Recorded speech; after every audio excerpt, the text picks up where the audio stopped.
In the first half of chapter 82, he yearned to hear the words, yet in the latter half, he was rendered deaf to them.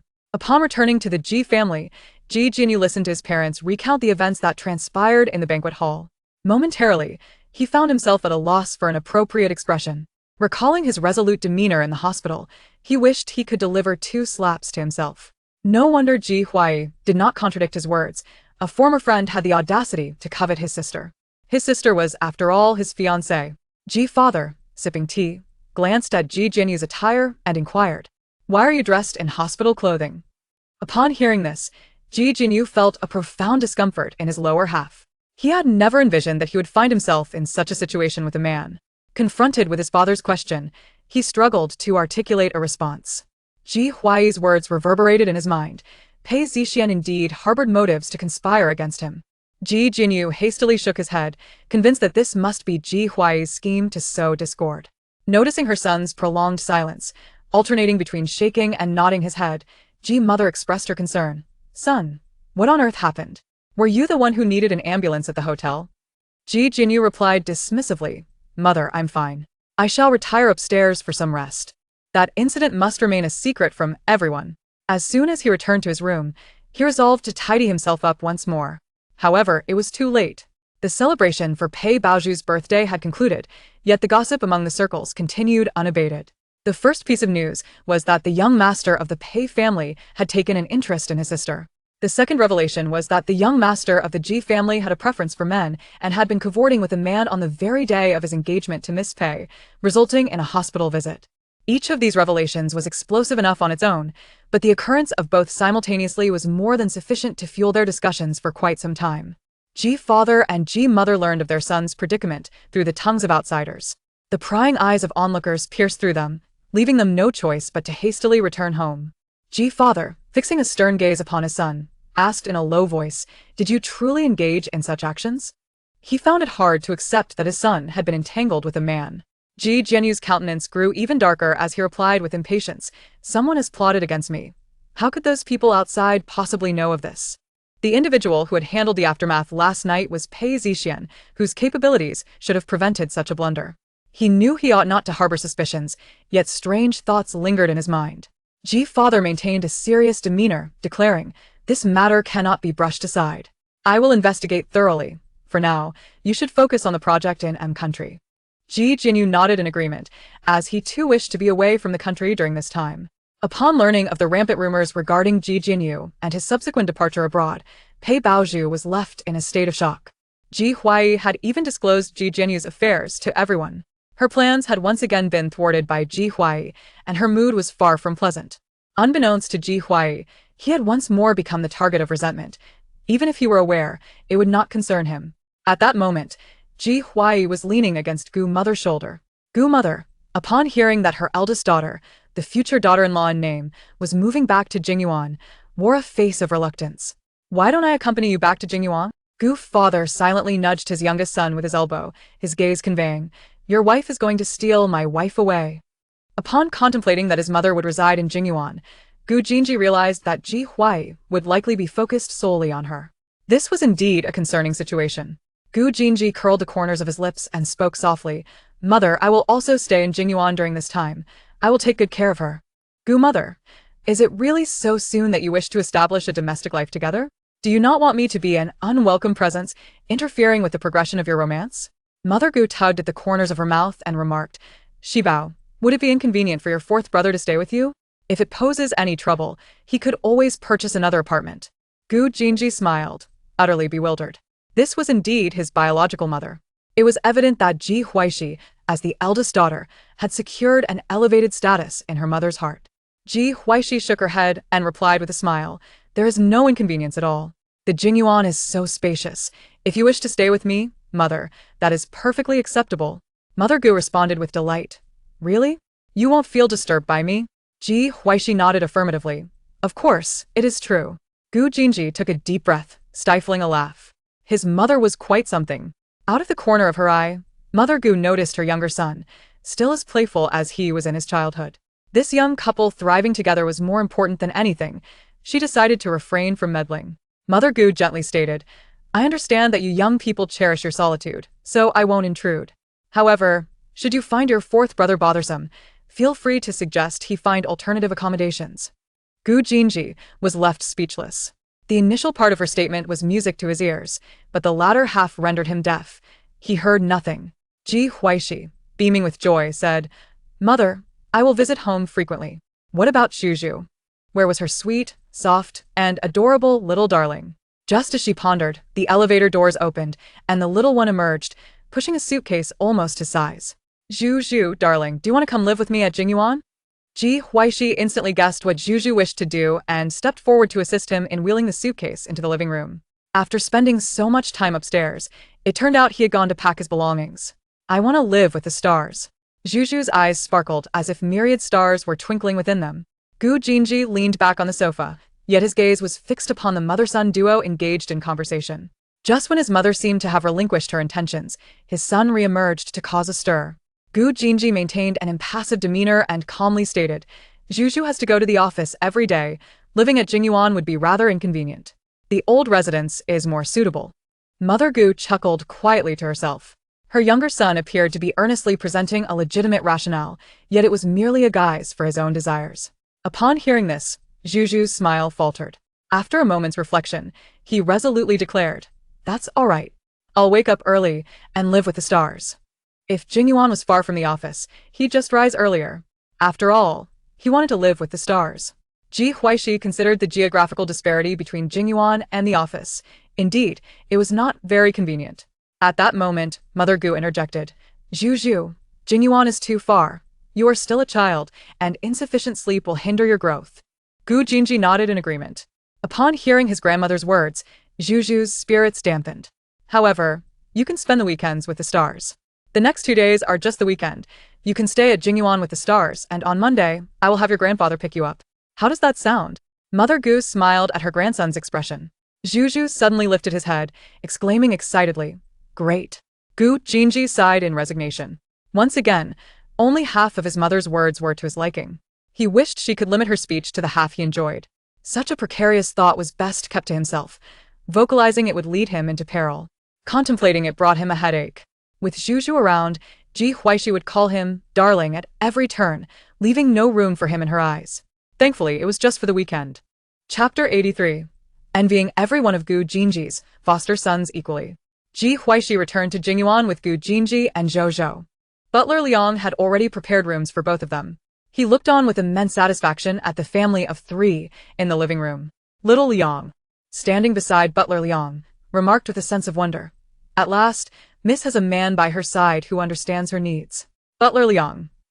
Gu Jinji lounged on the sofa, observing the mother and son as if he were a ghost. Cece, his low murmur was laced with a hint of languor and allure, resonating clearly in Ji Huaixi's ears. Startled, Ji Huaixi turned abruptly to fix her gaze upon Gu Jinji. The gratitude has already been reciprocated, and it is non-refundable. Gu Jinji, accustomed to addressing her by her full name, calling her Cece now felt oddly sinister, as if he were harboring ill intentions. A tender smile danced in Gu Jinji's eyes as he regarded her wary expression. "There is no intention of returning it. It is preferable for me to remain here." Ji Huaixi touched her nose and inquired then, "By calling me that, do you have something you wish to request?" She was accustomed to being called such by her fashionable grandfather, her serious father, and her beautiful mother. After all, they were her elders. Gu Jinji was only a few years her senior. Such a form of address made her feel as if she had acquired an additional father. "Gu Jinji, no need to guess. I am aware that Ji Huaixi's thought process is rather unconventional. You have allowed me to move into Jingyuan. I wish to personally prepare a meal to thank you. What would you like to eat? Is it not odd for me to be expressing gratitude while you are still thanking me? Well, would you like to eat?" "Absolutely. One must seize the opportunity." The chef at home was quite skilled, yet the culinary capabilities of the capable Liang were not to be underestimated. Gu Jinji rarely expressed a desire to cook, and she, of course, wholeheartedly supported him. "Young master, what kind of ingredients do you require?" "I will have the kitchen prepare them," Little Liang offered with a smile, his teeth hidden. Gu Jinji replied, "No need. Let us go to the supermarket. Zhou seldom gets to spend weekends with us. Let him experience the joy of a family outing at the market." Ji Huaixi raised an eyebrow in confusion. "Am I also going to the supermarket?" Gu Jinji's proposition seemed reasonable. For the sake of the child, she decided to join them. Noticing Ji Huaixi's lack of objection, Gu Jinji's thin lips curved upward. Zhou. The unintentional excuse felt a spark of anticipation. Going to the supermarket? Shopping with the stars? That should be quite fun. Little Yang arranged for a driver. And the family of three arrived at a supermarket near Jingyuan. As Gu Jinji picked up a shopping basket, Ji Huaixi scooped up Zhou and placed him in the shopping cart, pushing the cart forward. Gu Jinji couldn't help but chuckle. Following behind with the basket in hand, Zhou gazed curiously at the array of products surrounding him. Whatever he desired, he simply needed to inform the uncle and aunt who looked after him, and it would be provided. This was his first time at a supermarket. Ji Huaixi headed straight for the snack aisle, tossing anything that appeared delectable into the cart under the pretense of buying treats for Zhou. The child himself thought, if my beautiful mother desires snacks, then naturally, I should add more to the cart. Gu Jinji noticed that the cart was quickly filling up and nonchalantly asked, what do you wish to eat for dinner? Ji Huaixi responded eagerly. Anything that flies in the sky, runs on the ground, or swims in the water, I want to eat. Gu Jinji shot her a sidelong glance, replying coolly. Oily braised airplanes? Stir-fried supercars? Charred yachts? Ji Huaixi retorted, I see where this is going. Gu Jinji, with a hint of financial prowess, lowered his gaze towards her. Thinking that wealth would hardly be an obstacle, Ji Huaixi raised an eyebrow, labeling him a prodigal. Amidst their playful banter, they arrived at the fresh produce section. Ji Huaixi, unpicky with her food, glanced at the child in the cart, and suddenly felt inspired to make something special for him. Can you prepare a child-friendly meal suitable for a 4-year-old? Teach me. Zhou's eyes widened in excitement at the thought of the stars cooking for him. Gu Jinji, without a hint of humor, replied, do you think I would know how? Ji Huaixi nodded earnestly. I believe you would. Gu Jinji looked at their son, whose eyes sparkled with hope, and slowly fabricated a recipe. Just add some discarded cabbage leaves into the rice, toss in some shredded chicken, add tap water, and it will be done in a jiffy. Ji Huaixi rolled her eyes, incredulous. How can you feed the child dog food? Although she was a novice in the kitchen, she was not foolish. Reluctant to let Zhou down, Ji Huaixi opened her phone and quickly searched for a simple yet healthy steamed egg recipe.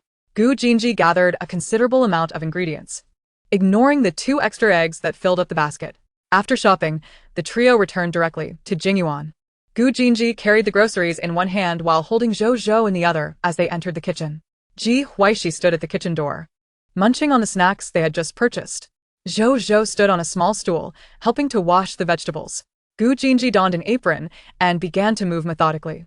It must be said, a handsome man who can cook is truly a sight to behold. No wonder he graduated from New Oriental, mastering the art of one-handed egg cracking while skillfully tossing the pan. Ji Huaixi set aside her snacks and remarked, how many young masters have your culinary skills supported abroad? Gu Jinji, reminiscing about amusing tales from his time studying overseas, smiled subtly. Not many, just about 10 or so foster sons. Ji Huaixi felt a pang of envy, wishing equally to envy every one of Gu Jinji's foster sons. During her own time studying abroad, she had never encountered a classmate who could cook. Forget about seeking a father figure, she would have settled for a mother. She recalled once returning home during a holiday. Ravenous after devouring 3 bowls of beef noodles at the airport, she bypassed home and headed straight to a restaurant in the city center to indulge in a feast. The restaurant manager, fearing she might burst, even sent a waiter to keep an eye on her. Ji Huaixi snapped back to reality and entered the kitchen. After studying the steps for steaming eggs, she attempted to crack an egg with one hand. Unfortunately, the egg shattered, the yolk stuck to her fingers, and bits of shell remained in the bowl. Ji Huaixi emitted a sound of resignation, realizing she had been schooled by the egg. Gu Jinji suppressed a barely noticeable smile, refraining from laughing at her embarrassment. After removing the eggshell, Ji Huaixi diligently cracked the eggs with both hands, following the online instructions step by step. Mixing and adding water, she prepared to steam. Gu Jinji continued to stir-fry several dishes and brought them to the dining room. As the time approached, Ji Huaixi prepared to unveil her creation. Gu Jinji stepped forward voluntarily. Let me do it. I wouldn't want you to burn yourself. When Ji Huaixi examined the finished product, she compared it with images on her phone. Other steamed eggs appeared silky smooth. Hers were lumpy and uneven, a stark representation of the disparity between buyer and seller. Zhou fetched a stool and eagerly took a close-up shot of the steamed egg with his watch. In the next moment, a spoonful of steamed egg was scooped out. Zuzu exclaimed, Mine. Seeing his astonished expression, Gu Jinji calmly replied, I'm just trying it for taste. Ji Huaixi. What a clever ruse. The father is eating his son's steamed egg under the guise of a taste test. Chapter 84. To win a woman's heart, one must first capture her stomach. After finishing his meal, Gu Jinji placed the spoon down with poise. Zhou, thinking he might take a second bite, reached out to stop him. Gu Jinji gently pinched Zhou's cheek, feigning hurt. Why are you so protective of me? It truly saddens me. Zhou pouted, complaining. The stars made it for me. Ji Huaixi interjected, stop teasing the child. Hurry and bring out the steamed egg. The family of 3 made their way to the small dining room, where an array of dishes awaited, fragrant and visually appealing. Just gazing at them made Ji Huaixi feel ravenous. After sampling each dish, Ji Huaixi did not hesitate to shower them with praise. Delicious. Gu Jinji is truly a virtuous husband and father. Such culinary skills squandered on not being a chef. Noticing her genuine compliments, Gu Jinji's lips curled into a slight smile. His mother had a saying, to win a woman's heart, one must first capture her stomach. He found it quite reasonable. After the 3 finished their meal, Gu Jinji retreated to study to handle work, while Ji Huaixi took Zhou out for a stroll.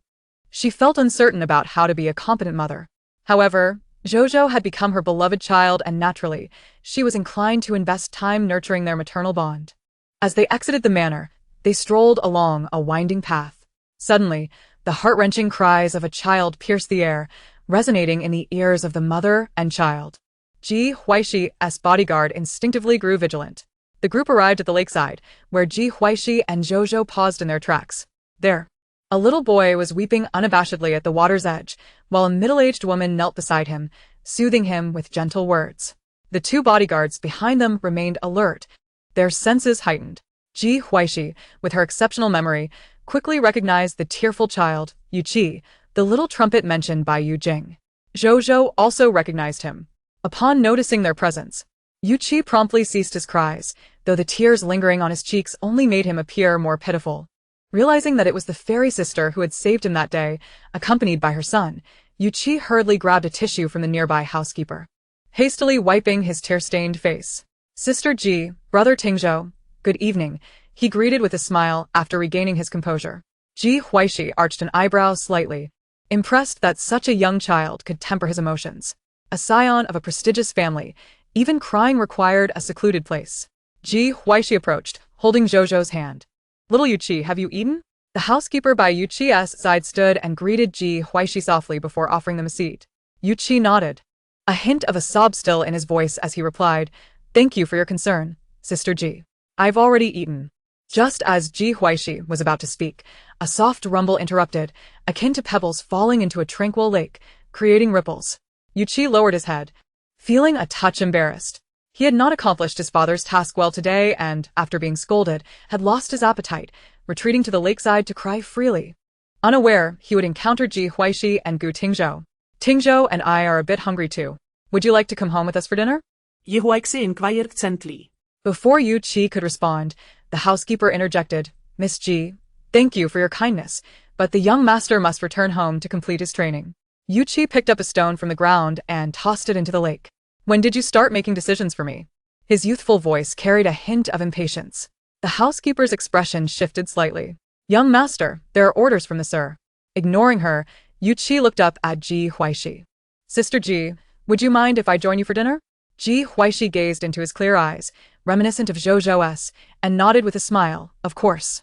A child burdened with high expectations from birth, if endowed with intelligence, was fortunate. If a bit slow-witted, however, they would face considerable hardships. The housekeeper watched as her young master followed Madame Gu away, promptly falling behind to report to the sir. Upon entering the scenic garden, Yu Qi observed that his housekeeper and bodyguards had been led away by Ji's housekeeper for a respite. He finally breathed a sigh of relief. What would you like to eat? I'll have the kitchen prepare something for you. Yu Qi had already surmised that Ji Huaixi and Zhou had dined earlier, and he had fabricated an excuse about not having eaten to avoid embarrassment. He understood that his actions today would surely incur punishment upon returning home. Yet, the moment he laid eyes on Ji Huaixi, he felt an urge to relax for a while. Sister Ji, just a bowl of noodles will suffice. I'm allergic to eggs. Ji Huaixi's assistant, Xiao Liang, promptly went to instruct the kitchen. The living room was left with just the three of them on the sofa. Ji Huaixi reclined casually, while the two children sat stiffly upright. Next time, don't casually disclose your allergies. We can't allow Sister Ji any trouble. Many cooks like to put eggs in noodles. Yuqi was well aware of the need for discretion regarding certain matters, yet for some reason, he felt inclined to trust Ji Huaixi. Perhaps it was her calm demeanor at the amusement park that provided him with a unique sense of security. He felt a twinge of regret for not having seen her during his last visit to express gratitude at the Gu family's old residence. His parents had always restricted his interactions with others, and those around him treated him with caution. Even visiting Sister Ji's home would cause his father undue worry. Bringing trouble upon her due to his allergy would be unforgivable. Ji Huaixi sighed inwardly, as she was all too familiar with such grievances. You're 6 years old? Yes. Sister Ji. Next time you feel unhappy, you can come to the scenic garden to rest. That was all Ji Huaixi could do. Fate was not something one could easily alter. The Yu family required an exceptionally outstanding next generation. Thus, Yuqi could not live his life as he wished. An outsider had no place to comment on different educational methods. Thank you, Sister Ji. Zhozhou, why don't you take Brother Yuqi to your playroom for a while? Zhozhou nodded, taking the initiative to tug at Yuqi's sleeve as they made their way toward the elevator. Zhozhou's playroom was well equipped, containing both childish trinkets and some innovative gadgets developed by Gu Jin's company suitable for children. Children tend to feel more relaxed in the company of their peers. Ji Huaixi instructed Xiao Yang to ensure the noodles were prepared correctly before sending them up. Upon entering the playroom, Yuqi expected a typical toy room for young children, only to be surprised by a technologically advanced space. His eyes were immediately drawn to a palm-sized robot on the table. It was entirely silver, with incredibly agile mechanical arms and equipped with intelligence. Little robot, did your daddy make this for you, Brother Zhozhou? Yuqi recalled how his father had meticulously analyzed the Gu family's background, noting that Gu Tingzhou's father was a rising star in technology, with a rapidly flourishing company. Zhozhou shook his head, gazing at Yuqi for a moment before picking up the little robot and offering it to him. I made it for you. Chapter 85. Ji Huaixi, are you looking for trouble? Yuqi was somewhat astonished that it was indeed crafted by Zhozhou himself. He hadn't expected such talent from someone younger than him. Thank you, but I can't accept this. My father will confiscate it if I take it home. Yuqi felt a mix of joy and disappointment. If he brought the robot home, his father would certainly think he was wasting time on frivolous toys. The last time he had the chance to visit the amusement park was because he had exchanged it for a birthday wish.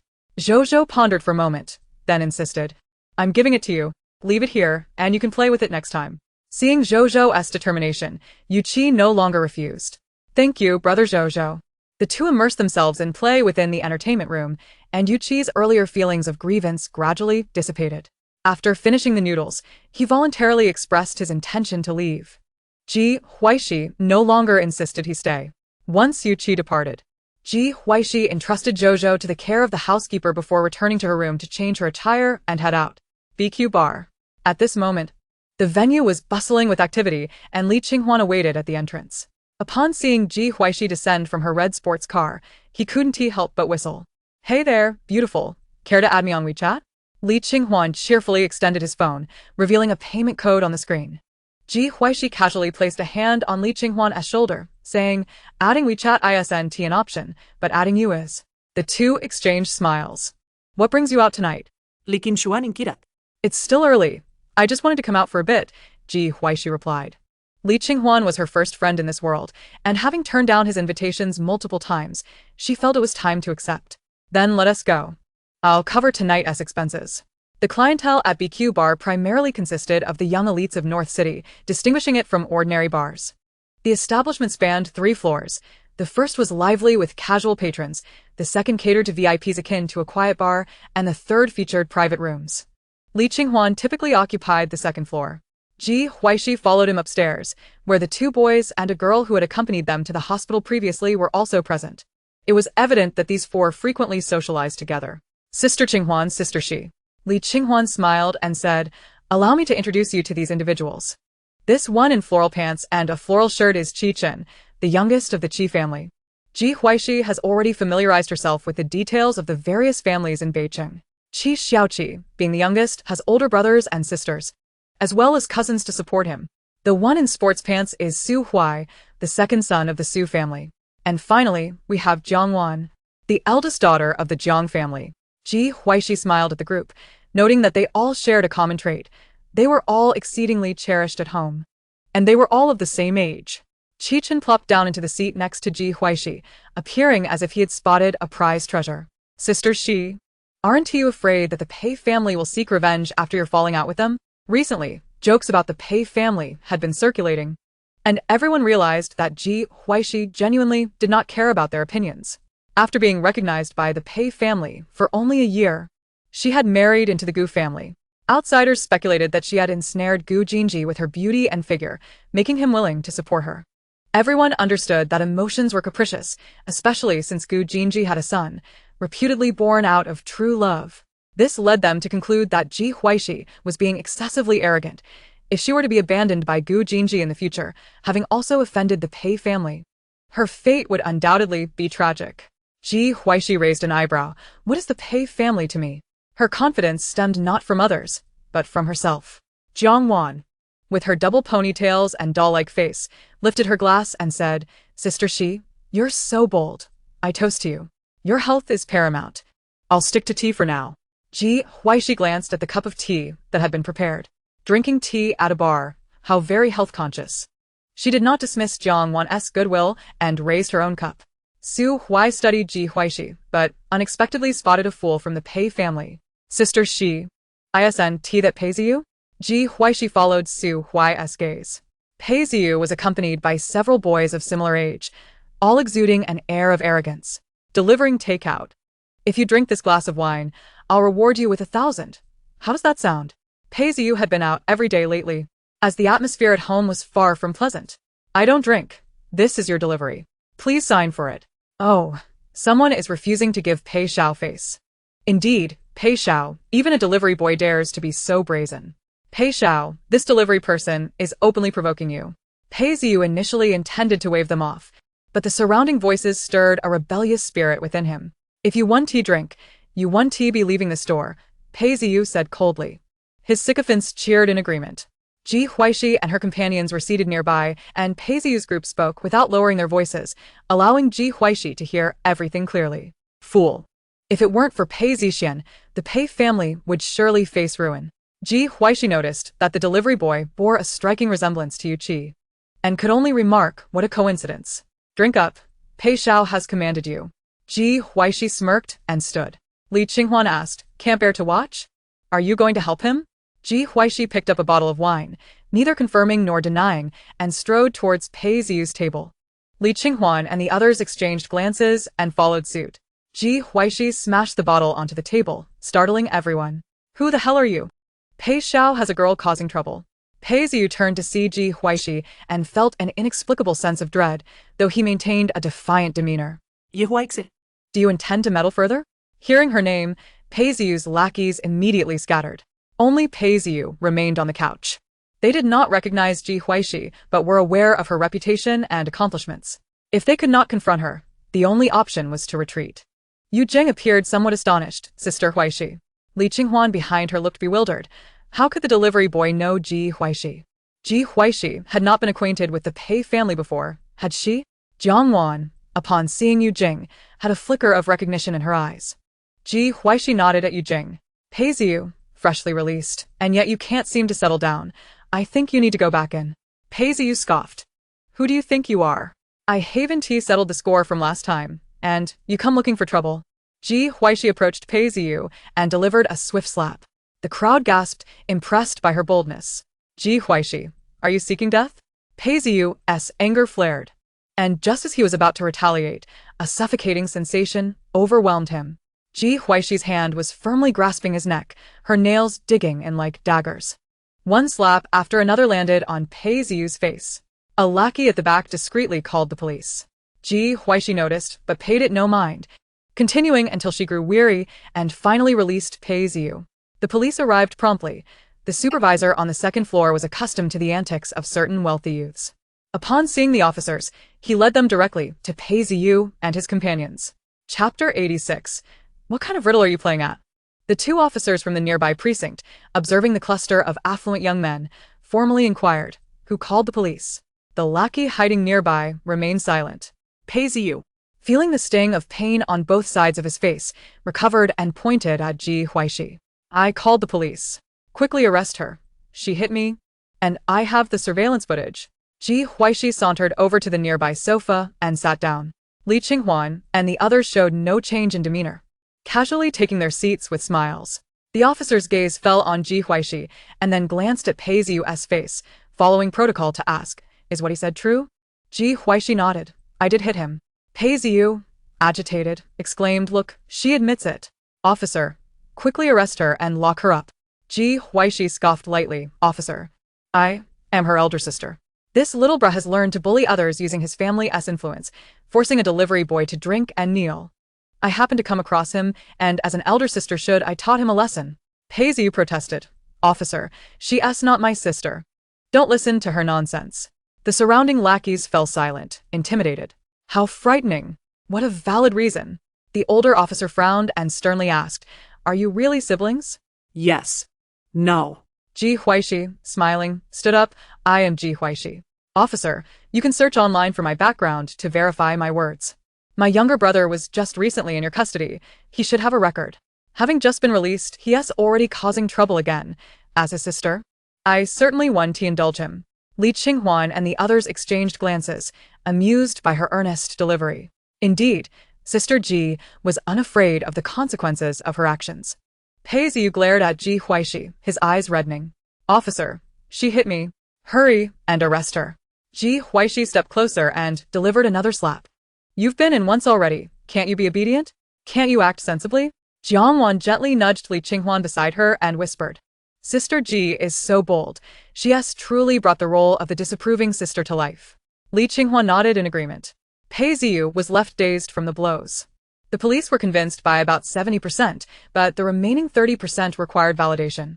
Being an elder sister is indeed challenging, yet one cannot always resort to violence. "This younger brother of yours needs gradual teaching."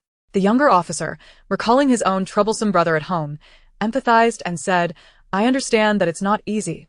But physical confrontation isn't the answer. This younger brother of yours needs to be taught properly." Ji Huaixi sighed. "I know physical confrontation isn't ideal. But my brother is spoiled at home and doesn't listen, no matter how I try to teach him." The older officer reviewed the surveillance footage and made a phone call back to the station to verify Ji Huaixi's statements. Once the investigation concluded, he said sternly, "This is your family matter, and we shouldn't interfere, but fighting is not acceptable." Ji Huaixi replied, "I understand. I'll try my best to avoid violence in the future." After the police departed, Pei Ziyu threatened to make Ji Huaixi pay. Just as I was about to hurl the wine glass on the table at Ji Huaixi, I was restrained by someone.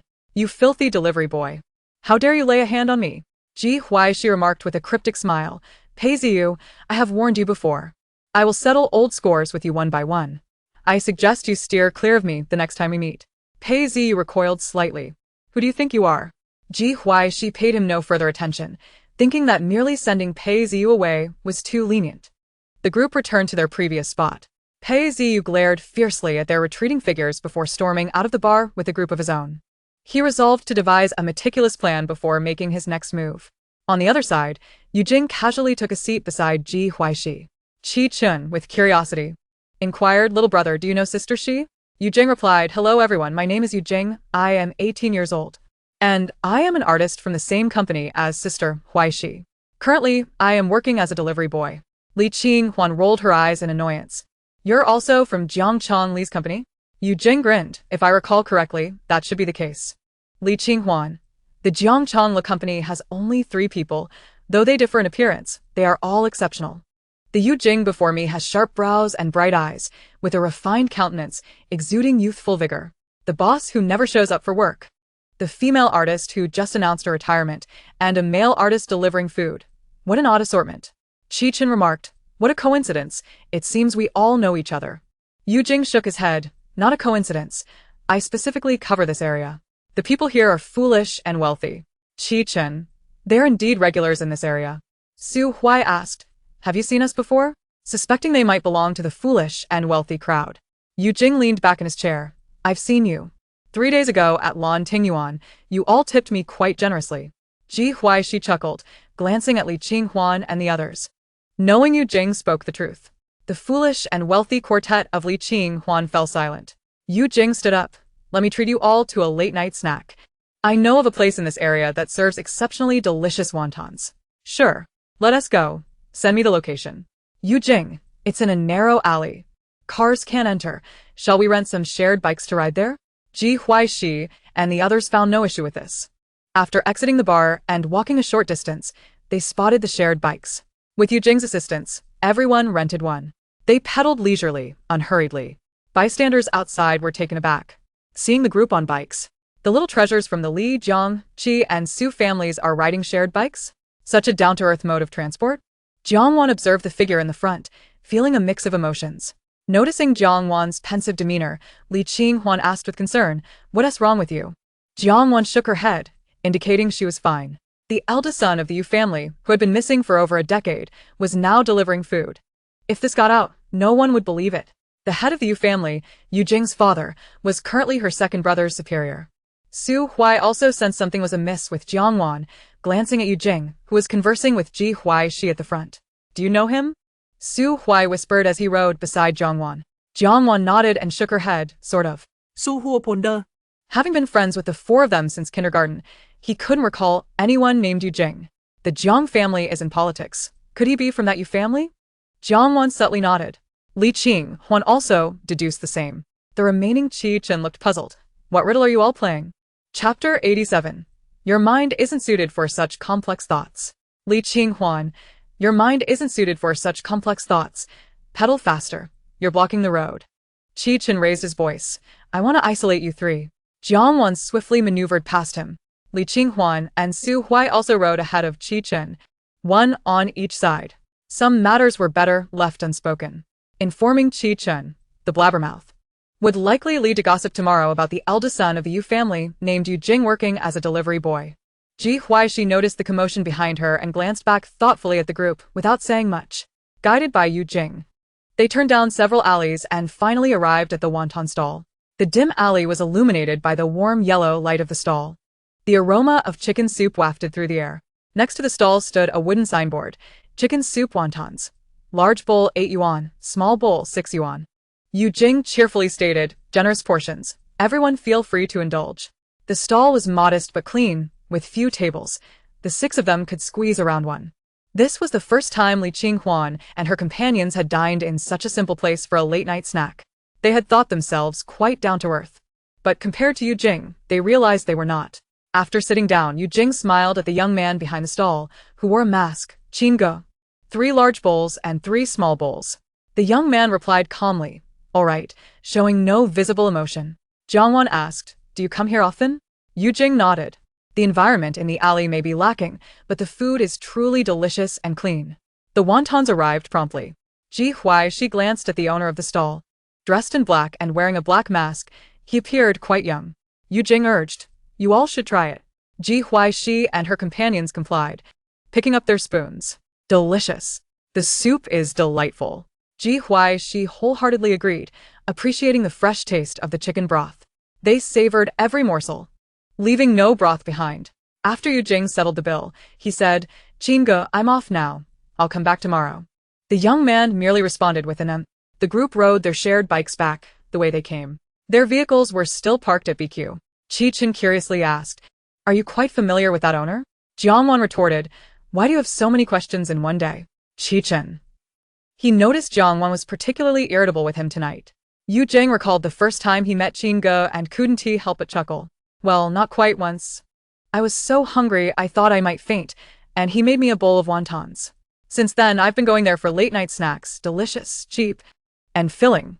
Back then, he had no money and thought Qingge would be cold-hearted and ignore him. Jiang Wan and the others exchanged glances, astonished. Yu Jing gets hungry? Qi Chen wanted to ask more, but Jiang Wan quickly urged him to pedal faster. Stop dawdling. Qi Chen, is it wrong to ask? Li Qing Wan phanh na tanuyan siya, nupa. I'm tired and need to get home to sleep. Ji Huaixi changed the subject, and the group returned to the bar's entrance, chatting and laughing. It was getting late. We should take our leave now. Li Qing Huan noticed Yu Jing wanted to speak privately with Ji Huaixi. And seeing Qi Chen still eager for gossip, she and Jiang Wan each tugged on one of his ears to leave. Ouch, ouch, ouch. Ji Huaixi smirked as Yu Jing, seeing them depart, put away his playful demeanor. Sister Huaixi, thank you for bringing Yu Qi over tonight. He messaged me saying he had a great time. Yu Jing leaned against the wall, watching the passers-by, and sighed inwardly. Ji Huaixi replied, it was a small favor. My father has high hopes for my younger brother. I often ponder whether my decision to leave home was right or wrong. Everything he has done since childhood has been predetermined. The family has paved the way for him, and his future path is already mapped out, yet he ran away. He escaped, but his younger brother is still small and can't flee, forced to hide and weep in silence, even getting scolded if discovered. Ji Huaixi refrained from casting judgment on Yu Jing's choices, even though she could anticipate the eventual outcome. Escape was an inevitability. With a voice laced with tenderness and her crimson lips curving into a subtle smile, she remarked, since this is your decision, let us embrace the present moment. Indeed. Time was of the essence. Sister Huaixi, it's time for you to return home, Yu Jing replied, a faint smile gracing her features. Off I go. When my thoughts become too overwhelming. Sister, will you offer me solace? Well, when you're troubled, try to find clarity. Yu Jing watched as Ji Huaixi drove away before departing herself. Upon returning to Jingyuan, Ji Huaixi caught sight of Gu Jinji seated in the living room, engrossed in the television. When had he developed a fondness for watching TV? She was unaware of this particular interest of his. You're back? Gu Jinji, having just finished his work, realized Ji Huaixi had left. He detected the faint scent of smoke and alcohol lingering on her, quickly deducing that she had been out with Li Qinghan's sister. According to Li Qinghan, his sister was a well-behaved little rabbit at home, but a wild horse outside. I'm back. Do you enjoy watching movies? Ji Huaixi inquired. Gu Jinji shook his head. Not particularly. I was merely waiting for your return. Ji Huaixi's mind was filled with question marks. Waiting for me? Mother insists I. As your brother, keep an eye on you. You ought to be in bed by 10. Your health requires nurturing.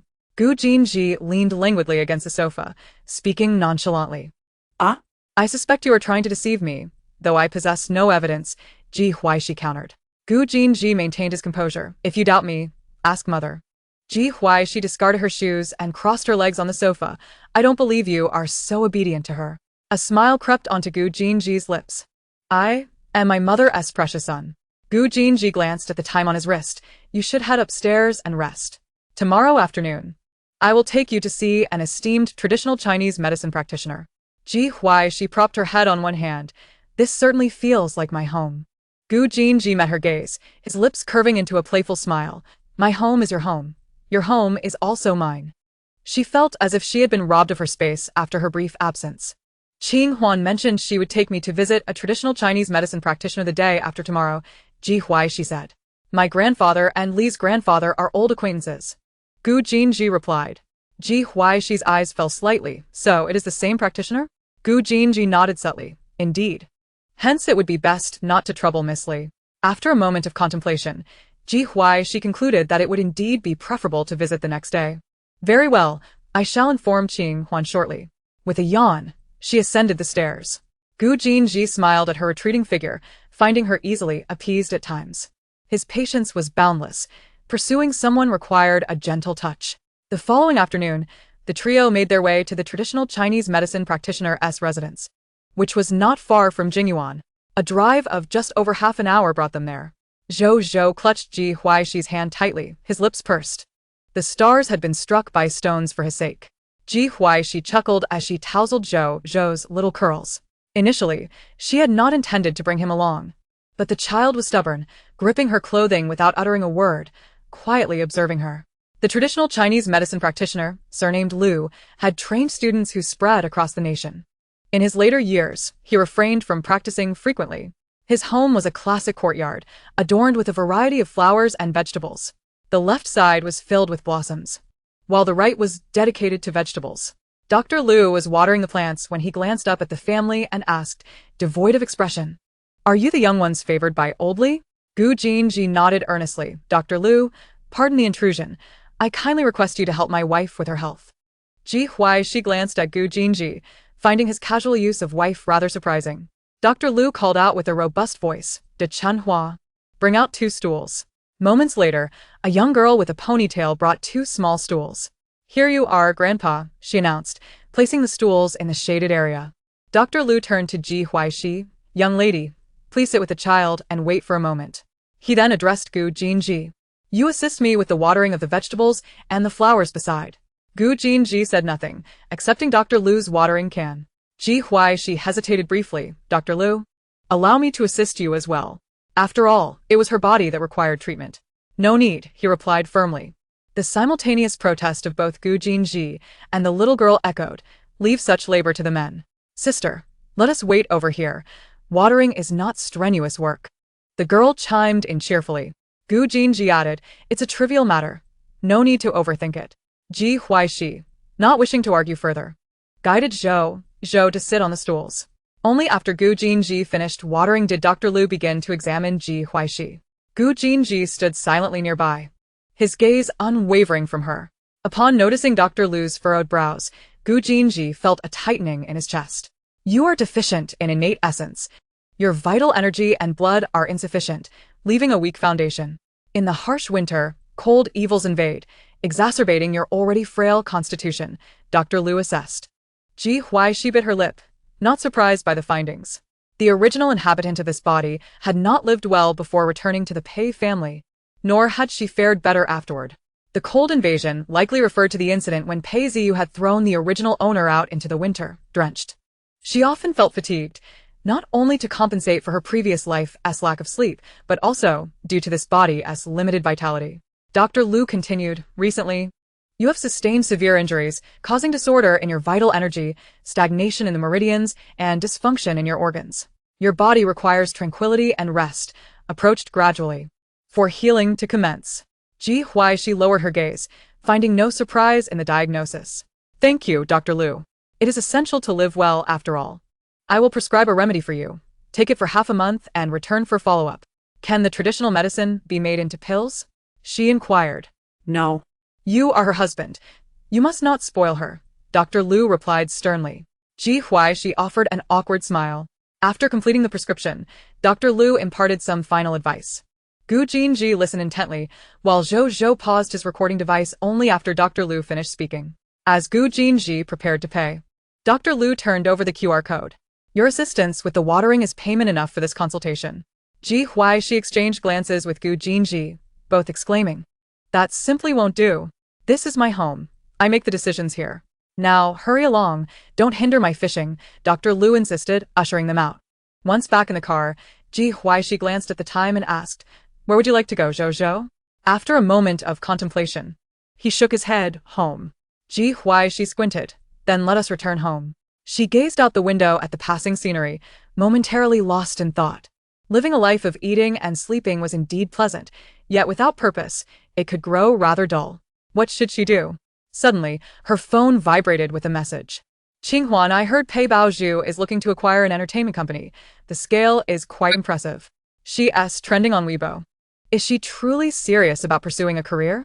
Upon reading Li Qinghuan's message, Ji Huaixi set aside her musings about the future. There was no need to dwell on uncertainties for the time being. The Pei family provided her with enough distraction. The debts owed by Pei Baozhu to the original owner must be repaid, since Pei Baozhu possessed memories from the previous life. It would be all the more intriguing. She was eager to see what Pei Baozhu was up to. A beauty. What is the name of that company? Qingyi Entertainment Media. It has a significant number of employees. After noting the name, Ji Huaixi instructed her private investigator to look into the company. The items that can captivate Pei Baozhu's attention must undoubtedly be extraordinary. After a brief conversation with Li Qinghuan, Ji Huaixi opened Weibo. Wow. It is no surprise that she is a wealthy heiress. Even though she is not biologically related, being favored is sufficient. The Pei family dotes on Pei Baozhu excessively. An entire company is given to her just like that. Mingzhu Entertainment Media was established solely for Baozhu, so it is hardly surprising that she has become the owner. Is Baozhu also looking to acquire Qingyi Entertainment Media? The female idols under Qingyi are quite renowned. Baozhu truly has an eye for talent. Ji Huaixi has just withdrawn from the entertainment industry, and Baozhu is already making such a significant stir. After failing to compete with Pei Baozhu, Ji Huaixi retreated in disgrace. Ji Huaixi glanced at the content related to her and found it amusing. The thought processes of these individuals are so peculiar. It would be a waste of their talent not to write outlandish novels. Upon returning to Jingyuan, Ji Huaixi received information regarding Qingyi Entertainment Media. This speed is rather swift. The private investigator she is collaborating with has always been efficient, but this is beyond expectations. It appears that the investigator has previously received assignments related to Qingyi Entertainment. Qingyi Entertainment, a dream factory, boasts a plethora of male and female artists. Ji Huaixi glanced through the details, boy bands, girl groups, idol culture, and the like, and felt overwhelmed. In her past life, she had never ventured into the entertainment industry and thus has little understanding of such companies. What could Pei Baozhu possibly want with a company that has a mediocre, even somewhat poor, reputation? In Chapter 89, if Pei Baozhu desires something, then Ji Huaixi will certainly involve herself. After reviewing the information on Qingyi Entertainment, Ji Huaixi pondered quietly. Pei Baozhu's desire must be lucrative, but where lies the profit? The information provided by the private investigator is rather superficial, insufficient for her to discern the benefits Pei Baozhu seeks. A smile crept onto Ji Huaixi's lips. If Pei Baozhu wants it, she shall meddle. Gu Jinji, noticing the smile at the corner of her lips, raised an eyebrow. Wondering which unfortunate soul had caught her interest this time, he blindly guessed it was a member of the Pei family. Ji Huaixi contemplated those around her related to the entertainment industry. Her socially anxious boss? With a tentative spirit, she messaged Jiang Changle. Is a beauty, boss. Do you know about Qingyi Entertainment? AAA Changle Media Xiao Jiang, what are you planning? Does the Pei family want to acquire Qingyi Entertainment? Are you looking to obstruct them? Or do you have your own intentions? Upon reading Jiang Changle's reply, Ji Huaixi raised an eyebrow. It seems Jiang Changle has some knowledge of Qingyi. Is a beauty. Just curious. Ji Huaixi observed the screen indicating typing. After waiting nearly half an hour, it still showed typing. Ji Huaixi, is a beauty. Boss. Are you unable to disclose some insider information? AAA Changle Media Xiao Jiang. No, I'm contemplating how to convey this to you. Is a beauty. Shall we discuss it over the phone? Triple A Changle Media Xiao Jian. No, no, no, no. Ji Huaixi paused for a moment. Gu Jinji, holding a plate of sliced fruit, sat beside her. He poked a piece of cantaloupe with a fruit skewer and offered it to the dazed Ji Huaixi. She came back to her senses, staring at the cantaloupe near her mouth, falling into silence again. What is Gu Jinji up to? This act of feeding her fruit feels rather intimate. Gu Jinji, seemingly oblivious to Ji Huaixi's complex expression, inquired, Don't you like cantaloupe? Ji Huaixi shook her head and opened her mouth hesitantly. Gu Jinji, concealing his amusement, fed her. Who were you chatting with just now? You didn't hear me asking you to eat fruit. Your mother wants you to consume more fruits for vitamins A, B, C, D, and E. Ji Huaixi, did you just call me? I didn't hear. Gu Jinji nodded. I did. He had called her in his mind, so of course, she could not hear it. Seeing Gu Jinji's firm response, Ji Huaixi assumed she had been too absorbed in waiting for Jiang Changle's reply. Star also imitated Gu Jinji, poking a piece of peach and offering it to Ji Huaixi. Ji Huaixi, Zhou, you are so considerate, thank you. She bit into the piece of fruit offered with affection. Gu Jinji paused in his fruit poking, noting the stark difference in the responses he received. He thought he could send this little rascal back to the old residence tomorrow instead of waiting until Monday. Ji Huaixi noticed a message notification pop up on the screen. Gu Jinji smiled lightly. You take care of your business. Just open your mouth. Our mother has learned about Dr. Lu's diagnosis and is quite worried about you. So she asked me to take good care of you.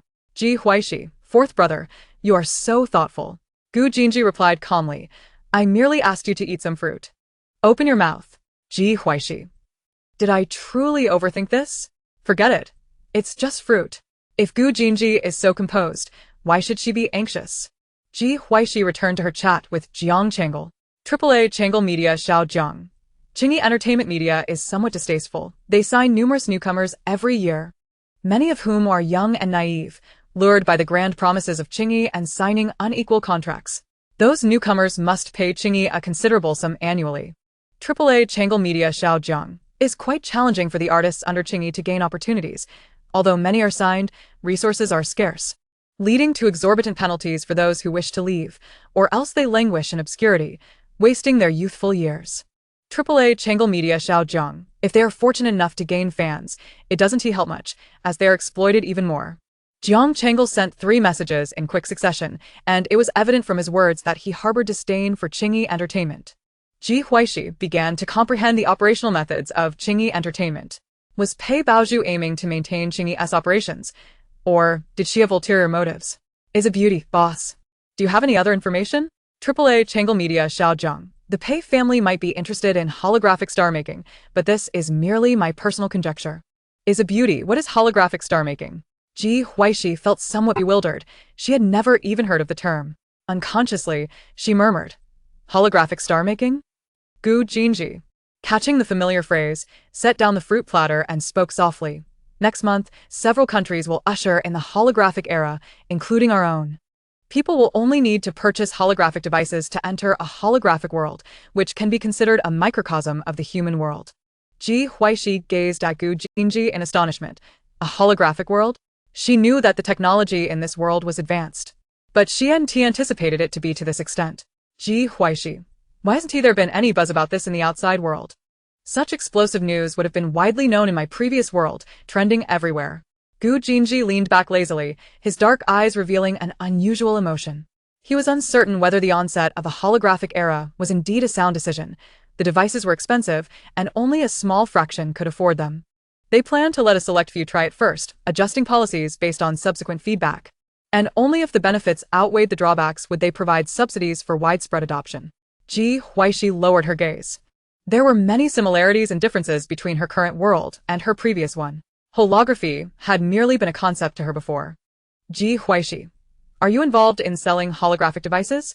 Given Gu Jinji's understanding, it would be improbable for him not to have a stake in it. Gu Jinji nodded. I participated in this project while studying abroad, and upon returning, I founded Huaixi. The official side intends to keep this under wraps. So the outside world remains oblivious. Only some related personnel, or their families, are aware. Ji Huaixi expressed her understanding. But how did her socially anxious boss come to know of it? Is Zhang Changlo a relevant party or a relative? She suddenly realized that her socially anxious boss was rather enigmatic.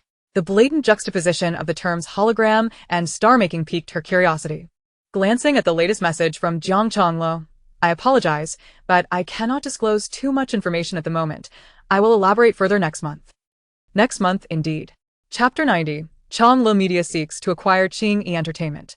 Statistics reveal that Qingyi Entertainment boasts an impressive roster of over 3,000 artists, making it the company with the largest number of entertainers in the industry. Perhaps Pei Baozhu's intention to acquire Qingyi Entertainment is driven by the allure of these thousands of talents. The question remains, what is the source of Pei Baozhu's acquisition funds? Neither Ji Jianyu nor Pei Zixian seems capable of producing 20 billion in liquid assets instantaneously, unless they have already inherited family wealth. The intrigue deepens. As it stands, the female protagonist is darkening, and the plot deviates from the original narrative. It's a beauty. I would like to discuss a matter with you. After reading Ji Huaixi's proposal, Zhang Changlo let out a gentle sigh. Changlo, sighing will dissipate your fortune. The soft voice carried a hint of concern. The girl in the wheelchair wore a flowing white gown, her eyes resembling autumn waters, delicate arms resting lightly on the armrests like fragile willow branches. A faint smile gracing her face, akin to a flower on the verge of wilting. Sunlight filtered through the serene garden path, and the girl struggled slightly to maneuver her wheelchair, evading the warmth of the sun, which felt more like a chill than a comfort.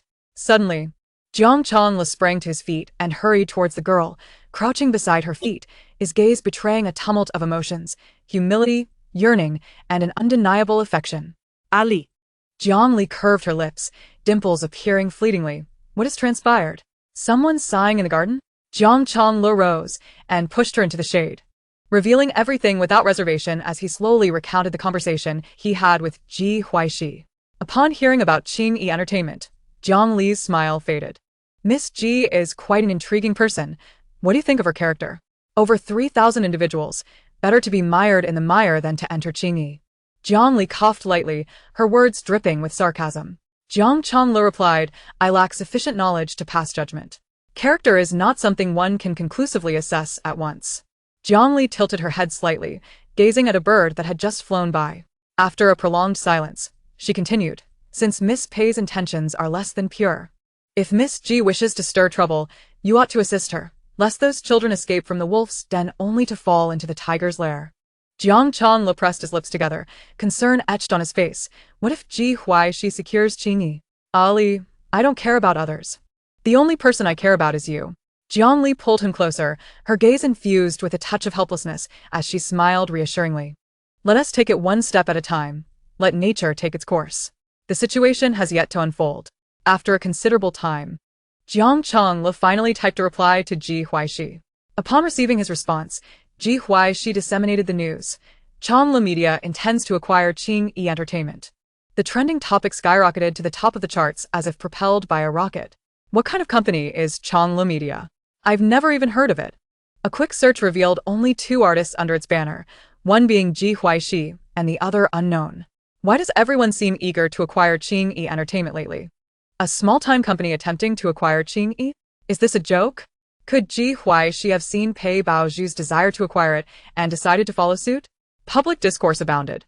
And Pei Baozhu noticed the trending topic as well. In the office on the 2nd floor of Mingzhu Entertainment, Pei Baozhu, infuriated by the trending news, shattered a cup in frustration.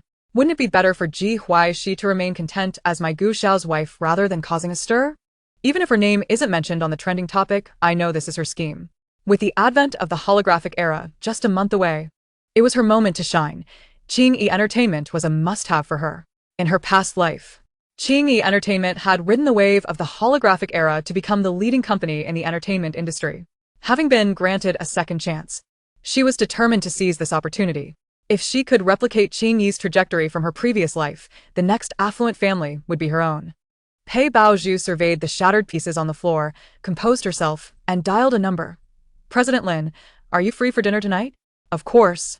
It would be my honor. After dinner, we can enjoy some time on the cruise. I have a party to attend later. Do join us. The smile on Pei Baozhu's lips bore a hint of barely concealed disdain. The man's increasingly audacious demands were met with her reluctant compliance. Had he not been the owner of Qingyi, she wouldn't even bother with pleasantries. In this era, even toads aspired to dine with swans. If Ji Huaixi sought to seize her possessions, she ought to consider whether she had the strength to do so. After hanging up, Pei Baozhu gazed at the roster of artists currently under Mingzhu's management. She was aware of who would rise to fame in the future, which became her best asset in this new life. Mingzhu Entertainment was tailored for her service, and aside from herself, there were only 3 other artists. Among them, the one with the most promise was Qianli, who had recorded the same variety show as her. Unfortunately, he seemed to lack a bright future, thus, she had no qualms about making use of him. Upon receiving the notification to accompany Pei Baozhu for socializing, Qianli felt an unsettling premonition but reluctantly complied. Ever since Pei Baozhu took over Mingzhu Entertainment, her situation had worsened. Previously, she had access to leftover resources from Pei Baozhu. Now, even those were gone. It was rumored that Pei Baozhu intended to sign a number of newcomers. As night fell, Qianli arrived punctually at Pei Baozhu's office. Pei Baozhu frowned slightly at Qianli's attire. Let's find you an outfit. Qianli was taken aback. She had intentionally donned an elegant and expensive long dress and didn't understand why it needed changing. Listening to Pei Baozhu's unquestionable tone, she silently swallowed her doubts. At the mall, Pei Baozhu swiftly selected a dress for Qianli. Qianli hesitated. President Pei, this dress is rather bold. Let me pick another. Pei Baozhu smiled lightly. Your figure is splendid. This dress will highlight your strengths perfectly. You'll be dining with President Lin from Qingyi tonight, and afterward. There's a gathering. I hope to secure the role of the second female lead in Qingdong for you. After a moment of contemplation, Qianli acquiesced. She changed into the dress in the fitting room, and under the glow of the lights, the fabric subtly revealed the hue of her skin, the form-fitting design accentuating her curves. The low-cut neckline unveiled a glimpse of her previously hidden fair complexion, drawing the eye irresistibly. As she gazed at her reflection, the dress seemed on the verge of slipping away, adding an element of danger and allure. Every time she attended social gatherings, those men had a tendency to get hands-on, and she was unable to retaliate. Pei Baozhu had insisted she wear this dress, and she suspected the same issues would arise that evening. Chapter 91. Qianli took the initiative to walk to Lin Qing's side. Pei Baozhu, observing Qianli emerge from the fitting room, nodded in satisfaction. The two proceeded to a private dining establishment in North City. The cuisine was not particularly remarkable, but the restaurant was known for its emphasis on customer privacy, making it a favored spot for many patrons. Pei Baozhu guided Qianli towards a private room where Lin Qing, the head of Qingyi Entertainment, had already arrived. Recently, Pei Baozhu had been working on establishing a connection with him, with the aim of acquiring Qingyi. A woman with too much ambition was never a good sign. Qingyi had made a significant amount of money over the years. But further development was proving to be a challenge. Pei Baozhu was willing to acquire Qingyi at a price exceeding the market value, eager to discern her true intentions. She pushed the door open and entered. Upon seeing the man seated at the head of the table, in his 30s and wearing glasses, she noted that he was already indulging in a feast laid out before him. This clearly indicated that he held her in little regard, or perhaps sought to intimidate her. However, Pei Baozhu maintained her composure, smiling as she addressed him. "Mr. Lin, I apologize for keeping you waiting." "Miss Pei, no need for such formality. I arrived early." Lin Qing replied. "The individual behind you looks somewhat familiar. Is she also an artist?" As Lin Qing set his chopsticks down and glanced at the woman accompanying Pei Baozhu, he inquired with an enigmatic tone. Pei Baozhu regarded the young woman with interest. "This is my artist, Qian Li," she said, gesturing for Qian Li to sit beside Lin Qing. Qian Li pinched her palm to muster a smile, realizing she was merely a pawn to amuse others. Lin Qing's gaze fixated on Qian Li for a moment, before he withdrew his attention and chuckled. "No wonder she is one of Ms. Pei's artists. She is indeed quite lovely. If only I had someone of her caliber under my wing." Seated across from Lin Qing, Pei Baozhu smiled and remarked, "Thank you for your kind words, Mr. Lin." Lin Qing then got straight to the point. "Is your invitation for dinner related to the acquisition of Qingyi?" "Indeed, Mr. Lin. What are your considerations?" "I can offer 1 billion. A flicker of surprise crossed Qian Li's eyes. Pei Baozhu's intent to acquire Qingyi was not mere rumor. Lin Qing leaned back in his chair, his arm resting on Qian Li's seat without making contact. "The price you propose is quite reasonable, Miss Pei. But I must deliberate further. Mr. Ji from Changla Media contacted me this afternoon with a competitive offer as well." Pei Baozhu's smile faltered slightly. Ji Huaixi had also reached out to Lin Qing. The swiftness of his actions suggested he might be privy to her plans. This was perplexing, as Ji Huaixi had perished before the advent of the holographic era in her past life. She leaned towards the belief that Ji Huaixi merely sought revenge against her. "Mr. Lin, it is prudent to consider your options. We can negotiate the price further," Pei Baozhu replied lightly, seemingly unperturbed by Lin Qing's words. Lin Qing responded, "I need to discuss this with the higher-ups at my company. May I inquire about your motives for acquiring Qingyi? It is, after all, a labor of love for me. And I have a responsibility to the artists under my management." Pei Baozhu found this amusing. The notion of taking responsibility for his artists seemed absurd. "Mingzhu Entertainment was a birthday gift from my father, but the company is rather small. It appears we both share a desire for expansion. How fortunate that Qingyi has caught the attention of both of us." Pei Baozhu felt a surge of irritation. There was no comparison between Changla Media and Mingzhu Entertainment. What was Lin Qing hesitating over? "Let us eat first. We wouldn't want the dishes to grow cold," he suggested. Suppressing her impatience, Pei Baozhu agreed. "I've heard you enjoy a drink, Mr. Lin. Qian Li has quite a good tolerance. She would be perfect company for you." Lin Qing had peculiar tastes when it came to women, something that had surfaced in scandals after Qingyi Entertainment rose to prominence. Qian Li fit Lin Qing's criteria perfectly. "Oh? Miss Qian has a good tolerance for alcohol?" Lin Qing inquired, feigning interest. Qian Li's heart raced. She had initially expected him to make advances, but to her surprise, he had not even touched her. Understanding the implication of Pei Baozhu's words, she knew she had to appear as if she could drink well, regardless of her actual abilities. "Mr. Lin, my drinking skills are decent. Allow me to raise a toast to you," she said, pouring herself a drink, only to be halted by a hand. "It is better for an artist to drink less at such gatherings. Since we are here to dine, let us focus on the meal," Lin Qing advised. Qian Li, her emotions a whirlwind, nodded in agreement, relieved. She had participated in a parent-child variety show, and Lin Qing was likely aware of her situation. Given the number of young female artists at Qingyi Entertainment, he should not have found her appealing.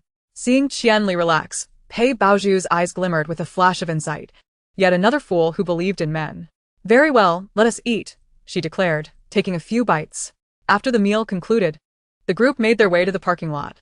"Miss Pei, will you ride in my car or follow in yours?" Lin Qing asked.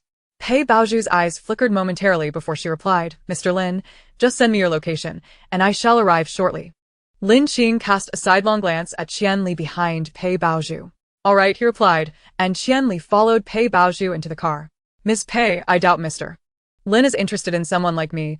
Perhaps you should consider sending someone else to the gathering," Qian Li suggested, tugging at her skirt. She was grateful that Lin Qing was not one to make unwelcome advances. However, The evening's gathering would surely attract many, and her attire posed a risk. Pei Baozhu scrutinized her for a moment before bursting into laughter.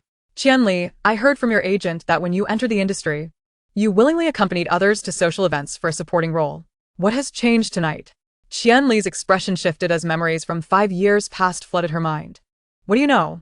She asked, her voice trembling.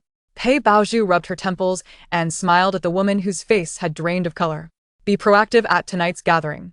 I will ensure the matters from 5 years ago are resolved, she assured, not pressing Qianli for an answer, instructing the driver to proceed. She was confident Qianli would comply. The vehicle soon arrived at the dock, and Pei Baozhu exited first. Observing Qianli, who appeared dazed, she remained patient. Ms. Pei, I did not expect you to arrive before me. Is Miss Qian not disembarking? Lin Qing's voice interrupted, bringing Qianli back to reality. She stepped out of the car, fully aware of the implications of her actions, yet feeling powerless. For the first time, she recognized that Pei Baozhu was not as simple as she seemed, though she could not fathom why she had acted so foolishly on the show. The group made their way onto the cruise ship, and Qianli instinctively positioned herself beside Lin Qing. Chapter 92. Miss Jiang is a kind person, but I am not. The cruise ship was a scene of revelry and chaos. Pei Baozhu observed the events unfolding around her like an outsider. The next day, Lin Qing awoke from his slumber, noticing the marks of fervor and clandestine indulgence adorning the fair skin of the woman beside him. His eyes darkened. Pei Baozhu had delivered precisely what he desired, a child. A woman of allure. Qianli pulled the covers over her body, having intended to escape the previous night. She had anticipated merely being taken advantage of, but the situation had escalated unexpectedly.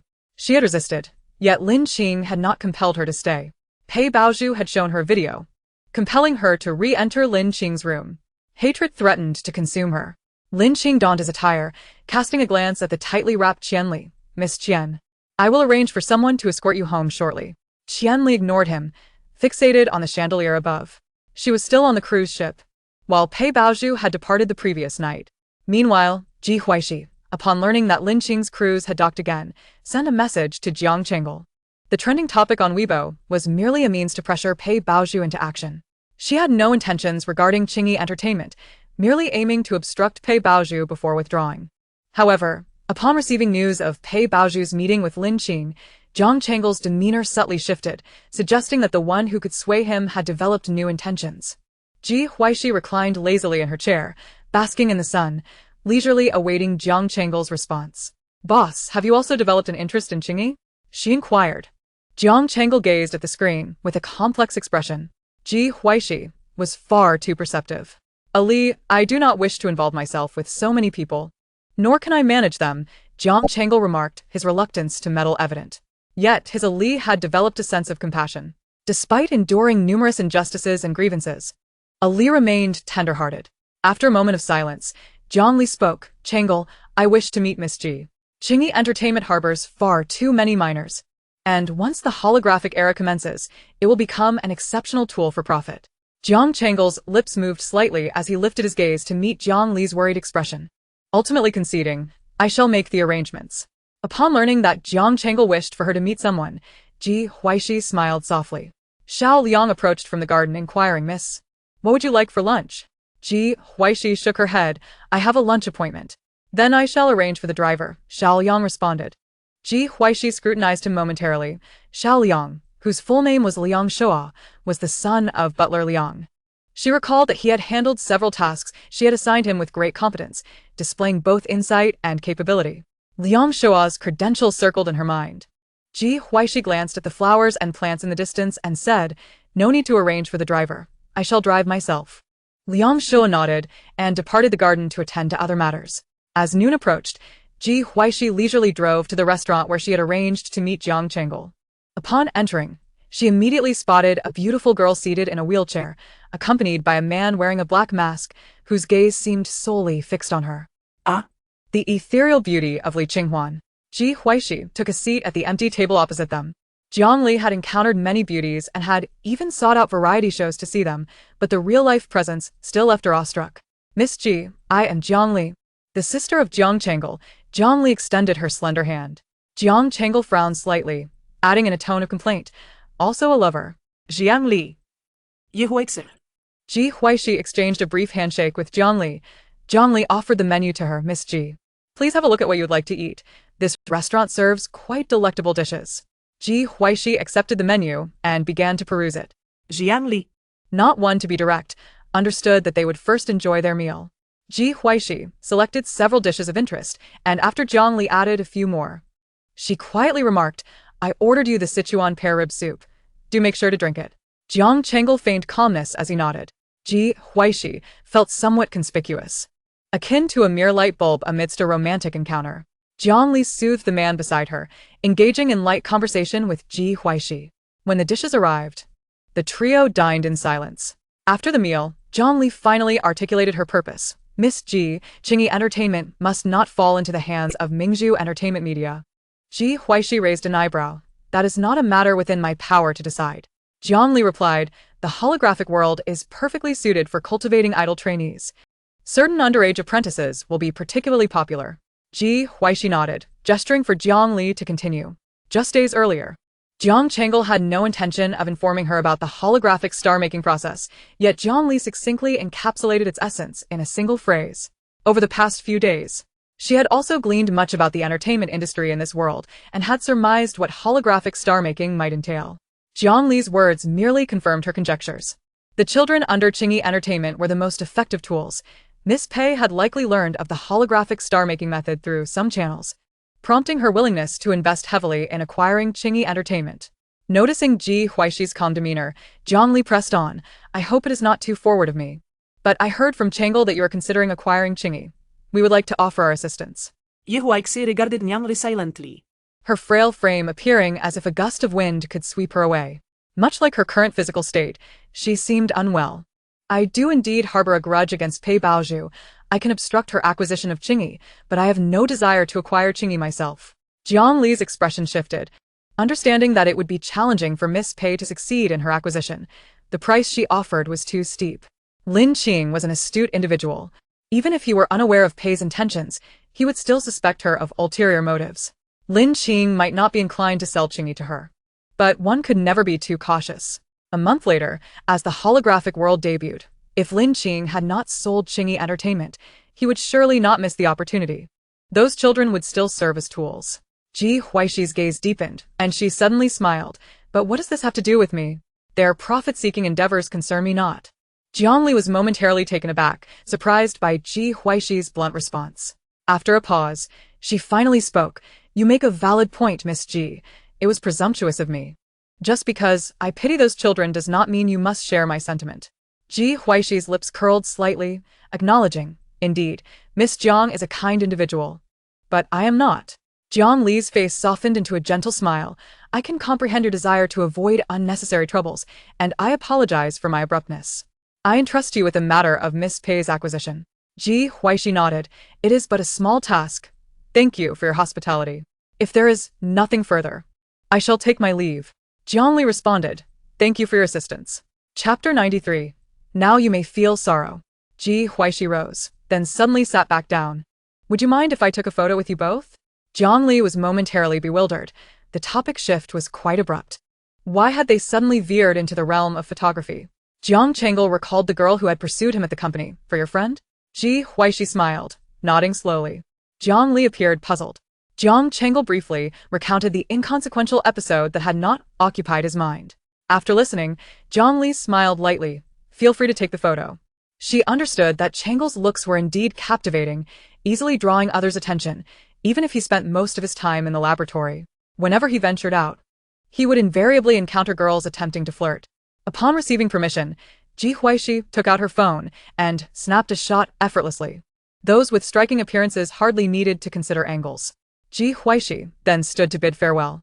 Jiang Li watched her languid gait, her eyes brightening with amusement. Ali, do you not find her to be aloof? Jiang Chengel inquired after Ji Huaixi's figure vanished from the restaurant. He, at his core, was of a similar disposition to Ji Huaixi and considered Qingyi Entertainment to be a nuisance. Compared to acquiring Qingyi Entertainment, he would prefer to see it dismantled. His energy was limited, and he was unwilling to share it with others. Jiang Li shook her head. No, everyone has their own choices. One cannot impose their own thoughts upon someone who has no connection to Qingyi.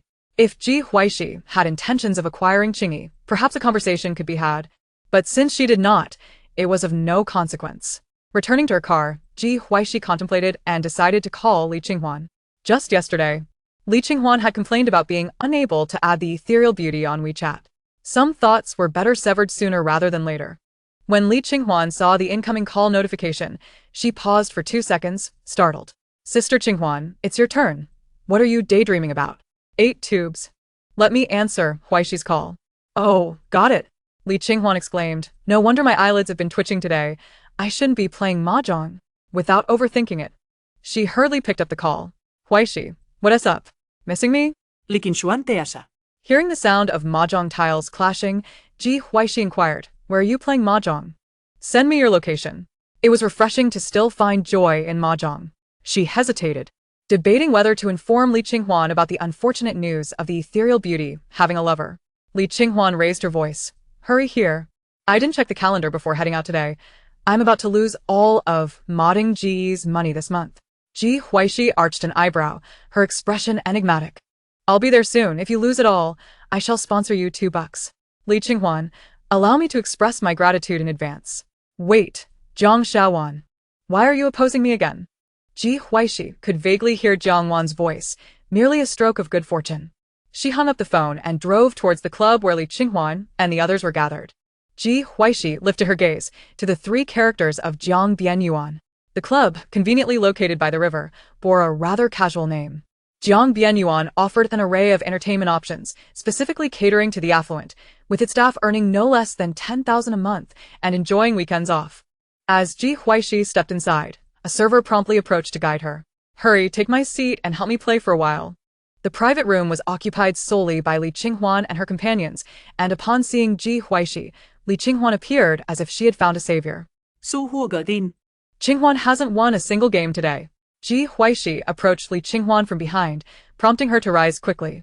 She had been feeling particularly unlucky lately. Even drinking cold water seemed to lead to misfortune, let alone playing mahjong. Ji Huaixi sat down and deftly played her tiles. 1 bamboo. She was quite familiar with this pastime. Li Qinghuan pulled up a chair beside her. What brings you here to play with us? Ji Huaixi replied. I'll help you win a few rounds before I explain. Li Qinghuan raised an eyebrow.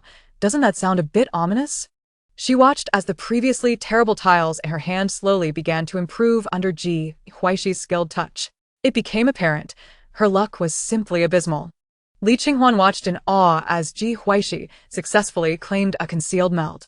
With a beaming smile, Ji Huaixi announced, a winning hand. Clearly, her luck remained unwavering. In the past, people had remarked that if she ever found herself short on funds, a few rounds of mahjong would suffice to keep her afloat. Gi Chen, Su Hu. And Jiang Wan exclaimed in disbelief. Ji Huaixi won right off the bat. Ji Huaixi flashed a smile at Li Qinghuan. Let me help you win some. Li Qinghuan responded. Good sister, I rely on you.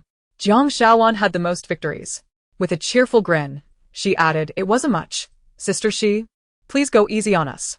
Who? Push. Meld. 13 orphans. After a string of victories, Ji Huaixi chose to stop while she was ahead. Li Qinghuan felt an overwhelming urge to embrace Ji Huaixi and shower her with gratitude. How could someone's fortune be so extraordinary? Jiang Xiaowan and the others looked as dejected as frostbitten eggplants.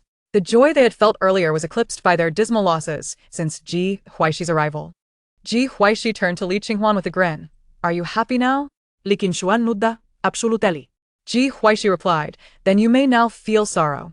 She retrieved her phone, opened her photo album, and handed it to Li Qinghuan. What? Li Qinghuan kastionat, bewildered. Qi Chun, sensing some gossip, swiftly dashed behind Li Qinghuan. What is it?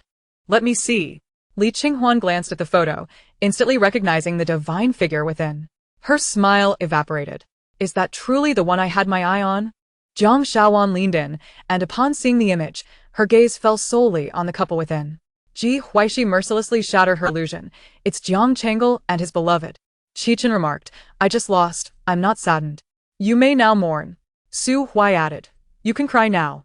Jiang Xiaowan chimed in, come on. It's not a crime for a woman to cry. Li Qinghuan, I suddenly don't want to cry anymore. Never mind, perhaps she should just weep. My divine figure. He already belongs to someone. Boo. Who? I finally found a man I liked. Let me cry for a bit. I'm just a tad bit heartbroken. Li Qinghuan stared at the photo on her phone, noting how perfectly matched they appeared and how blissfully in love they seemed. I am atterly miserable. Jiang Shaowan and the others struggled to suppress their laughter. Qi Chen, fighting back his mirth, said, Qinghuan, you may cry for now. Sister Shi, let us continue. Jiang Shaowan returned to her seat. Come on, let's play. Su Huai offered, here are some tissues. I'll try my best to lose more, so you have money left to enjoy your happy retreat. Ji Huaixi remarked, you're experiencing heartbreak before even falling in love. If you tire from crying, make sure to drink some water. Li Qinghuan, what kind of friends are these? 5 bamboos. 6 bamboos. 7 dots. Li Qinshuan cria ludli. Her left eye fixated on the photo in Ji Huaixi's phone, while her right eye was drawn to the mahjong tiles. Chapter 94, If you know it's intrusive, don't ask. Ji Huaixi began by discarding tiles, and in a single round, she declared a victory. Qi Chen waved his hand, stepping away from the table. I'm done. What is the difference between this and theft? Sister Shi, I might as well open my wallet and let you take what you want. Jiang Shaowan and Su Huai nodded in agreement, feeling the same. Ji Huaixi smirked, settling onto a nearby sofa. It's merely good fortune. Li Qinghuan returned the phone to Ji Huaixi, suddenly feeling less despondent. Ji Huaixi had aided her in winning, so perhaps she would indulge in a cathartic cry with a new acquaintance later that evening. Qi Chen chuckled. Sister, she has helped you win so much. You should be secretly delighted. Jiang Shaowan chimed in. Dinner tonight is on Qinghuan. I want something extravagant. Li Qinghuan retorted, I just experienced a heartbreak. You still want me to treat you? Your conscience is terribly flawed. Su Huai commented, having met him just twice doesn't count as a heartbreak. Let's dine at the rooftop of Jiangbianyuan tonight. Li Qinghuan's fists clenched, contemplating violence. You're truly daring to suggest that. The rooftop of Jiangbianyuan was notoriously expensive. Even as a wealthy heiress, she found the thought of dining there painful. Laughter erupted among Su Huai and the others. That sounds like a splendid idea, Qinghuan. I also wish to dine on the rooftop of Jiangbianyuan, Jiang Shaowan added, her voice pitched high. Li Qinghuan rolled her eyes. Eat, eat, eat. Ji Huaixi poured herself a glass of water, quietly observing the playful banter. Families like theirs, devoid of the burdens of inheritance and the pressures of advancing the family legacy, were indeed fortunate. Qi Chen leaned back, his legs crossed, enveloped by the softness of the single sofa, one hand playing with his phone. Suddenly, he exclaimed, Sister Shi, is it true that you're considering acquiring Qing Yi? Ji Huaixi shook her head. No, that's merely a piece of misinformation I deliberately leaked. Jiang Shaowan remarked, Qing Yi Entertainment sounds somewhat familiar. ISN, to the owner surnamed Lin? Ji Huaixi nodded, Lin Quink. Jiang Shaowan slapped her forehead. I remember now. A few days ago, I overheard 2 women in the restroom at BQ Bar discussing him, saying he's as unresponsive as a block of wood, indifferent to all advances. Li Qinshuan remarca. So he is a gentleman after all? Ji Huaixi recalled the day of the cruise party when Pei Baozhu had left early, and Qian Li had followed Lin Qing the next day, clearly bearing signs of a night of passion. While some deemed Lin Qing a gentleman, she leaned more towards the belief that he simply had unique tastes. Not necessarily, Qi Chen inquired, intrigued. What do you mean? Ji Huaixi took a sip of the now cool water. It's merely a conjecture I have yet to validate, so I cannot say for certain. As her words fell, her phone on the table vibrated. Ji Huaixi glanced at the unfamiliar number, recognizing its owner. Speak of the devil, and he shall appear. Mr. Lin, are you calling to consider selling Qing Yi to me? Ji Huaixi spoke nonchalantly. Li Qinghuan and the others exchanged glances, falling silent. The timing of this call was uncanny. Shall we discuss over dinner? I'm currently at Jiangbianyuan with friends. Lin Qing was indeed a frequent patron of Jiangbianyuan and was well aware of the rooftop's steep prices. Very well, I'll be there shortly. I'll treat Miss Ji and her friends to a meal. Ji Huaixi readily agreed. Sure, Mr. Lin, just send me a message when you arrive. After the call ended, Ji Huaixi chuckled. Mr. Lin is treating us tonight. Everyone, feel free to suggest what you'd like to eat. Given that Lin Qing couldn't extract information from Pei Baozhu, calling her likely indicated he found her easier to manage. Li Qinghuan dramatically clutched her empty pockets. Oh, my purse is saved. Jiang Shaowan quipped. Looks like we'll be well fed tonight. They are not fools. From Ji Huaixi's demeanor, it is evident that she holds a rather mediocre impression of Lin Qing. Lin Qing soon arrived. Ji Huaixi and her companions took the elevator directly to the top floor. The top floor of Jiangbianyuan lacks a lobby, featuring only 8 private rooms. Upon exiting the elevator, a waiter promptly approached to guide them. The decor on the top floor is lavish, elegant, and grand. Upon entering the private room, they found Lin Qing engrossed in his phone, yet he had not begun to order. He discreetly assessed Ji Huaixi and her entourage, his smile growing warmer. In the entertainment industry, where he thrives, he may not claim to be infallible in judging character, but he possesses a certain acumen. The backgrounds of Ji Huaixi's companions are undoubtedly not trivial. Please take a seat.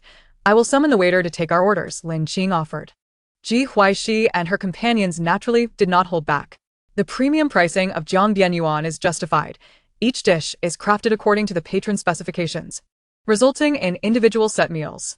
Each person dines separately, and the prices vary considerably, with the cheapest meal costing no less than 1.88 million. However, to date, no one has ever requested a refund. The finest seafood is required, with a preference for spiciness and fresh broth. They do not consume scallions, ginger, or garlic, and are open to any arrangements. They do not eat bitter or spicy food. Li Qinghuan and her companions skillfully articulated their preferences, eagerly anticipating the unknown dishes. After the waiter departed, Lin Qing adjusted his glasses and said with a smile, "Miss Ji, I am delighted to share this meal with you." Ji Huaixi regarded him with a knowing smile. "Are you planning to sell Qingyi to me?" Lin Qing's smile faltered slightly. "I had considered it. But as you know, Miss Pei is also interested, so I must deliberate further." "Oh," was all Ji Huaixi replied, leaving Lin Qing unsure of how to continue the conversation. Ji Huaixi's background is hardly a secret online, and her apparent lack of social finesse was not entirely surprising.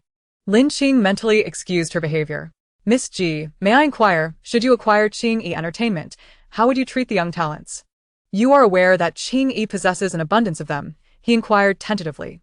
Ji Huaixi, with a smile that was both polite and distant, replied, "If you know it's impertinent to ask, then don't. You will find out when you sell to me." Lin Qing took a deep breath, fearing Ji Huaixi's sharpness. Do not argue with a woman who has not seen much of the world. Li Qinghuan and her companions suppressed their laughter, pretending to be engrossed in their phones while keenly listening to the exchange.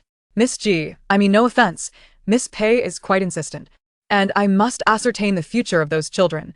Lin Qing persisted patiently, attempting to project the image of a caring boss concerned for his artists. "Then sell to Pei Baozhu," Ji Huaixi replied. Lin Qing was left speechless. Their conversation reached an impasse.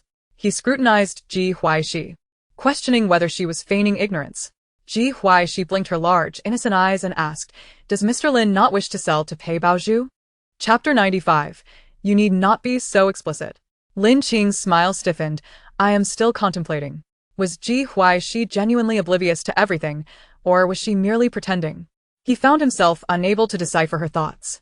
Ji Huaixi simply responded with another "oh." Lunch and dinner would not cost them a dime. It was just another unremarkable day. At that moment a knock echoed, and the door to the private room opened. 8 waiters entered in an orderly fashion, serving the dishes.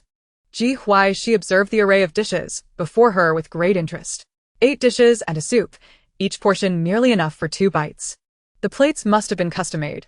Otherwise, there would be no room on the table. Once the waiters departed, Lin Qing, no longer testing the waters, bluntly asked, "I have heard that Miss Ji does not have a good relationship with Miss Pei. May I ask if you are aware of her intentions behind acquiring Qingyi?" Ji Huaixi picked up her chopsticks, her sincerity palpable as she replied, "I do not know." Lin Qing was taken aback. His invitation for dinner had turned out to be a regrettable decision.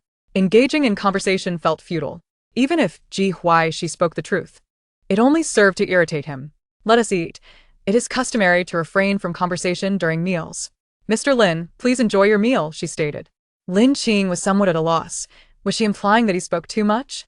After Ji Huaixi's comment, she ceased to regard him, intent on discovering whether the exorbitantly priced top floor lived up to its reputation. The lobster meat was delicately tender, exquisitely flavorful, and its unique texture provided a delightful complexity. It was delicious yet insufficient to satiate, and indeed, prohibitively expensive.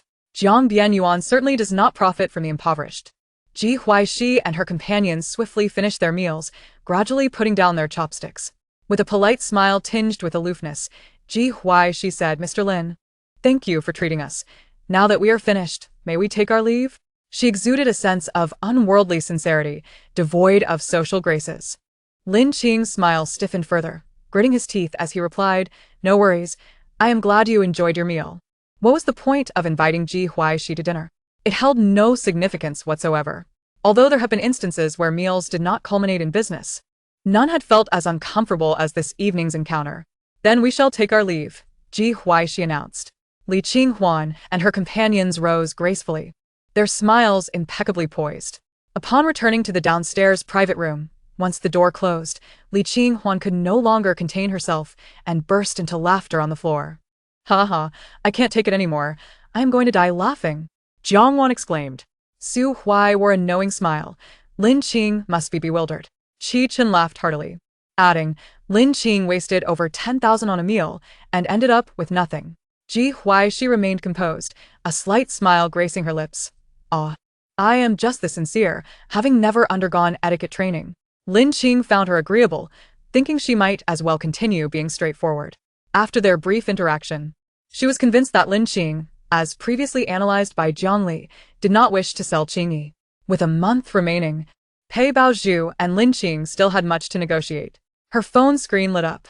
Yun, et yang bien yuen. "Beautiful woman, how did you know?" "June, I saw your car in the parking lot." "Beautiful woman, are you coming to eat too?" Yun, his. "I just got off work and came to dine with a few friends, Xia Huaili, Li Qinghan, Qi He, Su Qin, Zhang Chuan, Lu Ming." "Beautiful woman, you need not be so explicit. It sounds as though you are reporting to me." Gu Jinji observed the latest messages, a thoughtful smile gracing his features. "June. Good. When will you return home?" "I will accompany you." Ji Huaixi frowned slightly, contemplating how to respond. "No need. You just arrived." "June, it has been ages since I dined with friends. They wish to get me drunk." "Dear sister, please save me. I drove myself here, and if I drink, I cannot drive back." "Beautiful woman." Jiang Wan discreetly nudged Li Qinghuan, signaling her to glance at Ji Huaixi. Ji Huaixi sat on the sofa, her slender fingers swiftly tapping on the phone screen, the warm lighting casting a soft glow upon her as she chatted with someone, her subtly upturned lips betraying her cheerful mood. Li Qinghuan, brimming with curiosity, inquired, "Who are you chatting with? You are smiling so alluringly." "You are going to enchant me to death." If possible, she wished to embody Ji Huaixi in her next life, admiring herself in the mirror daily. Ji Huaixi glanced up, turning off her screen. "Gu Jinji is dining on the top floor with your brother." "Jiang Wan." "Wait. "How is Gu Jinji dining with our brother?" "Li Qinghuan. Is my brother also there?" "Qi Chen. Which brother are you referring to?" "Su Huai. My brother should not be there, right?" The expressions of Li Qinghuan and her companions shifted as they began to pack their belongings, preparing to make a hasty exit. If they were apprehended at home, it would certainly become quite difficult for them to venture out and play. A significant factor in the camaraderie among the group, who have been friends since childhood, is their shared bond through their older brothers. Ji Huaixi opened the chat interface and read aloud, "Li Qinghan, Qi He, Su Qin, Zhang Chuan, Qi Chen, my indifferent third brother." The others hastened their packing, a sense of urgency motivating them to make a swift exit. A few phones buzzed simultaneously. Li Qinshuan, no escapa. Tonight is destined to be devoid of opportunities to seek solace with a new companion back at the joyful hometown. Each of them retreated to a corner, feebly answering their calls. Ji Huaixi found their expressions somewhat amusing. "Brother, I'm in the private room downstairs. I'm not causing trouble or drinking." "Brother, I promise I won't run away. I'll wait for you to come home together tonight, all right?" "Good." Each corner of the room had one person assigned to it, their tones sounding exceedingly obedient. After hanging up, the four returned to the sofa to recline. Ji Huaixi chuckled. "Is it really that exaggerated?" Li Qinghuan smirked and nodded vigorously. "My brother cut off my funds and offended the god of wealth. Stepping out without a penny is a terrifying predicament for a young lady of means." "Life is not easy," Chen Chen lamented. "My third brother is the only one who doesn't indulge me." Qi Xiaoqi wiped away non-existent tears. "Zhang Chuan cannot control me, but he will drag me home to face my mother, who reigns supreme in our household hierarchy." Ji Huaixi raised an eyebrow. It seems the one who sweetly called for her brother was Jiang Wan. She turned her gaze to Su Huai, who had not yet spoken. "What about you? Do you have any tales of your brother's disciplinary actions to share for my amusement?" Su Huai, "Nothing particularly special. My brother will beat me into submission. A pampered young master like him, with delicate skin, only receives reprimands from his brother of formidable prowess. Furthermore, his brother is quite cunning, always striking where others cannot see." Chapter 96. Men are indeed cunning. Upon finishing, Su Huai languidly reclined on the sofa. Their family doesn't demand much from them. As they have elder siblings to shield them, they dare to misbehave, not needing parental intervention, as their brothers and sisters can discipline them. Ji Huaixi smiled. The families of Li Qinghuan and the others are devoid of any sordid power struggles. Otherwise, they would not be the individuals she currently knows. The group engaged in a light conversation while awaiting their older brothers to descend from the top floor after their meal. Sister Shi, are you staying behind to wait for Gu Xiao? Qi Chen inquired. Jiangwan added, your relationship is truly delightful. Ji Huaixi had initially intended to leave, but upon recalling the message from Gu Jinji, she inexplicably decided to stay. Gu Jinji could also be considered her brother. She couldn't simply disregard him. With a peculiar feeling, Ji Huaixi nodded. An hour later, the phones in the private room rang in unison. Ji Huaixi sensed her own phone vibrating as well. Is it the underground parking lot? I'll be there shortly. Brother, I'm on my way. Ji Huaixi smirked and followed the four downstairs. She proceeded to the ground parking lot while the others headed to the underground parking area. Upon exiting Jiangbian Garden, she approached her car. Gu Jinji leaned against the vehicle, one hand holding his suit jacket, the collar of his white shirt casually undone, exuding an air of relaxation. His demeanor reflecting a languid contentment after drinking. How much have you had to drink? Gu Jinji lifted his gaze, his eyes landing on her delicate lips. His Adam's apple moving awkwardly. Suppressing any inappropriate thoughts, he chuckled softly. Not much. As Ji Huaixi caught the faint scent of alcohol on Gu Jinji, she circled around to the driver's seat. Get in. Gu Jinji smirked slightly and slid into the passenger seat. Sitting in his wife's passenger seat now. Gu Jinji squinted his eyes to rest. Although he could hold his liquor, his friends, Xia Huai Li and the others, could drink excessively, and it was a bit overwhelming. Ji Huaixi stole a glance at him. After drinking, he remained composed and quiet, displaying good drinking etiquette. Having participated in numerous social gatherings in her past life, she had encountered many who, after drinking, would indulge in drunken antics, oblivious to whether they were genuinely inebriated or merely pretending. Upon returning to Jingyuan, Ji Huaixi glanced at Gu Jinji, who seemed to have drifted into slumber, and called softly, "Wake up." Meeting his bleary gaze upon opening his eyes, she waved her hand before him. I'll call Xiao Liang to assist you. No, I'm fine. Gu Jinji replied as he unfastened his seatbelt and opened the door to exit. Ji Huaixi noticed him staggering slightly. Does this look fine? Seeing Gu Jinji nearly trip, she hurriedly stepped forward to steady his arm. Iemme fine. Ji Huaixi silence. Gu Jinji. Oh, I'm fine. Ji Huaixi. She thought it pointless to argue with someone inebriated. Ji Huaixi fell silent. A fleeting glimmer of delight crossed Gu Jinji's eyes. He had indeed been a bit tipsy when he first got in the car, but after sleeping throughout the ride, that slight intoxication had long faded. Ji Huaixi assisted him into the hall, and upon seeing Xiao Liang, he quickly came forward to support Gu Jinji's other side. You help him upstairs. And have the kitchen prepare a sobering soup to send up. Ji Huaixi released her hold, entrusting Gu Jinji to Xiao Liang. She had complete confidence in Xiao Liang's capabilities. Caring for a drunken Gu Jinji was a trivial matter. Xiao Liang helped Gu Jinji into the elevator. Once inside, Gu Jinji gently brushed off Xiao Liang's assistance, saying, I'm fine. Xiao Liang silently withdrew his hand, thinking, men are indeed cunning. Young master, what about the sobering soup? Drink it. How could I refuse my wife's concern? Xiao Liang. After Xiao Liang descended, Ji Huaixi inquired with concern, fourth brother didn't he vomit, did he? Xiao Liang shook his head. Young master is fine. Though he hadn't interacted much with Gu Jinji, he was familiar with the elder's reputation for good drinking. Ji Huaixi. As long as he is fine. Please keep an eye on him tonight. Xiao Liang, adhering to his professional standards, responded affirmatively. Ji Huaixi returned upstairs, washed up, and lay in bed, lost in thought. She reflected on her encounters with Jiang Changel, Lin Qing, and the others earlier that day. Opening her phone, she entered the name Jiang Li into the search bar. Numerous pieces of information swiftly appeared on the screen. As she suspected, Jiang Li had once been an artist under Qing Yi Entertainment. Jiang Li's career had been relatively successful 3 years prior, after incurring a hefty penalty for breach of contract. She parted ways with Qing Yi Entertainment and vanished from the public eye. The specifics of what transpired during that time remained undisclosed online. However, she could still glean considerable information about Jiang Li. Jiang Li was an orphan who joined Qing Yi at the age of 14, harboring dreams of stardom. Qing Yi held an annual selection event called Youth Idol, where only the top 10 would receive the company's resources for support and the opportunity to debut as a group. Jiang Li participated in 3 selections without breaking into the top 10, only achieving that coveted victory in the 4th edition. If Jiang Li is an orphan, what about Jiang Chang'e? Ji Huaixi harbored doubts in her heart, but had no intention of investigating further. Jiang Chang'e, who disliked social interaction, had established a well-qualified entertainment company, presumably for Jiang Li's sake.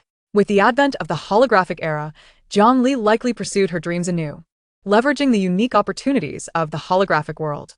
After clarifying a simple web of relationships in her mind, she drifted into a deep slumber.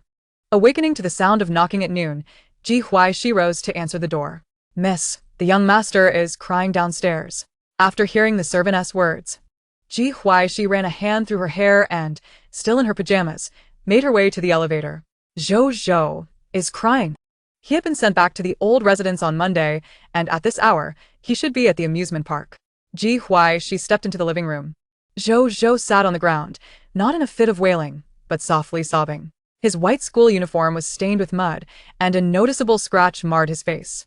Steward Liang crouched nearby, observing him, and as soon as he saw Ji Huaixi, he hurriedly said, "Miss, the young master has been crying incessantly," and remained silent. Upon seeing Ji Huaixi, Zhou abruptly stood up and ran toward her, halting abruptly a short distance away. Ji Huaixi crouched down, prepared to embrace him. But to her surprise, Zhou stopped at a distance. Noticing the mud on his clothing, she deduced the reason for his distress. "Come here for a hug. I can change out of my pajamas shortly," she coaxed softly. Hearing Ji Huaixi's gentle voice, Zhou shuffled closer and, at that moment of being held, burst into loud tears. Liang and the other servants stood by anxiously, having never witnessed Zhou cry before. He was always obedient and endearing during his visits to Jing Garden. Chapter 97. Do you think I am easily fooled? Now, crying so heart-wrenchingly, it was evident he had suffered considerable grievances. Ji Huaixi gently patted Zhou's back, allowing him to weep freely. Suddenly, the telephone in the living room rang. Seeing it was a call from the old residence, Steward Liang quickly answered. "The young master has gone missing from kindergarten?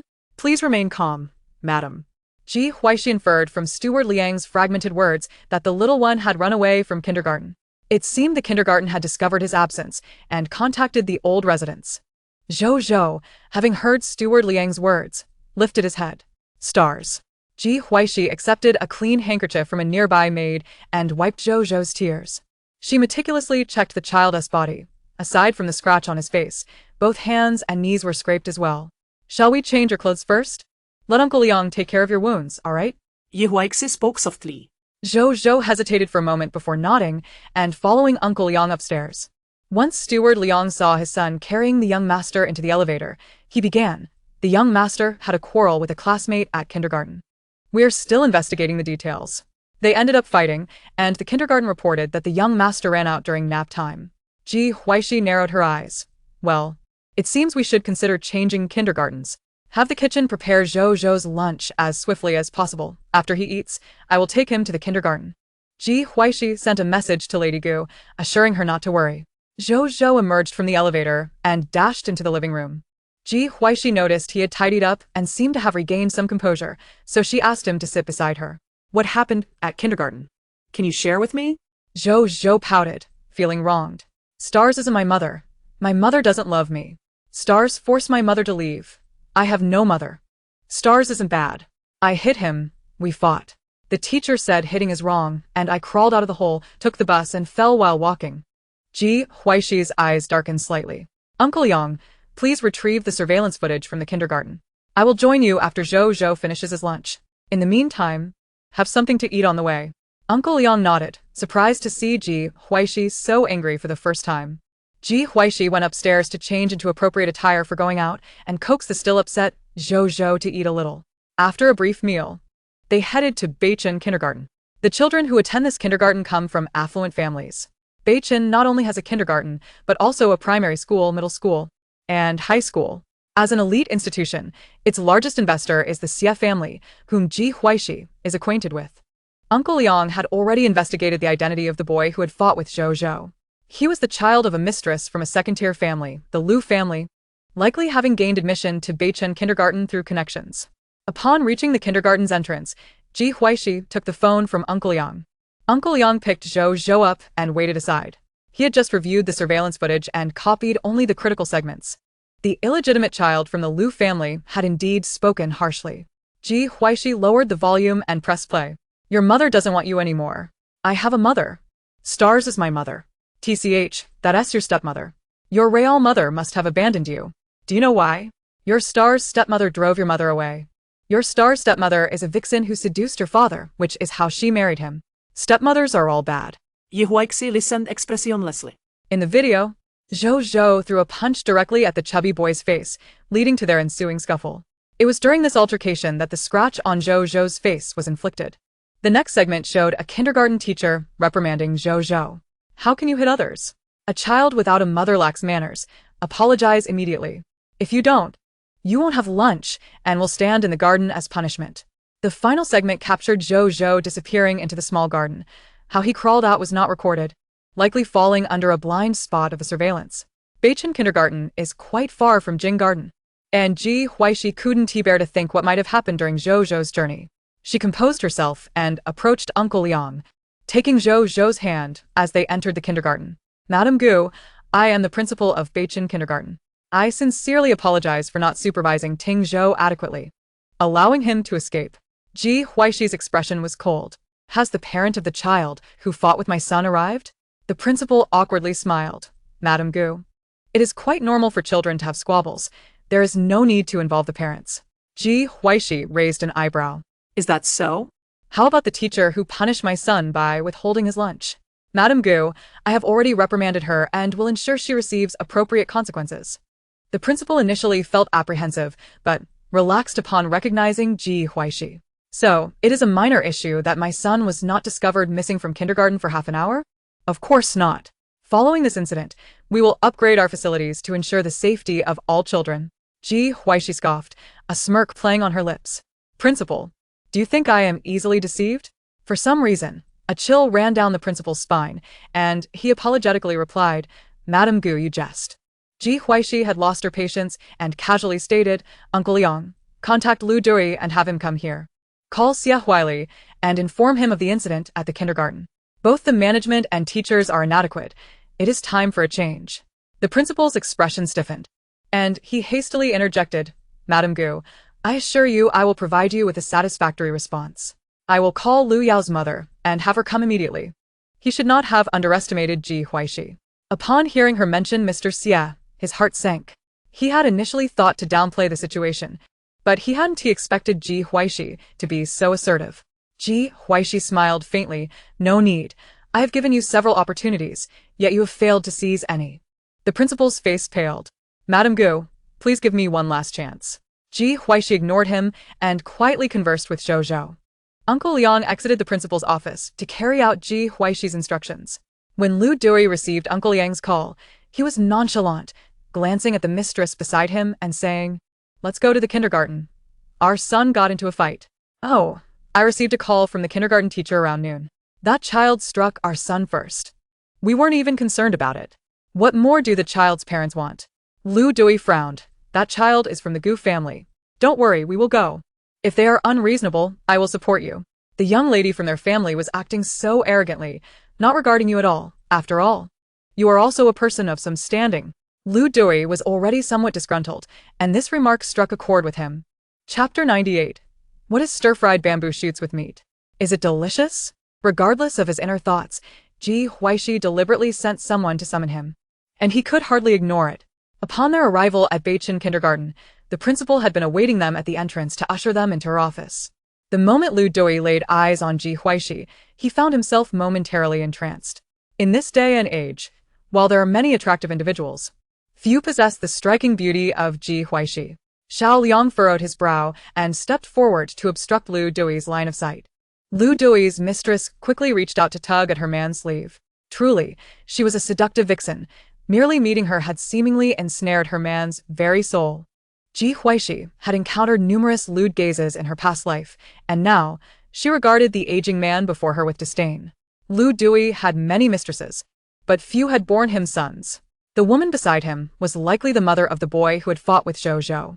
Madame Gu, have you summoned us for a specific reason? Children fighting is quite normal, and besides, it was your child who initiated it, Lu Dui stated. Taking a seat without waiting for an invitation, his words suggesting that Ji Huaixi was being unreasonable. Ji Huaixi raised an eyebrow. Bring his son here. Just as Xiao Liang was about to exit, the principal, eager to salvage her own image, volunteered to do so. Is it not sufficient to simply state your concerns? Why must you involve my son? He is a diligent student. Lu Dui's mistress muttered in discontent. Children roughhousing is indeed commonplace. But I shall not tolerate any attempts to instigate trouble, Ji Huaixi replied coldly. She had but one child, though she did not give birth to him. It did not diminish her affection. What do you mean? Are you implying my son is the troublemaker? It was clearly your son who struck first, the woman retorted. Lu Dui, noting Ji Huaixi's dismissive demeanor towards him, snapped, Madame Gu, you have summoned me here for a trivial matter. Out of respect for your family, I am granting you this courtesy, but I expect you to temper your demands. Ji Huaixi, uninterested in wasting her breath on him, ignored the increasingly dark expressions on their faces. The principal soon returned, leading in a slightly plump child. Madame Gu, this is Lu Yao, the boy who fought with Ting Zhou. Upon seeing his parents in the office, Lu Yao excitedly rushed over. Dad, Mom, are you here to pick me up from school? Before Lu Dui could speak, Ji Huaixi interjected, you must be Lu Yao, correct? Lu Yao then noticed Zhou Zhou and the beautiful woman beside him. Are you Zhou Zhou's stepmother? You look just like the vixen my mom described from the TV shows. Lu Dui's expression shifted slightly. Madame Gu, children speak without a filter. I hope you won't take offense. Ji Huaixi smirked. Oh, but I intend to take offense. What did your mother say about me? If you can repeat it, I shall treat you to a grand meal. Lu Yao gulped. Really? The woman next to Lu Dui became flustered. Yao Yao. Before she could finish, Xiao Liang advanced to cover her mouth. Ji Huaixi nodded, of course. Seeing this, Lu Dui understood the implication. Just as he opened his mouth, he received a warning glare that held a hint of frost. Mr. Lu, it would be wise to remain silent. Ji Huaixi naturally placed her hand over Zhou Zhou's ears. With affirmation, Lu Yao cheerfully began to recite, My mom said you are a vixen who seduces men to secure a good marriage. There is no difference between a wealthy heiress and someone like her. Both must please men, and you are quite adept at it.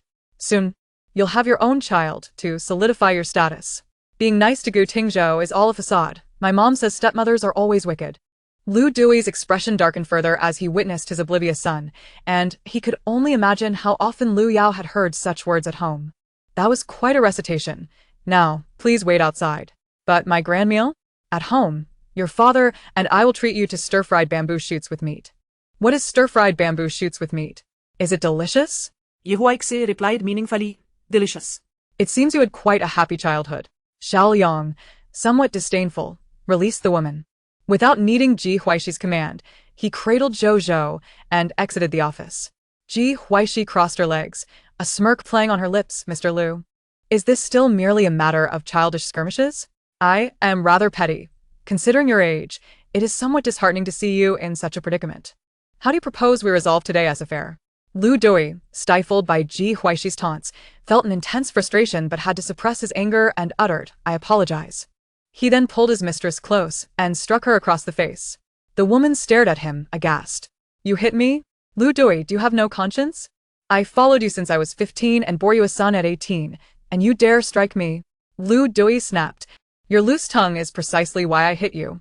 As his words fell, he struck her again with considerable force, leaving her clutching her face in pain. Apologize to Madame Gu, he commanded coldly. Ji Huaixi observed the scene with a calm demeanor. She was not a virtuous person. While she might intervene if innocent parties were harmed, she had no qualms about not intervening in the case of Lu Dui's mistress. Why should I apologize? I spoke no untruth. She is merely a bedwarmer. Silence, Lu Dui barked. He had once appreciated this woman's lack of cunning, her youth making her easily manipulated. Now, it seemed that being too simple-minded was equally detrimental. You hit me. I can't go on living. The woman, disregarding everything, fled the principal's office. Ji Huaixi merely regarded it as a performance. Lu Dui, unusually subdued, said, Madame Gu, she is ignorant. I apologize on her behalf. Ji Huaixi responded with a cold smile. She bore a child, yet you failed to educate her. What was the point of her bearing it? Lu Duri, suppressing his frustration, conceded, "You make a valid point. Madam Gu, I will go outside and have that rascal apologize to young Master Gu." Ji Huaixi raised an eyebrow, seemingly impressed by his glimmer of intellect. After Lu Dui exited, Xiao Yang returned with Zhou Zhou. Shortly thereafter, Lu Dui entered, leading a visibly tear-streaked Lu Yao. Quickly, apologized to young Master Gu. Lu Yao, with red-rimmed eyes and a quivering voice, said, "Gu Ting Zhou, I'm sorry. I didn't mean to say those things. What my mom said was absolute nonsense. Just pretend you never heard it." Zhou Zhou stared at him for a moment, his lips pressed tightly together, remaining silent. Chapter 99. The chill has set in. The Lu family is on the brink of bankruptcy. Observing this, Lu Dui patted his younger son's head. "Apologize again." Lu Yao, bewildered, looked up and asked, "How do I apologize again?" Lu Dui replied, "Figure it out yourself." "I'm sorry, Gu Ting Zhou. I shouldn't have said those things." "That's enough. Take him away," Lu Dui said. Unable to contain his curiosity, he asked, "What about business matters?" Ji Huaixi shot him a glance. Suddenly, a deep, resonant voice came from the doorway. "If you have business inquiries, Mr. Lu, what would you like to ask?" Lu Dui turned to see a young man at the entrance, his heart sinking. The fourth young master of the Gu family was currently the most active of his generation, thriving in his own right without needing to inherit the family business. "Young Master Gu, I was merely speaking casually. I hope you won't take offense, and that you will show mercy." Lu Dui's demeanor became exceedingly humble in the presence of Gu Jinji. Gu Jinji raised an eyebrow, snorting lightly. "Mr. Lu, if you cannot manage your women, refrain from pursuing them. If you cannot raise your children, do not have them. I prefer to address issues at their source. How do you propose I settle this account?" "Of course, the chill has set in. The Lu family is on the brink of bankruptcy," Xiao Yang remarked with a smile. Upon hearing the words, Ji Huaixi curved her lips into a subtle smile. Noting that Xiao Yang had certainly indulged in a fair share of vintage domineering CEO novels. While it was true that the Gu family possessed considerable wealth and influence, they were not inclined to bully others with their power. The events of today would not reduce the Lu family to utter destitution. At worst, it would serve as a painful lesson for Lu Duri, one that would certainly leave him feeling both physically and emotionally distressed. With a sense of restraint, Lu Dui acquiesced. "Gu Xiao, the fault lies with me. Please, dictate the way forward." Should the Gu family seek to undermine his company, he would not simply capitulate. After a moment's contemplation, Gu Jinji calmly stated, "I recommend you withdraw from the competition for the project in the West District of Beicheng." Lu Dui's expression darkened. He had been nearly certain of his success with that project, which could sustain his company for 2 to 3 years. To be compelled to withdraw now felt akin to a death sentence. However, he was aware that since Gu Jinji had brought it up, should he not voluntarily withdraw, Gu Jinji possessed ample means to force him out, potentially entangling him in far greater difficulties. "I shall heed your advice, Gu Xiao. I will take this troublesome child home first." Lu Dui managed to suppress the indignation that simmered within him. Gu Jinji nodded, a faint smile playing at the corners of his mouth. "Please, Mr. Lu." Lu Dui had no desire to linger in the office any longer. He took his younger son by the hand and departed. He had many women in his life, but only 2 sons. His elder son harbored resentment towards him, and with the arrival of his younger son, all his affections were concentrated on him. He had indulged the child considerably. Under any circumstance, he would not willingly relinquish the West District project. Once Lu Dui left, the principal approached cautiously and said, "Mr. Gu, Mrs. Gu, I have dismissed that teacher. Is there anything else you are dissatisfied with?" Ji Huaixi did not glance at him. The principal's position was undoubtedly untenable now. She took Zhou Zhou's hand and exited, confident that Xia Huai Li would manage the subsequent arrangements. They left the principal, who stood in the office, his face ashen. Upon reaching the kindergarten's entrance, Ji Huaixi turned to Xiao Yang and said, "You should grab a bite to eat first. Take the afternoon off if you have no other matters to attend to." The urgency of the situation necessitated Xiao Yang's immediate arrival, even without a meal. Xiao Yang nodded, only departing once he saw the 3 of them enter the same vehicle. Gu Jinji took the driver's seat, while Ji Huaixi chose to sit in the back with Zhou Zhou rather than the passenger seat. "Zhou Zhou," she began. "You heard Lu Yao's apology in the office. I understand you may not wish to forgive him, and that is entirely your choice. However, he did utter a truth. Consider his words as mere nonsense." Zhou Zhou embraced Ji Huaixi and whispered, "I understand." Ji Huaixi felt a surge of affection for the child in her arms. The identity of her elder brother was fraught with implications, and her sister-in-law had faced retribution due to that very identity, losing her life in the process. It was inconceivable to think that her brother and sister-in-law did not love their child. Rather, it was fate that had dealt them a cruel hand. At present, Zhou was still young, and certain truths could not yet be revealed to him. "My dear Zhou," Ji Huaixi gently assured, "remember, I will always be your mother. No matter what others may say, do not let it sadden you, for the stars will always accompany you as you grow." Ji Huaixi lowered her voice to comfort her child. Through the rear-view mirror, Gu Jinji observed the soft expression on Ji Huaixi's face, and his own softened in response. "Zhou, you must not wander off from kindergarten, understood?" The moment he heard his father's voice, the previously emotional Zhou stiffened, casting a pleading glance towards Ji Huaixi. He had nearly forgotten that he had sneaked out through the dog door. Ji Huaixi ruffled his curly hair, disregarding his imploring gaze. Sneaking out was indeed perilous. Even though Zhou was quite clever and knew how to take the bus, the distance between Beichin Kindergarten and Jingyuan was considerable. Should any misfortune befall him, their family would be utterly devastated, especially since her brother, who fought valiantly for the country, had but this one son. Zhou drooped his eyelids, acknowledging, "I understand now. I shouldn't sneak out. It can be dangerous." Ji Huaixi added, "Next time you're feeling down, call me. I can come to pick you up anytime." Zhou nodded obediently, feeling grateful for having the best mother in the world. The mother who turned into stars and the beautiful star he had now were both wonderful mothers. Having calmed her child, Ji Huaixi lifted her gaze to Gu Jinji, "Fourth brother. Weren't you supposed to be on a business trip to City S? What brings you here?" Gu Jinji replied, "I've delegated the business trip to my subordinates. Your matters are of utmost importance." Ji Huaixi glanced out at the road and decided, "Let us not return to Jingyuan. Let us head to the old residence. Mother must be worried about Zhou. We'll stay there tonight and return to Jingyuan tomorrow." As Gu Jinji listened to her plans, an unmistakable fondness colored his voice as he gently acquiesced. "All right, I will follow your arrangements." A splendid plan indeed.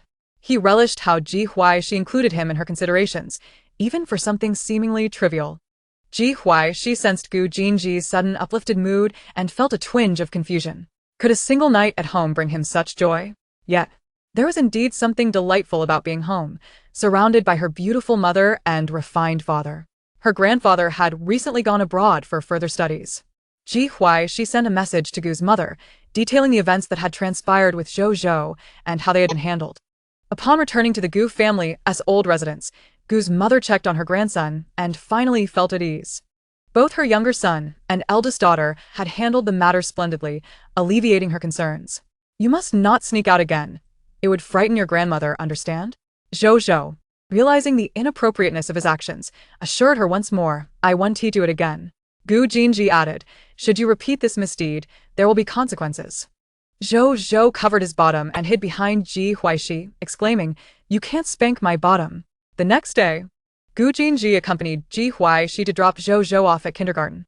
After they had seen their child settled, Gu Jinji glanced at his watch and asked, "Would you like to visit my company? Experience the holographic products?" Ji Huaixi's eyes brightened, her curiosity piqued. "Is that permissible? I thought it was set to launch next month?" Gu Jinji's eyes twinkled with amusement. "Absolutely. We just need to sign a confidentiality agreement." Ji Huaixi was genuinely interested in the holographic world. The Huaixi technology building boasted 30 stories. Ji Huaixi accompanied Gu Jinji directly to the 28th floor via a private elevator. The reception on the 28th floor was dressed impeccably, and Ji Huaixi sensed a hint of excitement in the receptionist's gaze as she regarded them. "Jinji, little sister-in-law," they heard, turning to see a familiar face.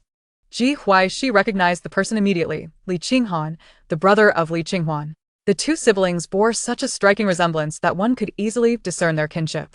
Dressed casually and holding a cup of coffee, Li Qinghan glanced at Gu Jinji and inquired, "What brings you here?" "I need a set of products to take with me.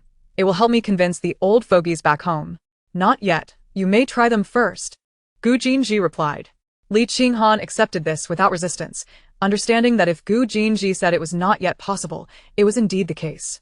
The advent of the holographic era heralded a new wave of opportunity, and no one would wish to miss such a chance. Gu Jinji led them into a room that required facial recognition, fingerprint verification, and a password to unlock. Upon entry, They were greeted by an overwhelming sense of technological advancement. A vast wall of screens displayed a plethora of real-time data, which Ji Huaixi found perplexing but did not inquire further, nor did Li Qinghan.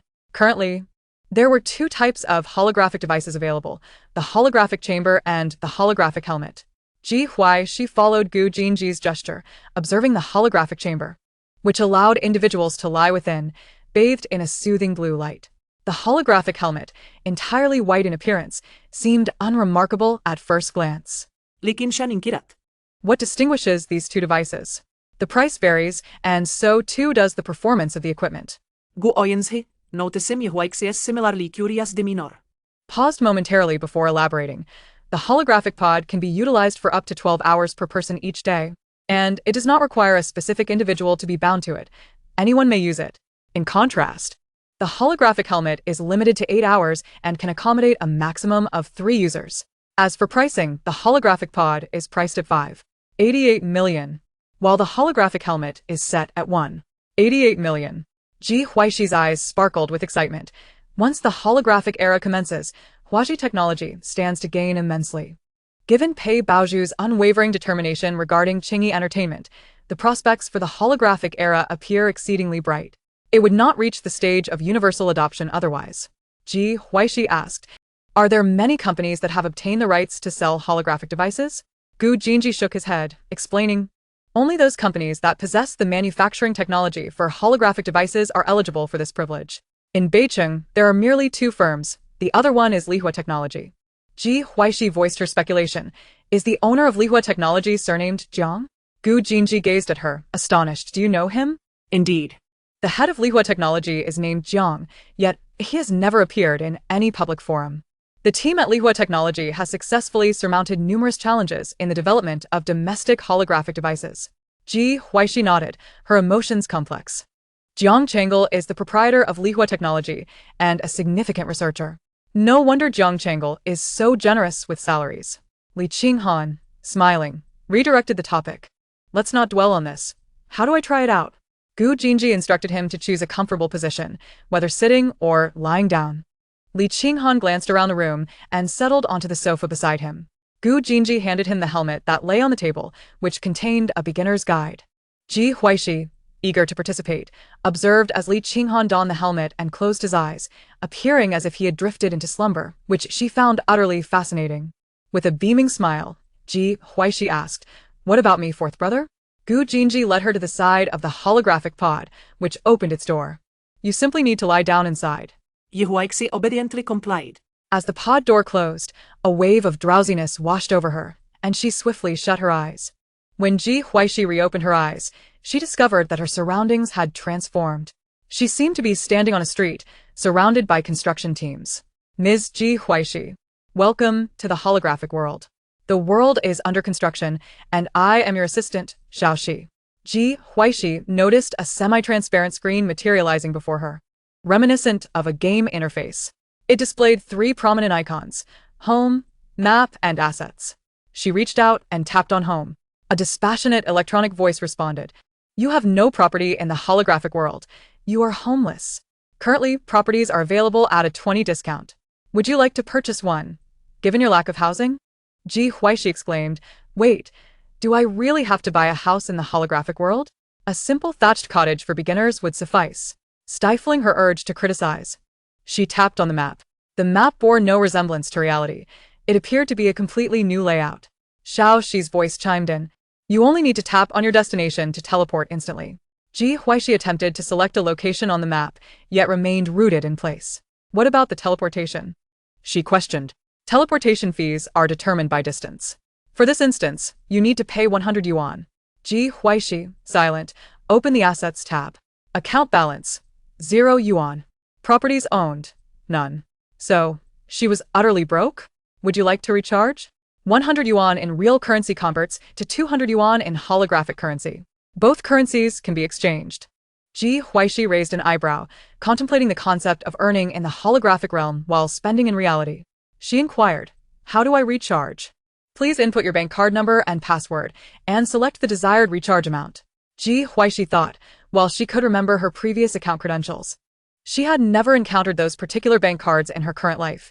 Knowing the password but not the account number presented a dilemma. How do I exit the holographic world? She needed to retrieve her cards to invest in the holographic economy.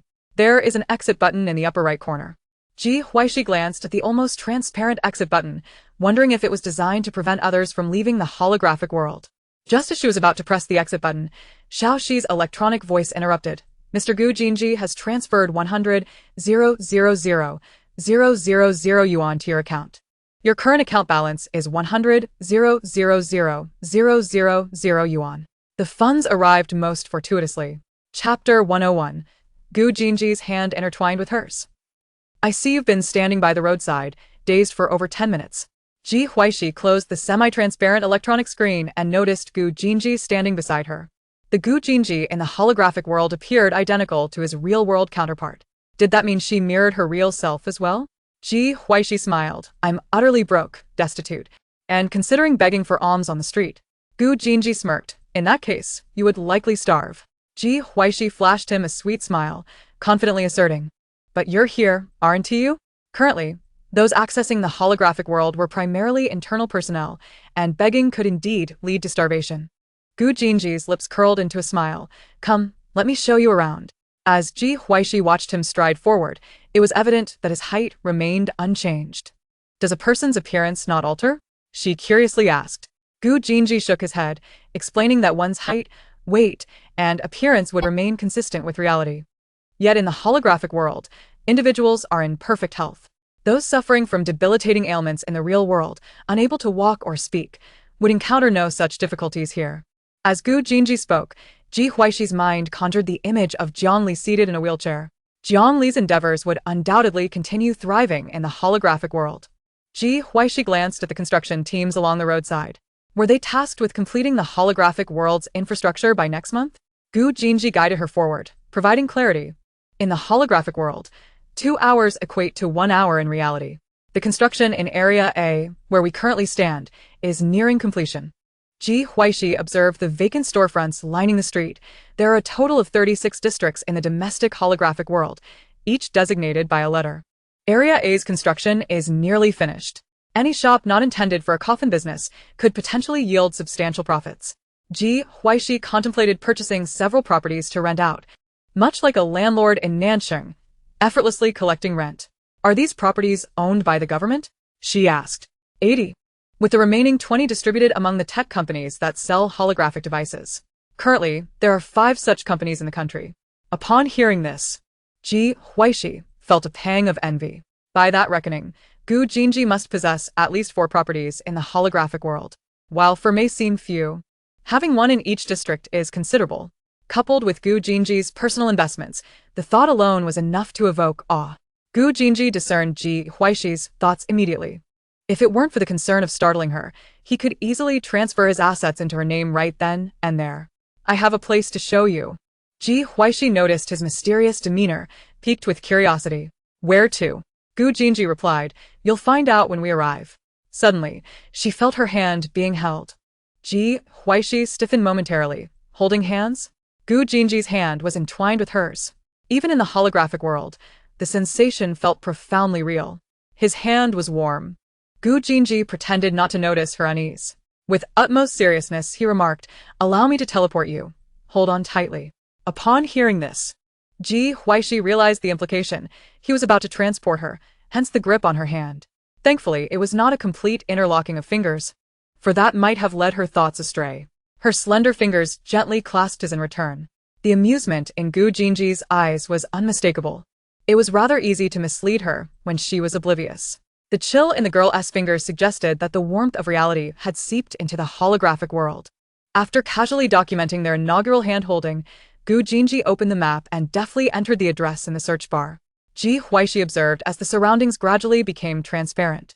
After a brief moment, the scenery slowly reformed, but they found themselves no longer on the previous street. Ji Huaixi scrutinized the enigmatic location to which Gu Jinji had brought her. The spacious flat was devoid of furniture, rendering it even more cavernous. Pondering, Ji Huaixi inquired. Can we directly teleport inside the house? Gu Jinji, understanding her concerns, clarified, yes, but only if it is your own property. Generally, One can only teleport to the entrance of the community. Ji Huaixi comprehended. Since it was not her property, he had to hold her hand to bring her inside. Gu Jinji nodded, seemingly nonchalant as he glanced down at their clasped hands, reluctantly releasing her grip. Ji Huaixi exhaled quietly, the peculiar emotions stirred by their hand-holding gradually subsiding. Gu Jinji continued, "In the future, when you enter the holographic world, you can reside in this flat. The security is quite satisfactory." Ji Huaixi's eyes widened in delight. "Is this a gift for me?" Standing on the balcony, she gazed at the azure sea, where a couple appeared to be frolicking on the beach. Gu Jinji gently tapped her head. "Dream on. While I could give it to you, I would still need a reason to move in myself, which complicates matters." Ji Huaixi chuckled, genuinely enamored by the layout of the flat. Although it was not a grand estate like Jingyuan, living here would evoke a vacation-like ambience. The sea breeze enveloped her, inviting relaxation of body and spirit. She meandered around. There were only 2 rooms, and the balconies of both were shared. Gazing into the distance, she could see the landmark twin towers of Area A, towering at 600 meters. "Which room is mine?" she asked. "You can select the remaining one." "The other will be mine," Gu Jinji replied. Ji Huaixi, after some contemplation, chose the left room.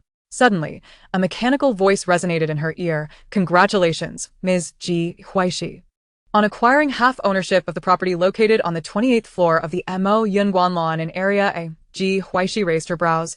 "Thank you, fourth brother." Gu Jinji was indeed generous, willing to share such a splendid flat with her. From now on, she would have a home in the holographic world. Gu Jinji smiled faintly under certain conditions. Ji Huaixi took 2 steps back, recalling his previous request for a token of gratitude that hadn't been exorbitant. She cautiously advanced 2 steps forward. "What conditions?" Gu Jinji, noticing her movement, casually stated, "You will oversee the interior design of this flat. Since we will frequently inhabit the holographic world, Mo Yunguan Lawn should be a comfortable abode." "Certainly, consider it done," Ji Huaixi replied with a smile. As she suspected, the conditions were not burdensome. It was only natural for her to manage the renovations of a place she would also occupy. "Please send me the floor plan when you have it. I assure you I will make our home exceedingly pleasant," she added. Gu Jinji nodded in agreement. The grandeur of Jingyuan lacked the intimate atmosphere present in this spacious flat. Chapter 102. Is your relationship with President Gu one of marriage before love? Gu Jinji asked. "Would you like to visit the beach?" "Sure," Ji Huaixi replied as he took her hand again. In the next moment, they found themselves by the sea. "Miss Ji?" She turned to see Zhongli, slender yet vibrant, accompanied by Jiang Chengle, who wore a noticeable smile. Together, they resembled celestial beings stepped out of a painting. Upon seeing Ji Huaixi, Zhongli couldn't help but marvel. Both she and her husband possessed striking, almost aggressive beauty, a match made in heaven. "Boss, Miss Jiang, I just saw a couple chasing each other by the beach. I didn't expect it would be you too," Ji Huaixi remarked. Zhongli blushed slightly at her words. "Today, the holographic world allowed us family members to experience a preview, and I couldn't resist having Changle bring me in to try it out. It's been ages since I felt the joy of walking. She could run, jump, and even dance and act here. It felt like a dream." Ji Huaixi, surprised, asked, "Is today the first day for testing?" While she conversed with Jiang Li, Jiang Changle regarded Gu Jinji. Though he had only seen Gu Jinji in a variety show Ji Huaixi had recorded, he had heard much about him within their circle. "Mr. Gu? It's an honor to meet you." Gu Jinji's gaze shifted between Ji Huaixi and Jiang Changle, piecing together why Ji Huaixi knew him. "Mr. Jiang, the pleasure is mine," Gu Jinji replied politely. Jiang Li chuckled lightly. "Miss Ji, you may call me Jiang Li from now on. We will be neighbors." "Of course. Let us chat over there while you men entertain yourselves," Jiang Li suggested, linking arms with Ji Huaixi and leading her to a nearby beach chair. Left behind, Gu Jinji and Jiang Changle exchanged glances, rendered speechless. Had they truly been so easily abandoned? Reclining in the beach chair, Ji Huaixi admired the breathtaking view, where the sea met the sky. "I haven't felt this relaxed in ages," Zhang Li mused. "The holographic world is quite fascinating," Ji Huaixi agreed. Zhang Li nodded. "After my injury prevented me from dancing, I felt utterly despondent. Fortunately, I met Changle, who gave me new hope. I've been eagerly anticipating the successful development of holographic products." Ji Huaixi, intrigued, asked, "You and Mr. Jiang?" Jiang Li's heart warmed at the thought of Jiang Changle. "I am an orphan. When Jiang Changle was abducted by traffickers as a child, I managed to rescue him and bring him back to the Welfare Institute. naming him Jiang Changle. He had been traumatized and was quite reticent, but after living together for 2 years, his family found him. The Jiang family supported me, yet I never saw him again until 3 years ago when I was injured. It was as if he descended from the heavens, helping me cover a substantial breach of contract fee and accompanying me, preventing me from sinking into despair. Ji Huaixi was taken aback by the twists in their stories, silently reflecting on how love ultimately prevails. Things will surely improve, she assured. Jiang Li's eyes sparkled. So, are you and President Gu a case of marriage before love? Ji Huaixi momentarily faltered, unsure how to respond. Since awakening in the hospital, she had sensed subtle shifts in Gu Jinji's demeanor towards her. He had always treated her well, but now his gaze often held an unmistakable tenderness. She had played the fool, pretending not to notice while justifying his seemingly inappropriate gestures in her mind, such as today as hand-holding. His hand was warm, yet bore a hint of nervousness. Ji Huaixi's gaze drifted to Gu Jinji, who was conversing with Jiang Changle, uncertain how long she could continue this charade. With a smile, she responded to Jiang Li's question. Yes, I suppose it could be considered marriage before love. At that moment, the two men rose and began to walk towards them. Jiang Changle habitually approached Jiang Li's side and settled down beside her beach chair. Ali, Would you accompany me to buy groceries later? Jiang Li's eyes sparkled as she smiled brightly. Sure, I'm craving braised ribs and oil-braised shrimp for dinner. Ji Huaixi teased. Boss, I don't consume dog food. Jiang Changle cast a sidelong glance at the man beside her former employee, calmly stating, You have a husband. Ji Huaixi fell silent. Jiang Li chuckled softly, adding, Changle and I have watched a cooking show. Mr. Gu's culinary skills are quite impressive. Jiang Changle interjected, My cooking is commendable as well. Ji Huaixi exclaimed, unable to bear the sweetness emanating from the two, finding their affection toothaking. Gu Jinji chuckled silently, recognizing that men in love tend to share a common demeanor. Jiang Li remarked, We'll log off now. We wouldn't want to intrude on your date. Jiang Changle replied, Jinji. Let's chat on WeChat later. Both Ji Huaixi and Gu Jinji nodded in agreement, their figures swiftly vanishing. It seems you were engrossed in an enjoyable conversation. Addressing him as Mr. Gu and then Jinji, he mused. His mind was sharp. The technical proficiency of the Pear Blossom technology team was on par with that of Huaxi's. As their conversation unfolded, an affinity began to blossom. Why not explore this beach? Let us see if it differs from reality, Gu Jinji suggested, pulling Ji Huaixi up from her slouched position on the chair. Confused, she responded, There's no difference. The experience is identical. Adventure mode is about to commence. 10, 9, 8, 7. The countdown echoed throughout. Ji Huaixi bit her lip, instantly aware that it was Gu Jinji who had activated the adventure mode. The holographic world felt excessively technological. As the countdown ceased, Ji Huaixi observed that everything remained unchanged, her confusion deepening. Adventure mode? Gu Jinji nodded. A ship will arrive shortly. Just as he finished speaking, a vessel materialized on the water, heading directly towards them. Is that a ship meant for the two of us? Ji Huaixi exclaimed. Noting the ship's speed was astonishingly swift. Seeing Gu Jinji remain unfazed, she resolved to stay as well. Gu Jinji responded nonchalantly, that's one way to interpret it. Ji Huaixi fell silent, watching as the ship appeared poised to collide with them, only to soar into the air before crashing back down. It seemed intent on crushing them. Though the nature of the adventure remained unclear, the thrill was undeniably palpable. The ship halted perfectly before them. A peculiar mechanical voice announced, Board the ship, board the ship. The journey of death is about to begin. Ji Huaixi retorted, Who designed this? Chapter 103. Didn't we agree that fear would lead to clinging to the man beside us? Gu Jinji, slightly uneasy, explained, There's a relatively young member on the company team. It said this is the most suitable project for couples to explore together. Ji Huaixi smirked. One might think you're quite old if they didn't know better. Gu Jinji cleared his throat. Shall we try it out? The team mentioned this mode is rather entertaining. Entertaining, indeed. It terrifies the timid and brings tears to the brave. They both ignored the ship's mechanical voice as they stepped aboard.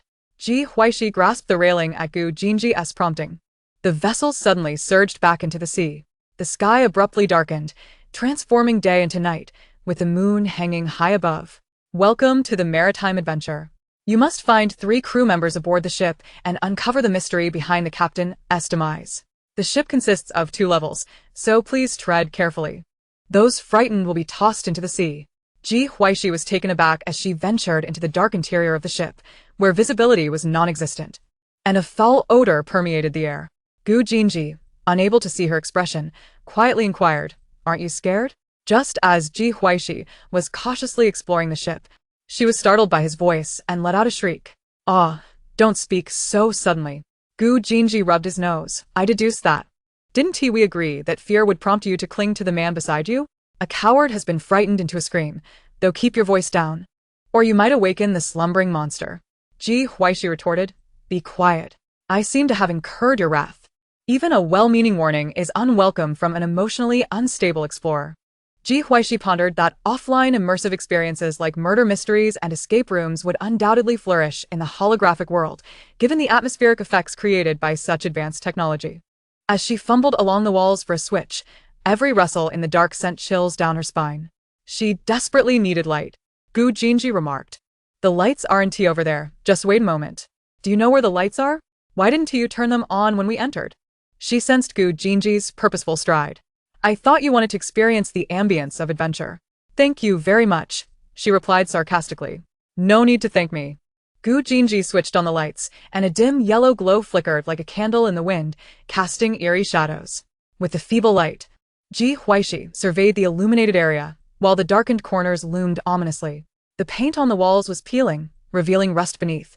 They were likely in the hall.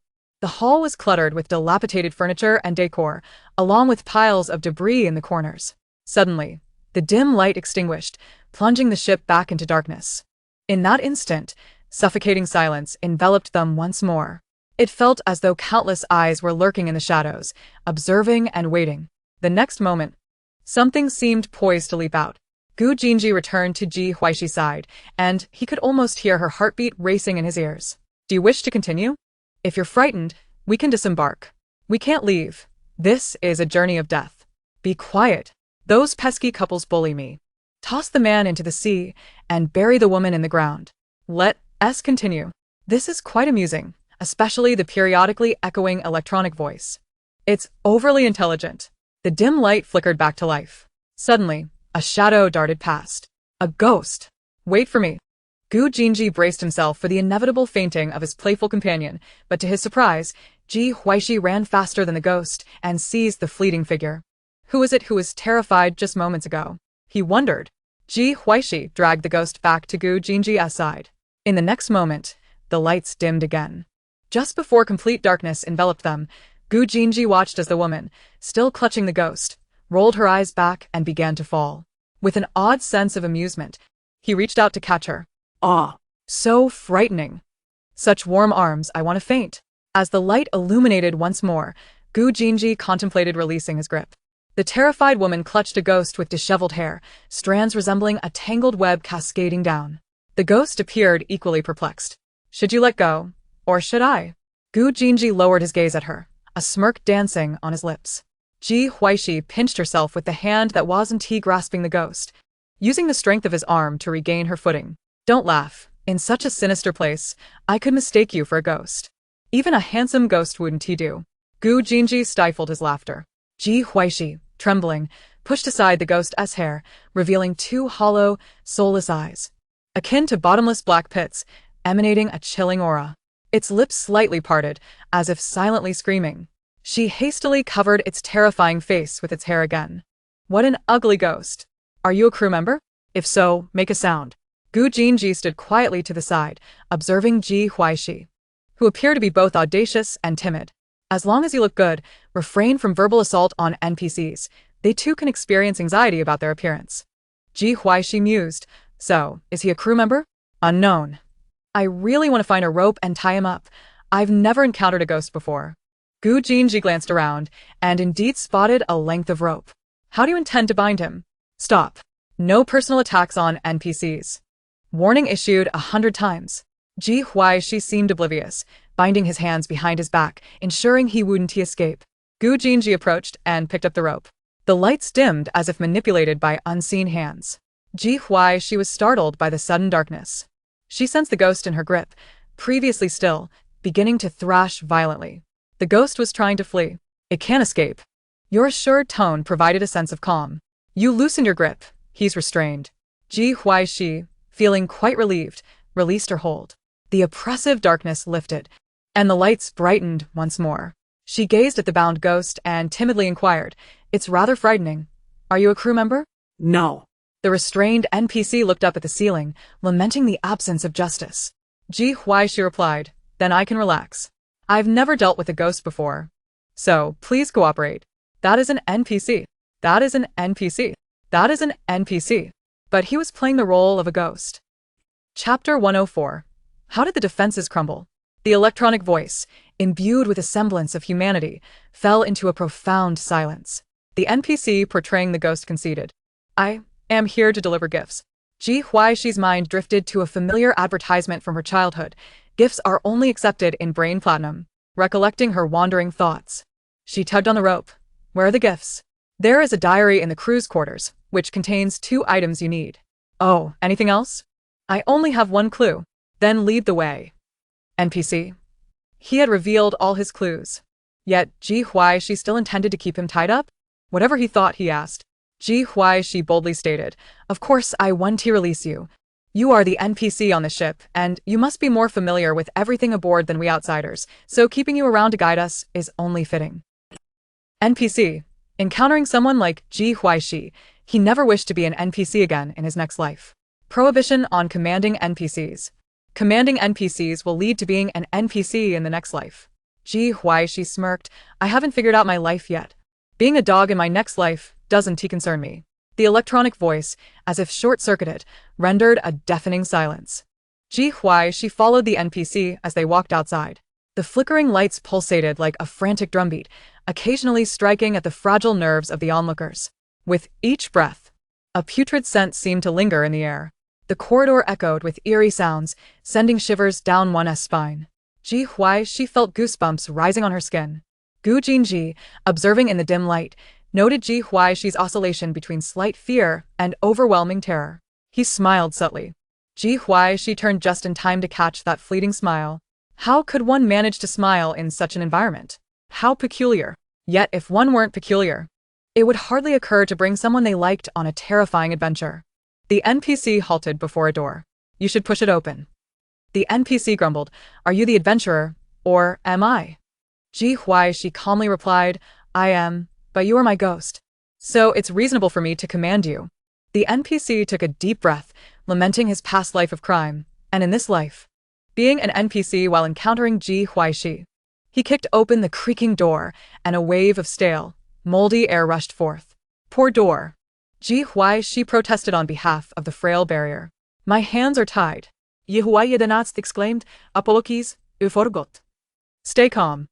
"I must remain calm." Without needing Ji Huaixi's commands, he stepped into the crew's quarters first. A flashlight lay on the table. Ji Huaixi raised an eyebrow, surprised by the NPC's thoughtfulness. Gu Jinji approached, grasped the flashlight, and switched it on, illuminating the surroundings. The quarters contained 2 rusty bunk beds, the bedding haphazardly arranged, with the tattered sheets marred by stains and dust. Aside from the 2 beds, there was only 1 table. Ji Huaixi inquired, "Where's the notebook?" The NPC suddenly became irate. "Find it yourself." Searching within the confined quarters for a notebook was evidently not a daunting task. Gu Jinji waved the flashlight around and soon discovered a dust-covered notebook beneath the bed. The cover was already yellowed, with frayed edges. Ji Huaixi gently flipped it open. The pages had become brittle, and the writing was barely legible. Yet the anatomical drawings on the last page were strikingly clear. There was little useful information to glean. Firstly, the camaraderie among the 3 crew members was strong. Secondly, the relationship between the crew and the captain was strained. Gu Jinji speculated, did the crew kill the captain and then hide away? Ji Huaixi's eyes sparkled as she raised her voice. That's what I think too. Just kidding. What's the next clue? Ji Huaixi directed her question toward the unseen NPC. How should I know? It appeared that your social skills were lacking. Don't colleagues communicate with each other? Suddenly, a strange wind swept through. Ji Huaixi immediately darted behind Gu Jinji and whispered, "Are your ghost colleagues trying to discuss feelings with you? Remember to ask them for something useful for me." The NPC, illuminated by the flashlight, saw Ji Huaixi's pale face. The clearly terrified individual spoke words that seemed nonsensical. Ji Huaixi squinted one eye while curiously inspecting the ghost, with flowing white hair hovering before Gu Jinji. Binding one is the same as binding two. Shall we bind them together? Upon hearing this, the white-haired ghost faltered in his dialogue. What had he just heard? Spotting the misfortunate colleague bound nearby, he contemplated whether he should make a run for it. Gu Jinji affectionately replied, "All right." The white-haired ghost hesitated for a moment, but upon hearing Gu Jinji's response, it was too late to flee. The white-haired ghost protested, "I'm just an NPC." Beside him, the ugly ghost interjected, "But you are playing a ghost." Ji Huaixi felt quite satisfied. Even ghosts were eager to respond, quite commendable. Fortunately, the length of the rope was ample, enough to bind several. Ji Huaixi straightforwardly declared, "Reveal your clues." The white-haired ghost feigned death, remaining utterly silent. "Please treat the NPCs kindly, adventurers," Gu Jinji nonchalantly remarked. "We are not abusing them. But you're not treating them kindly either." Ji Huaixi retorted, "People and ghosts are on different paths. Treating ghosts too well, while neglecting humans, is problematic. Adventurers, you have 1 hour to unravel the mystery of the captain's death and locate the 3 crew members. Or you will remain aboard the ship forever, becoming one of the souls trapped here." Upon hearing the time constraint, Ji Huaixi realized it had broken down. How had it crumbled? She was the one who had been frightened. Ji Huaixi stepped in front of the white-haired ghost. "Tell me your clues." The white-haired ghost turned away, showing no desire to engage with Ji Huaixi, seemingly prepared to resist her to the end. Ji Huaixi scratched her head. "You both seem to be male ghosts." The NPC portraying the ugly ghost inexplicably felt a sense of foreboding. Ji Huaixi continued, "How about we bind your hair together, forcing you to face each other?" Currently, both ghosts were only bound at the hands, with a small distance between them. Gu Jinji quipped, "Let us strip off your clothes too, for a more intimate encounter." The ugly ghost gasped, "His innocence."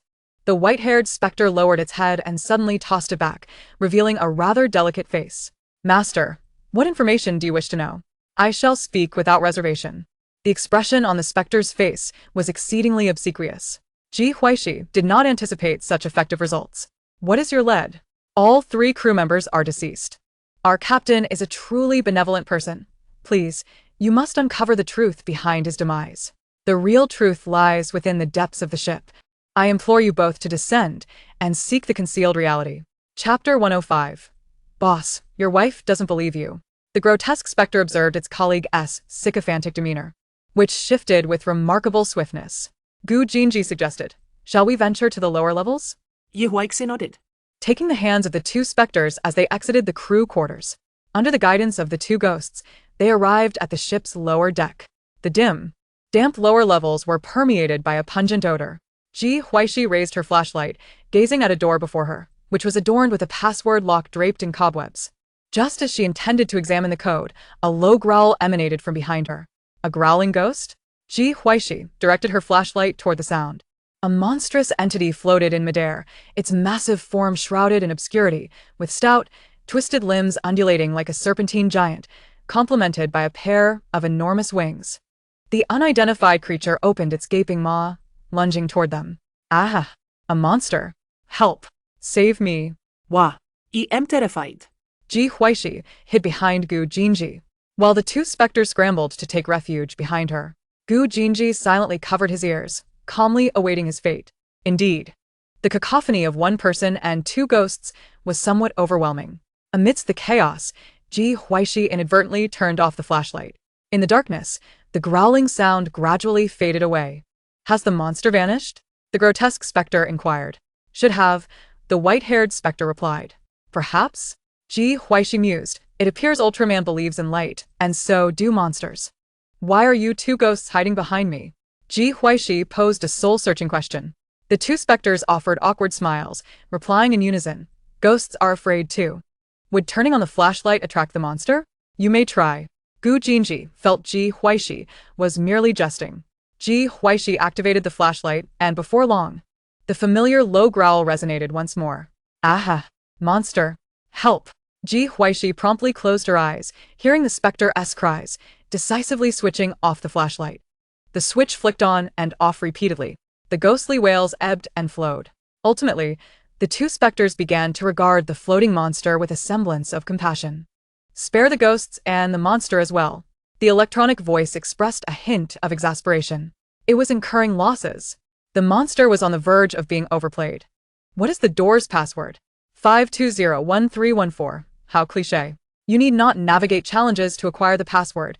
Please refrain from mockery. Ji Huaixi, unfazed, grinned. Is it not because you wish for us to depart swiftly to spare your props? How did you know? Ji Huaixi chose to ignore the intellectually challenged electronic voice. Turning to the white-haired specter. Input the password. Why me? Because I wish to avoid the cobwebs. The white-haired specter pointed at its colleague behind it, asking, Then why not him? Because he is behind you.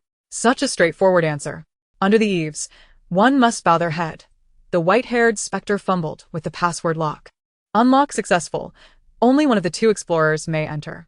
As the door creaked open, a wave of cold air rushed forth. Gu Jinji glanced at Ji Huaixi, stating, Let me go in. Ji Huaixi fixed her gaze upon him for a moment, then replied, No. With that, she led the two specters inside. The door closed automatically after one person and two ghosts entered, behaving nothing like a password-protected door that had not been opened for ages. The white-haired specter curiously asked, Why did you not allow your husband to enter? Ji Huaixi responded, I do not trust him. The two specters exchanged puzzled glances. Are they truly a married couple? Then, do you trust us? The white-haired specter queried. Not really, Ji Huaixi replied. The two specters were baffled. Ji Huaixi, overwhelmed by the nauseating odor, retched. The acrid scent of disinfectant mixed with a putrid stench. She turned on the flashlight, revealing a limited but sufficient view to discern her surroundings, a laboratory filled with an array of peculiar instruments and equipment. The flashlight illuminated the lab, reflecting off the cold metal surfaces. On a nearby operating table lay a dismembered corpse, while various tools, tweezers, and syringes stained with blood were strewn across the table, creating a chilling atmosphere. Recalling the anatomical diagram seen in the crew quarters, Ji Huaixi's gaze flickered. She swept the flashlight to the side, and indeed, spotted a massive glass container nearby. The pungent odor of formaldehyde wafted from within, revealing floating human tissues. Ji Huaixi inquired, Are the captain or crew members preserved in there? We are NPCs. We cannot disclose relevant information. Ji Huaixi, half smiling, retorted, You truly do not know? We really don't. Ji Huaixi ceased her inquiries, instead tightening a rope and tying it securely around a nearby pillar. The two specters chimed in unison. Let us discuss this amicably. Ji Huaixi replied, I've already stated, I do not trust you. After ensuring the two specters were thoroughly bound, she extinguished the flashlight. The laboratory fell into silence. Time passed and eventually the door, which had only permitted one person to enter, slowly opened. Light flooded in from outside, revealing a tall man standing at the threshold. The laboratory lights flickered on. No one? Gu Jinji searched the lab, but failed to spot Ji Huaixi. A knowing smile crept across his face. You ask me? I ask whom? Ask these two bound ghosts. The grotesque specter replied.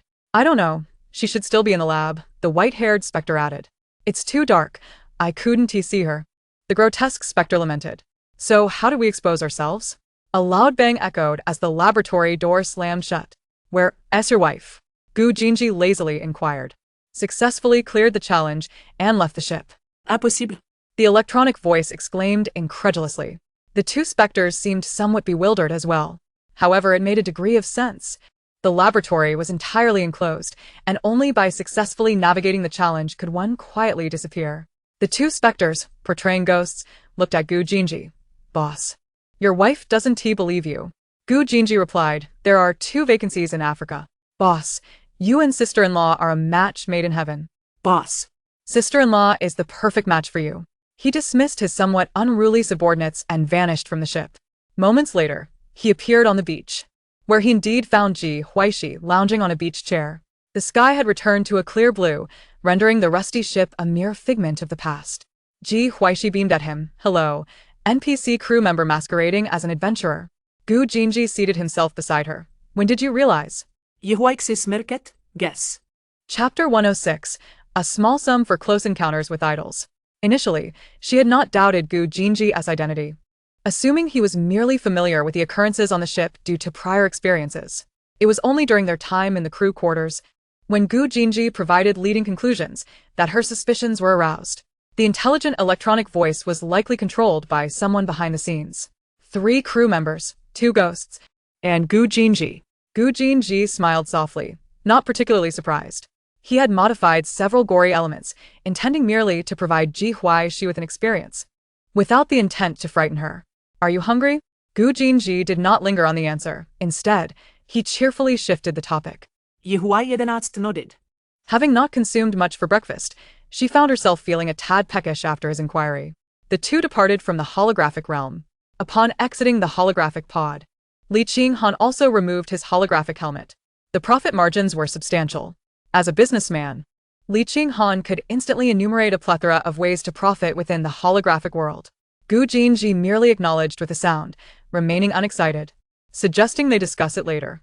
What could possibly be more important than making money? Li Qinghan remarca. After gleaning some information during their last encounter, they had arranged to dine with Gu Jinji by the riverside garden. Eager to solidify their collaboration, he had hastened to Huaji upon having some free time. I'm hungry. I'll go grab a bite with your sister-in-law first, Gu Jinji stated. Li Qinghan collected himself and promptly replied, You two go ahead. The group exited the holographic experience room. Gu Jinji glanced at his phone to peruse nearby restaurants, pondering what to eat. Ji Huaixi preparing simplicity. Suggested they dine at the staff cafeteria. She turned to inquire, Li Xiao, would you like to join us? However, upon noticing Gu Jinji's expression, Li Qinghan's words subtly changed. I think I'll pass. I'll eat outside. He suspected that accepting the invitation would intrude upon Gu Jinji and Ji Huaixi's intimate moment, complicating their impending collaboration. The two arrived at the staff cafeteria. It was nearing mealtime, yet the employees had not yet clocked out. The entire floor was occupied only by the cafeteria staff. Ji Huaixi casually ordered a couple of dishes. Gu Jinji frowned slightly. Don't you have anything you wish to eat? Let us go out instead. Ji Huaixi shook her head, uninterested in the hassle. Gu Jinji ordered 2 additional dishes, requesting the kitchen to have the portion sizes, hoping Ji Huaixi would eat a bit more. Ji Huaixi gazed out of the window, lost in thought. Having already experienced the holographic world, she had gained some insight into Qingyi Entertainment's operational methods. Transposing such a business model into the holographic realm, given Lin Qing's unscrupulous nature, it would likely yield profits akin to collecting gold in a mine with a sack. Who could resist the opportunity to closely observe their idols? The convenience of the holographic world, coupled with the multitude of Qingyi artists, meant that for a small fee, one could get up close and personal with their idols, even engaging in face-to-face interactions. Avid fans would undoubtedly seize this chance. Pei Baozhu, having lived another life, had managed to target Qingyi Entertainment. She surmised that Qingyi Entertainment had achieved significant success in Pei Baozhu's previous life. Once the food arrived, Gu Jinji noticed her still in a daze and prompted, Let us eat. Ji Huaixi's body appeared no different from an ordinary person as at present, yet she was easily susceptible to mishaps if not cautious. He sought to avert any potential accidents as much as possible. Ji Huaixi picked up her chopsticks. To her surprise, the meals at Gu Jinji's company cafeteria were quite delectable. After finishing their meal, Ji Huaixi yawned, having risen early, exhausted from the holographic world, and now full. Sleepiness washed over her. Regardless of the reason, she felt an overwhelming desire to sleep. Shall we head to my office lounge for a quick nap? Gu Jinji suggested. Ji Huaixi nodded. Huaji Technology's headquarters was too far from Jingyuan, and she was reluctant to travel. Gu Jinji's lounge was spacious, decorated in a minimalist yet elegant style, devoid of excessive embellishments. However, it was evident that his personal items were numerous, indicating the lounge was well utilized. The bedding on the bed was neatly arranged, unlike her own habit of leaving the bed unmade upon rising. This was her first foray into Gu Jinji's private domain. Gu Jinji drew the curtains and closed the door to the lounge. Ji Huaixi lay on the bed, which emanated a faint cedar scent, reminiscent of the first gentle breeze of morning, carrying a slight chill. The fragrance of Gu Jinji's usual perfume was pleasant, yet not overpowering. In her previous life, she had never engaged in romantic relationships, primarily due to a lack of time. Although many pursued her, none, like Gu Jinji, had managed to elicit her aversion. Reflecting on her past life, she mused that had it not been for her resolute nature, she would have long been devoured by men. The prospect of dating someone like Gu Jinji seemed rather appealing. Lost in such thoughts, Ji Huaixi soon drifted into slumber. After concluding discussions with Li Qinghan, Gu Jinji found Ji Huaixi still asleep. Preparing to attend a meeting, he instructed his secretary to keep an eye on his office, ensuring Ji Huaixi would not be left searching for him upon waking. Apart from those accompanying Gu Jinji, to the meeting. The secretariat's office retained 2 men and 2 women. The lady was truly stunning, even more so than on television. After Gu Jinji had distanced himself, one of the female secretaries sighed in admiration. What good is beauty? Another woman beside her muttered dismissively. Rein in your inappropriate thoughts, a male secretary warned sternly. This newly recruited female secretary displayed commendable work abilities, yet possessed a somewhat lively imagination. Although Gu Jinji was young, he was not easily fooled. Should such thoughts be discovered, termination would not be far off. A female secretary, who had been with Gu Jinji for several years, chimed in quietly. Gu Zong is not someone you can covet. After marrying, Gu Jinji had become noticeably gentler and more amiable. This new recruit evidently hadn't experienced his sharp tongue. I haven't done anything. Why the fuss? She retorted, casting a resentful glance toward the president's office. Ji Huaixi's background had been thoroughly scrutinized online, revealing she had spent 20 years as an ordinary heiress. She felt Ji Huaixi was merely slightly more fortunate than herself, possessing the title of heiress, which allowed her to marry Gu Zong. The male secretary watched her closely, seeing her obstinacy and deciding against further persuasion, instead returning to his work. The female secretary exchanged glances with the male secretary, both aware that such individuals were not uncommon. The position of secretary often fell prey to biased perceptions for good reason. The previous secretary, who had harbored reckless ambitions, was dismissed after Gu Zong discovered her intentions. Now another had emerged. The female secretary instructed. You should head to the 24th floor to assist with office tasks. The lady is in the lounge, and should you inadvertently cross paths with her, it could lead to quite the embarrassing situation for us all. I'm not going. I have work to finish, she replied, fully aware they were wary of her, though she had done nothing wrong. Chapter 107. She desires Pei Bao Zhu's downfall. The others in the secretariat's office observed her unyielding demeanor, choosing not to comment further, though they maintained a degree of vigilance while handling their responsibilities. Ji Huaixi awoke from her slumber in the afternoon. Upon opening the lounge door, she found Gu Jinji already finished with his meeting and engaged with paperwork. Hearing the sound, he turned promptly. Today, Ji Huaixi was clad in a full set of gray leisure wear, and the remnants of sleep lent her an air of languor. Sit on the sofa for a bit. I'll have someone bring in some food for you, he suggested. Ji Huaixi ran her fingers through her slightly disheveled hair and met his gentle gaze, feeling an indescribable delicacy in the moment. Her steps faltered slightly before she casually made her way to the sofa. After adjusting the room's temperature, Gu Jinji contacted his secretary to arrange for food. Upon receiving the call, a long-serving female secretary rose. I'll prepare it. No need, another secretary interjected.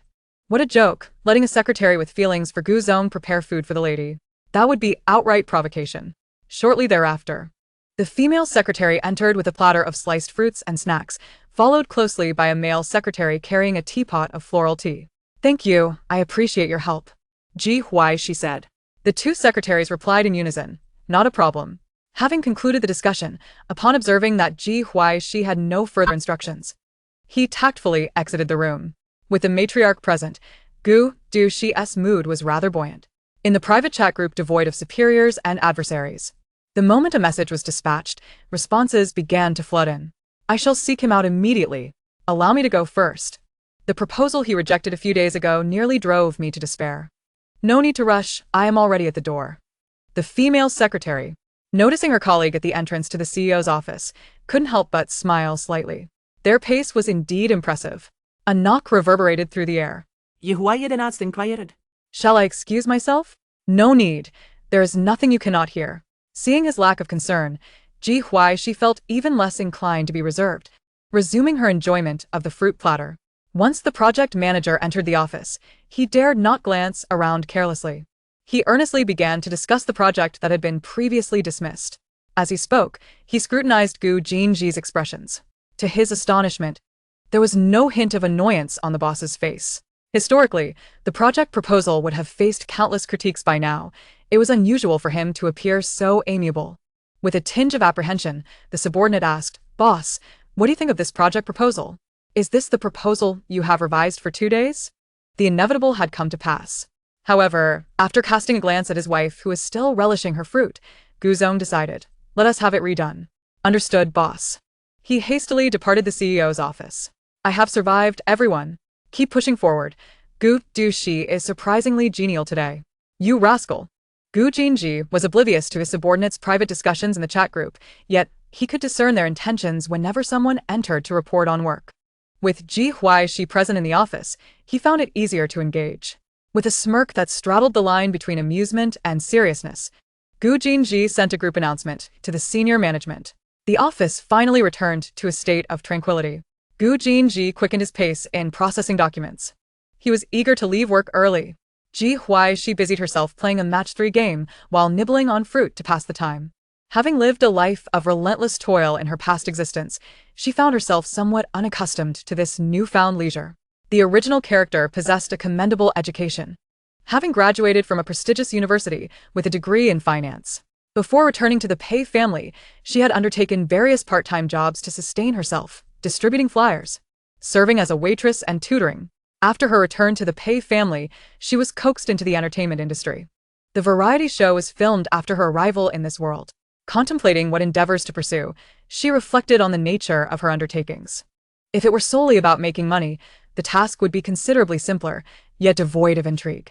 Recently, she had been keeping tabs on Pei Baozhu. Pei Baozhu occasionally dined with Lin Qing, the owner of Qingyi Entertainment, and even brought along Qianli. Lin Qing, the cunning old fox, thrived on deception. The more frequently Pei Baozhu sought him out, the less likely he was to acquiesce unless she held leverage over him. At that moment, Ji Huaixi received a text from Pei Baozhu. Pei Baozhu suspected that Ji Huaixi was the one undermining her, which was why Lin Qing had not sold Qingyi Entertainment to her. Was this truly a person who had lived a second life? Ji Huaixi mused, if one is foolish, do not blame others, seek the cause within oneself. Pei Baozhu's blatant intentions to acquire Qingyi Entertainment, especially at a price above market value, was an obvious signal of potential profit. Did she really need Ji Huaixi to sabotage her? Ji Huaixi surmised that Pei Baozhu was likely not particularly astute in her previous life, having perhaps never endured the harsh realities of society. Upon reading Ji Huaixi's message, Pei Baozhu experienced an oddly tranquil moment. If it wasn't Ji Huaixi, then who could it be? She summoned Qianli to her office. Qianli, visibly repulsed, made no effort to conceal her emotions and entered Pei Baozhu's office with a cold demeanor. She had recently lost all her resources and was now obliged to report to the company daily, accompanying Pei Baozhu to meals attended by Lin Qing. After several such engagements, Qianli had naturally discerned Lin Qing's peculiar predilections. It had become evident that Pei Baozhu had orchestrated the entire setup. Sister Qianli, do take a seat. Pei Baozhu warmly grasped Qianli's hand, guiding her to the sofa. Qianli recoiled from the touch. The mere thought of Pei Baozhu's contact necessitated multiple washes. Are you dining with Lin Zong again tonight, President Pei? Qianli's tone dripped with sarcasm. She possessed leverage over Pei Baozhu. Yet being coerced did not mean she had to constantly endure humiliation or feign sisterly affection. Pei Baozhu's countenance shifted slightly. Sister Qianli? Lin Zong seems quite fond of you. Aligning with him would secure your resources, wouldn't it? Lin Zong is a widower with only one daughter. I am merely looking out for your best interests. As Qianli listened to Pei Baozhu's sanctimonious justification, she felt a wave of nausea wash over her. How insincere you are. Lin Qing has recently taken a liking to you. If you help me obtain evidence within half a month, I can destroy the recordings.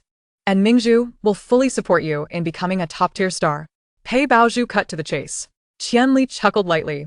Why should I trust you? Pei Baozhu's cold laughter replied, if you do not trust me, what other options do you have? If you fail to procure evidence within half a month, I cannot guarantee that the recordings won't be leaked. Qianli clenched her fists, her expression impassive as she acquiesced. Without waiting for Pei Baozhu to speak further, she slammed the door in her wake. In the past, she would never have been so brazen, but the circumstances had shifted. She desired Pei Baozhu's downfall. Meanwhile, Lin Qing had dangled enticing conditions before her, urging her to uncover Pei Baozhu's motives for the acquisition. With only half a month remaining, it would be impossible for her to single-handedly ruin Pei Baozhu. However, she was aware of someone who would undoubtedly be interested. Chapter 108. What other unscrupulous deeds has she committed? Days passed, and with only 3 days remaining until Pei Baozhu's deadline, Qianli finally added Ji Huaixi via the group from their previous joint recording. To her dismay, after waiting all night, Ji Huaixi had yet to accept her request, which left her feeling somewhat anxious. She was compelled to apply repeatedly. Fortunately, by the following midday, Ji Huaixi accepted her friend's request. Ji Huaixi lounged languidly in a rocking chair. Recently, Gu Jinji had installed a holographic chamber in the Jing Garden. She spent her idle time wandering in the holographic realm, contemplating potential career paths. Financially, she was secure, as her expenditures were covered by the Gu family. And although she harbored no awkward sentiments about this, earning her own income would provide her with some engaging pursuits to alleviate her boredom. She had been closely monitoring Pei Baoju's attempts to acquire Qing-yi Entertainment, which had thus far proven fruitless. Evidently, that old fox Lin Qing was more astute. Qianli served as a link between the two, and her curiosity piqued as to why Qianli sought her out. A face-to-face meeting? Ji Huaixi scrutinized her phone screen for a moment before agreeing. At the top-floor private room of Jiangbian Garden, Qianli paced restlessly, glancing at her phone screen from time to time. Upon seeing Ji Huaixi enter, her anxious heart finally began to settle. Since the last recording, when Ji Huaixi encountered trouble and withdrew from the show, Qianli had not laid eyes on her again. Now, seeing Ji Huaixi, she appeared even more refined and elegant. Ji Huaixi removed her light outerwear and hung it on a coat rack, leisurely taking a seat at the nearest position. "Miss Qian, want to sit?" Qianli, feeling awkward, sat down but was hesitant to meet Ji Huaixi's gaze. Ji Huaixi sat there, a faint smile gracing her lips, yet her demeanor was not to be underestimated. She could not comprehend how someone of such caliber failed to win the hearts of the Pei family, allowing Pei Baoju to act so arrogantly. Noticing Qianli lost in thought, Ji Huaixi made no effort to rush her, instead ordering her meal from the server. The server looked to Qianli for her preferences, to which she stammered, "You all choose. I am fine with anything." Her purpose for coming today was not to dine, and she had little appetite for food. Once the private room door was securely closed. Kiam live spirit, monsieur. "I am aware of your disdain for Pei Baoju. She has taken everything from you within the Pei family. I can assist you in exacting your revenge." Ji Huaixi cast a knowing glance in her direction. Qianli, meeting Ji Huaixi's gaze, felt a twinge of anxiety, yet she maintained a facade of composure. Ji Huaixi raised an eyebrow, her lips parting slightly. "I have no desire for anything belonging to the Pei family. It is all mere refused to me, and I would disdain even being given it." Upon hearing this, Qianli felt a chill in her heart. If Ji Huaixi refused to aid her, it would be exceedingly difficult for her to act without arousing suspicion. "However, I am quite intrigued by your claim of being able to help me with my vengeance." Pray. "Elaborate?" Qianli fell silent, pondering whether to divulge her plans to Ji Huaixi, yet the risk of exposure loomed large if Ji Huaixi chose not to assist her. Meanwhile, Ji Huaixi leisurely sipped her tea, seemingly unfazed, as if she was aware of the magnitude of Qianli's scheme. After what felt like an eternity, Qianli took a deep breath, casting her gaze downward at the chopsticks on the table, and murmured, "Pei Baoju has instructed me to please Lin Qing. Lin Qing's rise in the entertainment industry is rather unsavory. She desires me to uncover some unsavory evidence against him." Following her hints, I have indeed gathered some information on Lin Qing. Lin Qing, in turn, has asked me to investigate Pei Baoju's background. Ji Huaixi raised an eyebrow, a double agent. "Are you? What are your own intentions?" Ji Huaixi detected the animosity flickering in Qianli's eyes. It was intriguing to her that Pei Baoju had committed some misdeeds that incited such hatred from Qianli. She recalled that during their time filming a variety show, Qianli had been too intimidated to provoke Pei Baoju, who at that time was not yet the owner of Mingzhu Entertainment.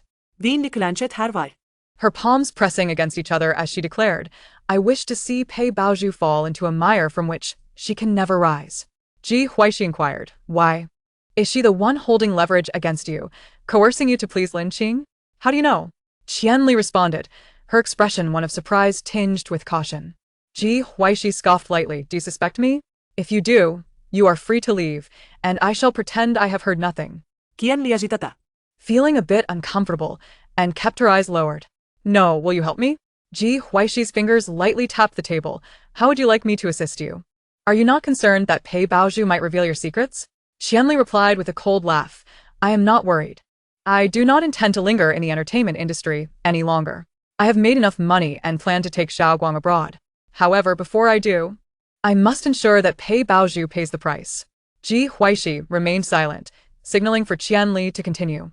Lin Qing and Pei Baoju probably never anticipated that Qianli would seek her out. Not even Qianli herself had foreseen it. She was more than willing to assist in bringing misfortune upon Pei Baozhu. Qian Li continued, I will provide you with evidence regarding Lin Qing. Pei Baozhu intends to use Lin Qing's secrets to threaten him and subsequently acquire Qing Yi. I wish for you to acquire Qing Yi.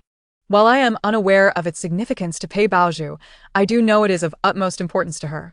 Qian Li recalled how Pei Baozhu would frequently inquire about her progress, her tone growing increasingly irritable, indicating her urgency. Ji Huaixi smirked and asked, What is your current relationship with Lin Qing? Is the evidence against that old fox truly so easily attainable? Qian Li found it difficult to articulate. But after a moment's hesitation, she admitted, I am his girlfriend. It is not easy to find. Pei Baozhu knows where Lin Qing's vulnerabilities lie. I feigned allegiance to Lin Qing, revealing Pei Baozhu's intentions to him, and gradually drew closer to Lin Qing's true residence. The title of girlfriend was merely a fig leaf for her. She was no different from Lin Qing's many lovers. Ji Huaixi nodded thoughtfully. Acquiring Qing Yi would not be a significant blow to Pei Baozhu. It would not lead to her downfall. Qian Li chuckled lightly before bursting into laughter, tears streaming down her face as she continued, What if I possess evidence that implicates her in coercing her artists for companionship? Ji Huaixi asked, You wish to bring her down with you? Qian Li nodded. I lack the means to acquire Qing Yi, thus I seek your assistance. I cannot allow her to live a charmed life. Consider it a plea, Miss Ji. Qian Li lowered her posture, her voice laced with desperation. This is Lin Qing's leverage. Qian Li produced a USB drive from her bag and placed it solemnly on the table. Ji Huaixi pondered for a moment before taking it and placing it into her bag. I need to contemplate this matter. I will provide you with a definitive answer once I have verified the contents of your USB. Qian Li's excitement bubbled over. Thank you, Miss Ji. Even without a firm commitment from Ji Huaixi, her heart felt a measure of peace. Ji Huaixi entrusted the investigation to Xiao Liang. Chapter 109. You will never marry. For the stars have already been claimed by me. Liang Shua's capabilities were indeed commendable. How much longer could butler Liang endure? Liang Shua taking on the role of a butler felt like a waste of his talents. After their conversation, the dishes were served. Qian Li had little appetite and hastily rose, Miss Ji. I hope you can provide me with a response soon. Pei Baozhu's deadline is approaching. Not eating? I have been staying at Lin Qing's place lately, and little Guang is being cared for by a nanny. I miss him a bit. Since I still have time, I shall return home for a brief visit before heading back to Lin Qing. Noticing that Qian Li spoke of Lin Qing without any animosity, Ji Huaixi inquired, Do you not harbor any resentment towards him? Qian Li smiled. Miss Ji, you once said that grievances have their source and debts have their owner. I do not believe in misplacing my anger. It is not Lin Qing who pursued me and forced Pei Baozhu to give me to him. Ji Huaixi refrained from further questioning. Have the waiter pack your meal. The dishes here are quite delectable. Qian Li appeared taken aback. Aren't you concerned about the staff gossiping if they see you getting your food packed? While she did not fully grasp Ji Huaixi's status, she was aware that Ji Huaixi had married into a family of greater stature than the Peis. Their interactions on the show suggested a harmonious relationship with her husband. To have a wealthy lady request a takeout from a table that had just been served, rather than simply instructing the kitchen to prepare a takeout, could easily invite disdain from a restaurant that catered exclusively to the affluent. Ji Huaixi silently thought, What's wrong with that? Your meal costs 3.88 million. What's the issue with taking it home? Ji Huaixi could tell that Qian Li was letting her imagination run wild. Wealthy individuals may be affluent, but they are not foolish. Qian Li gaspat, 3.88 million? How extravagant. Though she was a second-tier star, her resources were limited. She couldn't fathom spending such a sum on a single meal, especially when the portion did not seem to justify the price. Ji Huaixi summoned the waiter. Upon hearing the request for takeout, the waiter asked Miss Ji, Would you like to increase the portion size? Ji Huaixi replied, Please add a child's portion. The waiter took Qian Li's meal away. As Qian Li observed Ji Huaixi nonchalantly continuing her meal, she declared, I will cover the bill. Ji Huaixi replied, No need. I have already taken care of it. Qian Li, feeling restless, soon saw the waiter return with a packed meal. Miss Ji, I must be going. Thank you for treating me. Qian Li left, carrying an exquisite wooden takeout box, feeling as though she were floating, while she could spend 340,000 on a bag. Spending that amount on a meal felt excessively lavish. Ji Huaixi continued her meal at a leisurely pace. After finishing, she returned to Jingyuan, mindful of the time. Gu Jinji had likely sent her messages urging her to return. In her previous life, she had never been monitored by anyone, Yet in this life, she found herself subtly overseen. She suspected that her beautiful mother was unaware of how many times she had inadvertently shielded Gu Jinji. As Ji Huaixi stepped into the living room, Zhou Zhou scampered over. Star. I missed you. Ji Huaixi had been enjoying her life lately and had lost track of time. Upon seeing Zhou Zhou, she realized it was Friday. She reclined on the sofa, initiating a bonding moment with her child, showering affection upon the little one. At Zhou Zhou's young age, she could indulge in this affection freely, as she knew such moments would dwindle as her child grew older. Have you been happy at kindergarten lately? Ji Huaixi inquired. Zhou Zhou nodded, then shook his head, his childishness evident. Ji Huaixi chuckled at the irony of it all, being a child herself, yet finding fault with the innocence of kindergartners. Oh, little curly-haired rascal. When did you arrive? Gu Jinji could hear the laughter of the mother and son from afar. Zhou Zhou huffed, reluctantly calling out daddy. Ji Huaixi shot a disapproving glance at the man who was quarreling with the child. Last week, when Zhou Zhou wanted to sleep with her, she had consented. However, Gu Jinji promptly returned Zhou Zhou to the ancestral home overnight. The child, with a remarkable memory, clearly bore a grudge. Gu Jinji picked up Zhou Zhou and set him down on the other side before sitting next to Ji Huaixi. Zhou Zhou.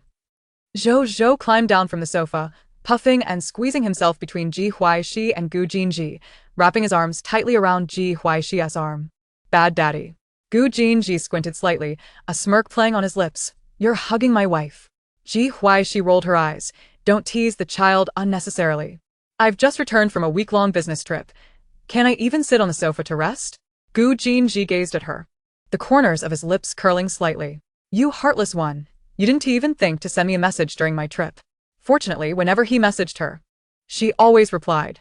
According to Butler Liang, Ji Huaixi had spent her days in the holographic chamber and had been going to bed early during the week he was away. Ji Huaixi. It seems they are not referring to the same matter. Gu Jinji was not only sharp-tongued but also had a minor in tea arts. Zhou Zhou protested. You're in my spot. That's my star. Gu Jinji, with a sly smile, replied. But she is my wife. Zhou Zhou laughed heartily. When I grow up, I'll marry the star because the star is my wife. Gu Jinji lowered his gaze, his eyes darkening slightly. The little rascal was quite infuriating. Ji Huaixi couldn't help but chuckle. Oh dear, do you want to see how jealous your father can be? Gu Jinji was patient in pursuing her, as if he aimed to fully infiltrate her life, making her accustomed to his presence. She feigned ignorance, unhurried. Yet, Gu Jinji was always provoked by Zhou Zhou's innocent words. Zhou Zhou looked up earnestly and said, Star. Grandpa said the company will be handed to me in the future, and I will have lots of money to take care of you and marry you, okay? This way, he could live with the star forever. No way.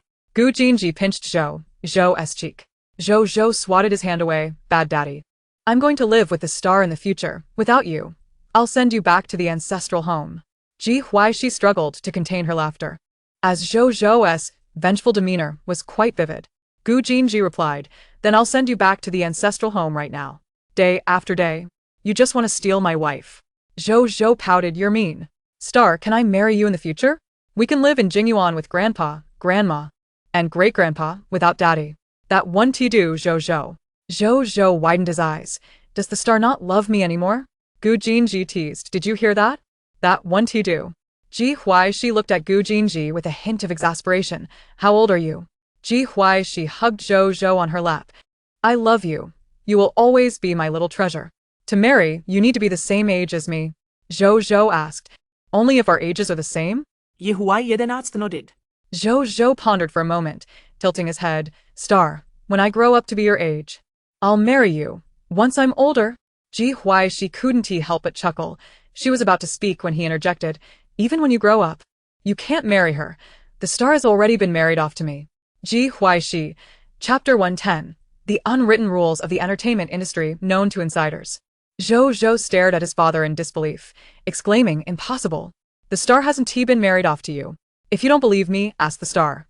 Ji Huaixi cast a glance at the man who was now more open about his thoughts, meeting Zhou Zhou's innocent gaze, momentarily at a loss for words. One cannot lie to a child, yet admitting the truth felt like falling into Gu Jinji's trap. Zhou Zhou looked up, eagerly awaiting Ji Huaixi's response. She forced a smile just as her phone rang. Zhou Zhou, let me take this call. She silenced the 30-second countdown alarm and pretended to answer the phone while rising. Gu Jinji did not expose her. A little playful teasing was acceptable, but too much would only push her away. Ji Huaixi seized the opportunity to slip away. Zhou Zhou was bewildered. Gu Jinji lifted Zhou Zhou with one hand, handing him over to Butler Liang, joking, "Your star needs to rest early. You can play with her tomorrow." "I want to sleep with the star." "No, you don't." Butler Liang stood by, his smile never wavering. Once the father-son bonding session concluded, Butler Liang approached to take Zhou Zhou upstairs. When Ji Huaixi awoke, Liang Shua had just sent her the relevant investigation results. After a quick wash-up, she headed to the study. The evidence given to her by Qian Li was indeed substantial, a useful leverage. It seemed that Pei Bao Zhu had provided Qian Li with information from her past life, which turned out to be quite advantageous. Qian Li had not made a mistake in seeking her out. One could even say that Qian Li was a clever individual. If Qian Li were targeting Lin Qing, she would remain an indifferent observer. However, since Qian Li's target was Pei Bao Zhu, she was more than willing to invest her efforts. Ji Huaixi sent Qian Li a message, along with a copy of the information Liang Shua had obtained. Consider it a return for the USB drive Qian Li had given her. She was not a benevolent person. The leverage against Lin Qing in her possession was not merely for acquiring Qing-yi entertainment, as that would lack any thrill. Qian Li lay in bed, her room now devoid of anyone. Shifting her body, she felt sore all over. Yet, she could not focus on her bodily discomfort as she picked up her phone.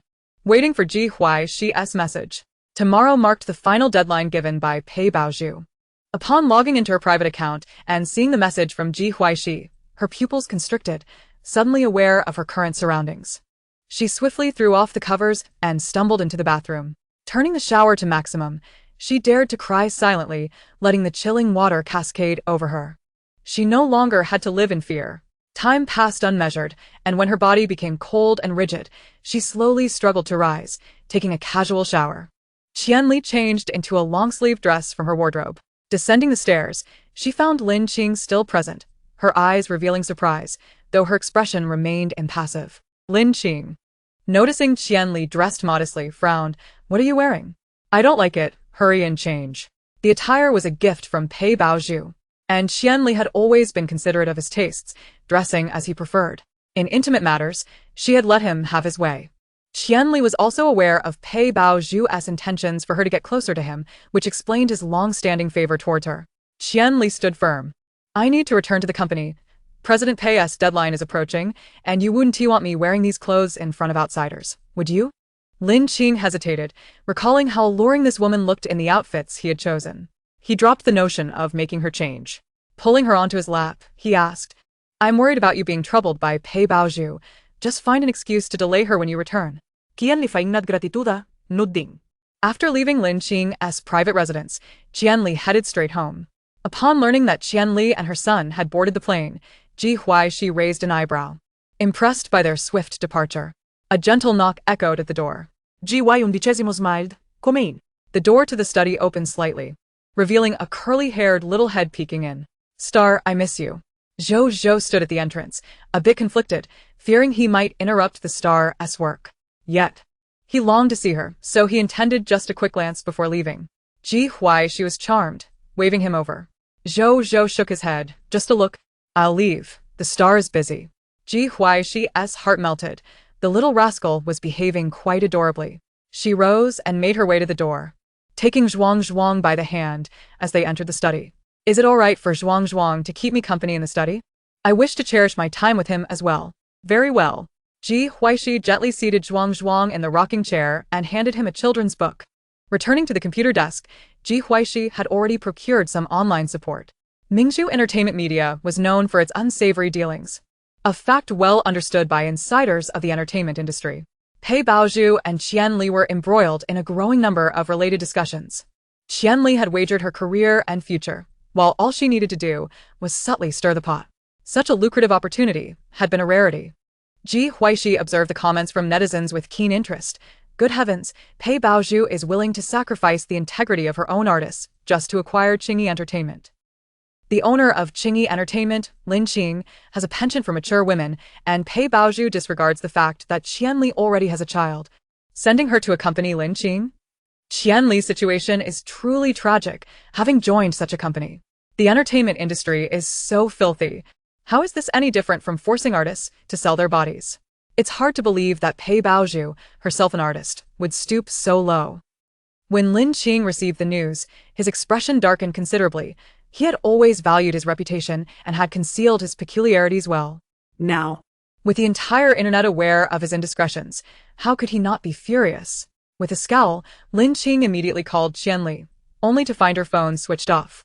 Were it not for Pei Baozhu's own precarious situation, he might have suspected that both she and Qianli had conspired against him. Regardless, he held Pei Baozhu accountable for this debacle. As he noted Pei Baozhu's refusal to answer his calls, a glimmer of cold malice crossed his gaze. At that moment, Pei Baozhu was too afraid to answer anyone's calls. Qianli had crossed a line, and she would not hesitate to respond with ruthless determination. Pei Baozhu incessantly dialed Qianli's number, and after an hour, the call finally connected. Hearing Pei Baozhu's frantic voice, Qianli felt an unexpected surge of satisfaction. Pei Baozhu, why are you so anxious? I haven't released the evidence yet. You need to maintain your composure. Remember, I still possess your scandalous video. I advise you to delete your Weibo post and clarify the situation with the netizens. Chapter 111. Pei Baozhu's coercion only fueled Qianli's resolve. Pei Baozhu's words amused Qianli. Are you attempting to threaten me? I fear you not. If you have the courage, go ahead and release it. But do you still have the video? Qianli lauga heartily. The video? Ji Huaixi had already taken care of that. She had come prepared to expose Pei Baozhu. And even if Ji Huaixi hadn't intervened, she would have felt no fear. Panicking, Pei Baozhu opened her computer, only to find the video missing from her hard drive. Undeterred, she checked her cloud backup. Nothing. Not even in the recycle bin. The video had vanished without a trace. How could this happen? Qianli, what do you want? I can offer you resources and money. Pei Baozhu swallowed her rage and spoke calmly. Qianli laughed heartily, her laughter echoing through the phone. It unnerved Pei Baozhu. I desire nothing but one thing. Standing on her balcony, looking out at the hotel pool, Qianli replied with a smile. You may promise to fulfill any request I have. I desire your complete disgrace, to be trampled underfoot by all. Qianli responded. Let us discuss this rationally. You may offend me, but you also provoke Lin Qing. Have you considered the consequences? You have a young son. Qianli was unfazed by Pei Baozhu's threats. She had long known Pei Baozhu's character, having encountered it 5 years prior. After having her son, she had tried to suppress her hatred, but Pei Baozhu had not granted her the same courtesy. New grievances and old grudges would be settled together. Let's see if you can find me. You no longer possess any leverage against me, but I hold yours. I hope you live in constant fear from here on out. Why? You were not innocent 5 years ago. I merely asked you to accompany Lin Qing. Surely he is preferable to the multitude of men from 5 years past, isn't he? You willingly bore a child without knowing its father. I thought you wouldn't mind. Pei Baozhu found it incomprehensible, a hint of sarcasm in her eyes. Qianli. A woman who had become a pariah still sought to maintain a facade of virtue. She knew that Qianli's actions 5 years ago were voluntary. No one had coerced her. Qianli slid to the floor, her gaze vacant. The events of 5 years ago replayed in her mind like a haunting nightmare, echoing endlessly. 5 years ago, I was deceived by the manager of Mingzhu Entertainment, young and naive. I deserved my fate, which ultimately claimed the life of my only family member. You effortlessly took the resources I fought for, all because you wished to play the leading lady. Do you not think I have a right to despise you? I vowed by my grandmother's grave to act well and raise Xiaoguang. Why must you force me? 5 years prior, she had indeed been foolish, and she acknowledged that. 5 years later, as Pei Baozhu forced her hand, she wished for Pei Baozhu to meet her demise. Pei Baozhu was startled by the depth of Qianli's hatred. Qianli, do not act recklessly. I will sue you for defamation. Qianli smirked. Go ahead. With that, she hung up the phone. Subsequently, she transferred all the evidence she held to Ji Huaixi. She was fully aware of how she was being used by Ji Huaixi. As long as her objectives were achieved, she had no qualms about it. Suddenly, there was a knock at the door. Qianli gently calmed her startled son and cautiously glanced toward the entrance. Fearful of making a sound.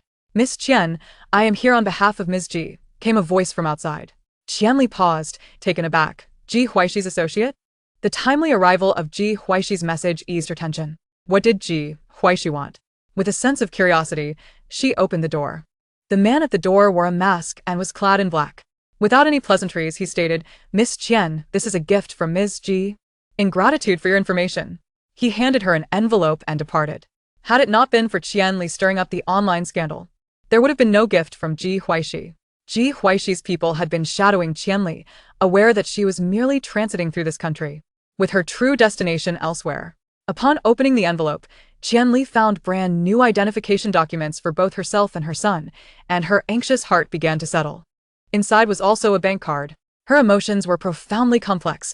She had no means to obtain such documents and had intended to lay low abroad. But Ji Huaixi had directly alleviated her concerns. Both she and her son now possessed new names and nationalities, free from the fear of lynching and Pei Baozhu seeking retribution. "Thank you, Ms. Ji." After sending her message, Qianli calmly deactivated her account used for communication with Ji Huaixi. She removed her SIM card and flushed it down the toilet. She had been granted a chance at a new life. Ji Huaixi remained expressionless as she read Qianli's message of gratitude. She succinctly organized the account information and video evidence provided by Qianli and sent it to Liang Shua. The USB drive from Qianli could potentially ensnare Pei Baozhu for over 2 billion, especially when combined with the evidence Qianli had meticulously compiled, to be gradually released in the future. Such a diligent and resourceful pawn deserved a token of appreciation. Upon receiving the evidence forwarded by his mistress, Liang Shua reported on the meeting between Pei Baozhu and Lin Qing. "There is no rush. There is no need to disclose Qianli's evidence just yet. The likelihood that these two individuals are convening to strategize is exceedingly high. Once Pei Baozhu clarifies her position, you may dispatch the materials the following day, ensuring discretion." At this moment, Pei Baozhu and Lin Qing are indeed, as Ji Huaixi anticipated, deliberating on their course of action. "President Pei, Qianli is someone you introduced to me. What is the intent behind her recent outburst?" Lin Qing inquired, her once cordial demeanor replaced by an icy glare as she scrutinized Pei Baozhu, simultaneously contemplating whether she could leverage this incident to ascertain Pei Baozhu's ambitions for Qingyi entertainment. Pei Baozhu was compelled to soften her expression. "General Manager Lin, I sincerely apologize for the situation regarding Qianli. Let us discuss a resolution moving forward. We are all part of the same circle, and I believe we understand the necessity for early public relations management in circumstances such as these." She had come today to align her narrative with Lin Qing's, to prevent any potential betrayal. Lin Qing toyed with the prayer beads in her hand. "Oh, what solution do you propose, President Pei? Are you not concerned that Qianli might possess incriminating evidence?" Lin Qing's gaze bore into Pei Baozhu, aware that Qianli's recent posts on social media targeted Pei Baozhu. And the individual most anxious about the situation was undoubtedly Pei Baozhu herself. The smile on Pei Baozhu's face faded. She could not guarantee that Qianli lacked evidence. However, she could not afford to exhibit any weakness in front of Lin Qing, as revealing any hint of apprehension would leave her in an even more precarious position. "I currently have a public relations strategy prepared, which merely requires your cooperation, General Manager Lin. I assure you that I will not place you in a difficult position, nor will it tarnish your reputation," Pei Baozhu stated with an air of calmness. Lin Qing raised an eyebrow, intrigued. "Since you are so confident, I would like to hear the details of your plan." Once their discussion concluded, Pei Baozhu was in the midst of her public relations efforts when Liang Shua received news. After reviewing Pei Baozhu's social media post, he could only remark on her audacity. Her tactics were indeed bold. He succinctly briefed Ji Huaixi on the developments. At that moment, Ji Huaixi reclined on a cozy sofa in her study, while Zhou Zhou sat nearby, engrossed in a book. She was not the least bit surprised by Pei Baozhu's statements. Lin Qing had been single for quite some time, and her reputation in the outside world was quite favorable. Presenting the introduction of Qianli as a mere act of matchmaking seemed reasonable enough. However, the unfortunate truth for Pei Baozhu was that Qianli had documented everything meticulously. From the very first outing where Pei Baozhu took Qianli shopping to the last video of Qianli accompanying Lin Qing, every moment was recorded. Not to mention the videos of Pei Baozhu threatening Qianli, those were crystal clear. Ji Huaixi picked up her phone to peruse the comments from netizens. There is only one truth. Pei Baozhu is merely a matchmaker? While Lin Qing's prospects were indeed promising, who could ever predict the outcome of such affairs? You netizens are truly tiresome. Zhu Zhu has clarified that she was merely trying to assist Qianli in finding a partner. Qianli had a son, and Lin Qing also had children. A matchmaking endeavor between the two was not entirely out of the question. It was essential to view matters rationally and not allow oneself to be used as a pawn. If Qianli had the means, she should present her evidence. This generation of netizens was evidently not so easily swayed. Even though Pei Baozhu had provided a reasonable explanation, a significant number of netizens remained skeptical. Ji Huaixi could surmise Pei Baozhu's current psychological state. Perhaps she was anxiously monitoring Qianli's accounts or seeking to undermine Qianli's online presence, fearful that some unwanted revelations might surface. In light of this, she decided to have Liang Shua promote Pei Baozhu's latest social media post to trending status. The more individuals who believed in Pei Baozhu's innocence, the more vehemently the backlash from netizens would ensue. Zhou, catching the faint fragrance emanating from Ji Huaixi, inquired, Star, all the other children as parents sleep in the same room. Why don't you sleep with daddy in the same room? Ji Huaixi was taken aback. How could Zhou harbor such thoughts? Because I also want to sleep with daddy and mommy together, with daddy on the left, Star on the right, and me in the middle, Zhou replied, albeit a bit sheepishly. Ji Huaixi, maintaining a neutral expression, instructed, Go tell your father that we shall sleep together tonight. All right, Zhou said, springing up from the sofa, having completed the agreement with his bad daddy. Ji Huaixi observed him with a half-smile as he left the study. Following Zhou's message to Gu Jinji, he indicated he was ready to leave his study. Zhou remained motionless, his large eyes fixed intently on Gu Jinji. You said I should sleep with Star for a week. Now you must tell Star. Or I will inform her. He then added, he is returning to the old residence tomorrow. If that happens, he won't be able to sleep with Star. Gu Jinji found his son's threat amusing. Zhou had become quite lively after spending time with Ji Huaixi. A grin spread across Gu Jinji's face as he remarked, if you tell Star, she will know you deceived her, and will undoubtedly be heartbroken. Zhou's eyes widened, his voice rising, but you told me to tell Star. Do you have any evidence? Gu Jinji observed Zhou's evident panic, amusement flickering in his eyes. Bad daddy. I will tell Star. I will take you down with me. Zhou cried, running off with a whimper. Gu Jinji leisurely followed behind, finding his child's naivety endearing. Even though Zhou felt wronged, he did not barge into the study, but instead knocked politely. He waited for Ji Huaixi to permit him to enter. Upon returning, Ji Huaixi noticed Zhou looking quite pitiful and directed her gaze toward the instigator. Her tone tinged with mild reproach. Did you tease him again? Gu Jinji chuckled. I merely wanted him to stay at Jingyuan for a week, to share meals and sleep with you. If he disagrees, he feels aggrieved. Zhou protested. That's not it. Ji Huaixi tousled his hair. No rush. Take your time to articulate your thoughts. Gu Jinji interjected. Don't you want to sleep with Star? Zhou hesitated. I do, but. Don't you want to stay at Jingyuan? I do, but. Then was there anything wrong with what daddy just said? Isn't it fine? After pondering for a moment, Zhou suddenly realized he had been outwitted, his dark eyes brimming with accusation. Star. It was daddy who told me to say we would sleep together tonight.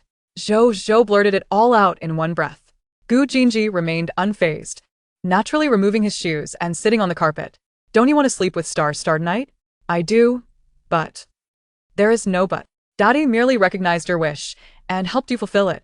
Ji Huaixi's eyes sparkled with amusement. Children were so easily swayed. Gu Jinji's audacity was indeed impressive, even managing to deceive his own son. Tonight, shall we sleep together? Ji Huaixi inquired, casting a teasing glance at Gu Jinji. Gu Jinji replied nonchalantly. You can sleep with Zhou. I was just playing with him. Since they had no formal relationship, they certainly could not sleep together. It was merely a playful jest. But it was nice to have a glimmer of hope. Ji Huaixi's gaze deepened, her cool voice laced with mockery. That won't do. I promised Zhou, we would sleep together tonight. Gu Jinji paused, his gaze lifting in surprise, his throat tightening slightly. Are you serious? Ji Huaixi feignet innocence. What do you mean by serious? Gu Jinji's eyes fell upon her. Seeing through her act, he chuckled softly. Then we shall sleep together tonight. It is quite normal for a family of 3 to share a bed, wouldn't you agree, Miss Ji? Zhou comprehended the discourse between the stars and his father, gazing at the stars with palpable anticipation. Could it be that tonight he would finally slumber alongside his parents? His only prior experience of sharing a bed with the stars had been during the recording of a show, and his decision to strike a deal with the troublesome father stemmed from a deep-seated longing. Ji Huaixi, unable to bear the sight of Zhou's disappointment, nodded in affirmation.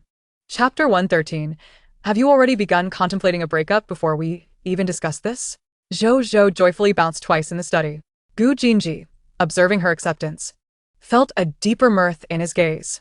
Why was it still daytime? Couldn't nightfall arrive in an instant? Zhou, you have art class this afternoon. Best you seek out Grandpa Liang.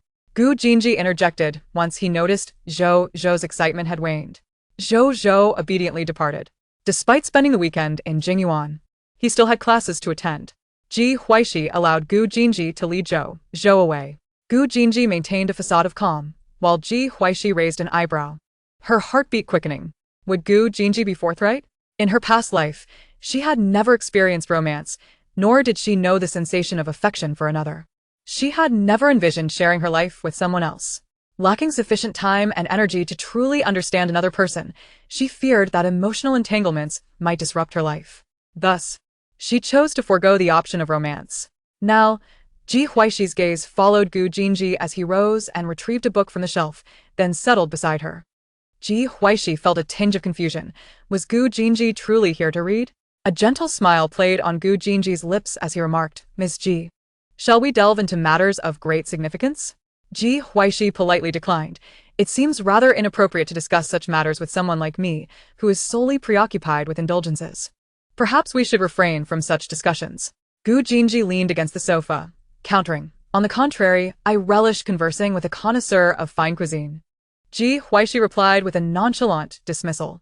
Gu Jinji, seemingly oblivious to her retreat, lowered his voice. "Let me be candid. I like you." Ji Huaixi fell into contemplative silence, wishing to feign ignorance, yet Gu Jinji's words were too direct. Turning to meet his earnest gaze, she replied, "I am well aware of my own allure. It's quite natural for someone to be fond of me. However," Gu Jinji's eyes flickered. However, such statements often precede less favorable sentiments. He interrupted with a smile. "But you like me too." Ji Huaixi raised an eyebrow, finding Gu Jinji's audacity rather excessive. "Does your mother know how audacious you are?" Gu Jinji retorted. "What good is modesty? A thin skin will not help one secure a partner." Ji Huaixi shot back. "A thick skin won't guarantee success either." "Not to worry. My skin is neither too thick nor too thin. It's just right for pursuing you." "Ji Huaixi, you won't succeed." Gu Jinji remained unfazed, no worries. "Pursuing someone rarely succeeds on the first attempt, especially since I haven't truly begun yet. Besides, our father pursued our mother for 3 years before she acquiesced." Ji Huaixi gasped. 3 years. Gu Jinji nodded, his tone laced with a hint of allure. "Curious to know more?" Ji Huaixi hastily shook her head, insisting, "I'm not particularly interested." Gu Jinji smirked. "Really? Then I shall withhold the details." Ji Huaixi. Gu Jinji, noting her silence, chuckled. "In a few days. You can inquire with Mom. Her love story is quite riveting. But at present, my focus lies solely on our narrative." Ji Huaixi queried. "Are you planning to pursue me for 3 years as well?" Gu Jinji replied earnestly, "I shall pursue you until you agree." Ji Huaixi fell silent. "What if I never consent? Am I truly so unappealing to you, Miss Ji?" Gu Jinji's gaze bore a hint of sorrow. Before Ji Huaixi could respond, Gu Jinji continued, "I am handsome. Bringing me along would certainly enhance your reputation." Ji Huaixi's eyes rested on his visage. Undeniably, he was quite charming. Such types were rare, even in the entertainment industry. "I am wealthy, free for you to spend as you wish." Ji Huaixi acknowledged. Gu Jinji was indeed affluent, and not reliant on parental wealth. Once the era of holography commenced, multiplying his assets would be a trivial matter. "I shall not interfere with your decisions. I respect your choices, whatever they may be."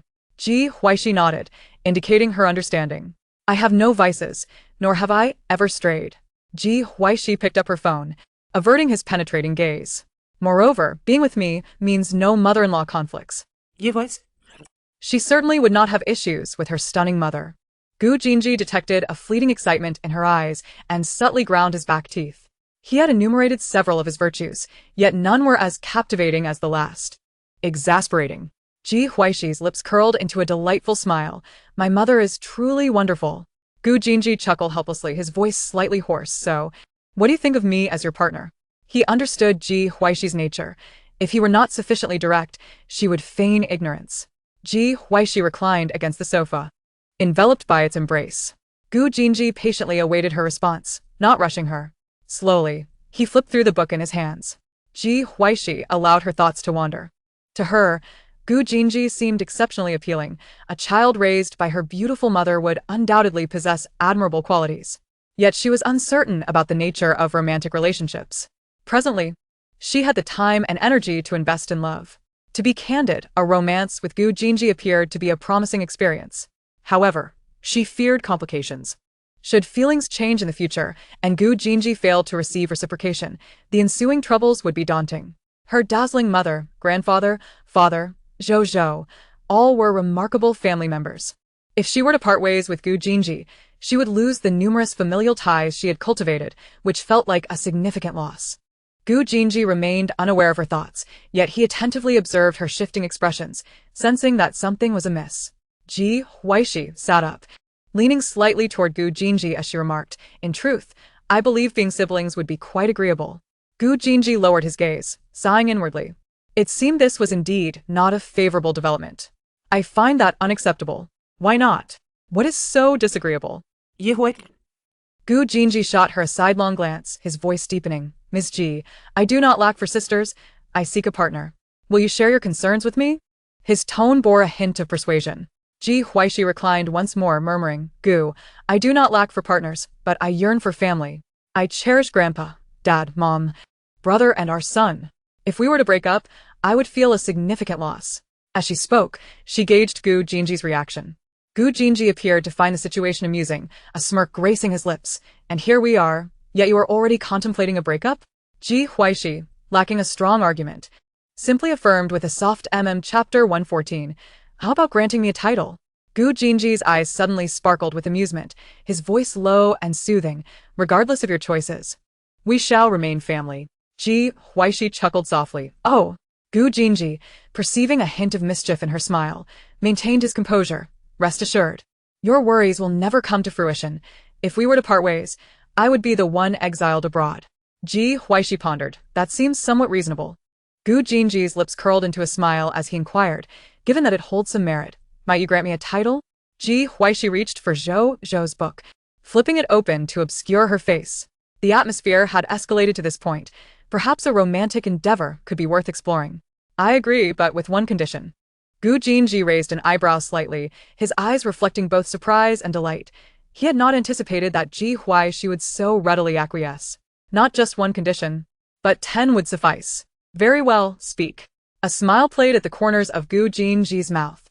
"Let us engage in a trial period of 1 month, during which we must not disclose our romantic involvement to anyone, especially not to the enchanting madam.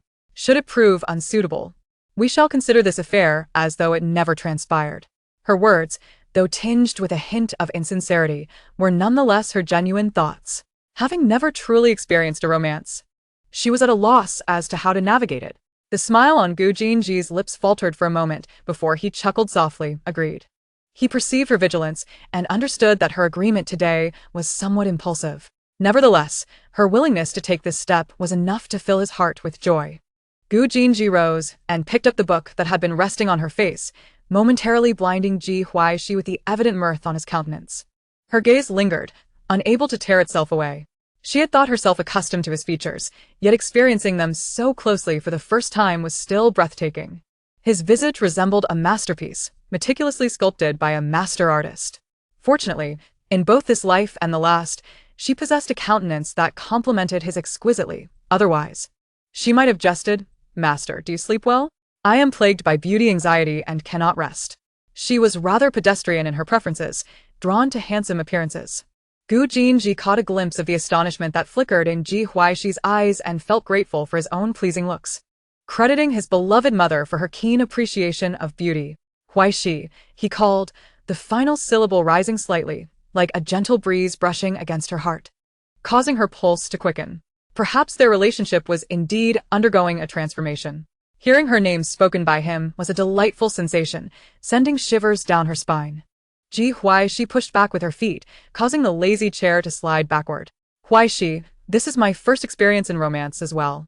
If, during our interactions, you find anything amiss, please do not hesitate to tell me directly." "Amiss?" Ji Huaixi felt deep down that Gu Jinji would not present her with anything objectionable. She nodded gently. The jarring sound of an alarm clock shattered the moment. Ji Huaixi rose from the chair. Gu Jinji recalled that Butler Liang had arranged for a car, so he inquired, "Are you preparing to go out?" Ji Huaixi's eyes sparkled with a hint of amusement. She had no intention of concealing her plans from him, as she was set to meet Lin Qing.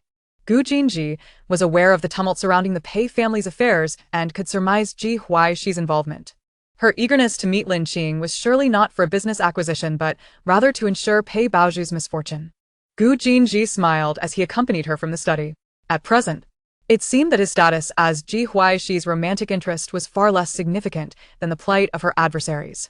Meanwhile, Lin Qing felt a twinge of curiosity upon receiving Ji Huaixi's invitation to meet. Ever since he had failed to extract her intentions regarding Qing Yi from her, their communication had ceased. Had Ji Huaixi developed a renewed interest in Qing Yi? Or could it be related to Pei Baozhu? Driven by curiosity, he agreed to her invitation. The meeting was once again set at the Riverside Garden. Ji Huaixi arrived an hour early, indulging in refreshments before descending to the tea room. Upon entering, she found Lin Qing already present. "Miss Ji, please have a seat." Lin Qing noticed Ji Huaixi carrying a laptop bag, which only deepened his intrigue. Regardless of his thoughts, Lin Qing maintained a warm demeanor. Ji Huaixi was not Pei Baozhu. He understood how to approach her appropriately. Though Ji Huaixi was not favored within the Pei family, she was the cherished Madame Gu, deserving of his utmost respect. Placing the laptop bag on the table, Ji Huaixi wore a polite, yet distant smile. "Mr. Lin, I come bearing some potentially detrimental information regarding you, the authenticity of which I wish for you to verify." Lin Qing's heart skipped a beat, but he steadied himself, responding in a seemingly calm tone. "What information?" Ji Huaixi, disinterested in circumnavigation, swiftly retrieved the laptop, opening a pre-prepared file and turning the screen towards Lin Qing. At that moment, Lin Qing wished she had taken a more subtle approach. As she produced the laptop, an ominous premonition gripped him. When he beheld the contents on the screen, the smile on his face instantly froze. His hand trembled as he scrolled. Noticing his distress, Ji Huaixi casually remarked, "This is merely a portion of it."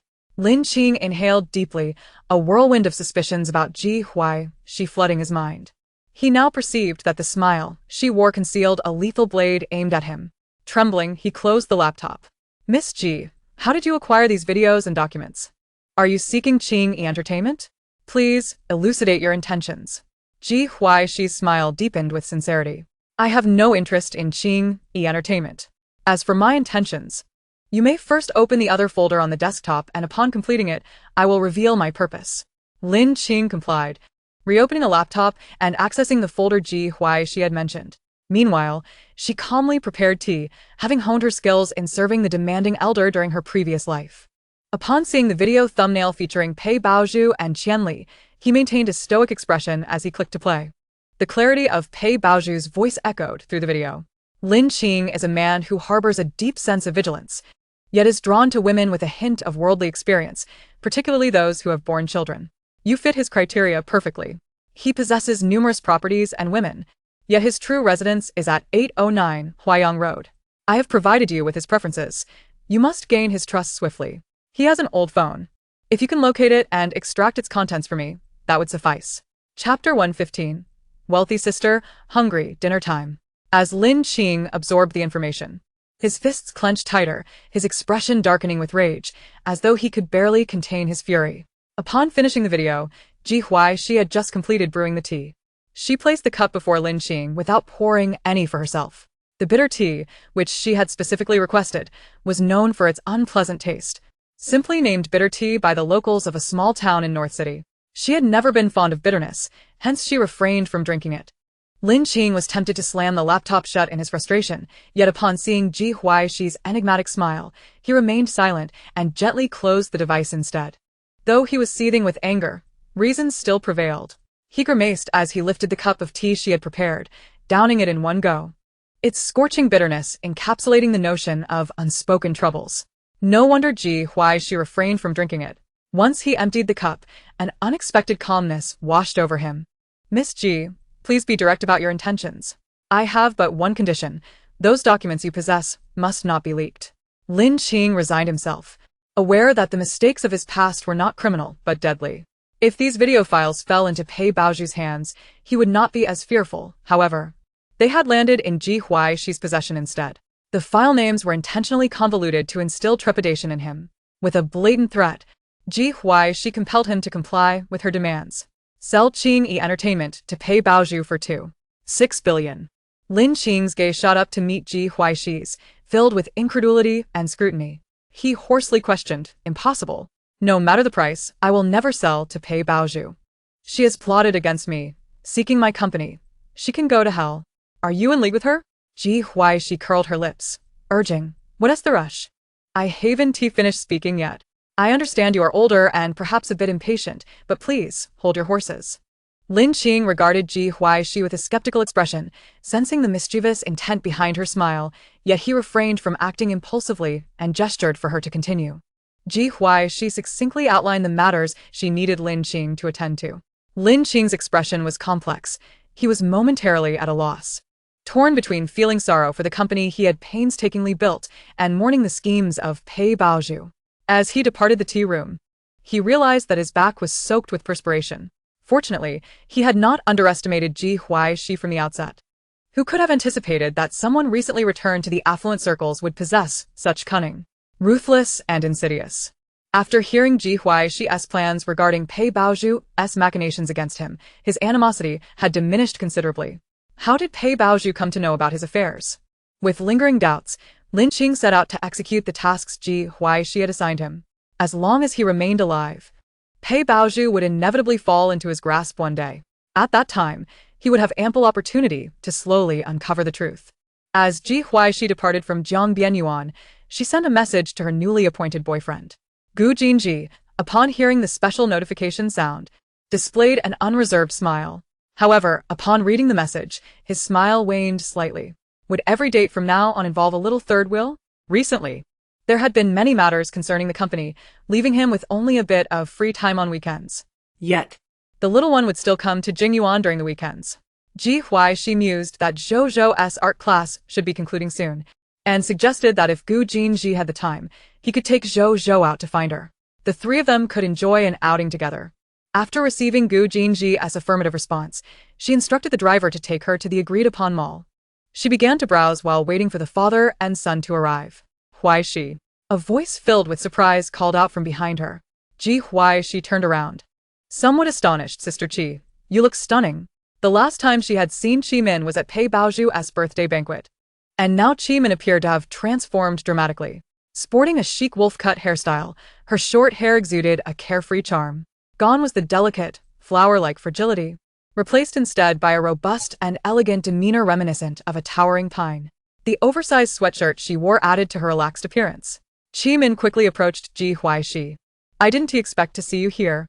I've asked you out countless times, yet you never came. Ji Huaixi had helped her significantly, allowing her to vent her frustrations. She had long desired to invite Ji Huaixi out, but each time she was met with the same excuse. I'm tired. I'm sleeping. Encountering an acquaintance in the largest and most luxurious mall in Beicheng did not surprise her in the least. Recalling her many refusals of Qimin's shopping invitations, she offered a brief explanation. I was genuinely tired before. Today, being the weekend, I thought I'd take the little one out for a stroll. Qimin waved her hand nonchalantly. No worries if you didn't want to go out. You didn't have to. Since we ran into each other today, I'll treat you. Feel free to take anything you fancy. Ji Huaixi's eyes gleamed with delight. Then I shan't hold back. I'll choose the expensive ones, but you mustn't feel distressed about it. Qimin took her hand, seemingly struck by a thought, her laughter ringing clear. It's not the expensive items I'm concerned about. I wouldn't pay for those. Let me tell you, the Pei family previously sought to arrange a marriage with my family to penetrate the southern market. Ji Huaixi's eyes brightened. This tone hinted at some juicy gossip. Do elaborate. I have all the time in the world. My family investigated Pei Zixian and found him to be devoid of any scandalous behavior. He possesses commendable abilities, and we believed he would eventually inherit the Pei family business. Which is why we consented to the union. Who would have thought Pei Zixian harbored such vile intentions? I sensed something was amiss from our very first dinner encounter with Pei Baozhu, and you were there, thoroughly enjoying the spectacle. Qimin reminisced about that moment. Ji Huaixi had been intently observing the tense exchanges between her and the Pei siblings, relishing every bite of her meal as if watching an engaging variety show. Ji Huaixi chuckled, recalling that they were indeed at the same restaurant today. It would be foolish to ignore such gossip, especially when it could be savored alongside a meal, providing dual gratification for both palate and spirit. Qimin continued. After Pei Zixian was exposed for his feelings for Pei Baozhu, my family felt I had suffered a tremendous grievance and insult, providing me with financial compensation. Thus, I find myself quite flush with cash these days. Hearing this, Ji Huaixi teased, "Rich sister, I'm feeling famished. Let us eat." Qimin led Ji Huaixi into a store, and after browsing for a while, inquired, "Which bags do you not have? I'll cover them all." Ji Huaixi paused for a moment. "I already have everything appealing." My mother ensured the latest seasonal pieces from various brands were delivered to Jingyuan promptly. Qimin fell momentarily silent, pondering how it felt to have money that couldn't be spent. Almost forgetting, Ji Huaixi was also someone of considerable means. Qimin stole a glance at Ji Huaixi's figure, her interest piqued. "Come on, I know just how to spend your money." Chapter 116. Lavishly spending his money to pamper a pretty boy. Qimin dragged Ji Huaixi upstairs to a vintage yet elegant shop, where only a few customers were present. As soon as they entered, staff clad in kipeos approached them. Leaning closer to Ji Huaixi's ear, Qimin whispered, "This shop is newly opened, but I've heard from some ladies in the circle that their qipao customization is exceptional. I'll have a few made for you. With your figure, you'll look absolutely stunning in a qipao." As a fellow woman, she genuinely envied her. With a slender waist and alluring curves, Ji Huaixi would look beautiful even draped in a bedsheet. Ji Huaixi did not decline, smiling, "Let us customize a few together." Qimin, gazing at the beautiful samples in the shop, eagerly agreed. The two followed the staff into a room filled with fabrics. The staff's voice was gentle as they patiently introduced the patterns and characteristics of the materials. Ji Huaixi immediately developed a fondness for the shop. Qimin selected several exquisite fabrics for Ji Huaixi, eagerly anticipating how she would look in a qipao, suddenly envious of Gu Xiao. Marrying such a stunning wife through an arranged union. Imagining the appearance of Ji Huaixi and Gu Jinji together, she began to look forward to the children they might have. Ji Huaixi, catching Qimin's overly excited gaze, instinctively took a step back. Qimin, noticing this, chuckled, "I was just thinking about the children you and Gu Xiao might have." Children? Ji Huaixi pondered for a moment, dismissing the thought. Such matters felt too distant. A smile tugged at the corners of her lips. "I already have a son. I'm not worried about that." Qimin gazed at her with an expression of disbelief. "You acknowledge the child born from Gu Xiao and another woman?"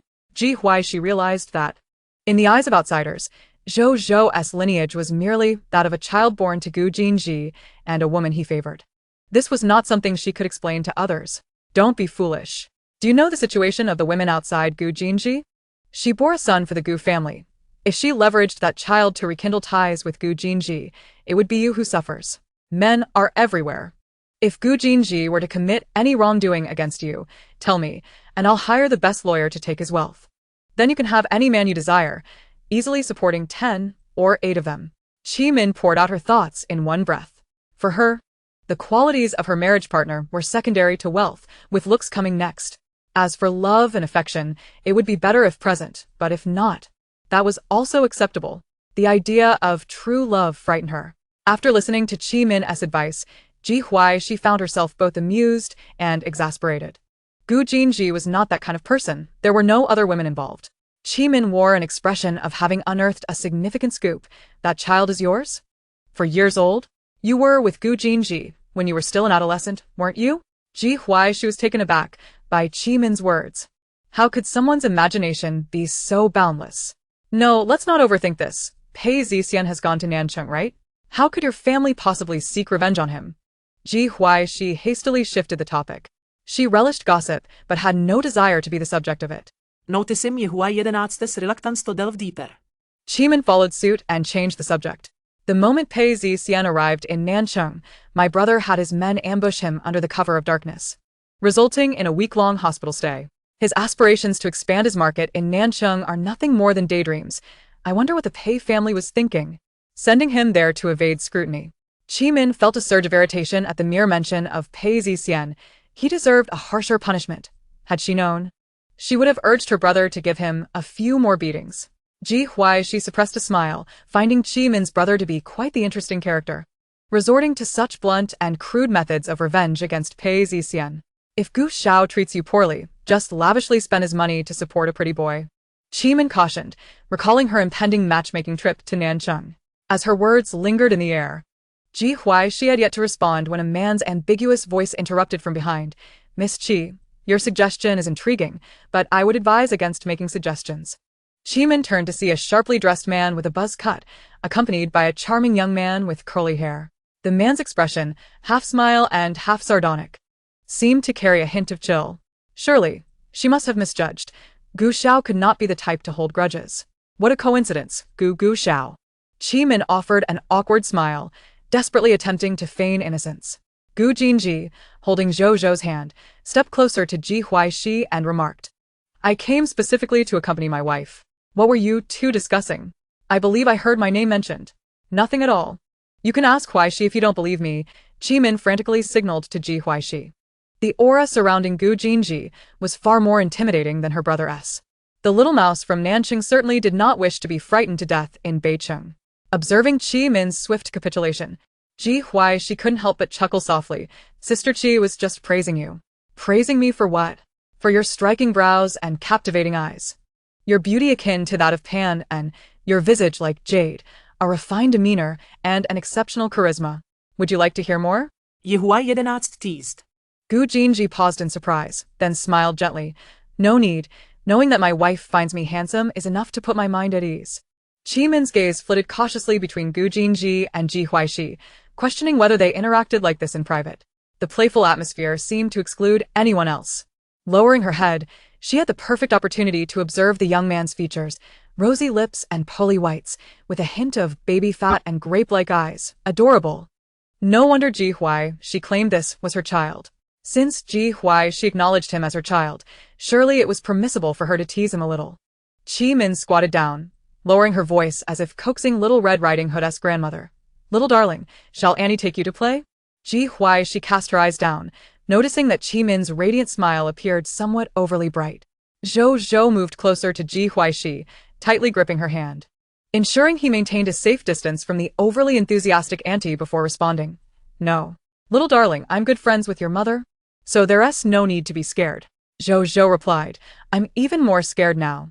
Ji Huaixi smiled gently. Sister Qi, please don't tease him. Zhou Zhou is a bit shy. Min stood up with a hint of regret, gazing at the striking family of three. Once the qipao is tailored, they will send it to your home. I want to intrude on your family time. Let us plan to go out and explore when I visit Beicheng next time. Ji Huaixi nodded in agreement.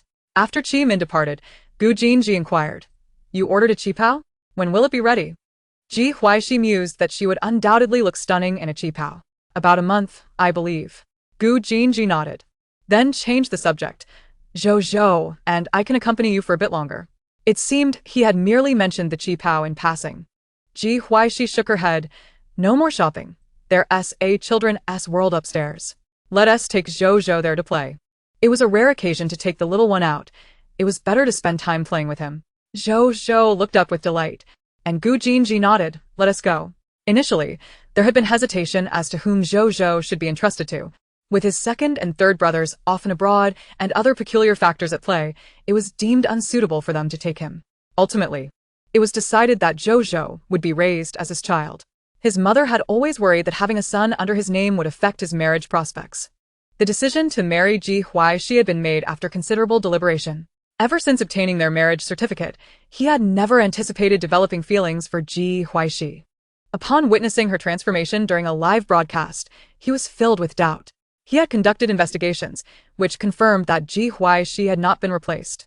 This revelation had redirected some of his attention toward her. Ji Huaixi's affection for Zhou Zhou made him hopeful for a bright future. Envisioning them as a genuine family of three, the trio ascended the stairs. The children's world was divided into several zones: sports, educational, and technological. Ji Huaixi entrusted the choice to Zhou Zhou, who pondered before heading towards the sports area. Climbing? Ji Huaixi, being athletically challenged, opted out of the climbing activity. Aren't you going to climb, Star? I'll take pictures for you, and Dad can join you. Ji Huaixi encouraged the father and son to gear up. Once Zhou Zhou donned his equipment, he turned to Gu Jinji and declared, Let us race. I won to let you win. I don't need you to let me win. Ji Huaixi took out her phone and began recording a video. She watched as Gu Jinji swiftly reached the summit, while Zhou Zhou exerted himself to climb, still lagging behind. After a while, Zhou Zhou finally reached the top. Ji Huaixi promptly shared the video in the family group chat. A beauty. Fourth brother is bullying Zhou Zhou. What a stunning beauty of a mother. Gumu opened the video and felt a bit speechless. The one who climbed to the top like a monkey was her son. Gu Jinji encouraged Zhou Zhou to practice on his own, and upon seeing Ji Huaixi's silly grin, he approached her with a smirk. Just then, his mother commented, "You're nearly 30. Be more mature and composed. Don't act like a monkey." Gu Jinji took a deep breath. "Mom, I'm only 24. Is that considered nearly 30? The silence was deafening. Gu Jinji defended himself. "Zhou Zhou wanted to race against me. Didn't he want me to let him win?" Ji Huaixi stood up, capturing close-up photos of Zhou Zhou. "Oh, my darling, you're amazing. So brave at such a young age." Ji Huaixi exclaimed. "Zhou Zhou. "My dear, you're fantastic. Once you grow a bit more, you'll surely beat your father." Gu Jinji, Zhou Zhou's eyes sparkled, smiling with dimples appearing. With Star accompanying him to play, his dad was also willing to race with him. Today would surely be a splendid day. After Zhou Zhou climbed a couple more times, the family of three moved on to the next activity. The subsequent activities included archery and basketball, and Ji Huaixi took photos while also participating. After leaving the children's world, the trio stood at the entrance. Ji Huaixi suddenly suggested, "Let us take a group photo." The last time at the amusement park, it was all pictures and videos of just me and Zhou Zhou. We didn't capture photo together. This outing was the perfect opportunity to take a picture to print and hang on the wall in the scenic garden. Gu Jinji picked up Zhou Zhou with one arm and stood next to Ji Huaixi. With his other hand, he held up his phone, slightly extending his arm, creating an impression of embracing Ji Huaixi. Ji Huaixi tilted her head slightly, gazing at the camera with eyes full of tenderness. Zhou Zhou beamed with excitement, revealing a set of pearly white teeth. They were finally taking a picture together. "Ready? 1, 2, 3. Gu Jinji curled the corners of his lips. And at the moment he pressed the shutter, time seemed to come to a standstill. "Ji Huaixi, let me see the photos." "Zhou Zhou, look." Gu Jinji set Zhou Zhou down and handed his phone to Ji Huaixi. The mother and son, one crouching and the other standing, gazed at the pictures. In the photos, the smiles of the three were distinct, yet radiated a shared joy. Ji Huaixi rose and softly inquired, "Can Big Brother see these photos and videos?" Gu Jinji shook his head and whispered, "He cannot contact us, unless he relinquishes his mission. For now, it is enough to know he is still alive." Ji Huaixi pressed her lips together, sighing inwardly.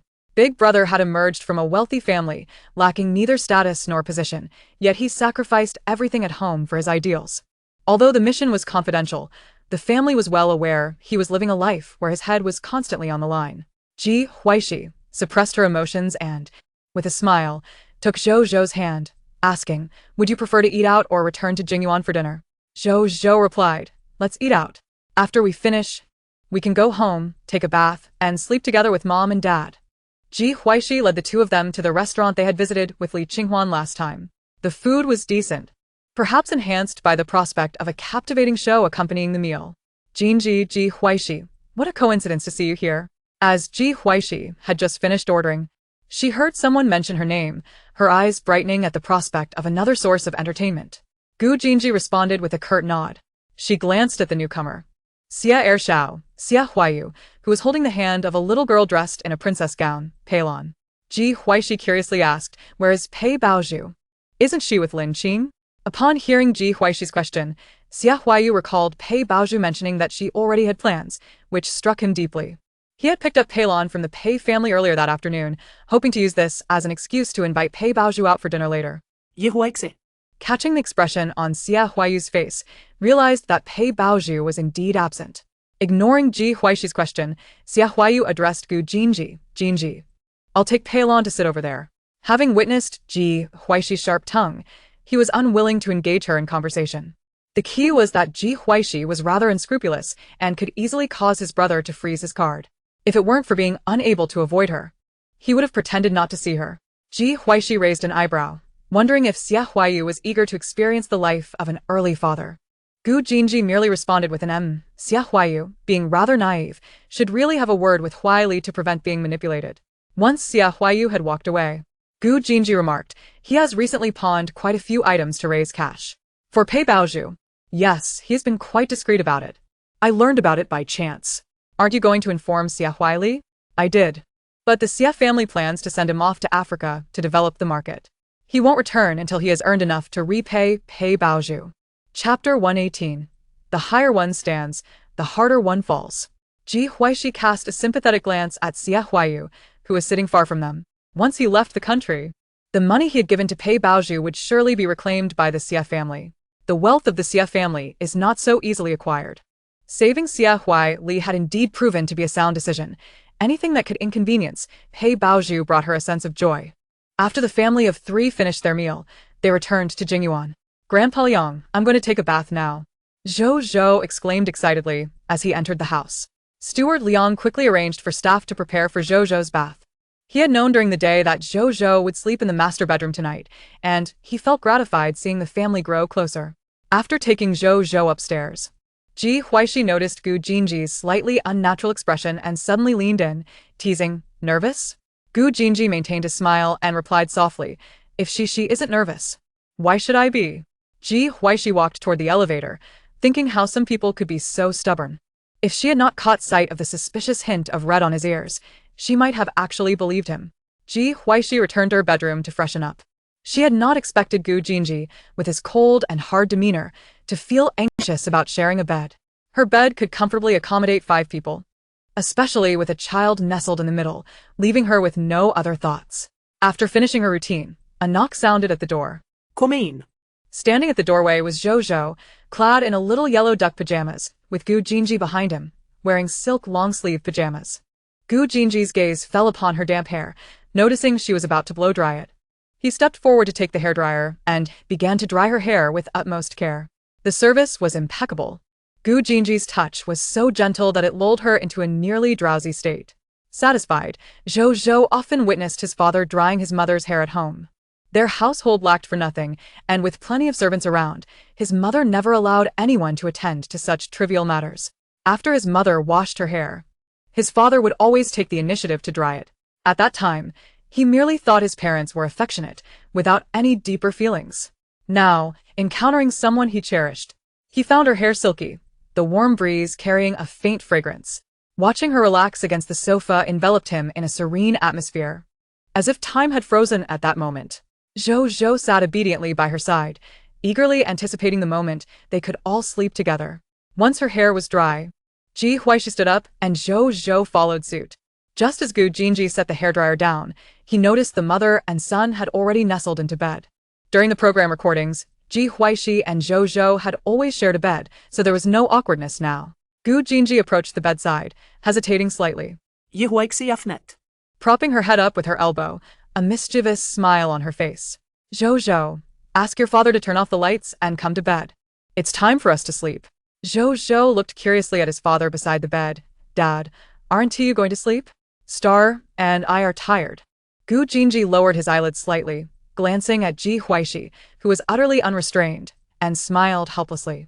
After turning off the lights, he lay down stiffly on the bed, positioned at the edge, still maintaining a small distance from the mother and son. Yet, he could catch a whiff of the faint scent of milk and osmanthus. In the stillness of the night, his senses seemed to sharpen. Mr. Gu, do you plan to keep your eyes open until dawn? Ji Huaixi lay down as well, and in the dim moonlight, she could just make out Gu Jinji lying still, his eyes wide open. If she weren't afraid of provoking his embarrassment, she would have loved to capture this moment. If it were just her and Gu Jinji, she might have felt nervous. But now, she was cuddling her child. A living doll, which made her completely at ease. Time for sleep now, good night. Gu Jinji closed his eyes, his tone laced with a hint of indulgence that he himself was unaware of. Ji Huaixi couldn't help but chuckle, closing her eyes as well. Time slipped away, and after a while, the restless Gu Jinji, listening to the rhythmic breaths beside him, slowly opened his eyes. Cautiously, he turned onto his side. Moonlight streamed through the curtain's gap, illuminating the room. Ji Huaixi's long, dark hair lay carelessly across the pillow, her thick, curled eyelashes casting delicate shadows on her eyelids, and the slight upturn of her lips seemed to carry a hint of gentle mirth. Zhou Zhou curled up beside her. His little face was flushed, and his mouth slightly ajar, occasionally making soft smacking sounds. Gu Jinji dared not make a single movement, quietly observing the two of them as they slept. After a long while, he finally closed his eyes. The next day, when Ji Huaixi awoke, she found herself alone in the bed. Glancing at the time, she realized it was nearly noon. She had truly enjoyed a restful slumber.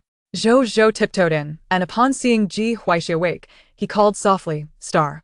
He approached the bedside, and Ji Huaixi lifted him onto the bed. "When did you wake up, my little treasure?"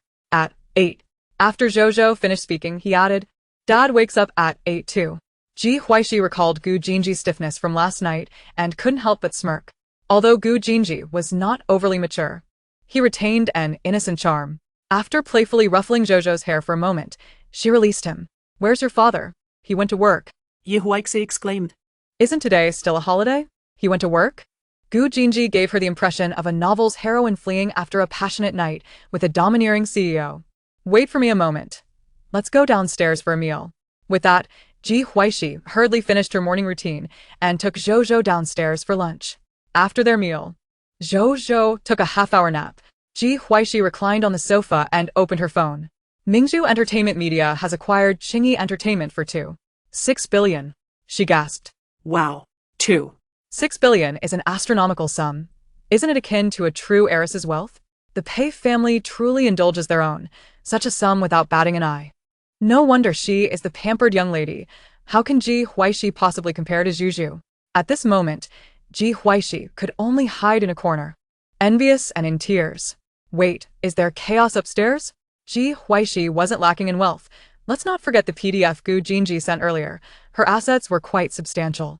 Envy might be acceptable, but tears were unwarranted. Mingzhu Entertainment Media has expanded rapidly. Our Zhu possesses both strength and financial prowess. Ji Huaixi raised an eyebrow, scrolling through the comments below. Envious of Pei Baozhu? Envious of her endeavors yielding nothing? Lin Qing is indeed a cunning old fox. The speed is impressive. Qingyi Entertainment was already considered overvalued at 2 billion. Pei Baozhu is truly determined to acquire Qingyi. Ji Huaixi encouraged Liang Shua to continue stoking the fervor surrounding Pei Baozhu's acquisition success. The higher one stands, the harder one falls, and she found joy in that. She was curious about Pei Baozhu's funding sources. Lin Qing mentioned he had already received the transfer, with 600 million flowing through several hands before reaching her account. Chapter 119, The Plan Postponed. Gossip activated. If Pei Baozhu knew she had spent so much money, with 600 million ending up in her pocket, she would likely be infuriated. Liang Shua's news arrived just in time. The Pei and Ji families each contributed half. Ji Jinyu has returned to the country, and the Pei and Ji families are co-hosting a banquet tonight. Ji Huaixi's eyes narrowed with intrigue. The plan is postponed, even without an invitation. I will disguise myself as a server to witness the drama. Her phone vibrated as she opened the group chat. A small group created by Li Qinghuan and others. It's Qinghuan, did you receive an invitation? The Pei and Ji families are hosting a banquet tonight, sending invitations at noon. It seems they are eager to celebrate Pei Baozhu's acquisition. Sigh, I really don't want to go. 11-10001. It seems the Pei and Ji families received some insider information before their high-priced acquisition of Qingyi. Ji Huaixi, Zhang Xiaowan, you don't know? The Jiang family is political. How could Zhang Xiaowan not know, yet the Pei and Ji families do? Wan, I don't know. Such banquets can be attended or not. There's no need for me to flatter those two families. Su Hui, my elder brother has been busy lately. So I can't ask. Are you going, Sister Shi? Wan, is Sister Shi going? Ji Huaixi, same question. If Sister Shi goes, I'll join. It's a beauty. I want to go, but I don't have an invitation. The Pei and Ji families likely intended to exclude me. Reflecting on past banquets she attended with these two families, she understood why she hadn't received an invitation. Qinghuan, do you want to go? Give me a moment. I'll come pick you up. She sensed the tantalizing scent of gossip. Wan, I reluctantly give them both a courtesy. Ji Huaixi, Sister Shi, can you share what the program will be tonight? Su Hui, in that case I'll go too. The four of them were unusually excited, eager to follow Ji Huaixi and indulge in the gossip. It's a beauty. It's a secret. At that moment, the Pei and Ji families were gathered in the Pei family villa. The atmosphere was somewhat peculiar. Both Pei and Ji fathers appeared quite animated. Zhu, your acquisition was exceptionally well executed. Although it exceeded the budget, convincing Lin Qing to sell Qingyi to you is a remarkable achievement. Ji's father generously praised her. Seated beside Ji Jinyu, Pei Baoju's face flushed with a hint of shyness as she responded, "Thank you, Uncle Ji." Previously, Ji's father had reservations about Pei Baoju due to the incident involving Pei Zixian, but those concerns had dissipated. Pei Baoju's exceptional qualities attracted admiration. Her worth was not to be questioned. Ji's father turned to his son, whose complexion was as pale as paper, and remarked, "Ayu, Baoju is a good girl. You must treat her well." Ji Jinyu's brows furrowed slightly, as if a shadow loomed over him. Noticing the attention on him, he forced a practiced smile, reassuring. "Don't worry, Dad. I will treat Baoju well." Ji's father raised an eyebrow, sensing something was amiss, but given the setting, he refrained from probing further. Pei's father added with a smile, "Ayu and Baoju haven't seen each other for a while. Baoju, why don't you take Ayu upstairs to your room for a bit?" Pei Baoju understood that her father wished for her to secure Ji Jinyu's affections. Lowering her gaze to hide her disdain, she smiled brightly, "Brother Jinyu, let us head upstairs." Ji Jinyu stood up, and Pei Baoju took his hand, leading him upstairs into her room. Ji Jinyu felt a sense of discomfort as he held her hand. After going abroad, he realized he could no longer feel attraction towards women, even if that woman was Pei Baoju, the one he had always wanted to marry. At that moment, he felt nothing. Pei Baoju, feigning concern, asked, "Brother Jinyu, didn't you rest well abroad? You seem a bit haggard, it worries me." Ji Jinyu remained silent, merely staring at her. Pei Baoju felt uneasy under his gaze and had to break the silence. "Brother Jinyu, do I have something on my face?" No, Baozu. Let us annul our engagement. Ji Jinyu had struggled with this decision. Marrying Pei Baoju in his current state would be unfair to her. Pei Baoju, taken aback, asked why. Deep down, she held disdain for Ji Jinyu. Her past experiences left her deeply disappointed in him. In this life, he was a crucial piece in her game. If they were to break their engagement, the Ji family would certainly no longer support her. Ji Jinyu pressed his lips together, appearing unwilling to elaborate. "Just don't ask." Pei Baoju pulled him, guiding him to sit on her bed, then gently settled herself on his lap, wrapping her arms around his neck. "Brother Jinyu, my greatest wish in this life is to marry you. You can share anything with me. I'll face it together with you. Please don't abandon me." Listening to Pei Baoju's plaintive voice, Ji Jinyu felt a pang of pity. As he gazed at her delicate lips, he leaned in slightly. Pei Baoju suppressed her inner revulsion. And just as their lips were about to meet, Ji Jinyu suddenly pushed her away with great force, an indescribable discomfort surging within him. A wave of nausea washed over him. Ji Jinyu's body trembled slightly as he struggled to suppress the urge to vomit. Pei Baoju's face was filled with shock, and a sudden realization struck her. Could it be that Ji Jinyu had lost all interest in women? Heaven had eyes. Had she known that the woman she arranged for him would yield such effects, she would have arranged a man from the start. Recalling the tabloid scandals he had with various women in his previous life, she felt her face burn with humiliation, having become a joke in high society. If it weren't for the inappropriateness of the occasion, she would have burst into laughter. Ji Jinyu's body shook, desperately fighting against the wave of nausea. He raised his gaze to Pei Baoju, observing the hurt etched upon her face. He opened his mouth, intending to articulate something, yet found himself at a loss for words. "Brother Jinyu, what is the matter? Do you no longer like me?" Pei Baoju admired her own acting prowess. Portraying injury and helplessness was something she excelled at. Indeed. Ji Jinyu appeared somewhat remorseful as he hoarsely uttered, "Zhu, let us annul our engagement. I am currently unable to engage in intimate relations with a woman." No. "Do not annul the engagement. Brother Jinyu, I shall wait for you. Once you are well, we shall marry," Pei Baoju replied, her voice tinged with a hint of tears.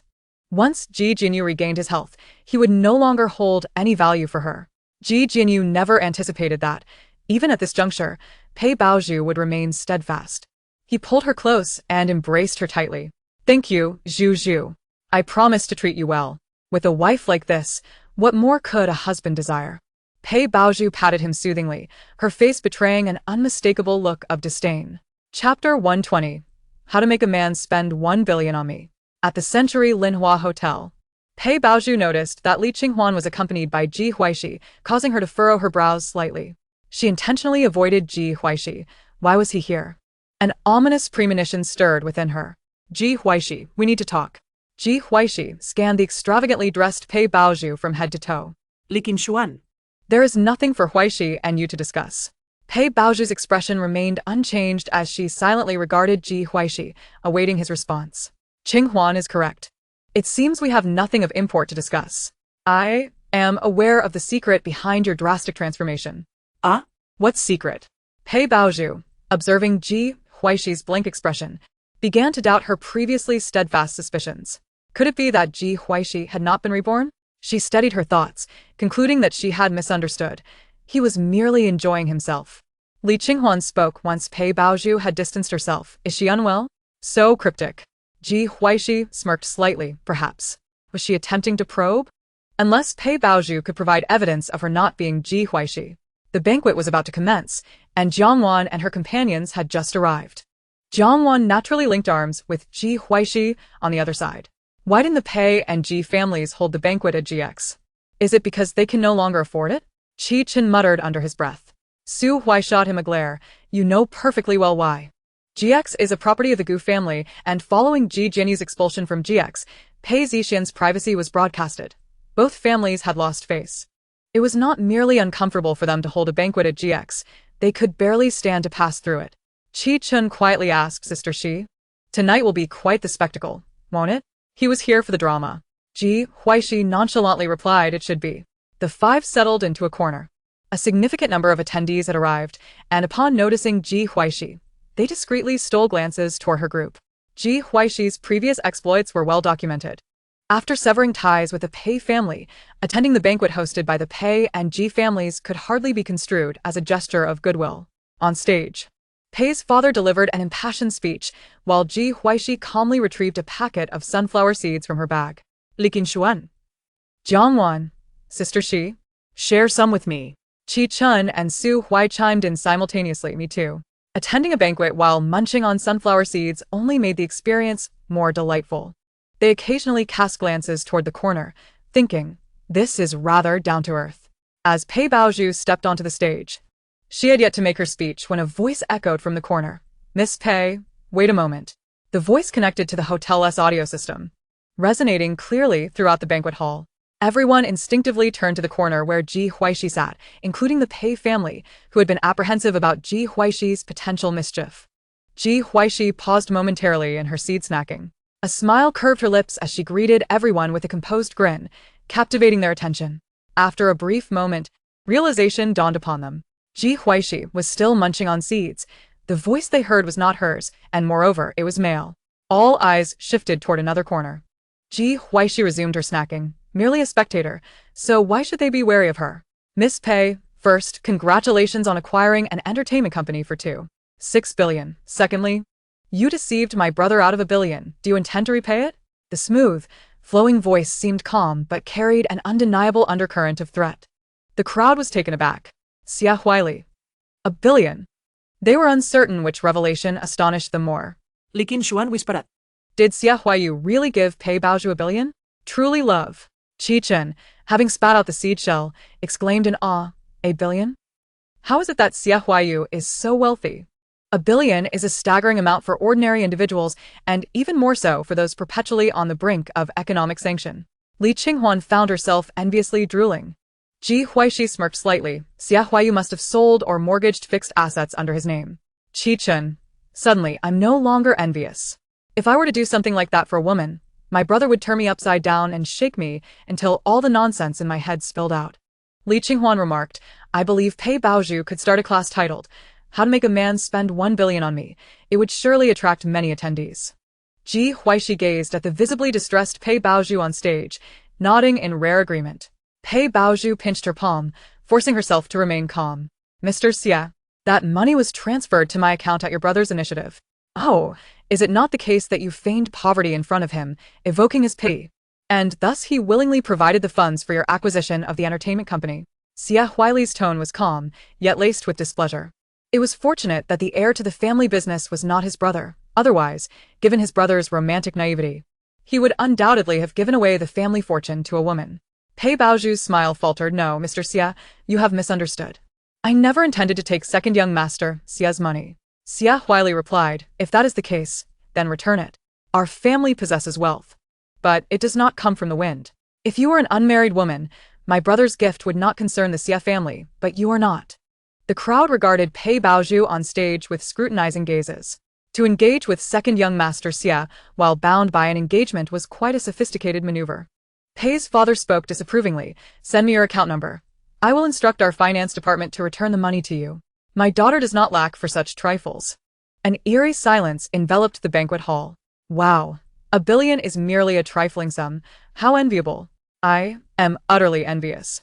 I recall having to take student loans to pay for my university tuition. Ji Huaixi's voice cut through the silence. The reactions among the attendees varied. Li Qinghuan exclaimed in astonishment. Student loans? You mean the kind for those unable to pay tuition? I recall tuition being only 5 or 6,000 a year. Did the Pei family not even cover that? Qi Chen finally comprehended why Ji Huaixi held such disdain for the Pei family. If he were in her position, he too would make a scene. $1 billion may be a mere trifle, yet 5 or 6,000 in tuition was not provided for their legitimate daughter. Whispers filled the banquet hall, the murmurs growing louder. Pei's father coldly interjected, What nonsense are you spouting? I know you harbor grievances against us, but to slander us and tarnish our reputation in such a setting is utterly excessive. Ji Huaixi remained unfazed. She had endured enough humiliation on behalf of the original owner and was determined to reclaim her dignity. If the Pei family did not falter, it would reflect her own inadequacy. A cold laugh escaped Ji Huaixi's throat. Since my return to the Pei family, I have never taken a single cent from them. When I approached Madame Pei for funds for tuition, she dismissed my request, claiming it was for unworthy pursuits, that I was obsessed with money. I could not wait for that meager tuition while witnessing Madame Pei transfer 300,000 to Pei Baozhu to buy a handbag. Chapter 121. Ji Huaixi. I can sue you for defamation. As soon as these words were spoken, a moment of silence enveloped the banquet hall, only to be followed by an uproar of discussion. Li Qinghuan and her companions were taken aback, their eyes reflecting a newfound sympathy. Typically, Ji Huaixi's ethereal demeanor had caused them to overlook her past of being lost for 20 years. Li Qinghuan, disregarding social niceties and the concept of giving face, stood up and exclaimed loudly, Your Pei family is utterly excessive. Have you no shame? If you do not wish to acknowledge your own flesh and blood, why seek her out? Those unaware might assume you lavish love upon your daughter.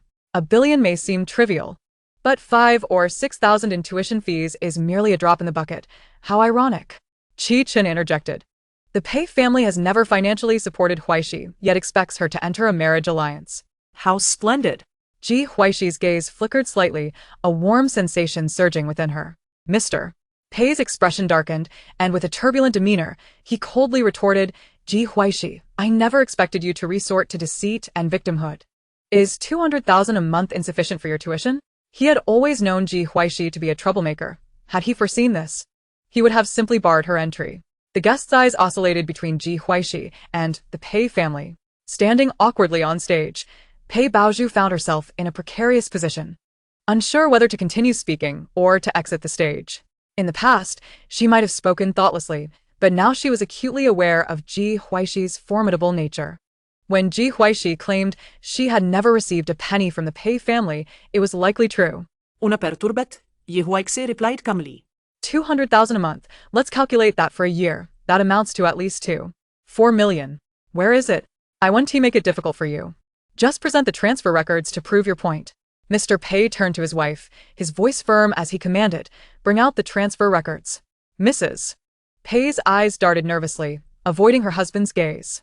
She recalled Ji Huaixi timidly requesting money from her, and in a fit of anger, she had transferred a small sum to Baozhu for a handbag she fancied.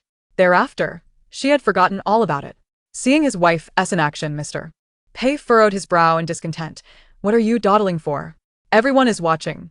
Mrs. Pei awkwardly opened her mouth, but her throat felt constricted, and after a moment, she managed to stammer, That money went to Baozhu.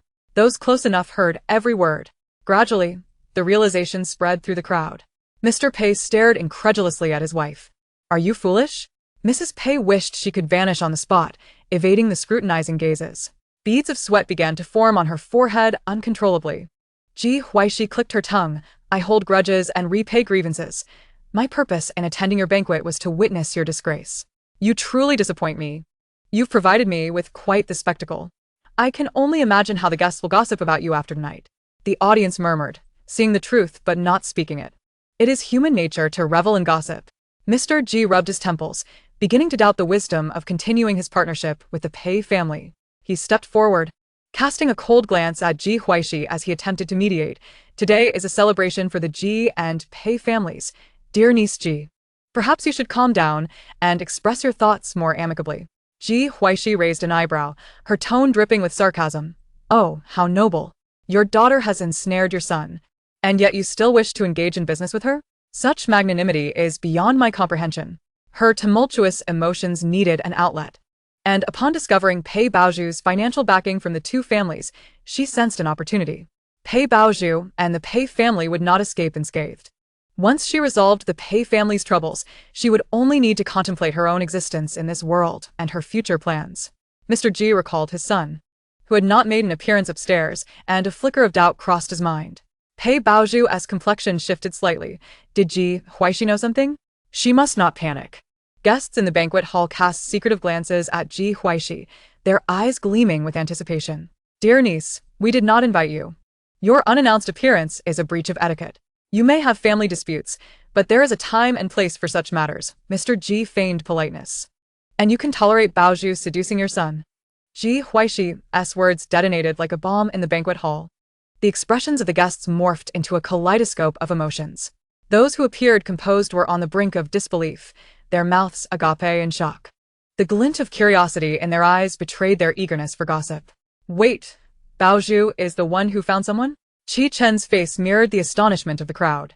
Baoju found a man too, with her fiancé? What a ruthless move. What could her motives be? Mr. Ji, upon hearing Ji Huaishi's words, felt a rush of blood to his head. You. He turned to Pei Baoju, demanding, is what Ji Huaixi said true? The atmosphere in the banquet hall shifted like a tempest, whispers swirling as all eyes fixated on Pei Baoju. Her heart raced, as if it had skipped a beat, plunging her into an abyss.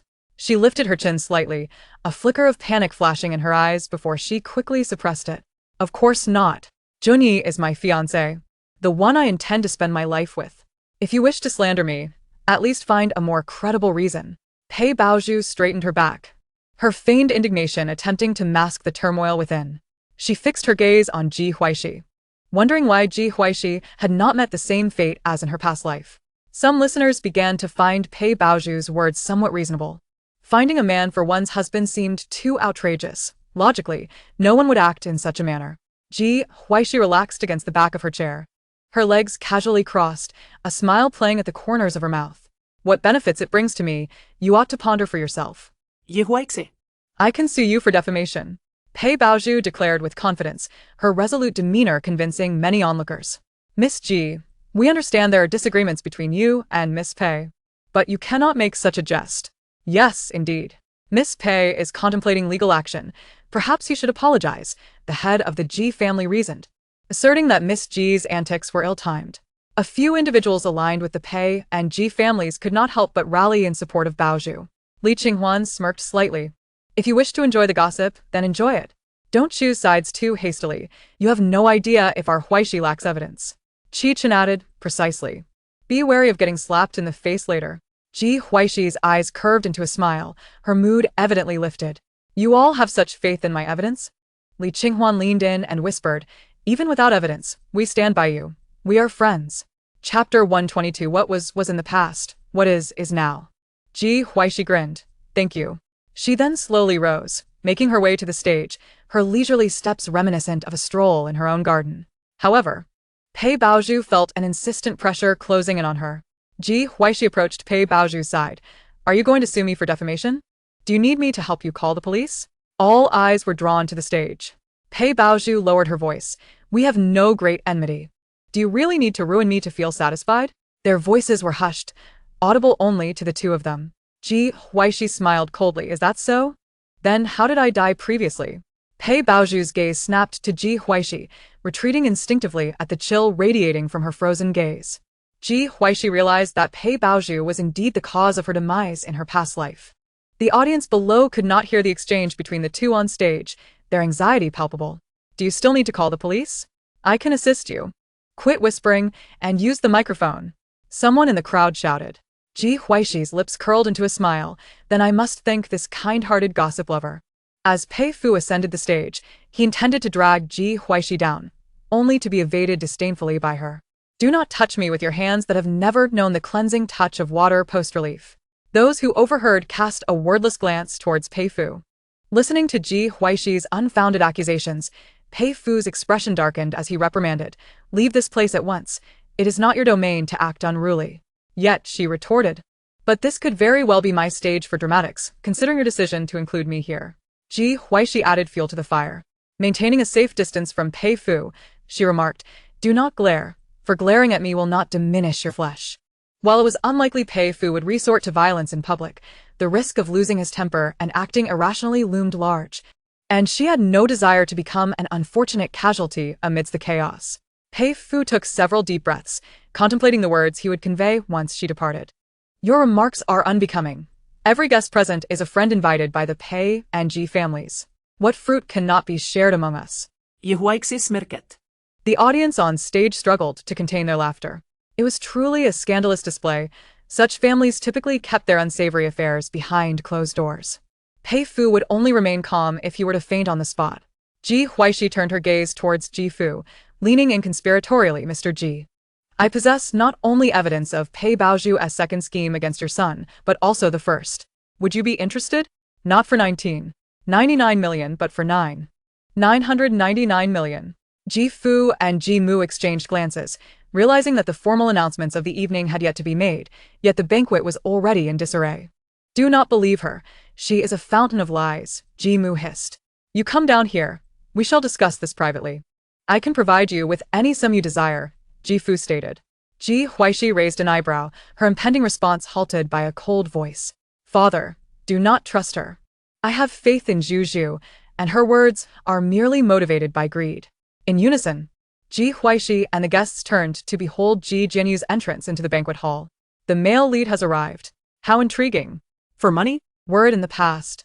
"Such funds could have crushed me, but thanks to Mr. Pei's matchmaking, I now lack neither affection nor financial support."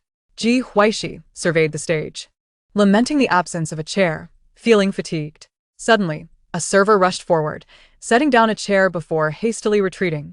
Ji Huaixi, momentarily taken aback, glanced at the grinning server, who winked at her. The audience found themselves both amused and bewildered. Are today's servers so astute? Unfazed by the many gazes upon her, Ji Huaixi calmly sat down, unperturbed by any sense of embarrassment. After all, the one facing disgrace was not her. Even if her actions bore a hint of indignity, it mattered little. The Pei and Ji families were worse off. Ji Jianyu, sensing the scrutinizing stares, felt a profound resistance within him. He yearned to conclude this farce swiftly and depart. Initially, he had no intention of appearing, but he could not bear to watch Pei Baoju isolated on stage. "Ji Huaixi, if not for money, then for what purpose? You may have funds to spend, but they are those provided by the Gu family. I refuse to believe you lack a sense of urgency," Ji Jianyu scoffed. "My wife holds shares in Gu's Minxin Group and Huaji Technology. She is not in need of your trifling offerings." A cool, distant voice emerged from a corner. Ji Huaixi turned towards the sound, realizing her fleeing boyfriend had returned. She spotted Xia Huili, holding up his phone, and only then did she comprehend the voice had emanated from the device. Retracting her gaze, she noted the guest's astonishment at Gu Jinji's declaration. Without mentioning the Gu shares, even the dividends from Huaji were staggering amounts yearly. Previously, they had perceived Ji Huaixi and Gu Jinji as merely a facade of a couple. Now, their faces paled at the revelation. Ji Huaixi raised her phone cheerfully. The sum of 999 million is for your benefit, since you are unwilling to pay." "So be it." "Open your phone for a moment. I shall send you a photo, and you will understand its worth." Upon her words, a surge of curiosity enveloped the crowd. While unexpected occurrences were uncertain, what if Ji Huaixi' hand trembled and she mistakenly sent the image to them? Ji Jianyu, With a stern expression, withdrew his phone, eager to discern Ji Huaixi' intentions. Hearing the ID she revealed, Ji Huaixi sent over an indescribable photo of Ji Jianyu, taken during a variety show. "It's Qinghuan. Curious, would like to see.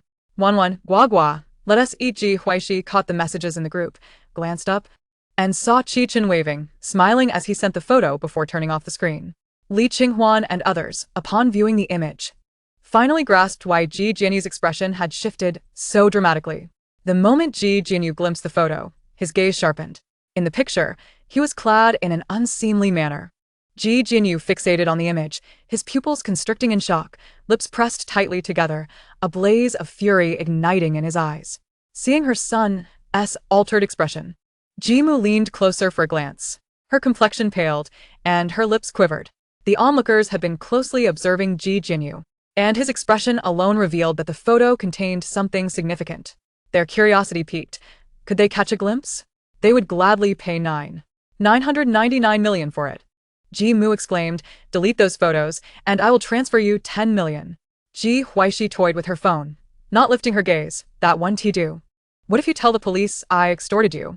I am not in need of this sum. Ji Jianyu realized that the photos in Ji Huaixi's possession must not be allowed to circulate. Suppressing his revulsion, he softened his tone. You just mentioned 999 million. If you delete the photos, I will give you whatever sum you desire, willingly. What was said then is no longer applicable. The time for negotiation has passed. I shall not delete them. Chapter 123. The enthusiastic citizen, Ms. Ji. Ji Huaixi observed Ji Jianyu's face shifting like a Sichuan opera performer and kindly reminded him, shouldn't you be concerned about the origins of that photo? Ji Jianyu's mind was consumed by the image he had just seen, and the last shred of his rationality recalled Ji Huaixi's earlier words. He glanced up at Pei Baozhu on stage, a sense of uncertainty creeping into his heart. Just then, someone rushed towards the stage.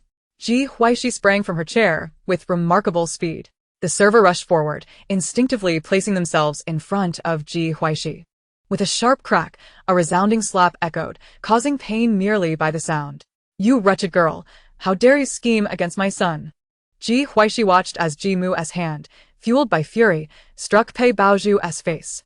Gasping, Ji Mu's fierce approach almost made Ji Huaixi believe the attack was directed at her. Have you ceased your delivery work? Ji Huaixi mattered. Yu Jing, lowering her voice, remarked, I am here on a mission. The exchange between the two was captured by Xia Huili's phone screen. Noticing his friend's altered expression, he smirked slightly. Jealous? Quiet, Ji Jianyu retorted, his face filled with indignation. Ji Mu attempted to deliver another slap, but Pei Fu quickly grasped her hand. While Pei Mu rushed to protect Pei Baozhu, Ji Fu, visibly angered, ascended the stage, brushing aside Pei Fu's hand. Ji Jianyu stood on stage, momentarily at a loss for words. Ji Huaixi, along with Yu Jing, stealthily slipped off the stage.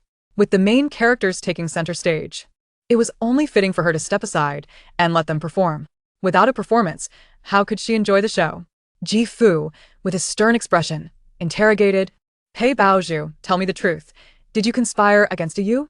Internally, Pei Baozhu felt as tumultuous as a storm-tossed sea. Her hands clenching into fists to conceal her anxiety, releasing them swiftly. She met Ji Huaixi's knowing gaze, understanding that Ji Huaixi was genuinely intent on targeting her. Yet she resolutely refused to acknowledge any wrongdoing in this matter. The guests present were all individuals of some repute within the industry. Initially, she intended to use today's banquet as an opportunity to subtly reveal the impending arrival of the holographic era, hoping to forge connections with families that had thrived over the decades, thereby leaving a favorable impression. Alas, her plans lay in ruins, and she found herself ensnared in a dilemma, all due to Ji Huaixi. If Ji Huaixi was granted a second chance at life, then why was she also afforded the same? Uncle Ji, it was not me. I've had a close relationship with brother Jianyu since childhood and have always looked forward to becoming his wife. How could I possibly scheme against him? Mr. Ji's gaze remained fixed on Pei Baozhu, and after a prolonged silence, he spoke. If it wasn't you, then I shall involve the police. Given the gravity of the situation, I require the truth. A flicker of panic crossed Pei Baozhu's eyes, but, recalling that she had used the hotel's landline, she felt somewhat reassured. Let Uncle Ji report it. The guests ceased their idle chatter. For reasons unknown, they seemed to trust Ji Huaixi more. This young lady appeared to have an uncanny ability to triumph over the Pei family, never having faced defeat. Mr. Ji seized the microphone from the stage, asserting that these personal matters would be handled privately. Today's gathering was a celebration between the Ji and Pei families, and aside from the festivities, he had an announcement to make. Yu Jing whispered urgently, Sister, please interrupt him. I beg you. Yu Jing clasped his hands together, realizing it was too late to pull the plug. Ji Huaixi raised an eyebrow and took the microphone, commenting on how easily Mr. Ji could be deceived. Believing whatever Pei Baozhu said, Mr. Ji exclaimed, "Why won't you go away?" He was skeptical, but did not wish to be the subject of ridicule. Mr. Pei ordered, "Security, escort her out." Ji Huaixi retorted, "If I leave, I will publicize the photos of Ji men on the internet." Her words caused the Ji family to change color. Mr. Ji's face bore the marks of concession as he inquired, "Wait, Niece Ji, what is it you intend to do? Speak plainly." Ji Huaixi boldly stated her objective. She merely wished to see Pei Baozhu suffer misfortune. How could Mr. Ji still hold a celebration when his son had been wronged? The guests stifled their laughter, yet felt a twinge of envy. After wearing masks of hypocrisy for so long, encountering someone as forthright as Ji Huaixi was rather refreshing. "The police have arrived," a voice cried out. Numerous officers entered. The guests parted ways, clearing a path for the police to reach the stage. Mr. Ji's expression shifted. He had intended to investigate privately, yet someone had truly called the authorities. "Pei Baozhu, we are the police, and we are conducting an investigation into you. Evidence indicates that you have incited others to engage in improper conduct for illegal gain, and your actions have violated the law. Cooperating voluntarily may afford you a chance for leniency," the lead officer declared sternly.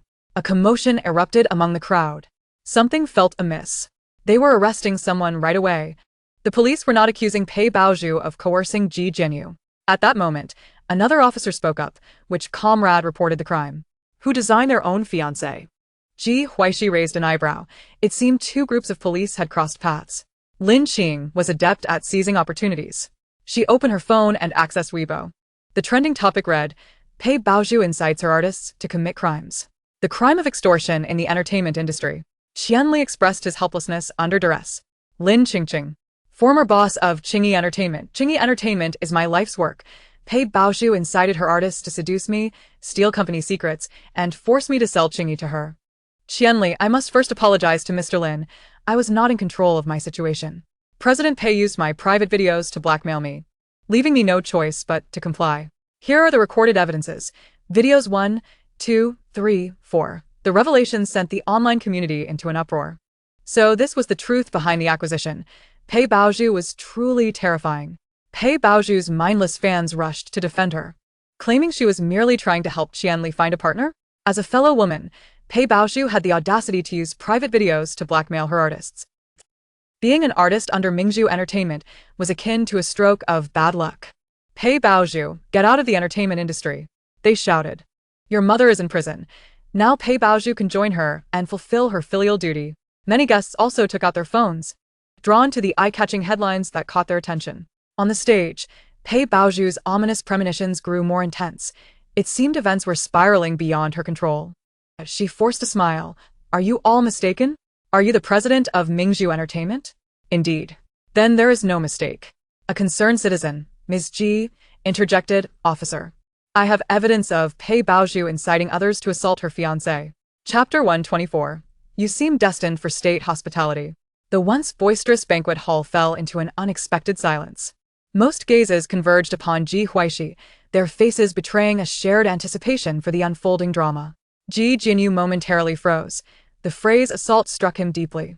He averted his gaze toward Pei Baozhu, the seeds of suspicion that had been sown in his heart now taking root. The unsightly backdrop of incriminating photos was from the variety show he had recorded with Pei Baozhu, yet he had no recollection of it. The only individuals capable of orchestrating such a scheme against him were Pei Baozhu and Pei Zixian. The previous incident at the hotel also seemed to align with this. He could not help but suspect that Pei Baozhu and Pei Zixian had conspired together.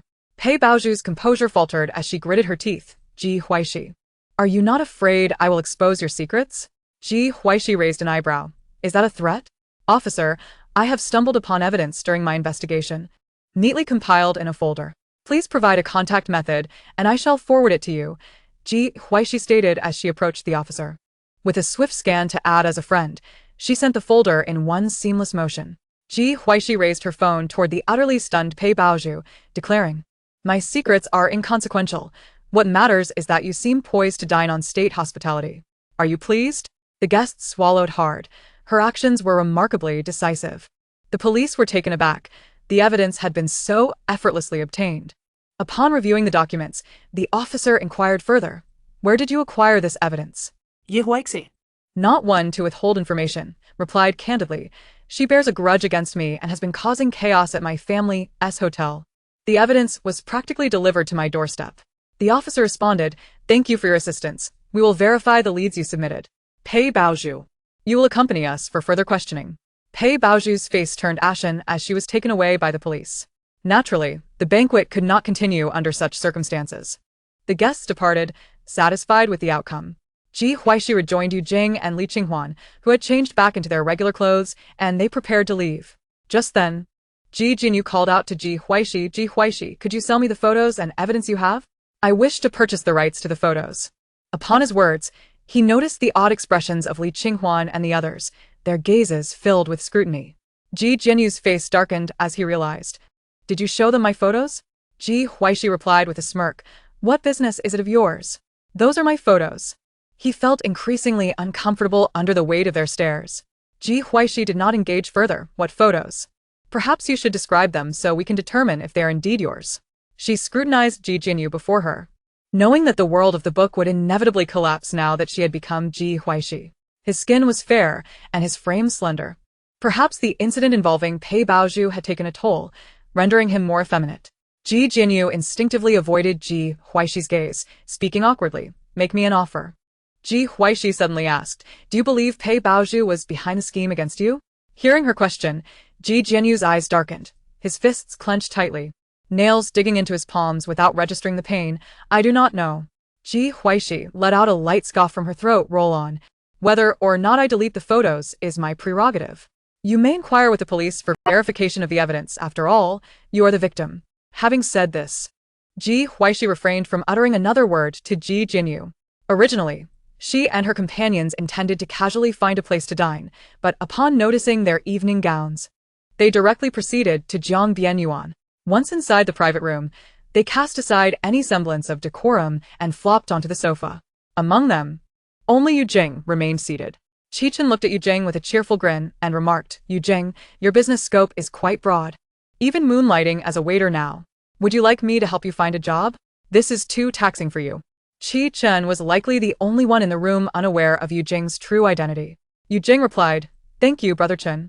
I'm just filling in for a friend who's ill. Ji Huaixi couldn't help but chuckle. No need to worry about him. Jiang Wan and the others laughed lightly as well, with Qi Shaoqi being just that, someone with older siblings to rely on. Huaixi, will Pei Baozhu end up in jail? Li Qinghuan recalled the scene of Pei Baozhu being taken away and felt a tinge of curiosity. The question of whether the Pei and Ji families would rescue Pei Baozhu lingered in their minds. Ji Huaixi thought of the matter she had just tasked Liang Shuo with, her eyes carrying a hint of coldness as she replied, the next round won't be any better. With Pei Baozhu's arrest, it remained uncertain when the Pei and Ji families would uncover the hidden intricacies of the acquisition. Jiang Wan leaned against Ji Huaixi and said, Sister Shi, I'm sorry. Ji Huaixi looked puzzled. What for? Jiang Wan, a bit embarrassed, said, During the banquet, Qinghuan and the others spoke up for you, but I remained silent. You startled me. I thought you had done something to wrong me. Your position cannot afford such liberties. It's merely a trivial matter, hardly worth your apology. Ji Huaixi's lips curved into a faint smile, recognizing that the Jiang family's political background required them to be prudent in their words and actions to thrive. Jiang Wan smiled brightly. I may not speak it, but rest assured, I will support you through my actions. Compared to direct retaliation, she preferred to play a more subtle game. Ji Huaixi chuckled softly. All right. With the Jiang family's connections, it would be challenging for Pei Baozhu to be extricated. The group in the private room ordered takeout. When the food arrived, Ji Huaixi casually ate a couple of bites to satiate her hunger before rising. Yu Jing followed suit. Once the two had left, Qichen couldn't help but mutter, Why does Yu Jing seem like Sister Shi's little follower? Li Qinghuan and the others exchanged amused glances at the innocent Qichen but said nothing. Yu Jing clearly had something to discuss with Ji Huaixi. It wasn't surprising that Qichen couldn't perceive this. They had grown accustomed to it over the years. Yu Jing entered Ji Huaixi's car. Sister, thank you. I was initially planning to pull the circuit breaker. Ji Huaixi raised an eyebrow slightly. Going home to inherit the family business? Yu Jing hadn't expected Ji Huaixi to discern this and smiled. Yes, my younger brother is still small. It's enough for him to take a breather outside. Avoidance isn't a solution. Ji Huaixi wasn't surprised. She had anticipated this outcome from the start. Yu Jing returning to shoulder his responsibilities was only a matter of time. Yu Qi was too young, and both Yu and Si families needed someone to inherit. Yu Jing joked that he was a large-scale version of a waste. In reality, he graduated from a top domestic university at 18. Ji Huaixi asked, "Have you received news related to the Pei and Ji families?" Yu Jing nodded. "I heard they are about to announce something regarding holograms. But that news cannot be disclosed just yet. We must wait a few days. Currently, my job involves attracting investments for the holographic world." "Are you planning to start a business, sister?" Ji Huaixi responded with a non-committal expression. Chapter 125. Who Says I'm Secretly in Love? Since the official decision to usher in the holographic era, the surface appeared calm, yet the battles behind the scenes had never ceased. Once the holographic era commenced, it would disrupt the interests of many. Ji Huaixi, being a relative of Gu Jin, had no need to conceal anything. With the onset of the holographic era, everyone desired a piece of the pie. There was no need for her to contribute to their achievements. Ji Huaixi cast a sidelong glance at him, perceiving that despite his youthful appearance, which resembled that of a naive university student, he held a multitude of clever thoughts. Yu Jing chuckled. "I'm just asking, sister. Go rest up." Before Ji Huaixi could respond, he opened the car door and slipped away. Given that everyone sought to stake a claim, the situation could become quite complicated. Upon returning to Jingyuan, Ji Huaixi surveyed the empty living room and raised an eyebrow after inquiring with butler Liang.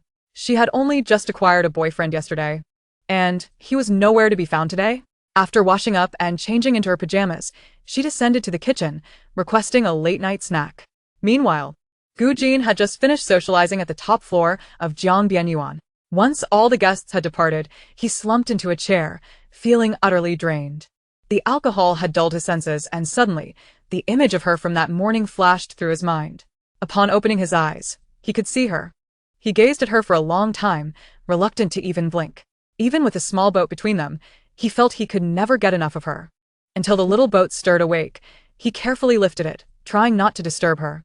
Remembering this, Gu Jin took out his phone. "Hello." Hearing her soothing voice alleviated the fatigue that had accumulated throughout the day.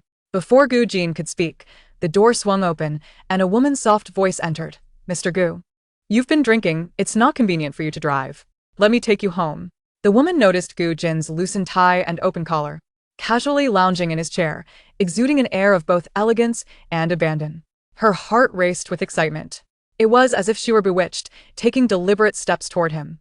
Gu Jin caught sight of the woman at the door, who seemed to be a newly hired secretary. His tone turned cold as he remarked, "The company hired you as a secretary, not a chauffeur." The secretary removed her coat, revealing that her long skirt had somehow transformed into a short one. She sought to assert herself, speaking softly. "Mr. Gu, I like you. Do those who like me truly like me, or do they merely adore my wealth?" Gu Jin's gaze flickered, with a cryptic glint. "Mr. Gu, I genuinely like you. Your wealth is inconsequential." As the woman continued to advance, Gu Jin kicked a nearby chair to block her path. "As of now, you're fired. Is your brain filled with mush? Don't you realize the HR department must have been blind to hire you?" Gu Jin's deep voice conveyed his displeasure. "Mr. Gu." The woman hadn't the chance to finish her sentence when the door to the private room swung open once more. A waiter entered, escorting her out. The woman, pale-faced, was dragged away by two waiters. Ji Huaixi, enjoying her late-night snack, found the unfolding drama quite entertaining. "Mr. Gu is quite fortunate," Ji Huaixi teased. Just as the kitchen served up her late-night meal, Gu Jin called her via voice message. Even from afar, she could guess the circumstances of the scene. See. "Everyone has left, and only then did I call you. I didn't expect her to barge in suddenly. I brought two secretaries today, one male and one female." He explained softly, knowing Ji Huaixi would not misunderstand but still wishing to clarify. Ji Huaixi's eyelashes fluttered slightly, her hand pausing briefly while eating noodles before she casually interrupted. "Gu Jin, no need to explain. Throughout our relationship, my trust in you stands at 100%. At her words, Gu Jin paused momentarily, his enchanting eyes instantly brimming with warmth. Shall we go on a date tomorrow? I yearn to disregard everything and simply enjoy our time together." Ji Huaixi rolled her eyes. This period was the busiest time for Huazi. Gu Jin was either on business trips or working late. When would they find time for a date? It was no easy feat for a company to flourish, especially at such a critical moment. Ji Huaixi candidly rejected. Tomorrow is Monday. It's important to focus on work. Why don't you ask if I like you or your money? Gu Jinji raised an eyebrow, replying, I don't need to ask. Whether it's you liking me or my wealth, what matters is that you find something to appreciate in me. If she is drawn to his wealth, he shall strive to earn more. If she is enamored by him, that would be splendid. Regardless, the fact that there is something about him that captivates Ji Huaixi is a fortunate matter. Ji Huaixi paused for a moment, then chuckled softly. I've finished my late-night snack, and am ready to sleep. Will you not return tonight? Of course not. Xia Huaili is waiting for me downstairs. I'll just speak with him briefly and return, so you needn't wait for me. Gu Jinji's emotions were inscrutable, and an undercurrent of uncertainty flickered in his eyes. Ji Huaixi pondered. Wait for him? Is that what she means? Men in love often indulge in fanciful thoughts. Yawning, Ji Huaixi ended the call. Gu Jinji's gaze lingered on the screen, and after a moment, he chuckled softly. He picked up the clothes resting beside him and, feeling somewhat unsteady, took the elevator downstairs. As he pushed open the private room door, he caught sight of Xia Huaili typing away at his computer, the bottle of alcohol on the table clearly having been brought from home. The busy man finally graces us with his presence, Xia Huaili remarked, closing his laptop and stowing it away, then pouring a glass of wine for Gu Jinji. Gu Jinji casually draped his clothes over a chair, leaning back against the sofa, yet a smile lingered on his lips. You seem quite pleased. Did the discussions tonight go smoothly? Gu Jinji accepted the wine glass, smiling as he replied, My she worries about me returning late. So she plans to wait until I get back before sleeping. But I don't want her to wait, so I told her to sleep quickly. Xia Huaili raised an eyebrow. Really? How can you expect me to believe that?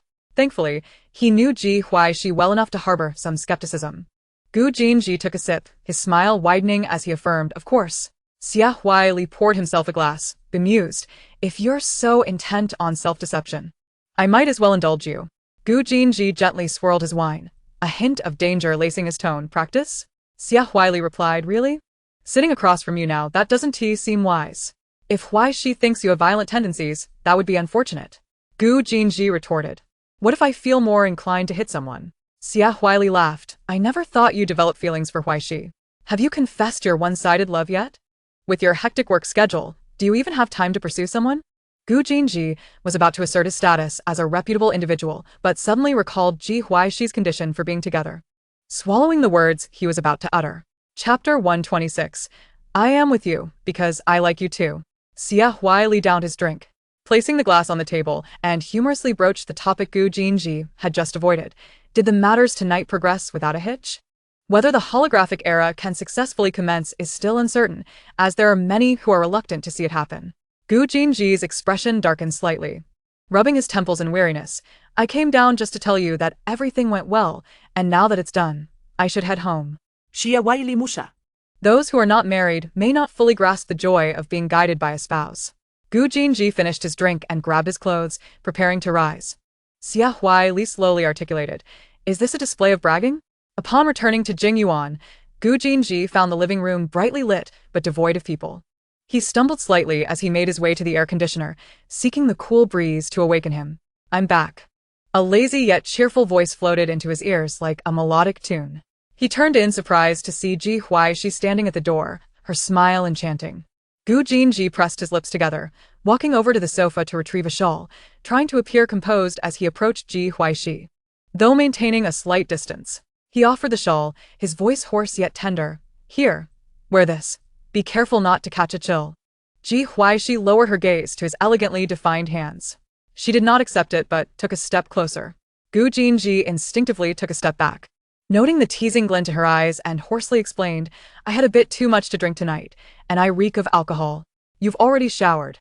And it wouldn't be pleasant to get too close. There was a hint of affection in his tone. Ji Huaixi extended her hand to take the shawl, carelessly draping it over herself, noticing the red veins in his eyes. In the kitchen, a sobering soup was being prepared. Gu Jinji murmured in acknowledgement, his gaze becoming somewhat dazed as he watched her, never daring to imagine he would find Ji Huaixi still downstairs upon his return. As she approached him, Gu Jinji stepped back repeatedly. Stop. At her command, he halted, a hint of exasperation in his voice. You stink. Ji Huaixi slowly walked beside him, taking his hand in hers, leading him to the sofa. Gu Jinji felt the chill of her touch and frowned slightly. Once seated, he grasped her hands, asking, "Why aren't you asleep yet?"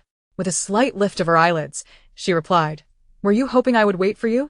His gaze darkened, and his heart raced. Her response unsettling him. Perhaps from the moment he heard her anticipated return, he had become utterly intoxicated. He lifted her hand, pressing a gentle kiss upon it. The fervent emotions within him restrained and poured into that singular kiss, controlled yet earnest. Ji Huaixi's eyelashes fluttered slightly, her delicate fingers slipping from his palm to rest upon his throat. Whatever thoughts lingered in her heart, she acted upon them, tilting his chin upward. Gu Jinji's gaze momentarily faltered, permitting her playful antics as he leaned slightly forward, allowing her the freedom to act as she pleased. Ji Huaixi propped one leg on the sofa, drawing his chin down slowly for a kiss. The scent of alcohol seemed to envelop them, binding them closely together. Gu Jinji's breath hitched, his pupils constricting. He wrapped his arms around her waist, deepening the mingling breaths between them. Her lips were soft, her vibrant petals captivating. After a kiss, Gu Jinji drew her into his embrace, chuckling softly, "Shishi, don't spoil me. People are inherently greedy. I must treat my boyfriend well. I've reaped the benefits of our relationship, and I cannot let you sacrifice without any reward." A wave of emotion surged within Gu Jinji. She could sense his unease, and was willing to reciprocate. How could she be so wonderful? His gaze turned serious. "Shishi, love is not a transaction. You need only to enjoy each day. I give without expectation of return. You need not feel obligated to respond to my kindness or compromise your own happiness. If you're tired, go to sleep. You needn't wait for me. Once is enough to leave a lasting impression." The pressure he had faced during this period could only be described as the most intense since his entrepreneurial journey began. At the riverside garden, one drink followed another. Yet his mind had to remain alert amidst a table of cunning individuals, where one misstep could lead to total loss. Finally rid of their company, he longed to see her, realizing that she was more perceptive than he had initially thought, and she indulged him. Ji Huaixi looked at him, a playful smile gracing her lips. "I think you misunderstand me. I never compromise my own happiness." Gu Jinji. "I agreed to be with you because I like you too." Gu Jinji froze, his breath seemingly suspended in that moment, seeing him in shock. Ji 11 smilowidend. "So for me, love is not a transaction. I am rather heartless. If you aren't someone I cherish, I wouldn't bother expending even a fraction of my thoughts."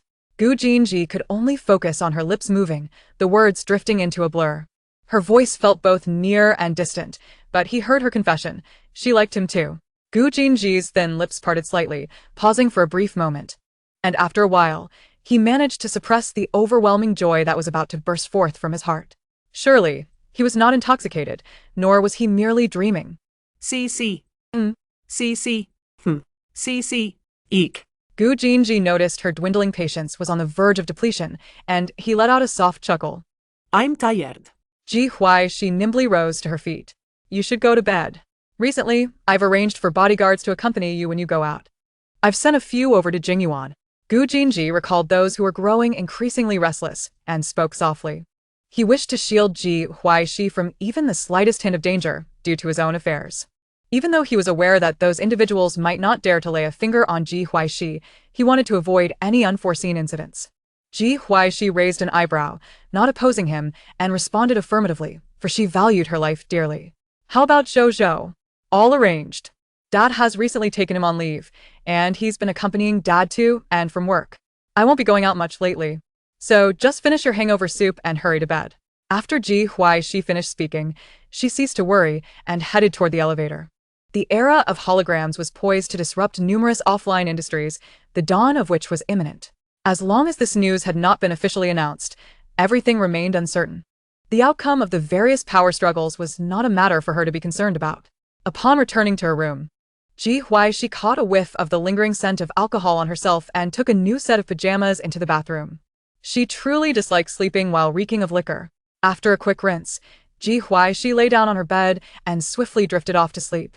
Meanwhile, Gu Jinji, having consumed the hangover soup, took a considerable amount of time to return to his own room. The next day at noon, Ji Huaixi rose to have her meal. She learned from butler Liang that Gu Jinji had departed early in the morning. A flicker of complexity crossed her eyes. Gu Jinji, the fourth young master of the Gu family, was born into a prestigious lineage, already having a path paved with gold, yet he chose to tread a different road. With a tumultuous heart, Ji Huaixi finished her meal and reclined on a rocking chair in the garden. The chilly wind of the overcast day prompted her to pull a blanket tightly around herself before she retrieved her phone. To her surprise, the trending topic on Weibo was still about Pei Baozhu. Finding a man for my fiancé. I actually have a picture. Ji Huaixi clicked on the trending topic and raised an eyebrow slightly. The matter of Pei Baozhu seeking men for Ji Jinyu had actually been leaked? A woman's heart is as deep as the ocean. Who spread the rumors? If you don't believe it, go ask the North City police. It's true. I attended a banquet yesterday and there's proof. Pei Baozhu found a man and forced her own man. My friends and I were baffled until midnight trying to comprehend Pei Baozhu's intentions. Oh, and the evidence was provided by JChecks. User 389232. Can I say I have a photo of Ji Jinyu with a man? It was taken by a passerby in the hospital. I initially thought it was explosive and wanted to share it, but my girlfriend watched a variety show and knows Ji Jinyu, a member of a wealthy family. So I didn't dare to post it. I thought Pei Baozhu might have become a wife of a gay man. But it turns out the poor soul is Ji Jinyu. 2 comments that were clearly from alternate accounts were swiftly propelled to the trending list. The netizens' comments were anything but understated. Where's the picture? Show me for 50. The most explosive gossip of the year found a man for her own man. Upon looking back, it was indeed evident that Ji Jinyu possessed the physique and looks to play the submissive role. Ji Huaixi. Is that the stunning beauty who withdrew from the circle? I believe in Juju. The police haven't said anything yet. Why are you all making a fuss? Ji Huaixi observed the rapidly scrolling comments and marveled at the nation's insatiable appetite for gossip. Was Ji Jinyu not driven to fury upon seeing the news online? What was once known only within the circle was now common knowledge worldwide. At this moment, Ji Jinyu was holed up in his room, staring at the online reports. His expression darkening considerably. Jimu knocked on the door with concern, as her son had returned home the previous night and had not emerged since. The swirling rumors online were utterly unbearable. If this incident truly was orchestrated by Pei Baozhu, she would undoubtedly not let it slide easily. Ayu, come out and eat something. Don't worry your mother. Ayu, open the door. Your father has already dispatched someone to handle the situation. I understand that you can't accept this, but it's all that wretched Pei Baozhu's fault. When Jimu saw the door open, a flicker of joy lit her heart. So, Ji Jinyu brushed past her, donning a mask as he grabbed his car keys and headed outside. He yearned for a definitive answer. Ji Jinyu sped to the police station, where the officers initially withheld information from him. It wasn't until they confirmed his identity as the victim that their gazes toward him shifted to one of sympathy. This was indeed the unfortunate fiancé himself. While one could rationalize Pei Baozhu seeking women for her man, the notion of her seeking men for him was utterly incomprehensible. Encountering the police's sympathetic eyes, Ji Jinyu's heart sank. The truth seemed to be on the precipice of revelation. Have you verified the evidence Ji Huaixi provided? Jianyu persisted. We have verified it, and it is entirely accurate. Ji Jinyu could no longer deceive himself. Like everyone else, he found it incomprehensible. He had always believed he treated Pei Baozhu wholeheartedly, giving her the best of everything. As the biological daughter of the Pei family, he had consistently chosen to stand behind Pei Baozhu, protecting her. Even upon learning of his own downfall, he feared he might be slighting her and proposed to annul their engagement. Yet the truth was so ironically cruel. Pei Baozhu had been the one to ruin him. At that moment, Ji Jinyu's eyes resembled a bottomless icy pool, concealing boundless peril. May I see her? Wait. 10 minutes later, Ji Jinyu met Pei Baozhu through iron bars. Adorned in an opulent evening gown and wearing the pink diamond crown he had specially brought back for her from abroad, though the handcuffs on her wrists were glaringly conspicuous. Pei Baozhu could not decipher whether Ji Jinyu was already aware of the truth, lowering her head and struggling to find the words. Ji Jinyu's gaze flickered with an inscrutable darkness as he asked, "Don't you have anything to say to me? Brother Jinyu, don't call me that, it makes me feel sick. What have I done to wrong you so profoundly that you would scheme against me? Are you truly having an affair with Pei Zixian? Using me as a shield? If you like him, I would support you, so why?" Jianyu's emotions crumbled. After leaving the hospital last time, he had gone abroad, haunted by nightmares every night. Feeling guilty toward her, she was unwilling to annul their engagement, and he secretly vowed to treat her well forever. He defended her at the banquet, standing up for her. Time and again, he denied Ji Huaixi, only to confront her. Damn it, he was nothing but a joke. A complete farce. Pei Baoju's mind raced, contemplating various justifications. Yet she chose to abandon all defense. Seeing Ji Jianyu's anguished expression truly brought her delight. Perhaps you owe me from your past life, and this is your retribution. I originally intended to find you a woman, but by a twist of fate, it turned into a man. Men are great. You've become a waste. Pei Baoju laughed heartily. She had realized that behind the intertwining events lay Ji Huaixi's handiwork. If Ji Huaixi had the opportunity to eliminate her, she would undoubtedly seize it. Pei Baoju could not fathom the meaning of her rebirth.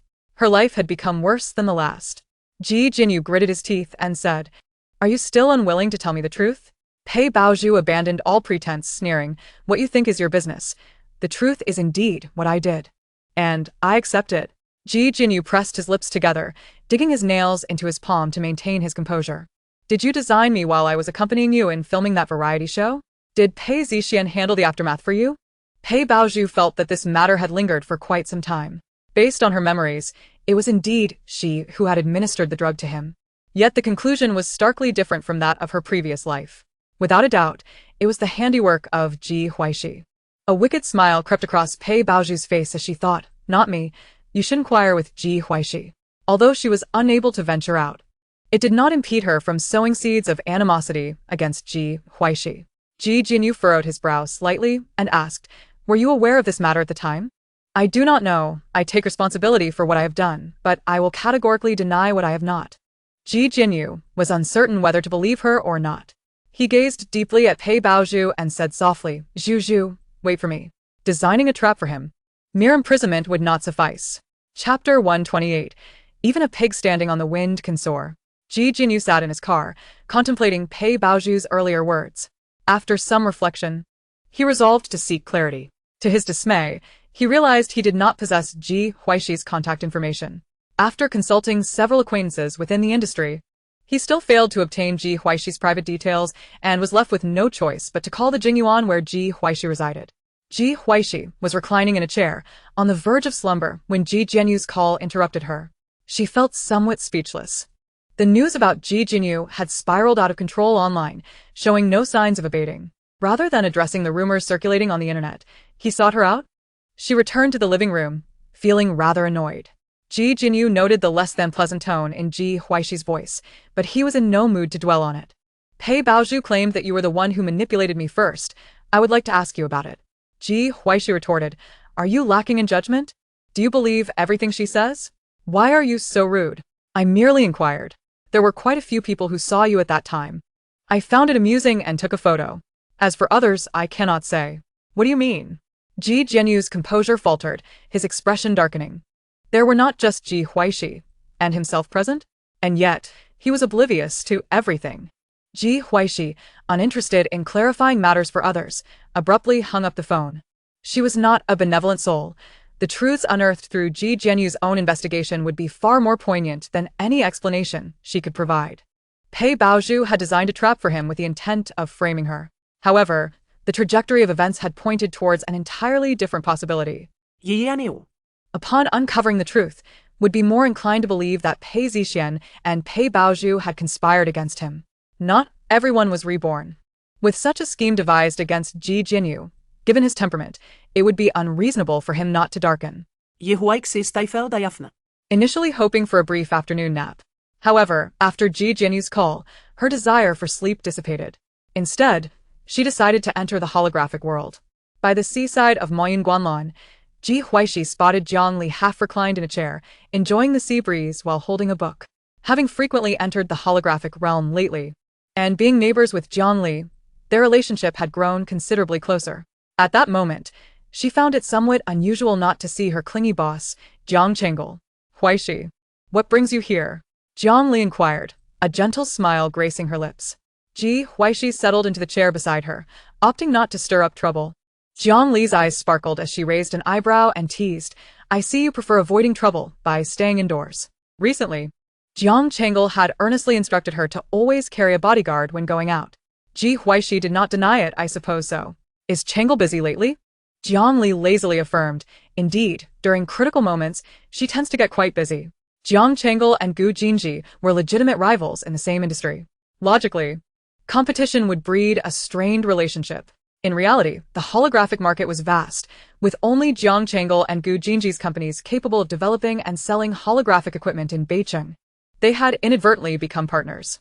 Ji Huaixi smiled lightly. Let's not discuss them. Jiang Li, intrigued, regarded Ji Huaixi and asked, "Are you truly not interested in a share of the holographic era? Even a pig standing on the wind can soar."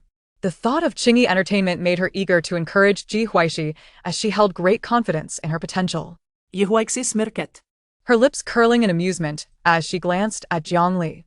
Having spent ample time with Ji Huaixi, Jiang Li's confidence had grown, and she showed no signs of discomfort under Ji Huaixi's gaze. Jiang Li rose and plopped down in Ji Huaixi's chair, leaning against her as she earnestly analyzed. "I speak sincerely.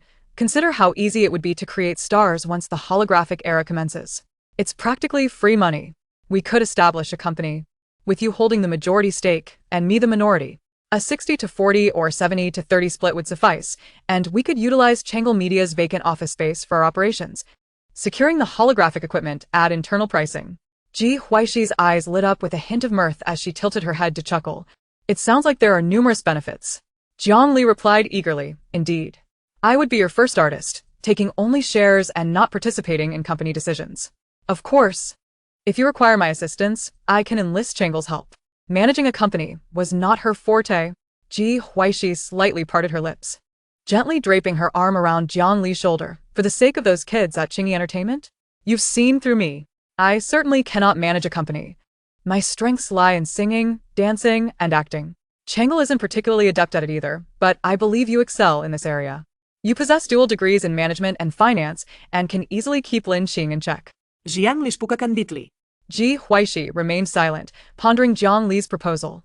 "Huaixi, I assure you, it will undoubtedly be profitable. Lin Qing will exploit her artists. How can you be certain I won't be like that? I trust my judgment." Ji Huaixi contemplated for a moment and slowly inquired, "What shall we name the new company?" "Ah, "You've agreed." Jiang Li exclaimed excitedly, embracing Ji Huaixi. Over 3,000 artists from Qingyi Entertainment now had prospects. Ji Huaixi responded, "Jiang Li's blind trust is somewhat daunting. What should we name it?" Jiang Li pondered seriously. Ji Huaixi suggested, "How about New Life Entertainment?" The intention behind Jiang Li's proposal was not unlike giving those children at Qingyi Entertainment a new lease on life. "That name is splendid. Shall we split it 70-30? Jiang Li recognized her own limitations and knew she could not contribute significantly. Ji Huaixi remarked, "While there appear to be numerous artists at Qingyi Entertainment, some of those kids may not wish to continue down this path. I should meet with them first." Jiang Li's smile faded slightly, tinged with bitterness as memories of her own years of entrapment resurfaced. Her voice turned somber. "For those unwilling to stay, let them go without conditions." Ji Huaixi could empathize with Jiang Li's sentiments, though she could not fully relate, as the entertainment industry was a foreign realm to her. Nevertheless, she concurred with Jiang Li's suggested solution. The Pei and Ji families had, through Pei Baoju's machinations, spent 2.6 billion to acquire a shell company. Currently, due to the entanglement between Pei Baoju and Ji Jinyu, neither family could spare the energy to address the situation. If they were to discover that their efforts had been in vain, knowing that the artists from Qingyi Entertainment ended up in Ji Huaixi's hands would certainly create quite a stir. The Pei family had only just begun to recover and now faced a loss of over 1 billion, inevitably leaving them weakened and hindering their future development. After Ji Huaixi and Jiang Li established the foundational framework for their company, she departed from the holographic world. Upon exiting the holographic pod, Ji Huaixi summoned Liang Shoa, who had been assisting her outside. She needed to inquire about Liang Shoa's future plans. She felt that having him act as a steward was a waste of his talents. But that did not necessarily reflect his own desires. Chapter 129. Unable to see hope, gradually numb. Liang Shoa was taken aback when Ji Huaixi mentioned her intention to start a company and asked whether he preferred to continue as her steward or pursue a career of his own. However, it was not entirely unexpected. During his time handling matters for Ji Huaixi, he had sensed her aspirations for an independent venture. Liang Shoa's father, Steward Liang, was also present, yet he refrained from voicing his opinion. A steward from a wealthy family must be versatile and proficient in all areas while earning the trust of the family he serves. He was initially sent by the old Master Gu to accompany Ji Huaixi. Given that Ji Huaixi was easy to get along with, the idea of having his son take over her position naturally arose. especially since Ji Huaixi was still youthful while he himself had aged. Now, Ji Huaixi had presented his son with a new choice, and regardless of what his son decided, he would respect his decision. Liang Shua did not hesitate for long, miss. I choose to follow you on this venture. After all, if the endeavor failed, he could always return to his position as a steward. Ji Huaixi replied. Follow me to the study. Liang Shua, meeting his father's supportive gaze, nodded and followed her. This decision catapulted him to a height that ordinary individuals might not achieve in a lifetime, despite his youth. Inside the study, Ji Huaixi and Liang Shua spent the entire afternoon discussing the operational methods of the new entertainment venture. It was not until Gu Jinji returned for dinner that they finalized their general direction.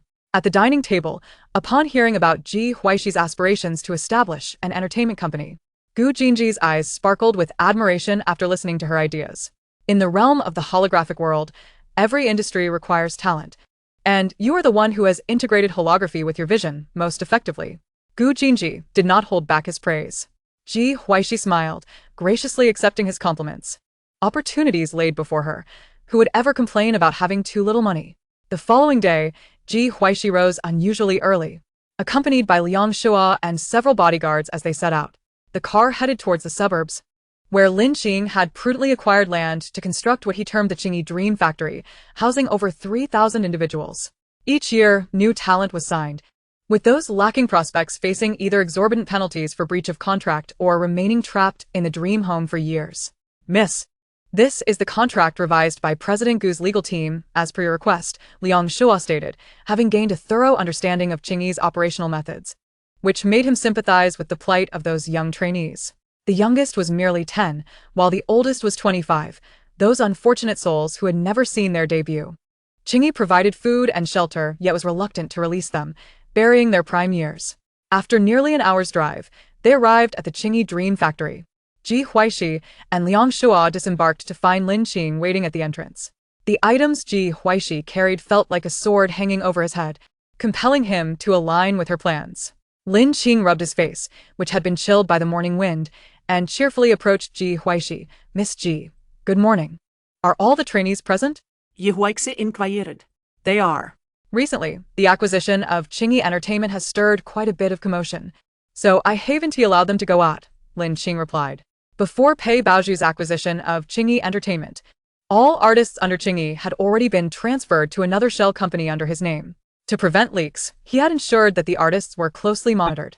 Ji Huaixi stifled a yawn. Lead the way. It had been a long time since she had risen so early. The indoor training ground of the Qingyi Dream Factory was filled with people. Those who had not debuted looked bewildered, enjoying a rare moment without training as they chatted with their peers. The older trainees either wore glum expressions, languishing in despair, or appeared indifferent, detached from the world around them. As Ji Huaixi and her companions entered the indoor training ground, they attracted the attention of most individuals present. A few recognized Ji Huaixi. Her strikingly beautiful face was unmistakable. Is that Ji Huaixi? Didn't she retire? What is she doing here? She's married now. How can she still be a trainee? Didn't our company get acquired by Pei Baoju? The trainees whispered among themselves, their murmurs growing louder. Ji Huaixi frowned slightly, stepping onto the stage and addressing the microphone. I know you all are curious, but let us hold off on that for now. Please quiet down. I am your new boss, Ji Huaixi. Her cool voice echoed throughout the room. As she finished speaking, silence enveloped the crowd, all eyes fixed upon her. New boss. They had believed they were sold to Mingzhu Entertainment Media. Ji Huaixi's brow relaxed as she surveyed the youthful faces before her, her heart feeling a twinge of complexity. These children were so young. On stage, only Ji Huaixi and Liang Shua remained, while Lin Qing stood below, curious about how Ji Huaixi would manage these artists. The Qingyi Dream Factory had been sold to Mingzhu Entertainment Media, and Ji Huaixi's immediate task was to arrange accommodations for the 3,000 people. Ji Huaixi and Liang Shua took their seats. Liang Shua began, Good morning, trainees. From now on, you will all be artists under Newborn Entertainment. I am Liang Shua, the vice president of the company. To keep it brief, those who wish to continue with Newborn Entertainment, please step forward to sign a new contract. For those who do not wish to stay, you may leave directly. You will have half an hour for questions. Upon hearing this, the crowd erupted in commotion. The older trainees, who had previously seemed indifferent, sat up straight, their gazes fixed on the two on stage. Lin Qing, too, appeared surprised, casting a puzzled glance at Ji Huaixi, feeling as though he were watching a spectacle. He understood that his previous management methods were somewhat questionable, even unethical, but they had been profitable. Ji Huaixi lounged back in her chair, calmly accepting the scrutiny of the crowd. Now, she lacked for nothing. She was pursuing her career, without risking her life. The 600 million that Pei Ji's family had gifted her was more than enough to revitalize newborn entertainment. Liang Shua had already arranged for staff members to quietly enter the venue, each assigned their respective duties. Just as he handed the microphone to the next speaker, an eager voice piped up, "Excuse me, how much is the penalty fee if we choose to leave?" Ji Huaixi raised her eyes to meet the gaze of one of the 25-year-old trainees, understanding their urgency. Last night, she had made a rare effort to remember the names of the over 3,000 trainees and could recall them instantly. There is no additional fee required. If you wish to leave, you can simply sign the termination contract. Really? The quivering voice betrayed disbelief. Written in black and white, it was indeed true. The trainees, who had languished at Qingyi for years without a debut opportunity, were momentarily stunned. They had lacked resources, visibility, and even the chance to leave. Year after year, they were crammed into dormitories with 15 others, shuttling between their quarters and the training room, losing hope and growing increasingly numb. Chapter 130. Will you leave me your inheritance after your death? If we choose to renew our contracts, will it still be the same with no resources or being sidelined? Ji Huaixi turned to the questioner, a youth of about 16 or 17. The phrasing was amusing. This was the concern weighing most heavily on the minds of those wishing to stay. Lin Qing interjected. Is it really necessary to be so crude when the person is right here? Isn't it normal to be sidelined if you lack the ability? Ji Huaixi replied, "No." As long as you demonstrate your capabilities, you need not worry about resources. Your boss may not have much, but I do possess some connections and a bit of money. The crowd chuckled at Ji Huaixi's down-to-earth remarks, the atmosphere lightening from its earlier tension. The trainees posed a myriad of questions, with Liang Shua primarily answering while Ji Huaixi occasionally chimed in. After addressing most queries, Ji Huaixi and Liang Shua descended from the stage, allowing everyone some time to contemplate. Lin Qing approached Ji Huaixi, urging, "We need to move these people quickly. Have you prepared the accommodations?" Ji Huaixi nodded gently. "They can be relocated this afternoon." Lin Qing, upon hearing this, refrained from further comment, eagerly anticipating the swift resolution of this matter. The acquisition fraud was orchestrated entirely by him. Had he been dealing with someone from the Pei Ji company, he might have harbored some concerns. Unfortunately, the individual in question was Pei Baozhu. The money was already in his possession, and with a mere flick of his wrist, he could assume a new identity and relocate. As long as Ji Huaixi harbored no intentions of eliminating him. Under the arrangement of the staff, the trainees made their respective choices. Ji Huaixi received the statistical results only at noon. Over 800 individuals opted to depart, predominantly older, most of whom were artists signed at the inception of Qingyi Entertainment. Qingyi Entertainment. Oh no, it is now the artists of Xinqing Entertainment. As everyone gathered their belongings and exited the Qingyi Dream Factory, they stood at the threshold, momentarily dazed. The departing trainees felt a sense of relief wash over them. Ji Huaixi waited until the trainees boarded the buses before preparing to leave. Lin Qing accompanied her. And once all had vacated, he cautiously remarked, "Miss Ji, now that everything is settled, I kindly ask you to safeguard those items in your possession." Ji Huaixi replied with a smile, "Rest assured, Mr. Lin, I shall dispose of those items upon my return, so you need not worry." "I appreciate your consideration, Miss Ji," Lin Qing said politely as he saw her off to the vehicle. Once the car had vanished from sight, the smile faded from Lin Qing's face. He held little faith that Ji Huaixi would destroy the items, yet he found himself powerless to intervene. It was only after Ji Huaixi had relocated the individuals that the Pei Ji families received the news. Now the two families were seated together, pinching their noses as they deliberated. Ji Jinyu cast a glance at Pei Zixian, who sat beside Pei's father, his expression far from amiable. He awaited the investigation results, and should they implicate Pei Zixian, he would not hesitate to drag him down with him. Pei Zixian, feeling guilty, remained silent at his side. He had returned to Beijing solely due to Pei Baozhu's imprisonment. "I suspect your Pei family conspired against us, the Ji family, paying 2.6 billion to acquire a shell company. You must provide me with an explanation. Those artists are still in Ji Huaixi's hands, and I shall not beat around the bush. This money must be refunded to us," Ji's father asserted with a firm tone. Naturally, Pei's father's expression was equally grim. He had been preoccupied with celebrations and events, only to later deal with the fallout from Pei Baoju's situation, which had adversely affected the company's business. The acquisition of Qingyi was handled by Pei Baoju, and in a moment of distraction, they had overlooked the reality that Qingyi had now become an empty shell. Ji's father demanded compensation, a sum he could not possibly provide. This investment was made voluntarily by you. You have lost over 1 billion, and so have I. I empathize with your predicament, but now that the money has vanished into someone else's pockets, unless we sue Lin Qing, who is a seasoned player, we may not find success. He was aware that in recent years, many cases of acquisition fraud in Beicheng had not resulted in favorable outcomes. After learning the details of Pei Baoju's acquisition of Qingyi, he understood that prevailing in court would be exceedingly difficult. The court would likely attribute the losses to their insufficient professional due diligence. Ji's father snorted coldly. Ji Huaixi is your daughter. Either bring her back to me, and we may discuss the continuation of our collaboration, or refund the money. Otherwise, we shall see what transpires. With that, he departed with Ji Jinyu. They had indeed been unfortunate to be entangled with the Pei family. Ji Huaixi is nothing but a calamity. Contact her, and demand she return the individuals to me.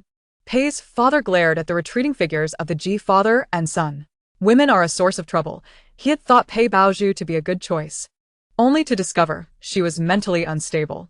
Why design her own man's downfall? Of all things to learn, she chose to emulate her mother and end up in prison. Pei Zixian looked at his irate father with an impassive expression and asked, "What about Baoju? What about her? Don't tell me you still have feelings for that woman?" Pei's father shot up, glaring at his eldest son. Pei Zixian opened his mouth, lowering his voice. "She is my sister." "Ha! Do you regard her as a sister or a woman?" "She was never my biological child. I have already had her household registration transferred." "She is no longer my daughter, and has no ties to the Pei family," Pei's father retorted. Pei Zixian stood up in shock, unable to believe his father's words. "Dad, how could you do this? If you want to care for her, I will." Pei's father clutched his chest, nearly choking on his breath. His eldest son was defying him for a woman. Pei Zixian disregarded his father's sour expression and took the car keys to leave. Baoju had never faced hardship.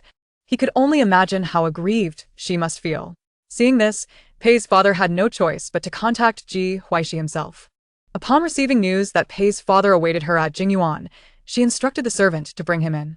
Pei Baoju's acquisition of Qingyi Entertainment had already drained Pei's father's coffers, and he had anticipated profiting immensely from Qingyi's acquisition in the holographic world. Now, with the money and the people gone, it was only natural for him to be anxious. This was Pei's father's first visit to Jingyuan. As he gazed upon the vast expanse of the estate, his emotions were complex, tinged with regret. Had he known Ji Huaixi could capture a man's heart, he would have sent away the calamity that was Pei Baoju and treated Ji Huaixi with the utmost respect. Had Ji Huaixi returned to the Pei household without being timid, he would not have completely neglected her. Following the servant into the reception room on the first floor, Pei's father was surprised to see that Ji Huaixi bore no resemblance to the unpresentable figure from over a year ago. With every gesture, she exuded composure and elegance, leaving one unaware of her 2 decades of hardship. "Huaixi, your father has come to see you." Upon hearing her father's words, Ji Huaixi couldn't help but sneer, thoroughly disgusted. Pei's father's expression stiffened. He longed to scold her, but, recalling the purpose of his visit, he restrained himself. Ji Huaixi's lips curled into a sardonic smile. "Are you here to repulse me? If memory serves, we have no relationship. Asking for favors is not the same as seeking familiarity." Pei's father's smile faltered awkwardly. He replied, "That may be so, but you are my biological daughter, and I wish to make amends." "Oh? What do you intend to use to make amends? Will the Pei family's company be my inheritance? Or do you plan to bequeath all your assets to me upon your death?" Chapter 131. "You wouldn't want to dig a pit to bury us, would you?" Pei's father's expression shifted as he gritted his teeth. "Can we not have a civil conversation? Must you speak to me in such a tone?" Ji Huaixi regarded him with a semblance of amusement. "Do you truly wish to converse civilly?" For reasons unknown, Pei's father felt a chill run down his spine at the sight of her smile, yet he stubbornly affirmed, "Of course. If we are to converse, then adhere to my rules. Follow my butler upstairs to await my arrival." "What rules?" Pei's father inquired. Butler Liang smiled as he replied, "Mr. Pei, just follow me. No need for questions. If you wish to discuss, then come upstairs. If not, then be on your way." Ji Huaixi had little patience for the Pei family. Pei's father was a target delivered to her doorstep, and she certainly would not let him slip away easily. The original owner had endured the torment of the Black Room far too many times. It was only fair for Pei's father to experience the same. She was simply being equitable, practicing the principle of reciprocity. Pei's father scrutinized Ji Huaixi for a moment before slowly smiling. Naturally, I wish to have a proper discussion. I will wait for you upstairs. Following butler Liang, Pei's father surveyed the extravagant decor of Jingyuan, realizing the Gu family possessed considerable wealth. Such a grand estate was granted to Ji Huaixi, the rebellious daughter. Her fortunate life was partly due to him. Pei's father leisurely followed butler Liang upstairs, while Ji Huaixi observed her tablet screen, noting every move he made. Pei's father glanced into a small room that was not particularly small but contained not even a chair. Frowning, he asked, "Butler, what is this place?" Butler Liang smiled brightly. "Mr. Pei, you will find out once you enter." Bewildered, Pei's father stepped inside, and as he did, the door swiftly closed behind him. All the lights in the room suddenly extinguished, plunging it into complete darkness, devoid of any glimmer of light. At this moment, the anxiety within Pei's father reached its zenith as he retrieved his phone to illuminate the darkness and attempted to unlock the door. However, he found it utterly unyielding. "Ji Huaixi, what are you scheming, you rebellious daughter? Let me out, or I shall not spare you. Is anyone out there? That so-called butler, let me out." Despite Pei's father's incessant calls, no response echoed from beyond the door. Unbeknownst to him, the soundproofing throughout Jingyuan was exceptionally effective, and the room in which he was confined was no exception. Ji Huaixi, observing through the video, could vaguely discern Pei's father in a frenzy amidst the darkness. A tit for a tat, his agitation was merely a trifling inconvenience. Seeing no reaction from outside, Pei's father picked up his phone, intending to call for help, only to discover it had neither network nor signal. Ignoring Pei's father, Ji Huaixi released the news about the acquisition of a shell company by the Pei and Ji families. The Pei family was already in dire straits, and now they faced significant financial losses. Those who opposed the Pei family could hardly resist the temptation to exploit their misfortunes, while the Ji family, having severed ties, was watching keenly. TSK, she hoped the circumstances would worsen for Pei's father once he emerged in a few days. As for the legality of her actions, who could say? After all, it seemed reasonable for a biological daughter to request her biological father to stay at home for a few days. Ji Huaixi pondered for a moment and instructed Liang Shua to devise a plan, taking advantage of the Pei family's preoccupation with Pei Ziyu to ensnare him. A gambler's odds were 9-1 against. A desperate Pei Ziyu would only add to the Pei family's woes. Ji Huaixi mused softly. When he is on the brink of starvation, send him some pig feed through the window. We wouldn't want him to die at home. That would be bad luck. How considerate of her. The original owner had suffered in a dark room without adequate food. Liang, the butler, acquiesced, understood. Occasionally, send some horror movie effects his way, especially when he wishes to sleep. Ji Huaixi handed her tablet to Liang and rose to head towards the study. She was indeed a kind soul, fearing that Pei's father might doze off. Once he fell asleep, time would slip away easily. Pei's father still had battery life on his phone. Able to discern the time and differentiate between day and night, he must endure the same disorientation as the original owner to escape. Ji Huaixi allowed the news about the Pei and Ji families to circulate. Various parties quickly discovered the involvement of Qingyi Entertainment with Ji Huaixi. Remarkably, she had even registered her own entertainment company, capturing considerable attention online. Her movements were rather conspicuous, showing no signs of concealment. Numerous new entertainment accounts suddenly appeared on Weibo. What was Ji Huaixi up to? What on earth is Newborn Entertainment? Upon searching, I found over 2,000 accounts starting with Newborn Entertainment. How utterly boring. Newborn Entertainment 0001, Wang. Newborn Entertainment 0002, Hualuf. Even-numbered accounts. Wang Xiang and Hualuf were previously the top stars of Qingyi, with their former accounts boasting 40 million and 45 million followers respectively, abandoned just like that? Oh, how I can't imagine how ecstatic Ji Huaixi must be, suddenly surrounded by so many handsome men and beautiful women. I'm so anxious. Qingyi hasn't had any activities lately. Surely, they haven't gone to Ji Huaxi's newborn without resources, right? Can Ji Huaixi run a company? This is absurd. Unless she gets Wang Xiang to hold a concert. Ji Huaixi chose to ignore the online comments and focused on establishing a rough framework for Newborn. By solidifying the framework in the early stages, she would later hand over control to Liang Shua, allowing her to indulge in leisure. Once she completed her comprehensive plan, she realized she lacked personnel, individuals to execute her plan. Picking up her phone, she noticed an abundance of messages tagging her, predominantly from Li Qinghuan and her group. It's Qinghuan sisters. You quietly accomplished something monumental. The talents at your company are quite impressive. Such beauties. Wanwan. The key is they're all gorgeous. Such beauties. It's Qinghuan, let me work at your company. Salary doesn't matter. What is important is being under the same roof as them. So I can become a cheerful and laughing girl. Such beauties. Wanwan, I have some knowledge of the entertainment industry. Reserve a position for me. Such beauties. Ji Huaixi. You all should tone it down. Even through the screen, your creepy expressions are visible. Su Hui. What made you think of starting a company? Everyone is saying you dug a pit for the Pei and Ji families to fall into. Such beauties. Ji Huaixi's eyes glimmered. She needed people, and they were willingly offering themselves. Such beauties. It's Qinghuan and Wanwan coming to work? Plenty of handsome men and beautiful women to behold. Ji Huaixi and Su Hui. Want to start a business? A guaranteed profit. It's Qinghuan. Wanwan, calm down, your enthusiasm is a bit alarming. Ji Huaixi. Is this legal? Su Hui. Sister Shi, you're not planning to trap us, are you? Chapter 132. Not a family, not entering the same door. After chatting with the four, Ji Huaixi had unexpectedly acquired 4 temporary partners. Gu Jinji returned to Jingyuan and, upon hearing Pei's father upstairs, his gaze flickered slightly as he instructed, just don't die. Liang, the butler, chuckled at the identical admonitions from the couple. They were not soft-hearted individuals. Gu Jinji always kept a watchful eye on Ji Huaixi's actions, but refrained from intervening. One could say there was no need for intervention. She was fully capable of settling this vendetta on her own. Gu Jinji lightly tapped the door with his distinctly shaped fingers. Enter. Upon entering the study, he observed Ji Huaixi with her legs crossed, her gaze fixed on the computer screen, and a smile crept across his lips as he approached her from behind. Leaning slightly forward, his magnetic voice brushed against her ear. Shi, you haven't replied to my messages. Ji Huaixi paused her typing and turned her head, finding herself locking eyes with his dark orbs. Hearing the slight accusation in his tone, she felt a twinge of guilt. Wasn't she busy? Then you can make it up to me.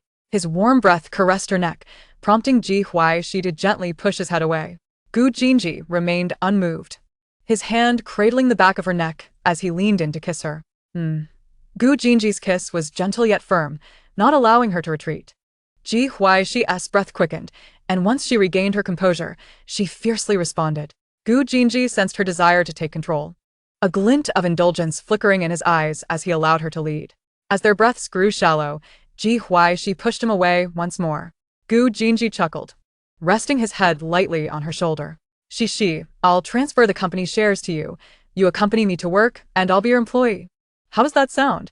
His voice was slightly husky, laced with fatigue, yet all the more alluring. Ji Huaixi reclined in her chair, soothingly leaning in to place a kiss on the corner of his mouth. Once the holographic world opens, and you're not so busy, I'll accompany you on your travels. Gu Jinji lowered his gaze, pausing momentarily as he discerned Ji Huaixi's subtle refusal, and he did not press the matter further. He would heed his girlfriend's wishes. Ji Huaixi pulled over a nearby chair, teasingly stating, sit down. Bending over isn't good for your back. A man shouldn't have back problems. Gu Jinji's eyes darkened momentarily, a smirk playing at the corner of his mouth. My back is just fine.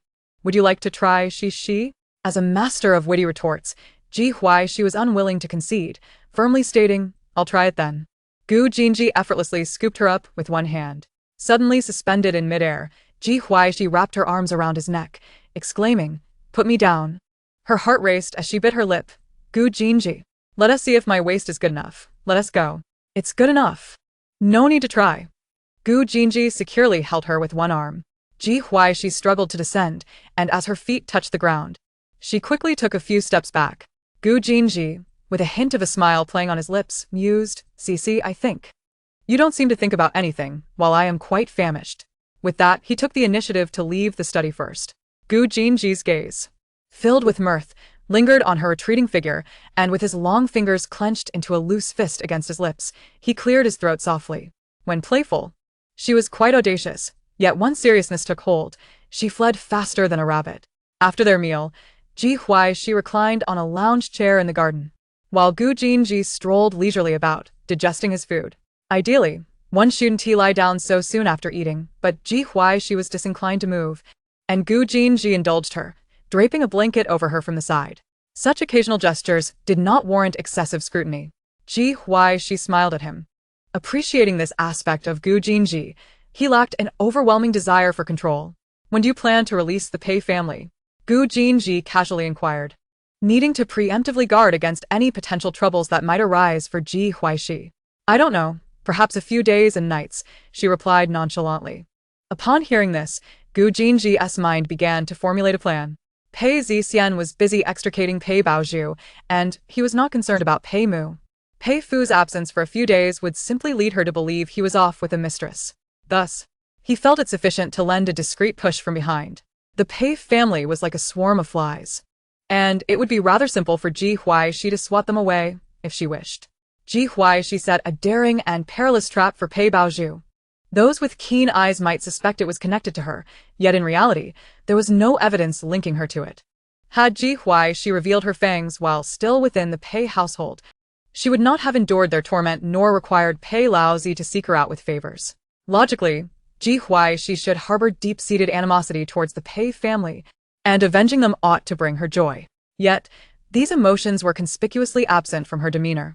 He recalled the investigation conducted prior to their marriage.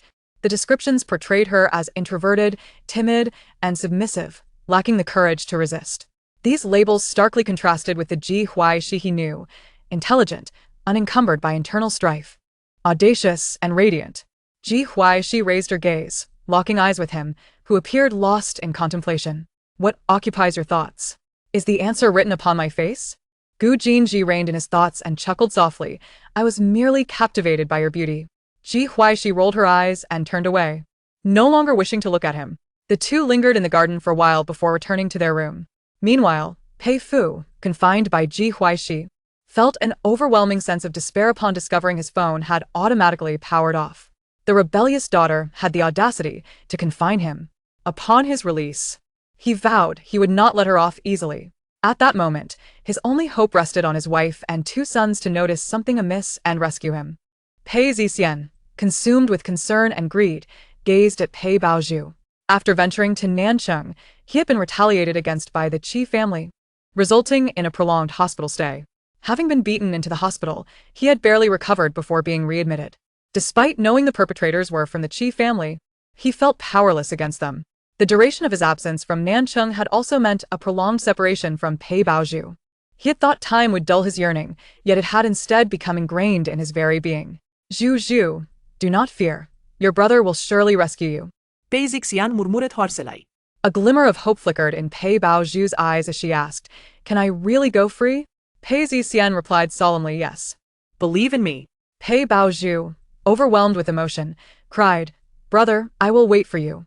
As the time drew near, Pei Zixian reluctantly departed. Upon reaching the police station's entrance, he was suddenly struck in the face by an assailant. Ji Jianyu, have you lost your mind? Pei Zixian exclaimed. Covering his face in shock, Ji Jianyu sneered, I have indeed lost my mind. You two twisted siblings love each other to madness, using me as a cover for your romance, and yet, you dare to set me up twice. How bold of you! Chapter 133. Has the world truly descended into chaos? It was only upon receiving the investigation results that Ji Jianyu learned Pei Baozhu had drugged him during the show and forced him into a repulsive outfit, intending to ruin his reputation. No wonder the looks he received during the recording were so peculiar. Pei Baozhu was truly cunning. She orchestrated his downfall and then feigned affection, claiming she did not mind his past, all while toying with him like a puppet. Pei Zixian, suppressing his fury, attempted to clarify, There has been a misunderstanding, I never plotted against you. Baozhu acted without understanding, and I apologize on her behalf. Ji Jianyu regarded him with a sinister gaze before suddenly breaking into a radiant smile that sent chills down Pei Zixian's spine. You truly wish to apologize? You want to save Pei Baozhu? Pei Zixian affirmed, She is my sister. The mention of sister struck Ji Jianyu as ironic, his dark eyes brimming with unrestrained madness. I can help you rescue her. Pei Zixian's head shot up, his voice tinged with excitement. What are the terms? Ji Jianyu, with his tongue gliding over his teeth, leaned closer to Pei Zixian and whispered, "Spend one night with me. The suffering I endured, you must experience as well." Pei Zixian's pupils dilated in shock, stepping back as he coldly replied, "That is impossible. Yian eu chakeld lightly, unhurit. You know my address. Come find me once you have considered it. Oh, and just so you know, the evidence against your so-called sister is irrefutable. I will not permit her to leave. She must remain imprisoned." With a laugh, Ji Jianyu returned to his car, leaving Pei Zixian in a state of disarray. The danger in Ji Jianyu's eyes palpable. Ji Jianyu patiently awaited Pei Zixian's arrival at home, pondering whether the privileged Pei family scion would dare to take that step for the sake of his so-called sister. Deep down, Ji Jianyu already had his answer. He had always intended to let Pei Baozhu out of prison. A mere stint behind bars could not outweigh the crimes she had committed. On the third evening, Ji Jianyu received word of Pei Zixian's arrival. With a complex array of emotions, Pei Zixian stepped into the Ji household, a place he had frequented countless times. "Oh, still calling her your sister? The bond between you siblings is truly enviable," Ji Jianyu taunted. His skepticism about the investigation results entirely dispelled. Pei Zixian struggled to articulate, "You truly wish to rescue Baozhu?" "Of course," Ji Jianyu replied. Pei Zixian, Expressionless, followed him upstairs. During these 3 days, he had reached out to every connection he could muster, yet none had responded. He hesitated for a long while until he returned to visit Pei Baozhu, who was despondently pleading for his help. This was not Pei Zixian's first time in Ji Jianyu's room, but it was the first time he had seen the transformed space, which exuded an air of decadence. Next to the large bed lay a small one, a glaring sight with its 4 shackles. A set of clothing rested on the bed, a lace camisole dress, reminiscent of a short dress Ji Jianyu had once worn. Despite having steeled himself for this encounter, a shiver ran down his spine upon viewing the room's contents. With a smirk, Ji Jianyu remarked, "I prepared this especially for you. Are you satisfied? Your sister has turned me into this perversion. Thus, it is only fitting you bear the consequences first." Pei Zixian found himself momentarily speechless, his face betraying a mixture of humiliation and anger. Ji Jianyu, unhurried, perched on the bed's edge, changing into the outfit. "We still have matters to discuss. An eye for an eye. If you are unwilling, I will not stop you." Pei Zixian, who had always held his head high, now lowered it, fixating on the dress on the bed for an extended period. With difficult steps, he approached the bed, taking several deep breaths before grasping the short-sleeved shirt, preparing to head to the restroom. "Change here. We are both men. What is there to be shy about?" Yian eu chelined. And when Pei Zixian raised his gaze to meet his, Ji Jianyu shrugged, pointing to the door. "If you wish to leave, the exit is there." Ji Jianyu relished in Pei Zixian's mortified expression. Quite the sight. Truly splendid. He recalled his own moments of humiliation at the hotel, where a man in a short skirt lay upon the bed. Bound voluntarily, he found himself utterly immobile, much like a fish laid bare upon a chopping board. Ah, How fascinating! Ji Jianyu seemingly produced a camera from thin air. Pei Zixian glared at him with malevolent intensity, his expression one of rage that seemed to demand either execution or torture, yet he urged Ji Jianyu to set the camera aside. Unperturbed, Ji Jianyu wielded the camera as if capturing a work of art, relishing the despair etched upon Pei Zixian's visage. It was only after he grew weary of his photographic exploits that Ji Jianyu finally lowered the camera. In the opulent Ji family villa, now vacant of all servants, the night reverberated with the echoes of a man's anguished cries, intermingled with pleas for mercy, sobs, and exhilarated laughter. The cacophony gradually faded into silence by the early hours of dawn. The following morning, the room lay in disarray. Ji Jianyu, observing the impeccably dressed Pei Zixian, smirked. "I will see to it that Pei Baozhu is rescued. For now, let her feign madness." At that moment, Pei Zixian found his voice rendered mute, the sensation of being crushed still electrifying his nerves. The events of the previous night replayed vividly in his mind as he trudged away from the Ji family villa, only to receive a threatening message from Ji Jianyu on his way back. This was merely the beginning. Meanwhile, Ji Huaixi, preoccupied with company affairs, received alarming news about Ji Jianyu's abduction plans and Pei Zixian's frequent visits to the Ji villa, accompanied by indescribable sounds at night. Her eyes widened in disbelief. What? Is the world truly spiraling into chaos? The female protagonist engineered the male protagonist's descent into darkness, altering his sexual orientation? And now he mingles with the female protagonist's brother, implying a male-male romantic entanglement? Or perhaps it is the kind of he that remains unpronounced. This world has indeed become a surreal nightmare beyond her imagination. Ji Huaixi instructed Jiang Wan not to hinder Ji Jinyu's rescue efforts, while also ensuring that these three lunatics were kept in check. Pei Baozhu, now at the mercy of Ji Jinyu's twisted whims, faced a fate easily imagined. Transferred to a mental institution due to her supposed mental illness, she was discreetly relocated to the basement of Ji Jinyu's private villa, a basement specially prepared for the Pei siblings. When Pei Baozhu discovered her limbs bound, her surprise upon seeing Ji Jinyu was palpable. "Brother Jinyu, I didn't expect you to save me. Thank you." Just as she began to fabricate her performance, she was abruptly interrupted. "Pei Zixian, your so-called sister, is expressing her gratitude to me."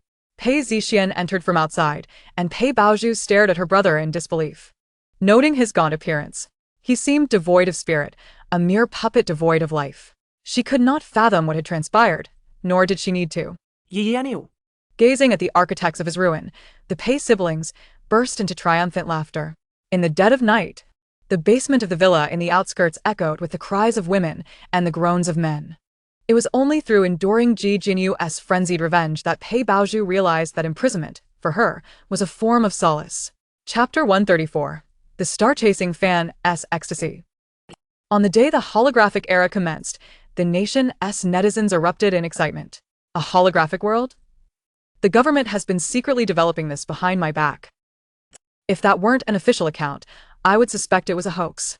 This price is exorbitant, but then again, it's expected for high-tech products. Numerous holographic experience centers have opened in every city. Has anyone tried it? Damn, I have. It's super realistic. The only downside is the time limitation. Otherwise, I'd stay inside for 24 hours.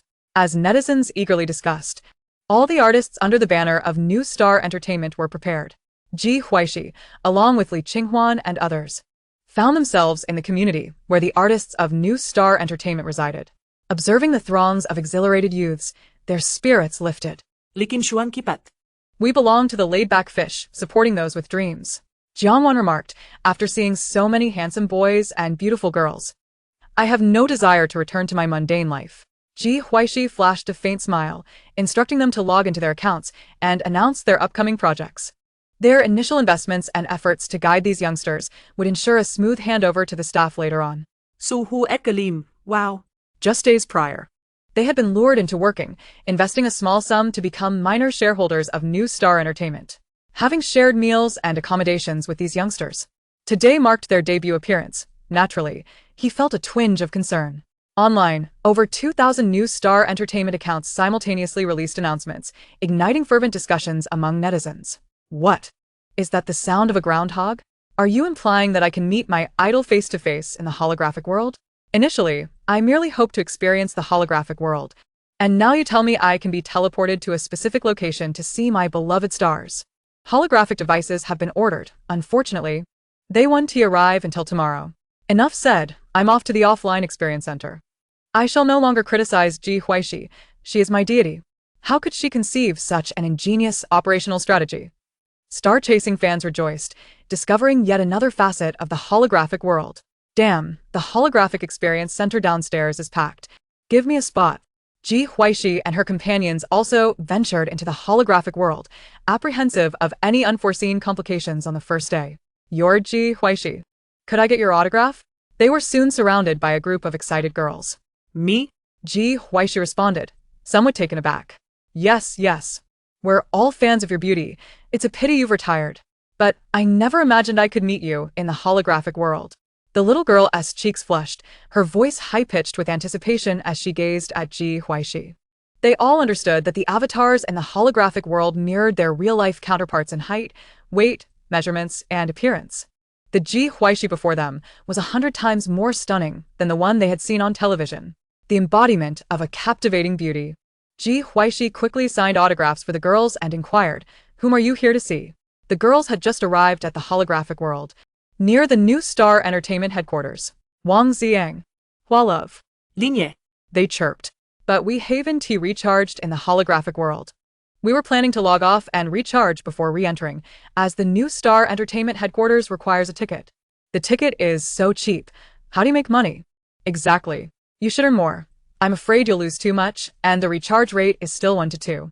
The girls chattered excitedly, one after another.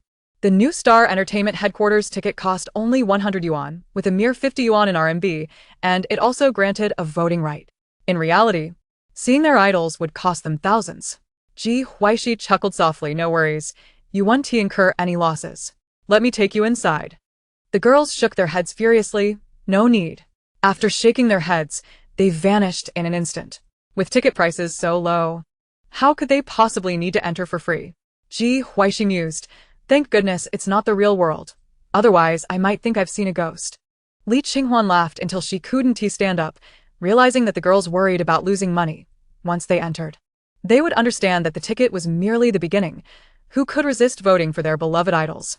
The group exchanged laughter as they stepped into the New Star Entertainment headquarters.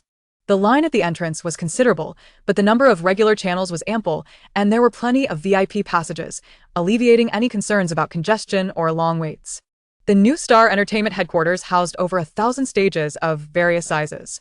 Individuals or groups that passed assessments were granted an hour daily to showcase their talents on the holographic stage, with the top 100 accumulating votes monthly based on their rankings, receiving corresponding resources. Those who performed on stage for 3 consecutive months at the bottom would lose their display rights, facing a 6-month period of retraining. And if they remained at the bottom thereafter, they would be urged to exit. Ji Huaixi and her companions arrived at Hualave's stage. On the stage, the lights cascade like brilliant stars.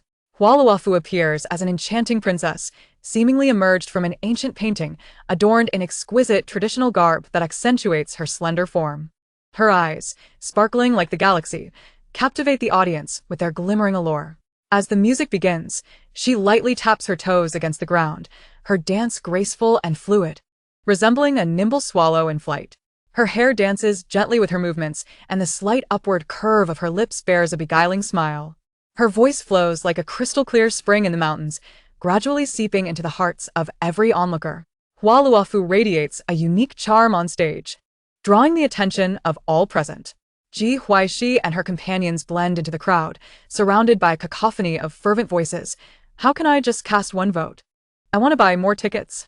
This is madness. I intended to support Lin Yi, but I unexpectedly stumbled upon this breathtaking performance. I must vote for Hualuafu. No one stop me. I'll cast 100 votes. Ji Huaixi covers her ears and glances at the frenzied crowd of men and women.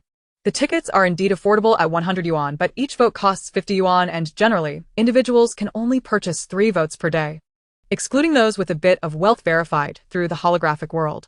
Li Qinghuan and her friends are also frantically tapping on a semi-transparent screen. Ji Huaixi pulls a few companions away from Hualuafu's performance area. Haven't you watched their training enough? Why are you all so excited? After Ji Huaixi and her friends finish voting, they express their disbelief. Sister Shi, you don't understand. When Xiao Fu twists her waist on stage, it completely captivates my heart. Jiangwan exclaims. Qi Chen, with a smile, adds, what I'm doing is appreciating and providing positive feedback. Li Qinghuan ki missing. Let's move on to the next stage. Chapter 135. Which scoundrel is slandering our company? The group directly inputs the coordinates to arrive at the performance area of Wang Ziang, who previously held the top position in Qingyi. The screen at the entrance, which tracks ticket sales in real time, displays a staggering increase in numbers.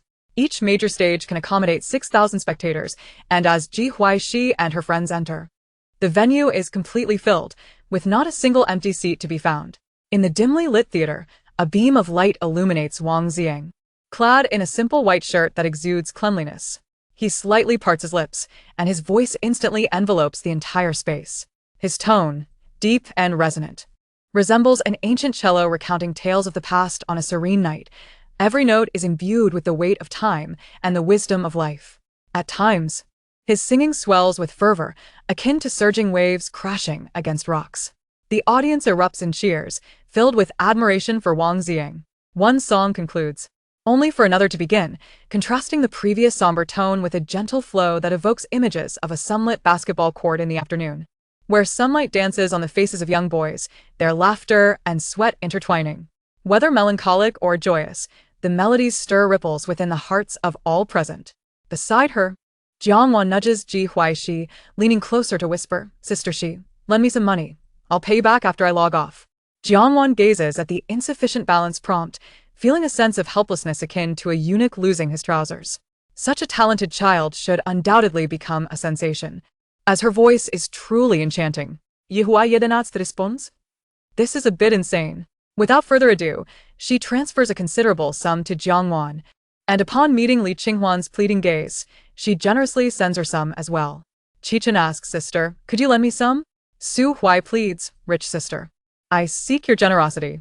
Both of them have contributed significantly to Hualuafu, leaving little for Wang Xiang.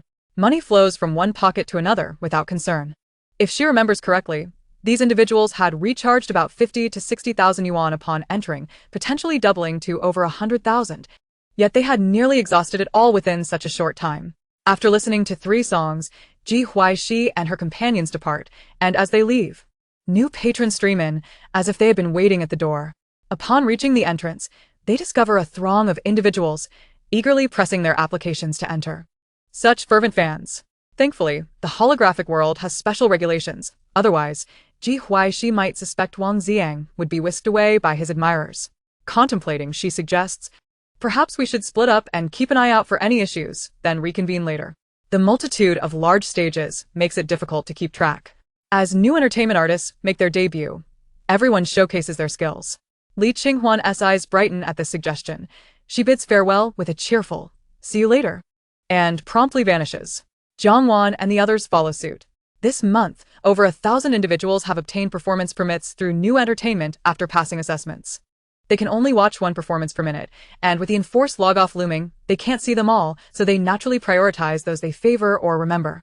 Ji Huaixi dons a mask as she arrives at the headquarters of New Entertainment, where everyone is diligently attending to their tasks. Upon seeing Ji Huaixi, they merely greet her before returning to their work. She retreats to her office, which features a large screen displaying real-time ticket statistics and rankings.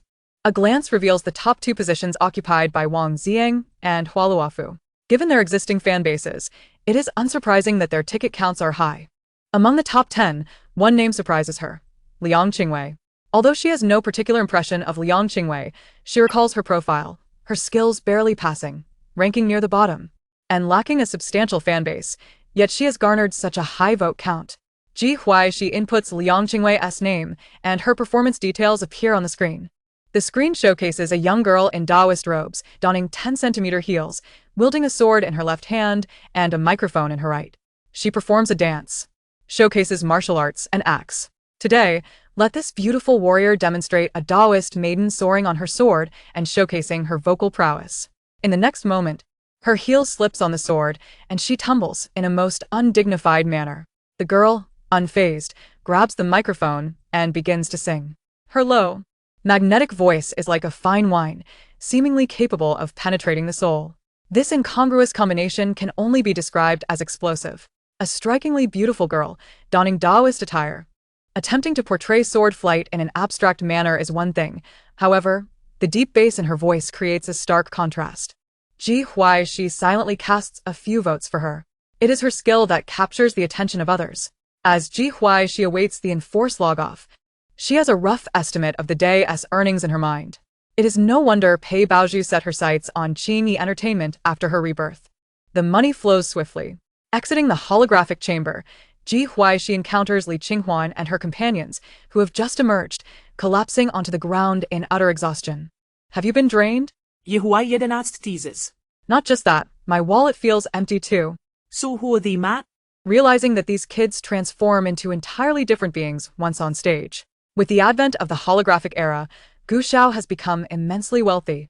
And you too are on the rise, Su Huai reflects, having seen staggering figures in the office before logging off, with the first day revenue soaring into the millions. Ji Huaixi casts a sidelong glance at him. You are also a shareholder in New Entertainment. Each of Li Qinghuan's group holds 5% of New Entertainment. And while their investments are modest, their connections are substantial. Li Qinghuan exclaims, I didn't realize I became wealthy thanks to my sisters. Qi Chen wholeheartedly agrees. When I get home later, I'll flaunt it. My brother always says I'm slacking off, but now I can rebuff him with confidence. The 4 individuals expressed profound gratitude towards Ji Huaixi, as they had never anticipated such an outcome when they made their investments. However, the day brought an overwhelming sense of shock. They were financially secure, and the feeling of not needing to solicit funds from their families was distinctly liberating. Their excitement was mirrored by other artists from the newborn entertainment company, most of whom had not yet debuted. But today they found themselves graced with personal stages of their own. Although President Ji seldom made appearances, she remained an almost divine figure in their hearts. Someone lamented, and the surrounding crowd readily agreed. Their current accommodations comprised a 4-person room with a private restroom. Those ranked within the top 100 not only enjoyed resources, but also had access to individual dormitories. The days they spent at Qingyi were finally behind them, and now, true to the company's name, they were all experiencing a rebirth. Quick, get online. Who dares to slander our company? Chapter 136. I can sue, and I will win without a doubt. At this moment, Ji Huaixi also took notice of the tumultuous atmosphere online, where several contentious phrases forcefully emerged from an array of trending topics in the holographic realm. Artists are not mere tools for profit. Newborn entertainment is exploiting talents. Art must not be sullied by money. Ji Huaixi found amusement in the grotesque faces of her competitors. Initially, they had dismissed newborn entertainment, but witnessing its impressive maneuvers in the spotlight made them feel threatened. Although they were unaware of newborn entertainment's financial gains that day, the momentum ignited a sense of crisis within them. Ji Huaixi, the quintessential capitalist, had indeed begun to view her artists as mere instruments for profit. Newborn Entertainment 1008 Liang Qingwei, you aren't even a tool. At least we possess some talent and utility. Ji Huaixi was perceived as excessively materialistic, charging for holographic experiences. Ji Huaixi, when have you ever attended a concert that was free? I'm happy to offer free performances when that day arrives. Artists performing for a fee? She mused that watching videos was free. Why not just do that instead? Newborn Entertainment 0008 Lin Yi. What an absurd statement from a carbon-based life form. If you don't wish to pay, no one is forcing you. I hope your future endeavors are compensated without remuneration. Are artists today so brazen? Is it acceptable for them to openly confront others? Truly, the demeanor of the artist reflects the character of their employer. Ji Huaixi, I typically do not confront others. Those I do engage with are hardly human. With so many people online, why would I single you out? Perhaps you should reflect on yourself. Following the backlash from the online comments, Ji Huaixi's direct involvement alongside her artists became a trending topic. Ji Huaixi, newborn entertainment, artists. Pondering for a moment, Ji Huaixi composed a Weibo post.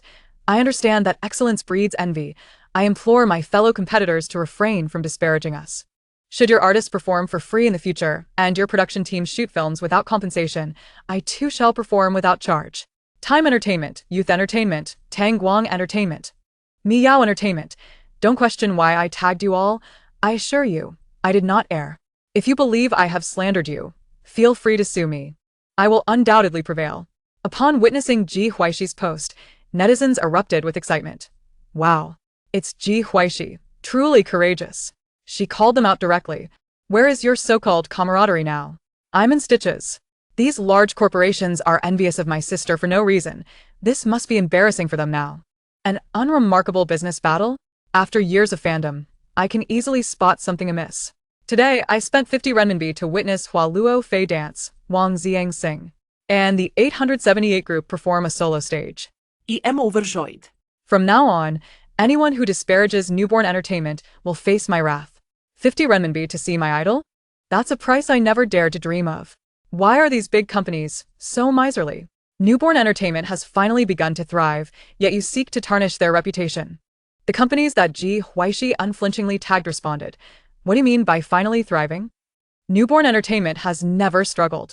Which company has such high revenue on its first day of operations?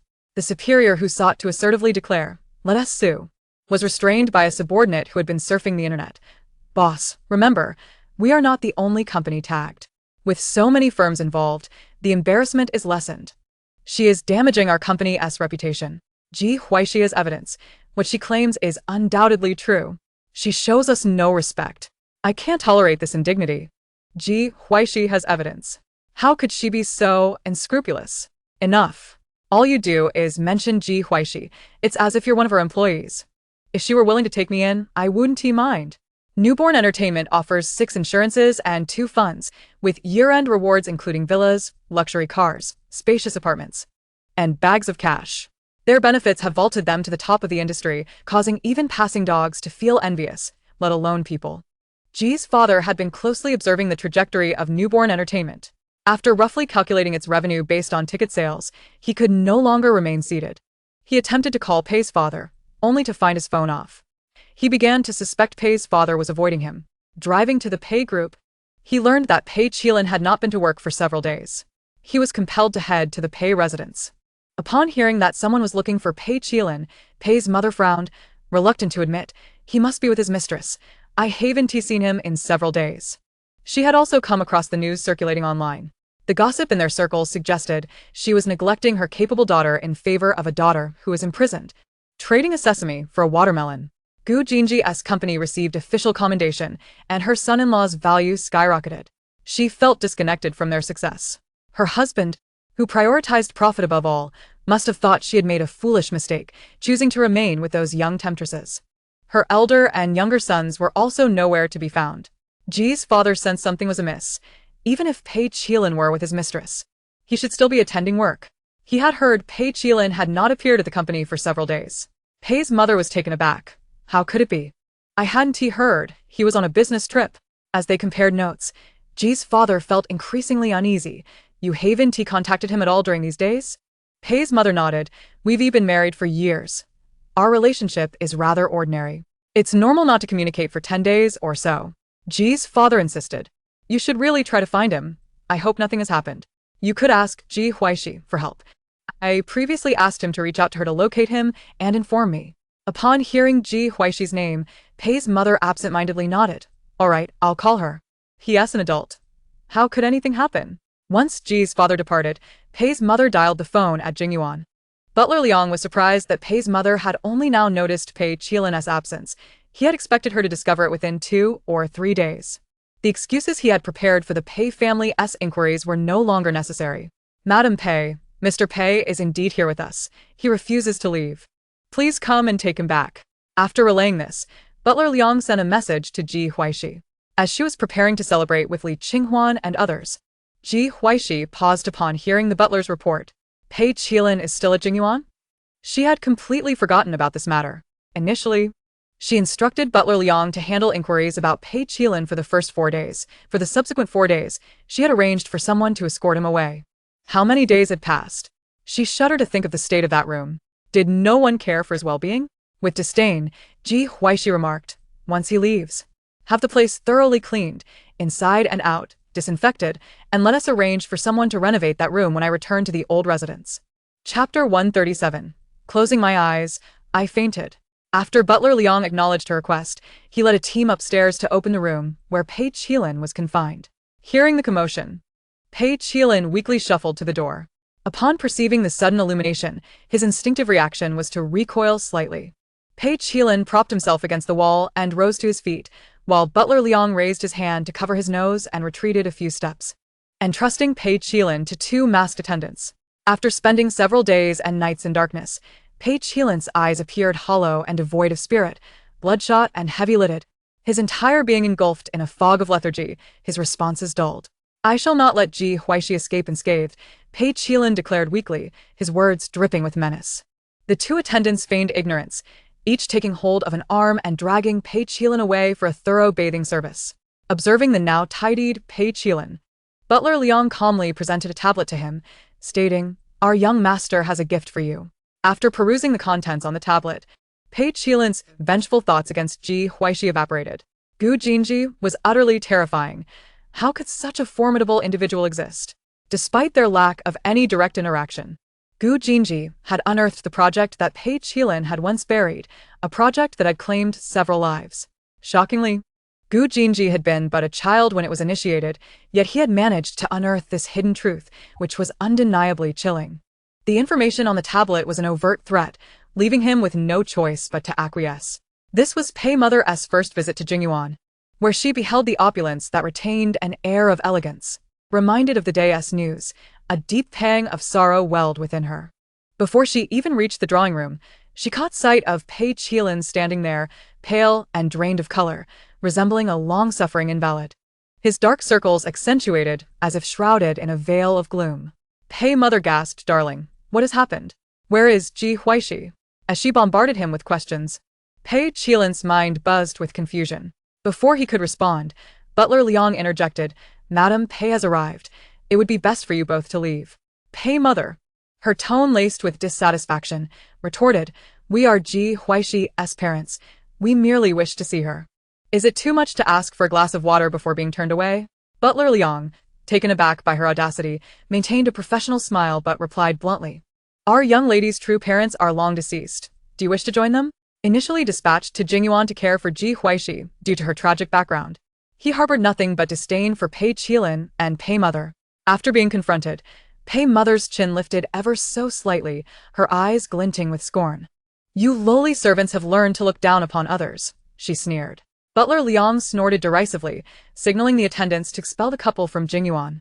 Pei mother, bewildered, glanced at her silent husband, a flicker of worry igniting within her. "Darling, what on earth has transpired?"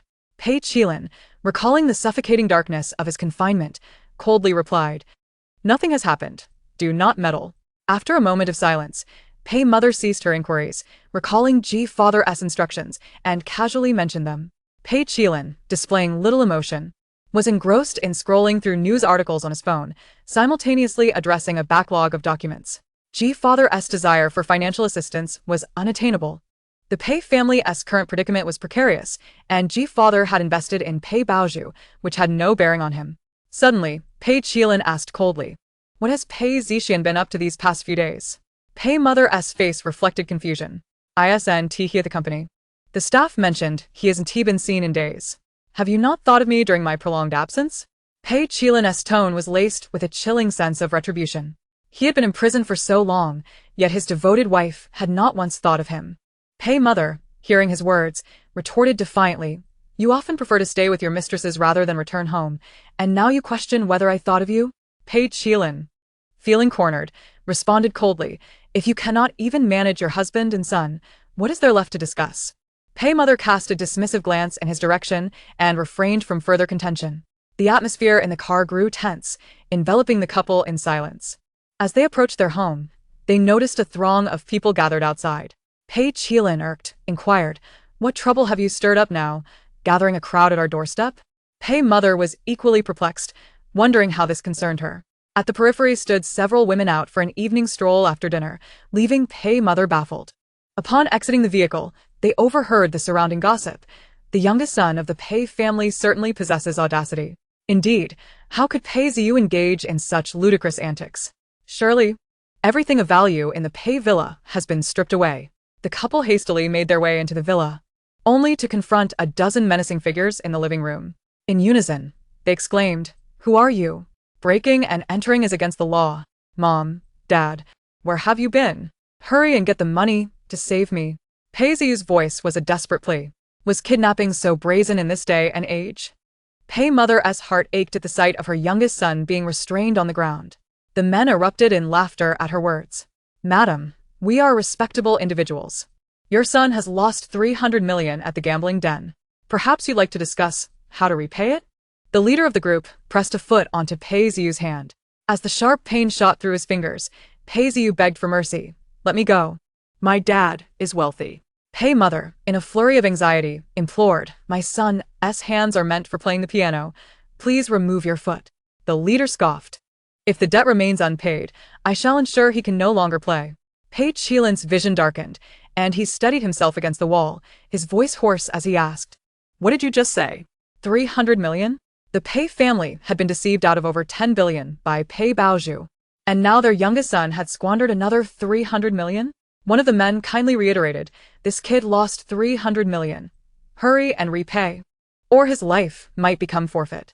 Pei mother, alarmed, cried, "Darling, please save our son." Pei Qilin coldly shrugged off her hand. "How can I save him?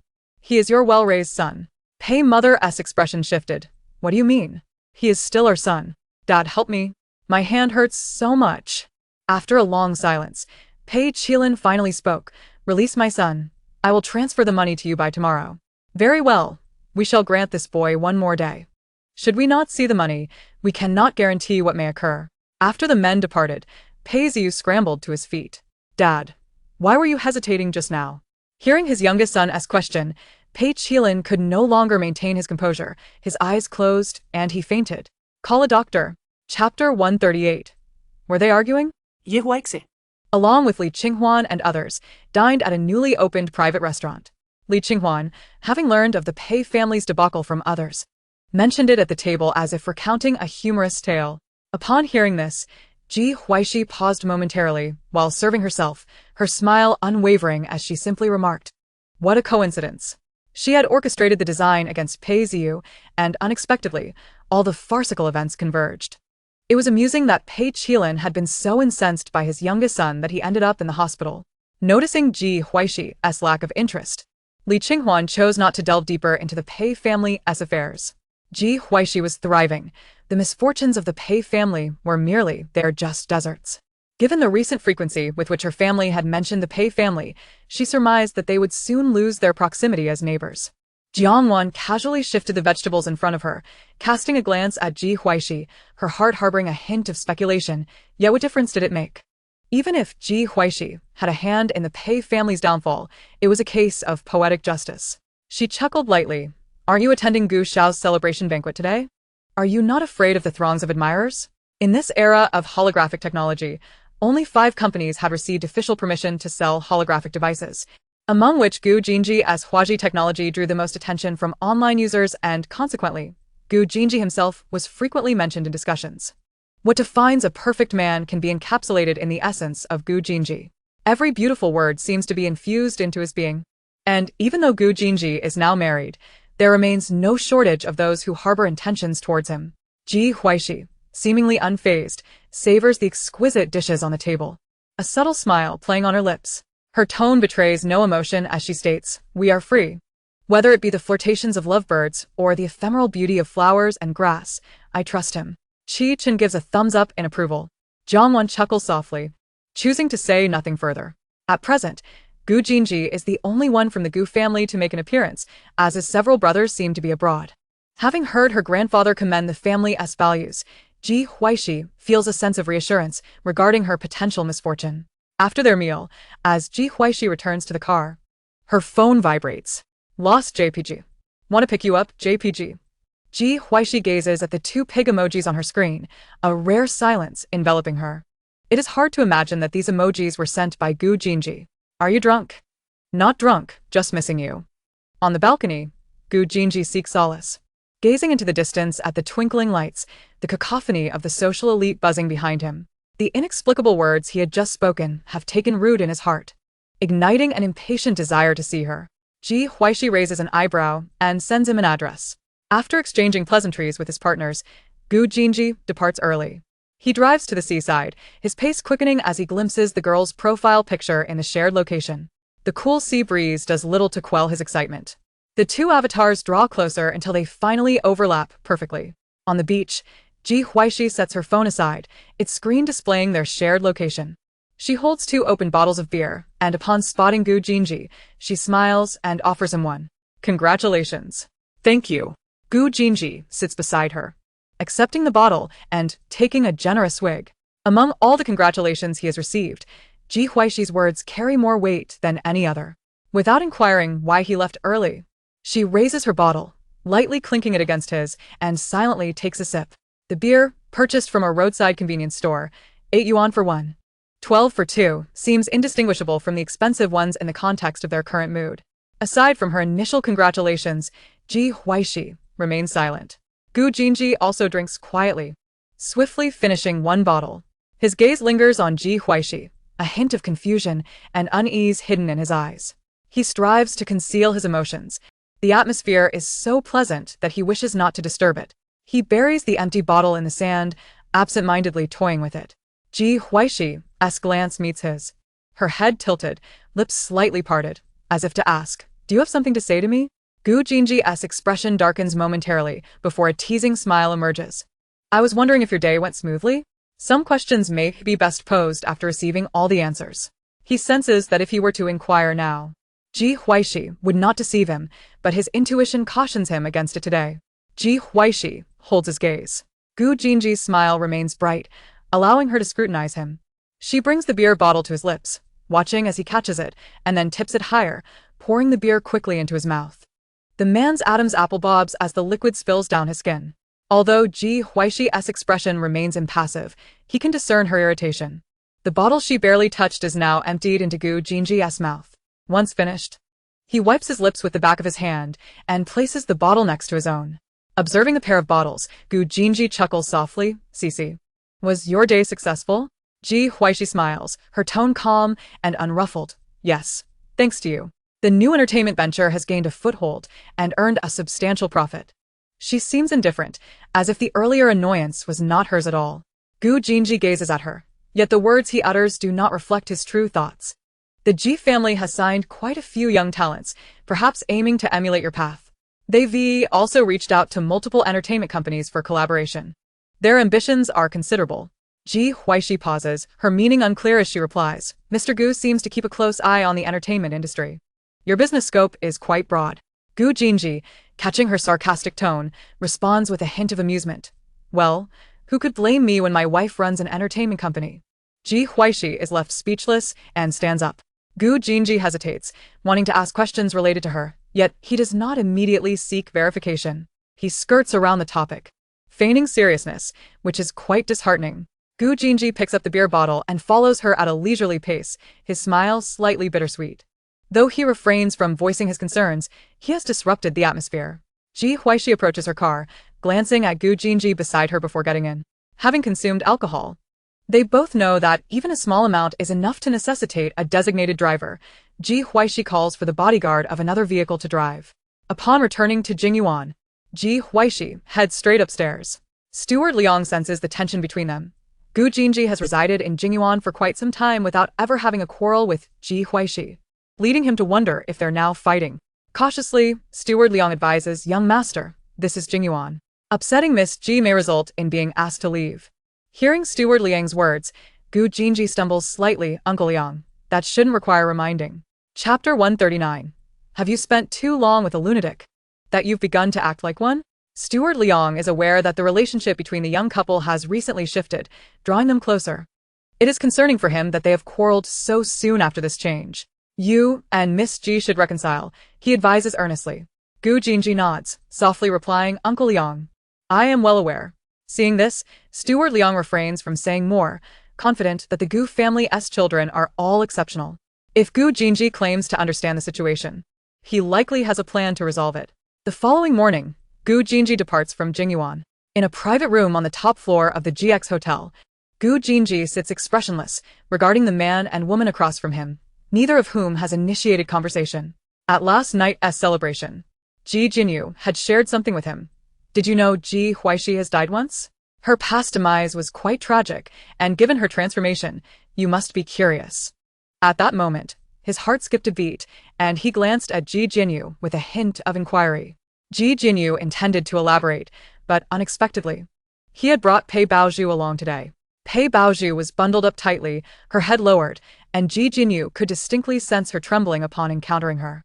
Ji Jinyu had not anticipated Gu Jinji's calm demeanor in such a situation. When he had heard Pei Baozhu mention reincarnation, he found it hard to believe. It was only after she revealed several hidden truths about their family that he began to accept it. Gu Jinji reclines in his chair, his expression unchanged, hardly sparing a glance for either of them. Ji Jinyu, unable to remain composed, finally speaks. Mr. Gu must be quite curious about Ji Huaixi's reincarnation. Gu Jinji's expression remains impassive as he coolly lifts his gaze to Ji Jinyu, revealing more curiosity about his absurd claims than about Ji Huaixi's situation. Ji Jinyu's eyes fixate on Gu Jinji's face, unable to decipher whether his words are sincere or merely a facade. The implication of Gu Jinji's words suggests disbelief. I understand this matter seems fantastical, and it may be difficult for you to accept, but I have evidence to prove that Ji Huaixi has indeed been reincarnated. My request is modest. I merely wish to share a stake in the all-encompassing world. Ji Jinyu leans forward slightly, awaiting Gu Jinji's response. Gu Jinji raises his eyes, remaining silent. The atmosphere in the private room grows tense, with Gu Jinji appearing unaffected as he signals for the waiter to take their order. In the morning, I left in a hurry, barely having enough time to eat breakfast. As the waiter entered, my anxiety intensified. I realized just how vast the disparity was between Gu Jin and me, both of us being of similar age. A bowl of clear soup noodles, thank you, Gu Jin stated, signaling the waiter to leave, disregarding whether I had placed an order. Gu, don't you want to know about Ji Huaixi? My tone inevitably tinged with urgency. I do, but you shan't partake in this matter, Gu Jin replied, his tone as nonchalant as ever. I was about to speak when Pei Baozhu, sitting beside me, suddenly became animated, as if a switch had been flipped. It appears you don't love Ji Huaixi as much as you claim. Do you know how tragic her past life was? She died without a complete body. Gu Jin's fingers curled slightly, a glint of coldness flashing in his eyes. As long as she lives well in this life, that suffices. I tugged at Pei Baozhu, displeased. Be quiet. Yet, she was correct. Gu Jin's affections for Ji Huaixi were far from profound. Is there anything else, Gu? Your presence here is quite detrimental to my appetite, I stated, feeling vexed. Encountering someone as impervious as Gu Jin was indeed irksome. Do you truly not wish to know about Ji Huaixi's past life? Or your family's past? I pressed on, undeterred. When Ji Huaixi died in her former life, not a single person came to collect her body. It was dismembered and rotting. I fixed my gaze on Gu Jin. His eyes darkened, his expression indifferent. If you wish to partake in this matter, at least conjure something credible. It compels me to suspect you are unhinged. I chuckled lightly, realizing his skepticism. Come, Baozu. Share something that would convince Mr. Gu. Pei Baozhu's expression was inscrutable, her confidence wavering. The trajectory of the Gu family in this life diverged significantly from the past. In the previous life, Gu Jin's company was not focused on holography, and due to the death of that mute child, he had left for abroad early on. She pursed her lips. The holographic technology would evolve into chips, implantable within humans, allowing access to the holographic world at any time. Gu Jin responded with an unhurried, "MHM." It was difficult to discern whether he believed her or not. I urged, speak of the significant events that will unfold soon. Pei Baozhu's mind raced, trying to recall anything related to holography. She was not well versed in the Gu family's affairs. Ji Huaixi had already perished by this time in her past life, and the existence of the holographic world would incite fervent discussions. The 7th day after its inception, it had abruptly shut down. Seeing Gu Jin still unmoved, I gritted my teeth. Wait until the 7th day. If you believe it, then contact me. Just then a knock echoed. Enter. The waiter entered, carrying noodles, followed by several men in uniforms. The waiter placed the noodles before Gu Jin and quickly retreated. Quite timely, just right not to disturb my appetite. I noticed a change in the expressions of the uniformed men. Gu Jin, do you know what you're doing? Gu Jin glanced at Pei Baozhu. Indeed. Your actions in ancient times would be deemed prison break and offense. I slammed my hand on the table. Ji Huaixi is reborn. Do you not fear that your commotion will lead others to experiment on her? Gu Jin picked up his chopsticks. After spending time with lunatics, you've become one yourself? The uniformed men seemed to have heard nothing. I stepped back, fear creeping into my gaze. To outsiders, Pei Baozhu appeared insane. Who would believe the words of a madwoman? I had overlooked a crucial point. Gu Jin was even more ruthless than I had imagined. Having agreed to meet with me, he had swiftly dug a pit for me. Pei Baozhu, however, felt a sense of relief. Returning to prison was preferable to remaining by my side. Gu Jin exchanged glances with the men, and they moved simultaneously. I found myself unable to escape. After the uniformed men escorted a man and woman away, Gu Jin's demeanor subtly shifted. He leisurely consumed his noodles, finishing every last bite before setting down his chopsticks. Opening his phone, he glanced at a message from a trusted aide. His finger lingered on the screen for a long moment before he began typing. Use any method necessary to interrogate her. Ensure she divulges everything she knows. The results of the interrogation are to remain confidential. Chapter 140. Top-tier privilege, take what you like. After rising, Ji Huaixi directly entered the holographic world, transported to the New Life Entertainment office building. One of the advantages of the holographic age was the convenience of online work. In the conference room, shareholders of New Life Entertainment trickled in. Ji Huaixi was the major shareholder, while Jiang Li was the second largest, with Li Qinghuan and Liang Shua each holding 5% as minor shareholders. When Jiang Li entered, she immediately caught Li Qinghuan's attention. If she remembered correctly, this was the girlfriend of the esteemed individual. However, thinking of him was futile. A man with a partner was off-limits. Jiang Wan and the others looked at Jiang Li with curiosity, but were all exceedingly kind. They were aware of what the esteemed individual looked like, and now seeing Jiang Li, they had to admit they were well-matched. Jiang Li smila tapulujatikali. Sorry, I'm late. No worries. We just arrived as well. Once everyone was present, Ji Huaixi got straight to the point. Today, we are here to discuss the future arrangements for the artists of New Life Entertainment. Liang Shua presided over the meeting. Those children paused their studies while training at Qingyi Entertainment, dedicating themselves entirely to training. However, not everyone is suited for this path. So, I propose we allow some less talented children to return to school. Jiang Li was the first to inquire. Returning to school means they will no longer need to train? Being a trainee was arduous. She had fought tooth and nail to earn her debut opportunity. She feared that those lacking talent would fall behind if they returned to school. Yet, she also understood that insufficient talent and ability meant that even relentless training might not yield favorable results, wasting the most crucial years of their lives. Liang Shua confirmed, yes, they need to balance both academics and training. Jiang Wan added, isn't that quite taxing? They had witnessed those children training from dawn till dusk in the training room. Ji Huaixi proposed another option is to conduct classes in the holographic world. The time ratio between the holographic world and reality is 21, which would ease matters somewhat, though it may also be more exhausting. This is a good idea. I can find some teachers to work part-time. Will those with talent not need to attend classes? Qi Chen pondered his family's connections and readily took on the task. Liang Shua responded, those with talent will depend on their and their parents' choices. Do any of you have further questions? None. No. Ji Huaixi concluded, then let this matter be evaluated based on the voting results at the end of the month. Currently, minors comprise a significant portion of New Life Entertainment. Although these children are pursuing their dreams, I must consider whether they have a fallback if they fail. The group nodded in agreement. Once confirmed, Jiang Li departed to prepare for a performance, followed by Li Qinghuan and others, who planned to support the children. The conference room was left with only Ji Huaixi and Liang Shua. Ji Huaixi shared the reminder Gu Jin had given her the previous night. Liang Shua frowned slightly. If the Ji family planned to collaborate with major entertainment companies, it could potentially siphon off some of their traffic, yet such occurrences were unavoidable. Seeing Liang Shua's rationality, Ji Huaixi felt reassured. The market was vast, and the extent of development depended on one's abilities. As long as the competition remained fair and above board, there was nothing to fear. It was the underhanded tactics that posed the greatest concern. Ji Huaixi briefly expressed her concerns, to which Liang Shua promptly assured her that he would arrange for someone to keep an eye on things. The two of them conducted a thorough analysis based on the reactions from various major entertainment companies. Once they finished, Ji Huaixi departed from the holographic world. It had been a while since she last returned to the old residence, and today was a perfect opportunity to visit, stay for a few days, and have someone come over to renovate the room upstairs that Pei Qilin previously occupied. Upon returning to the old house, she called out, "Mom, I'm back," as she entered the living room, eagerly searching for someone.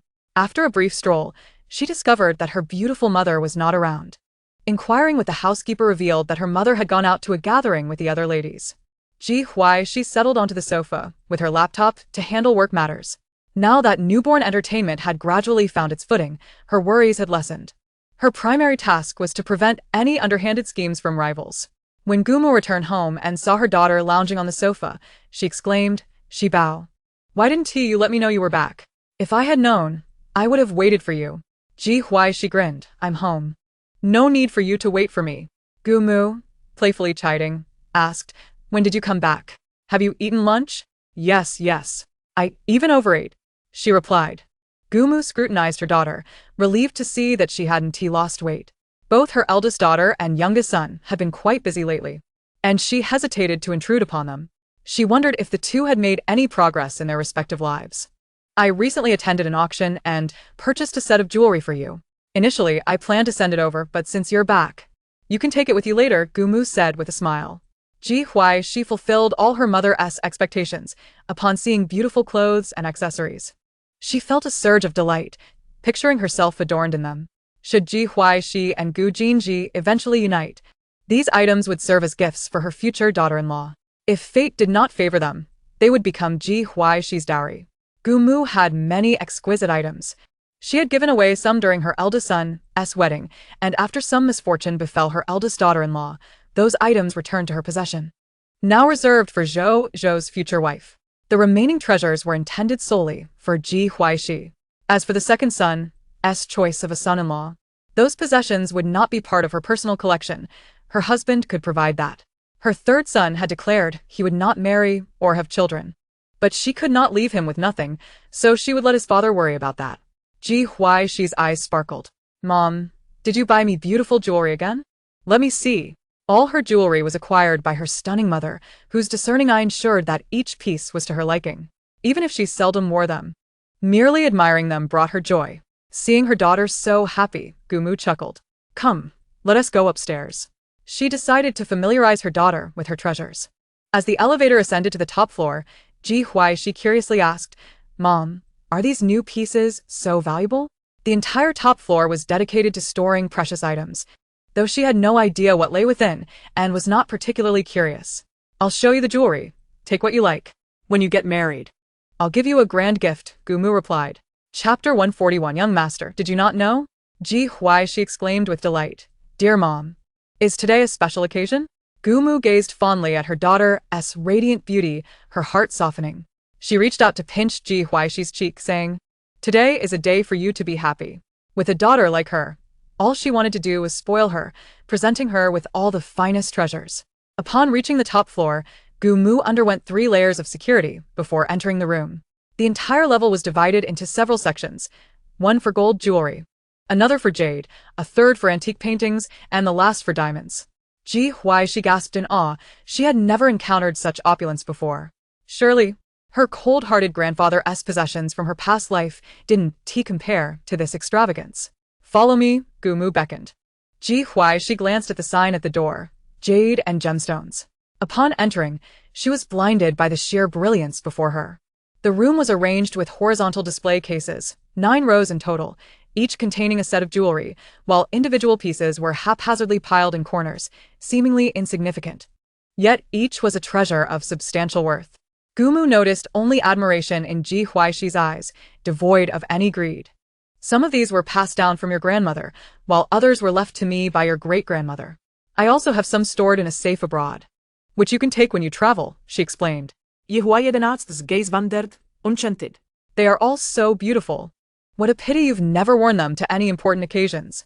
The gatherings in the industry hardly warranted such exquisite jewelry. Every piece in this room could serve as a family heirloom. Even Gumu, despite the passage of time, remained stunningly beautiful, capable of carrying these adornments with grace. Gumu chuckled. Dear, I'm just letting you choose. Take whatever you like. Ji Huaixi shook her head. I can't wear these. I can only admire them. I'm too young to pull off such antique pieces. Come, let us see something else, Gumu said, leading Ji Huaixi to the next room filled with diamonds. This room was larger, with 20 rows, each containing at least 8 pieces. Although these were relatively less expensive, there were still many. Ji Huaixi found it hard to reconcile the term cheap with such exquisite items. Some were indeed less costly than those in the previous room, but they were still top-tier collections globally.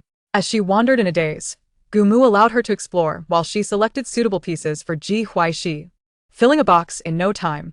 When Ji Huaixi saw her mother present her with 3 large boxes of jewelry, she instinctively stepped back, swallowing hard. Mom, are you asking me to carry these or giving them to me? You are the only girl in the family. These pieces are perfect for you, Gumu replied. Ji Huaixi took a deep breath. No, these are your possessions. I can't accept them. Besides, I have no occasions to wear them.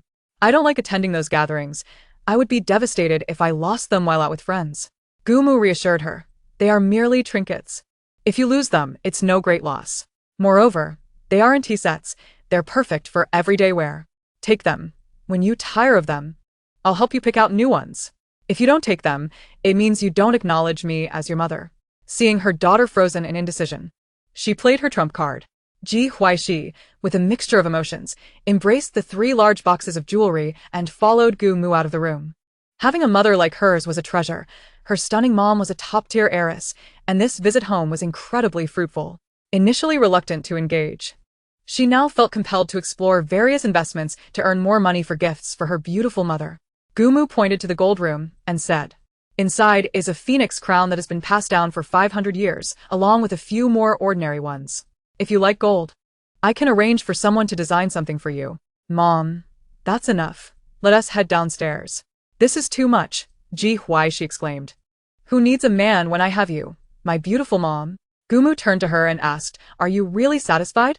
Ji Huaixi nodded. This is more than enough for me to wear for years. Nonsense. I'll help you choose new ones next year. These are all my possessions. You needn't worry about anyone else's opinions. Your brothers are unreliable. These treasures are meant for you. Gumu led Ji Huaixi back to her room. Ji Huaixi quickly placed the items on her desk, exclaiming, "Wow, 3 boxes of treasures. I must be careful.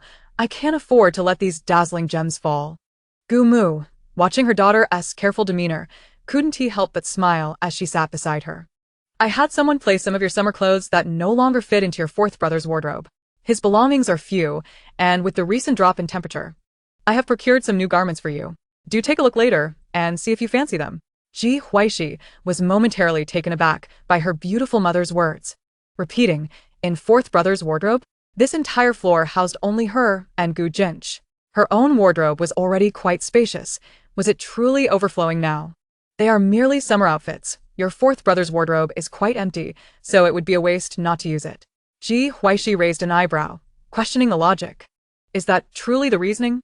With a smile, she remarked, "Mother, you are so kind to me. Fourth brother will surely be jealous upon his return." Gu's mother chuckled. "Silly girl, rest for a while, take a nap, and join us for dinner later." As she departed, she thoughtfully closed the door behind her. Ji Huaixi placed 3 large boxes onto her bed and gently arranged the jewelry within, each piece sparkling with brilliance. She took out her phone and snapped pictures, savoring the beauty before returning them to their boxes. Perhaps the most fortunate aspect of switching lives with the original owner was the blessing of family. After a refreshing nap, she descended the stairs, just as Gu's father and Zhou Zhou returned from outside.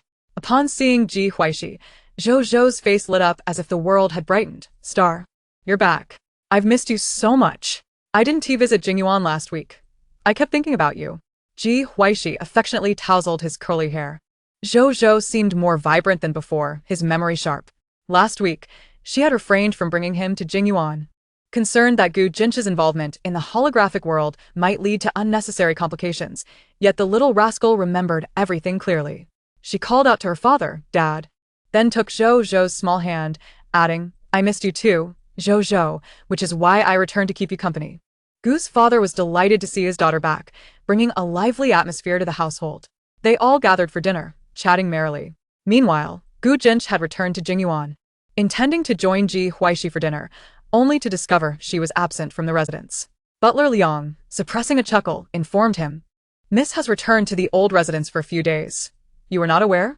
Gu Jinch stared blankly. Chapter 142, New Star Entertainment. Artists with Questionable Conduct. Glancing at the time, Gu Jinch recalled the unresolved inquiries and paused in his steps to the old residence. Perhaps he should wait a little longer. The mention of Pei Baozhu and the past life, where Ji Huaixi met a tragic end, made his heart ache. He felt puzzled. Based on Pei Baozhu's hints, Ji Huaixi had been registered in their previous life together, even if there had been no emotions binding them under the old man's orders. Ji Huaixi should not have met such a fate. What had transpired in between? Pei Baozhu had claimed Ji Huaixi was reborn, which might explain the discrepancies in the findings they had uncovered, yet he sensed something was amiss. Gu Jinch irritably lit a cigarette, but did not smoke, allowing it to burn slowly.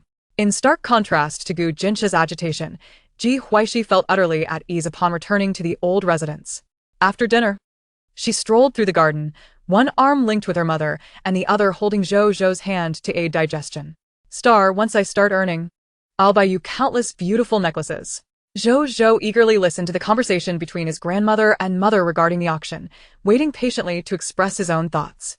Ji Huaixi beamed. "I knew my darling Zhou Zhou was the best." Zhou Zhou's eyes sparkled like stars as he excitedly added, "And bracelets, earrings, crowns." Seeing the familial bond between them brought a smile to Gu's mother's face. "Does Grandma have any?" she inquired, feeling a wave of relief as she observed her grandson growing more lively. She recalled the time when he was secretly sent back by her eldest son, frail and reluctant to speak, which still tugged at her heart. Her eldest daughter-in-law was a wonderful person, yet it was unfortunate that she was ultimately entangled with her son. And for Grandma, too. The men in our family will earn a living while Grandma and Star just enjoy. Ji Huaixi couldn't help but laugh at how adorably Zhou Zhou articulated such sentiments. After several laps around the garden, they returned to their rooms. Nestled in the soft and comfortable bedding, Ji Huaixi finally thought of her boyfriend. Gu Jinch had something to discuss with her, but had remained silent, and she was uncertain of the matter at hand. Now that she had returned to the old residence, she was not overly concerned about Gu Jinch. He would manage just fine. The following morning, Ji Huaixi was awakened by the incessant vibrations of her phone. Liang Shua began with an apology. "I'm sorry, Mississippi. The situation has escalated unexpectedly, and I was unprepared." Ji Huaixi rubbed her temples, suppressing her irritation at being roused. "Please, share the details." Liang Shua succinctly summarized the current predicament. "We have 5 artists under our management who have simultaneously been embroiled in scandals, attracting widespread attention online. The company founded by the Ji family is launching a holographic concert, garnering significant publicity and inviting several artists from other firms. Despite my efforts to manage public relations, we were a step behind." Ji Huaixi rose from her bed, clutching her phone as she headed to the study. With a slight frown, she inquired, "5 artists? What are their situations? How much of the online allegations are true?" Liang Shua pressed his lips together. "All 5 artists are debuting trainees. I've sent people to investigate the online claims." "All right, keep monitoring it. I'll check online myself." Ji Huaixi entered the study and opened her computer. The trending topics on Weibo were overwhelmingly related to New Star Entertainment. It was evident that these individuals had chosen a particularly opportune moment to release damaging information, making a scene when netizens were most active. The headlines read, "New Star Entertainment artists in scandal: Lin Mu, Lin Yi, Yuan Su, Chen Luyan, Huang Wanting, disgraced artists, must leave the industry." What a disaster for New Star Entertainment. Too many artists lead to poor management. 5 scandals at once? They must be being squeezed out by other entertainment companies. Prostitution, dating, and arrogance. These artists are beyond redemption. We demand these artists exit the entertainment circle. Ji Huaixi rapidly scanned the evidence circulating online. 3 male trainees and 2 female trainees were implicated. Lin Mu for prostitution, Lin Yi for arrogance, Yuan Su for fighting, while Chen Luyan and Huang Wanting were involved in romantic relationships. Among them, Lin Mu's actions were particularly egregious, and he was currently in police custody. After contemplating, Ji Huaixi decided to visit the company. After freshening up, she rifled through her wardrobe and selected a black coat before heading downstairs. Upon seeing her eldest daughter, Gu's mother exclaimed in surprise, "Shishi, why are you up so early today?" She recalled that her daughter usually slept until noon when at home, and this early appearance suggested an urgent matter. "Mom, I'm heading to the company and will return for dinner," Ji Huaixi stated as she prepared to leave. Gu's mother quickly stopped her. "Wait a moment, dear. Don't rush off." She hurriedly arranged for breakfast to be packed and dashed upstairs to fetch a scarf. Once she donned the scarf, Gu's mother insisted, "I'll have the driver take you. You can enjoy your breakfast on the way." "Anzai, Tangzu, Mom, Mua." Ji Huaixi smiled as she accepted the scarf, feeling the warmth of her mother's concern. Gu's mother chuckled, patting her. "You're grown now, yet still act like a child. Off you go to the company." Ji Huaixi made her way to the garage, and although the sky was clear, the air was biting cold, the wind slicing against her face. She pulled her scarf tighter. Perhaps her mother's concern was indeed warranted. Once inside the car, the driver had already turned on the heater, and the warmth enveloped her immediately. On such an early, frigid day, one could almost feel as though they had returned to a past life, leaving home to endure the arduous existence of a high-ranking worker. Even being a boss comes with its own set of troubles. Ji Huaixi took a moment to compose herself in the car, unwrapping her breakfast: 2 small buns, a single egg, and a cup of soybean milk, a simple yet unpretentious meal. The kitchen had accurately gauged her appetite, preparing just the right amount. After finishing her breakfast, Ji Huaixi took a brief nap in the car before arriving at the headquarters of Newborn Entertainment. Upon reaching the company, Ji Huaixi promptly summoned the relevant personnel for a meeting. Except for Lin Mu, who was at the police station, everyone else was present. The conference room was filled with attendees. Ji Huaixi occupied the seat of authority, with Liang Shua to her left, alongside the public relations staff, the involved artists, and their managers. The one exhibiting the most apprehension was Lin Mu's manager, who oversaw 7 artists, with Lin Mu being the most successful among them. The unexpected turn of events was shocking. The mere thought of an artist engaging in solicitation, not to mention an ordinary person, was enough to draw disdain. Her mind was a whirlpool of confusion after receiving the news about Lin Mu's predicament early that morning. Chapter 143. The situation escalates. Ji Huaixi cast a stoic glance over the meeting room and spoke in a calm voice. "Please provide an update on the current situation." 4 artists stole furtive glances at Ji Huaixi. This was their first close-up encounter with a boss of similar age to themselves. Despite her youth, she exuded an aura that was somewhat intimidating. With the scandal causing a stir, they instinctively lowered their heads. The head of the public relations department, catching Liang Shua's eye, turned to the other silent subordinates and, with some trepidation, stated, "Currently, the online buzz is subsiding, but Lin Mu's situation at the police station has had a significant impact. We have reached out to Weibo as officials, but they are deflecting responsibility. This PR crisis is rather tricky, yet we shall resolve it as swiftly as possible." They were accustomed to liaising primarily with Vice President Liang and rarely had the opportunity to meet with Ji Huaixi, hence their cautious demeanor. Ji Huaixi twirled a pen between her fingers and, with a half-smile, inquired, "Is the allegation of Lin Mu's solicitation true or false?" Liang Shua replied, "True." The collective response was disbelief. It was inconceivable that Lin Mu would engage in such behavior. As they turned to the source of the claim, they were surprised to discover it was none other than Lin Yi, who was rumored to be a diva. Ji Huaixi den regardet Lin Yi, in huiring, Lin Yi. You are quite familiar with Lin Mu, are you not? Lin Yi, taken aback by Ji Huaixi's precise recognition of his name, momentarily contemplated the swirling rumors about him online, concluding that she must have seen his news to recognize him. He met her calm gaze, feeling a measure of reassurance. Having grown up in the same orphanage, he knew Lin Mu to be diligent and devoted, and he firmly believed that Lin Mu would never resort to such disgraceful acts. Liang Shua shot Lin Yi a glance as the police had provided concrete evidence of Lin Mu's solicitation, including transaction records, which Lin Mu himself had acknowledged. Lin Yi stood in shock, exclaiming, "This cannot be. How is that possible? He sends every penny he earns to the director of the orphanage. He would never use money for such things." To Lin Yi, Lin Mu had always been a role model, a guiding light. Ji Huaixi then turned to Chen Dian, a member of Lin Mu's team. "Chen Dian, Lin Mu is your artist. What do you have to say?" Chen Dian, feeling the weight of the inquiry, hesitated. "Lin Mu is typically self-sufficient and responsible. My time managing him has been brief, so I cannot provide a definitive conclusion. He currently has no external engagements, and I am unaware of when he might have ventured out." Liang Shua's implication that the evidence against Lin Mu was irrefutable left Chen Dian in a state of turmoil, picturing the typically quiet yet hardworking youth and feeling conflicted. However, I believe he would not make such a mistake. He ultimately defended Lin Mu. Ji Huaixi chose not to press further on Lin Mu's situation, instead focusing on Lin Yi. "I will grant you the opportunity to defend yourself." Lin Yi recalled the rumors about his alleged diva behavior and replied steadily, "I did not throw my weight around. During my participation in that variety show, my vehicle broke down, but I had already apologized to the production team over the phone." Lin Yi felt a sense of frustration at the online slander. He had debuted during his time with Qingyi and had participated in a rural recording of the show alongside seasoned veterans of the industry. The breakdown of his vehicle in a remote area had led to his tardiness. Yet the internet buzzed with accusations of him being a prima donna who had kept his seniors waiting. Lin Yi's manager promptly added, "I have contacted the director of that variety show and its permanent guests. However, it is still early, and we have yet to receive a response." Ji Huaixi nodded, saying, "Very well, you two may leave for now. As long as you have not committed any wrongdoing, the company will support you." Lin Yi hesitated, asking, "Ki?" What will happen regarding Lin Mu's situation? His manager quickly urged him to exit. "Please forgive him, Ji. He is merely worried about Lin Mu." Once outside the conference room, Lin Yi's manager tapped his forehead. "You are still entangled in your own issues, yet you worry about others. You may believe in Lin Mu's innocence, but the police have concrete evidence.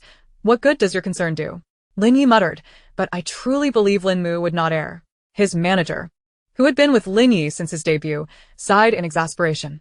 Lin Yi often prioritized his friend's troubles over his own, and was exceedingly stubborn. After Lin Yi and his manager left the meeting room, Ji Huaixi turned her attention to Yuan Su. "We need to address matters one by one. Lin Mu's situation will not resolve quickly, so I must prioritize what can be settled." "Yuan Su, what do you have to say about the fighting incident?" Ji Huaixi inquired. Observing the 16-year-old who had been caught on camera violently confronting an older boy, Yuan Su smirked defiantly. "It was indeed me. I take responsibility." The room fell silent, particularly the public relations staff, as they regarded this audacious child. Could this truly be the beginning of a scandal? While the public relations department could make light of the situation, they would inevitably feel the pressure if one of their artists had genuinely erred. Ji Huaixi shot him a glance.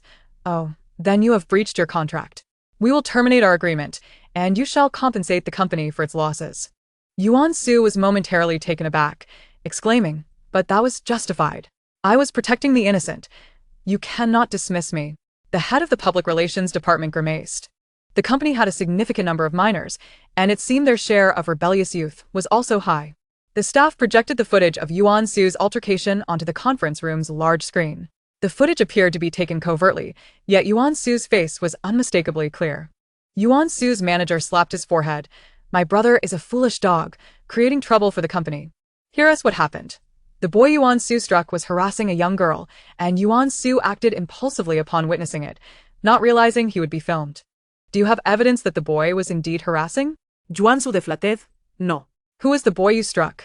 A public relations staffer inquired, pointing at the screen. He is Xia Yi, a trainee promoted by Mi Yao Entertainment, who debuted alongside Yuan Su and is often compared to him, explained Yuan Su's sister and manager. The public relations team, vigilant to the online developments, quickly interjected, Ji, this situation with Yuan Su has also escalated. Mi Yao Entertainment's official Weibo account has issued a lengthy statement condemning Yuan Su and demanding an explanation from us. Chapter 144. Termination of Contract. The large screen in the conference room began to display a lengthy accusation from Mi Yao Entertainment. Each word and sentence unequivocally indicated that Yuan Su had inexplicably assaulted Xia Yi. The number of fans for both Xia Yi and Yuan Su was roughly equal, and now their respective fan bases were embroiled in a fierce online dispute. Charge forward. Little goals and seek justice for Yi. How pitiable she is, being restrained and struck. Call the police. The artists of Newborn Entertainment are no good. Xia Yi and our Su are sworn enemies. Who knows what truly transpired? The video footage, trimmed at both ends, fails to substantiate Yuan Su's culpability. The confidence of Yuan Su's fans was evidently waning. In the conference room, Yuan Su gazed at the content being broadcasted on the large screen, his head bowed, fingers curling slightly. Yuan Su gently patted her brother's hand beneath the table. The malice of human nature was something she had mishandled, allowing others to seize upon her weaknesses. The head of the public relations department cleared his throat and stated, President Ji, regarding the situation with Yuan Su, we can propose 3 courses of action. First, Yuan Su can admit fault and apologize to mitigate the impact. Second, negotiate a private reconciliation with Mi Yao Entertainment. Third, fabricate a narrative around the altercation between Xia Yi and Yuan Su, constructing comprehensive evidence to sway public opinion in favor of Yuan Su. All eyes turned to Ji Huaixi, awaiting her decision. Ji Huaixi lightly tapped her fingers on the table. As for Yuan Su, we shall disregard the matter for now. All his activities will cease starting today. Yuan Su, keep an eye on him, contact this number and cooperate fully. Ji Huaixi took an A4 sheet, folded it, and inscribed a series of phone numbers. Upon hearing that all his activities would be halted, Yuan Su opened his mouth but ultimately refrained from speaking. He did not regret assisting the little girl, but lamented his own impulsiveness. The atmosphere in the conference room grew tense. President Ji. Won't this cause us to miss the golden hour for public relations? Ji Huaixi replied, Golden hour, 1 hour or 24 hours. In this age of advanced media, public relations cannot be generalized. Simply follow the directives. Her calm voice bore a hint of coldness. Silence enveloped the room. Though some in the public relations department felt a sense of injustice, to them, they were the true professionals. Yuan Su rose to retrieve the note, leading the dejected Yuan Su out of the conference room. In the waiting area by the entrance, Lin Yi, upon seeing someone emerge, hurriedly stood up, only to sit back down upon recognizing the Su siblings. Chen Lu Yan, Huang Wan Ting, which of you will speak first? Ji Huaixi inquired. Addressing the 2 girls of similar age. Chen Lu Yan, aged 20, possessed a mature appearance and had garnered over 10 million fans, debuting at 18. Her exceptional professional skills marked her as a competent idol. While dating was acceptable for actors, it spelled disaster for idols in their career ascent. Huang Wan Ting.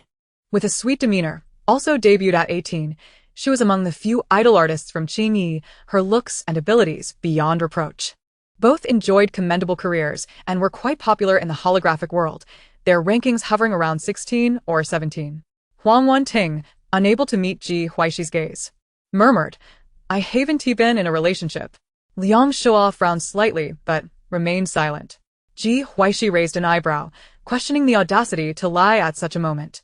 Chen Lu Yan quickly added, I also haven't dated. The photos circulating online are of me with a friend, female, and her attire is rather androgynous. After their statements, the conference room fell silent. The members of the public relations department wished to voice their opinions, but upon seeing Liang's disapproving shake of his head, they fell silent. President Ji, what about our situation?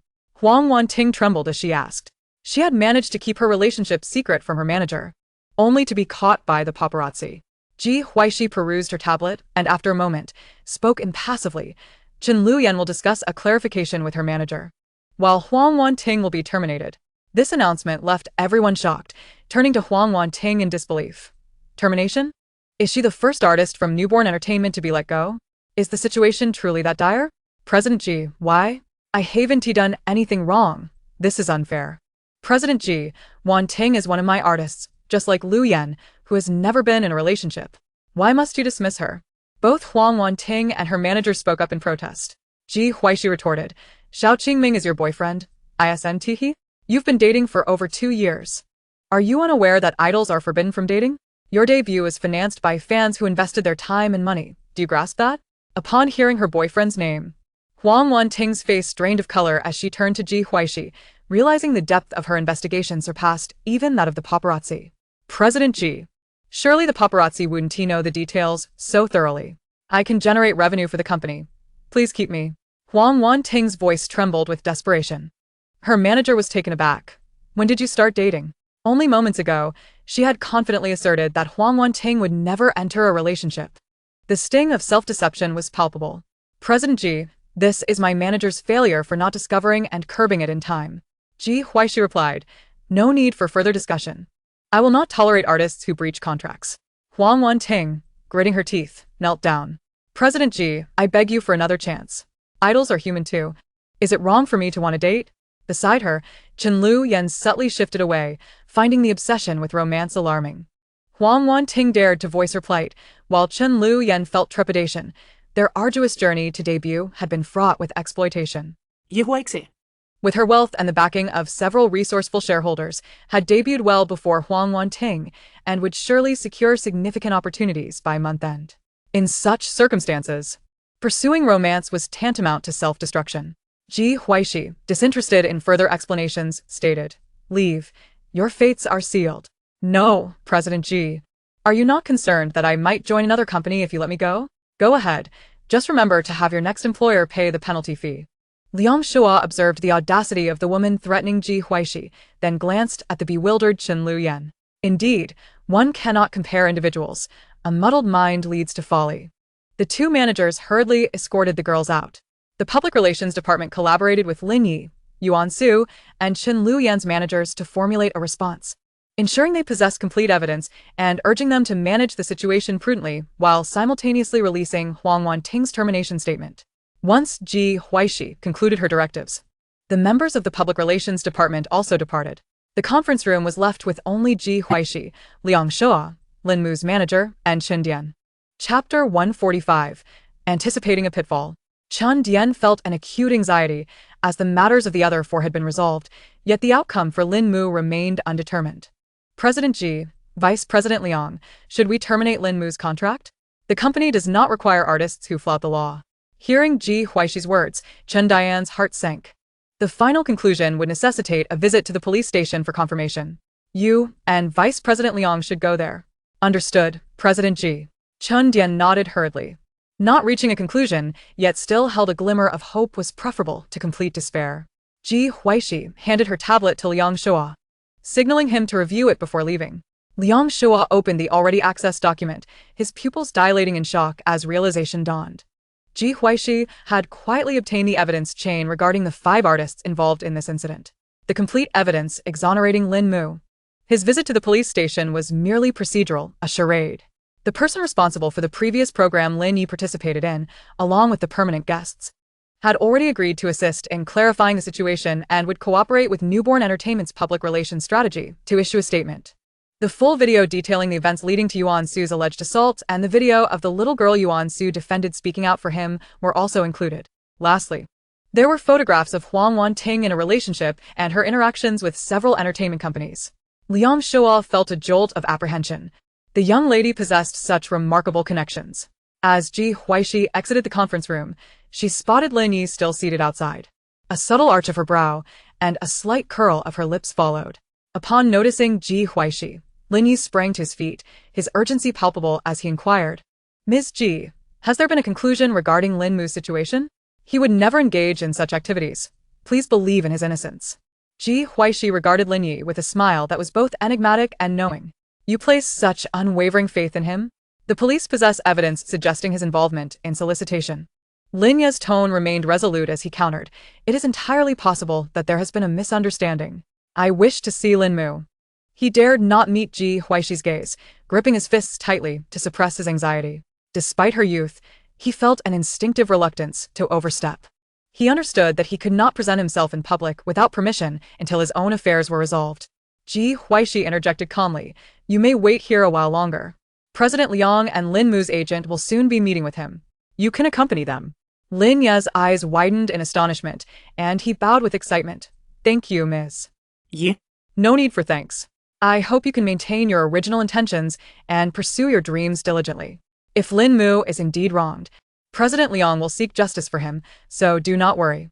Her gentle voice gradually assuaged Lin Yi's unease. He was aware that he and Lin Mu had no backing and could only rely on their efforts to ascend to their rightful stage. If the company chose to terminate Lin Mu's contract, he could understand. After all, with evidence so compelling, who would believe in a child with no connections?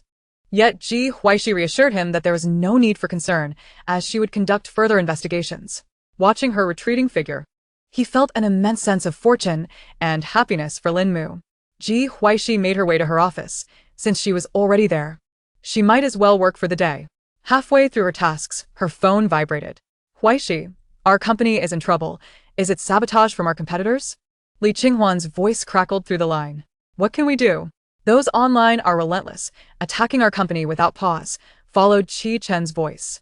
Ji Huaixi distanced her phone slightly. Both sounded quite agitated. She opted to put the call on speaker, placing it on her desk. Are you all together? Yes. We gathered with some folks from the industry last night, had a bit too much to drink, and ended up booking a hotel by the river. We just woke up and saw the flood of news, Jiangwan responded. Ji Huaixi replied, it's nothing serious. You need not fret. Li Qingshuan interjecta. Is there already a solution? The Ji family is shameless, imitating us. They're holding a concert tonight, with tickets not being cheap. I suspect they are behind this. No need to suspect. It is indeed Ji Jinyu and his father colluding with certain entertainment companies.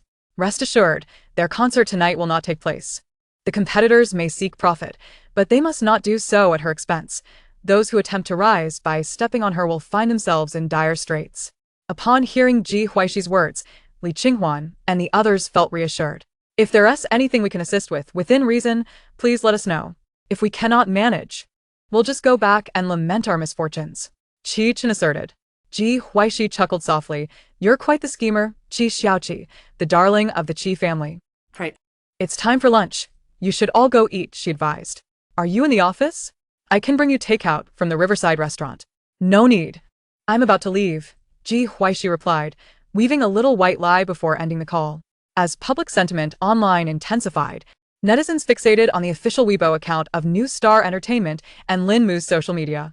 Why hasn't New Star Entertainment issued a statement yet? Could it be that everything is true?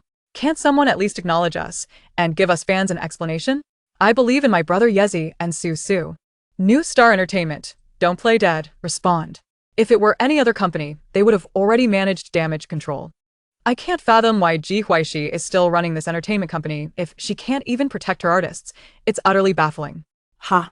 Lin Mu has actually been released from the police station. Didn't they say he was involved in solicitation? Was he bailed out? The online discourse was rife with speculation, while the public relations department of New Star Entertainment remained steadfast, unperturbed. Initially, they had shared concerns, but little did they know that Ji Huaixi had orchestrated everything in advance. They were simply to play their roles. Currently, without clarification, it was Lin Mu who faced a slight predicament. Once all matters were settled, not only could they salvage the reputations of those artists, but they could also ensure that the puppet masters faced dire consequences. Ji Huaixi glanced at the venue where the Ji family's concert was to be held, a glint of calculation flickering in her eyes. Hosting a concert was permissible, but the A district's premier venue, equipped with the most advanced holographic facilities, would not be leased for any profit-making events within the year. Other large venues in different districts were still under construction. Aside from the official venue, there were currently 5 other locations in a district capable of hosting large concerts. 2 were gifted to Jiang Li by Jiang Changel, while the remaining 3 were bestowed upon her by Gu Jin. When the Ji family reached out to her agent, she received the news. The Ji family had inadvertently walked into her trap. Thus, she could not let such an opportunity slip by without taking action. She now anticipated the concert's commencement more than anyone else. It was rumored that all tickets had sold out. How delightful, for the Ji family would incur greater losses. Chapter 146. Ticket Refunds. Ji Huaixi remained at the office until closing time before instructing her driver to take her back to the ancestral home. After dinner, she headed straight to the holographic world. The concert, organized by the Ji family in collaboration with various entertainment companies, was set to commence at 7. By 6 o'clock, a long queue had formed at the ticket checkpoint. At that moment, Ji's father sat with high-ranking officials from various entertainment companies in a luxurious lounge opposite venue A08, eagerly awaiting the concert's commencement. The holographic world was indeed remarkably convenient. This A08 lounge appeared even more upscale than the Riverside restaurant in North City. Someone among the executives remarked, "Indeed, the holographic era is advantageous for our entertainment industry. Ji Huaixi has seized the initiative, and fortunately, our collaboration proceeded swiftly. Tonight belongs to us. Ji Huaixi is still too inexperienced to contend with us. If it were that old fox Lin Qing, we might have had some reservations, but alas, we are up against a mere girl." Laughter and banter filled the air, as if they could already hear the sound of money pouring into their pockets. Ji's father remained silent, his smile strained. Ji Jinyu was his only son, now incarcerated. Despite all his efforts to leverage connections, he had achieved nothing. Even a simple visit was denied, each person evading him, leaving his heart in turmoil. What is Ji Dong thinking? Thanks to you, we are able to host this concert smoothly. As someone mentioned him, Ji's father momentarily set aside thoughts of his son, donning a courteous smile. This is the collective effort of everyone. Without all of you, I could not have accomplished this. Let us refrain from mutual flattery. The concert is about to begin. We should head down to take a look. It's my first time organizing such an event. All right, let us go see. As they descended, each had their own thoughts. Ji's father felt a flicker of trepidation upon seeing Ji Huaixi. She was an enigma. Oh, Mr. Ji and esteemed colleagues, good evening. Ji's father had intended to feign ignorance of Ji Huaixi, but she had approached him first. For reasons unknown, an unsettling feeling crept over him as he glanced toward the ticket checkpoint, which remained still, and he let out a quiet sigh of relief. Niece Ji, what a coincidence. Are you here to watch the concert as well? You may use the VIP entrance, Ji's father replied, maintaining an even tone. Several individuals standing beside Ji Fu cast their furtive and haughty glances towards Ji Huaixi, having overheard the exchange between the two. They had all conducted investigations into her background and were well aware of her striking appearance. However, upon seeing her in person, they were still taken aback by her beauty. If Ji Huaixi were merely a powerless little girl with such looks, they would undoubtedly find ways to recruit her into their companies. Ji Huaixi briefly surveyed the group beside Ji Fu, noting the presence of senior executives from Time Entertainment, Youth Entertainment, Tangguang Entertainment, and Miyao Entertainment. The alliance of these 5 companies was intriguing, each responsible for troubling one of her artists, thus forming a collaborative effort to create difficulties for her. With a melodious voice, Ji Huaixi replied unfazed, "Unfortunately, I am here solely to witness the spectacle. A concert cannot compare to the allure of a good laugh." Ji Fu and his companions frowned, puzzled by her mention of amusement. "Ms. Ji, you seem rather at ease. Your artists have yet to apologize for assaulting our artists, and your company is currently drowning in negative press. As a senior in the industry, I advise you to promptly ensure your artists issue an apology," remarked a representative from Miyao Entertainment with a sardonic chuckle. Ji Huaixi raised an eyebrow slightly, retorting, "No need for your concern. I wish you all the best with your concert. May it result in significant losses." She was not one to be trifled with. The compensation ratio for entertainment events in the holographic world was notably high, at 1:5. Should the concert fail to proceed due to the organizer's shortcomings, they would be obliged to compensate the audience 5-fold. Given that Ji Fu and his associates were intent on profiting, they had set the ticket prices quite steeply. How foolish to rely on curses when one lacks ability, Ji Huaixi grinned. "Indeed, you are correct. I shan't intrude further upon your concert." With that, she entered the A08 club. Ji Fu gazed at her retreating figure for a moment before redirecting his attention, instructing his subordinates to check for any irregularities. Mr. Ji, you are being overly cautious. Ji Huaixi is merely in her early 20s and has only married a good man, chuckled the head of youth entertainment. Subtly belittling Ji Huaixi denounced. Better to be prudent than to be reckless, Ji Fu replied coolly. Once assured that there were no anomalies, he mused, I told you so. Ji Huaixi is simply embarrassed and unable to resolve the issues at Newborn Entertainment, merely putting on a brave front. Without further comment, the group made their way through the staff passage into the venue. Inside, a throng of people bustled about, each a potential source of revenue. All the spectators eagerly glanced at the stage, then at the time. This was their inaugural experience of a holographic concert. Although the ticket prices were exorbitant, they deemed it worthwhile. Were it in a physical venue, they would have to endure flights, high-speed trains, and exorbitant hotel rates. At precisely 7 o'clock, the entire venue was plunged into darkness. Initially, the audience assumed it was part of the show, but as time passed without illumination, confusion set in. What is happening? Where is the lighting? Who tripped me? Has the power gone out? We haven't even started yet. Can the backstage staff hurry up? The backstage environment descended into chaos, with numerous artists and staff from the 5 companies struggling to coordinate. As the audience grew restless, their agitation became palpable. Refund! Refund! What a sham of a concert! This is a scam, starting with an incident. Return our money. The clamor intensified, threatening to uproot the very venue. Even the VIP box occupied by Ji Fu and his companions was devoid of power. The din of the audience penetrated their ears. This is undoubtedly Ji Huaixi's doing. We must resolve this matter swiftly. If the concert cannot proceed, we are finished. The expressions of the men in the box turned grim. Their earlier arrogance had become a source of ridicule. What is taking so long? Who is responsible for this part of the operation?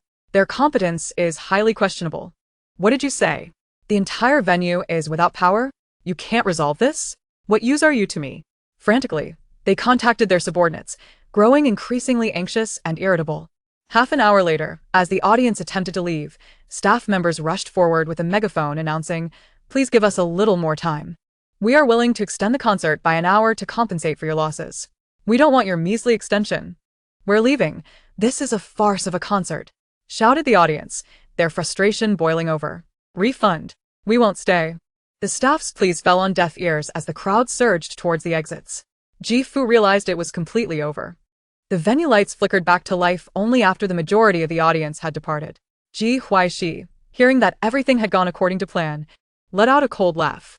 She had even purchased a few VIP tickets herself. After all, earning a little late-night snack money was not a bad idea. Had these 5 companies not conspired against her, she would not have interfered. She believed in fair commercial competition and would not disrupt it. Alas, she was one to settle scores. In the VIP box, the expressions of Ji Fu and his companions were grim.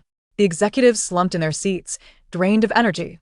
They were merely high-ranking officials, not the owners of the company. The ramifications of today's debacle were all too clear. Mr. Ji, you are responsible for this venue, and you must provide us with an explanation. Ji Fu now understood the desperation of his earlier encounter with Pei Fu, who had been similarly unyielding. He was determined that he would not shoulder this loss alone. I merely facilitated connections. The contract was signed collectively. We need to investigate where the issue lies. You are the cause of this incident. Why don't you confront Ji Huaixi? She must be behind this. Ji Fu declared. I will go find her and demand accountability. You all come with me. The 5 men hurriedly descended the stairs, only to be informed upon arrival that they had been blacklisted. Gentlemen, we regret to inform you that you have been placed on our blacklist. A 08 will not provide any services to you. Please exit. Ji Fu and his companions were taken aback. But we just spent time here. The staff remained unfazed. What happened previously is irrelevant. This is the current situation, and we must insist you leave. A high-ranking official from Mi Yao was indignant. We will file a complaint against you. The staff remained unperturbed. Go ahead. You are specifically named by our owner to be blacklisted. They were merely following orders, displaying no fear. A chill ran through Ji Fu's heart. Is your owner named Ji? No comment, came the reply. As the realization dawned on them, if Ji Huaixi was indeed the owner of A08, did that not imply a connection between the venue and her? Were they not conducting their concert on her territory? Ji Huaixi had orchestrated this. They must demand compensation. They scrambled to contact the venue manager, but to their dismay, they found they could not reach anyone. Having exited the holographic cabin, Ji Huaixi returned to her room and sprawled on the sofa, unceremoniously scrolling through Weibo for amusement, while simultaneously stoking the flames of discussion surrounding the event. The keywords holographic world's first concert plunged into darkness, and refund surged to the trending topics, dragging down the negative news surrounding newborn entertainment. I am utterly speechless. I frequently attend concerts, but this is my first experience with such a dismal event, echoed one comment. The ticket prices are higher than reality, and for this? What happened? Did I miss out on tickets? Did the performers flop? Another lamented. Wait. The concert was engulfed in darkness before it even began? How absurd. Have you all applied for refunds? The application has been submitted, with the sole piece of good news being that ticket refunds for the holographic world are at a ratio of 1:5. As netizens fervently criticize online, they have also sought refunds. Due to an error on the part of the organizers, the refund channel was forcibly opened by the authorities, resulting in automatic compensation at a 1:5 rate. Upon returning offline, Ji Fu felt utterly deflated upon hearing the news of the automatic compensation. Even though he only needed to bear 20% of the cost, that amount was still a heavy burden. After a short while, a phone call brought a change to his expression. He could not reach the venue manager. Senior executives from Miyao Entertainment and 3 other companies received accountability calls from their company as soon as they exited the holographic pod. Unable to contact Ji Huaixi, who had caused them such a significant loss, they could not let this grievance go unaddressed. The 5 companies jointly issued a denunciation of Ji Huaixi online. This concert is a result of our negligence. However, it is regrettable that this was not an accident, but rather a scheme by Ms. Ji Huaixi of Newborn Entertainment, who harbored resentment towards us for holding a concert that siphoned off Newborn Entertainment's traffic. We are willing to accept full responsibility and request that Ms. Ji apologize to us and to every audience member. Below are some relevant pieces of evidence. Since Ji Huaixi was not virtuous first, they felt justified in their actions. Netizens were astounded by the identical lengthy statements from the 5 companies. Is Ji Huaixi behind this? Is Venue A08 under her control? Is it again Newborn Entertainment? This is a case of a corrupt upper beam leading to a crooked lower beam. No wonder the artists under her agency display poor conduct. Has Ji Huaixi ruined our long-anticipated concert? These 5 companies seem rather noble, willing to incur losses while only demanding an apology from Ji Huaixi. A 1:5 compensation ratio? If I were in their position, I would definitely make Ji Huaixi bear that cost.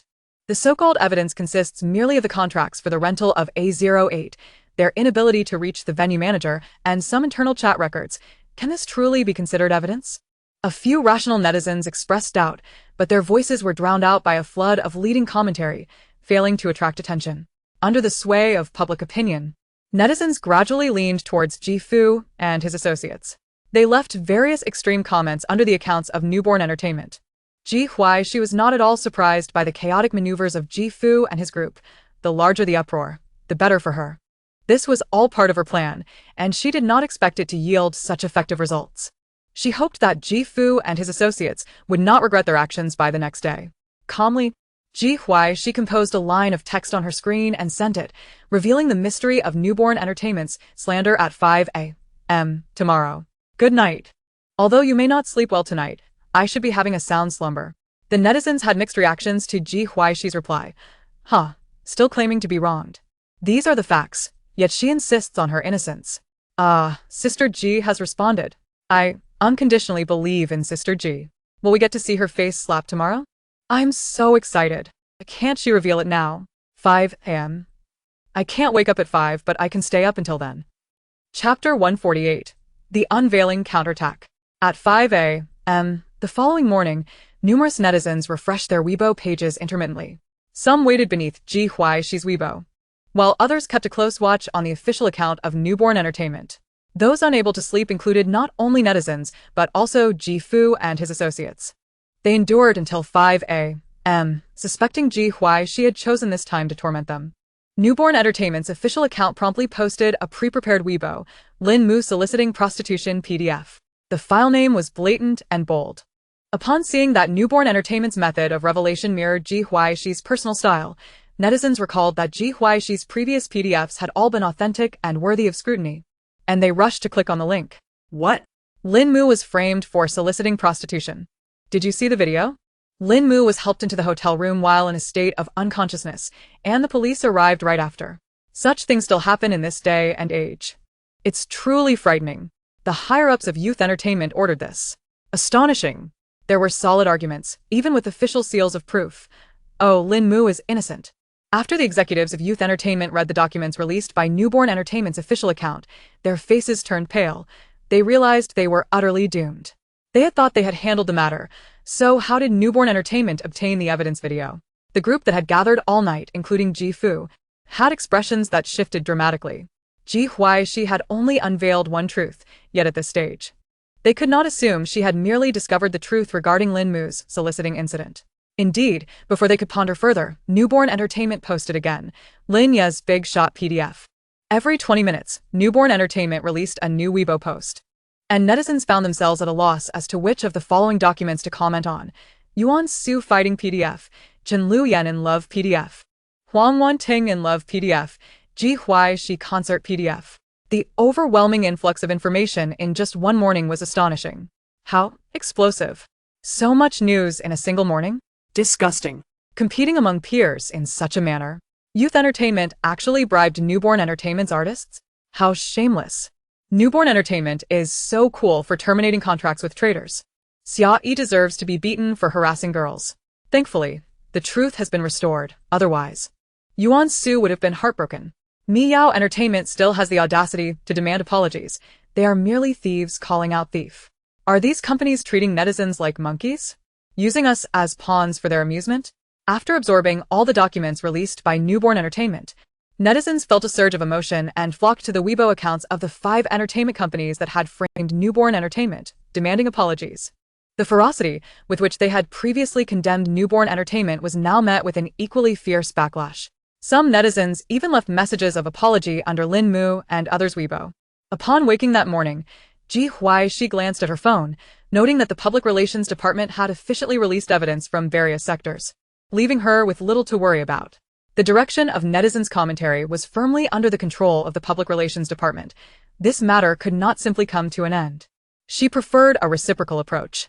After reviewing all the documents released by Newborn Entertainment, Ji Fu and his associates received simultaneous notifications on their phones.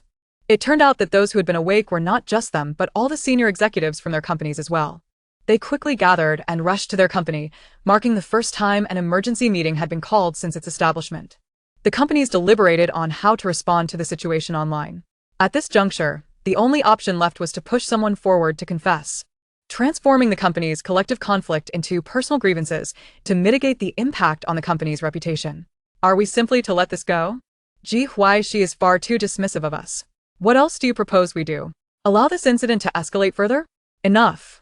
Quickly apologize under your personal names to avoid implicating the company.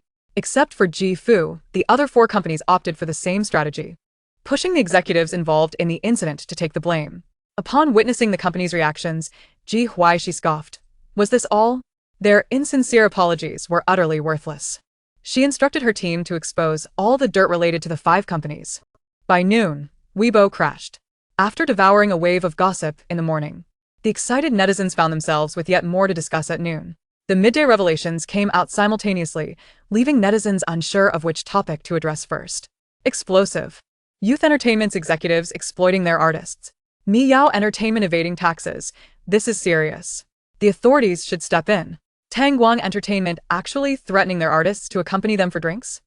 Is it true that all companies in the entertainment industry are this corrupt? How terrifying. The evidence of these scandals is remarkably comprehensive. I believe this incident is somehow related to Ji Huaixi. If that's the case, Ji Huaixi is quite protective. Ji Huaixi curled her lips. The companies stirring up trouble were all quite formidable. Encountering her would only spell misfortune for them. The senior executives of the implicated companies, along with the artists involved, were escorted away by the authorities. The atmosphere among the companies involved became one of palpable anxiety. Those companies that had initially hesitated to collaborate with Ji's father's side in relief upon witnessing the unfolding events. Ji Huaixi was not to be trifled with. In the realm of entertainment, achieving a state of absolute cleanliness is nearly impossible. Should they become entangled in this mess, their vitality would undoubtedly suffer. Once envious of Ji's father's joint concert endeavors, they now found themselves devoid of such envy. Financial losses were minor compared to a tarnished reputation, which would be particularly detrimental to future developments. Ji's father, seeing his partners taken away, felt fortunate to have safeguarded his own position. Yet, the losses he incurred this time were severe, and discontent brewed within the ranks of his group. The troubles regarding his son remained unresolved, and Ji's father leaned back in his chair, vexed. He was still devising ways to extricate Ji Jianyu, employing the resources of the Ji family, yet he remained unsuccessful. He couldn't even ascertain the reasons behind his son's arrest. Ji's mother, feeling for her imprisoned son and her troubled husband, softly suggested, "Should we seek Ji Huaixi for assistance?" Her intuition told her that their son's arrest was connected to Ji Huaixi. Although the Ji family had made numerous enemies over the years, they had never felt so helpless as they did now. The fact that the authorities were showing no leniency indicated that those obstructing them were of a significantly higher caliber than the Ji family. Ji's father suddenly opened his eyes and coldly declared what? Impossible. Ji Huaixi had inflicted such heavy losses upon him. He could never lower himself to plead with her. Had it not been for his cautiousness, he too would have been apprehended. Chapter 149. I'll send you in. Ji's mother, sensing her husband's resistance, bit her lip and asked, "What should we do then? Shall we ask Dad to intervene?" Ji's father recalled his father's temperament and shook his head. "No, he is already quite displeased with me. If I were to seek his help, he would simply replace me with another son." Ji's father did not foresee that his words would become prophetic. Even without appealing to the elder Ji, he was soon unseated. Ji's mother sighed in exasperation. "None of our options seem viable. What will happen to our son?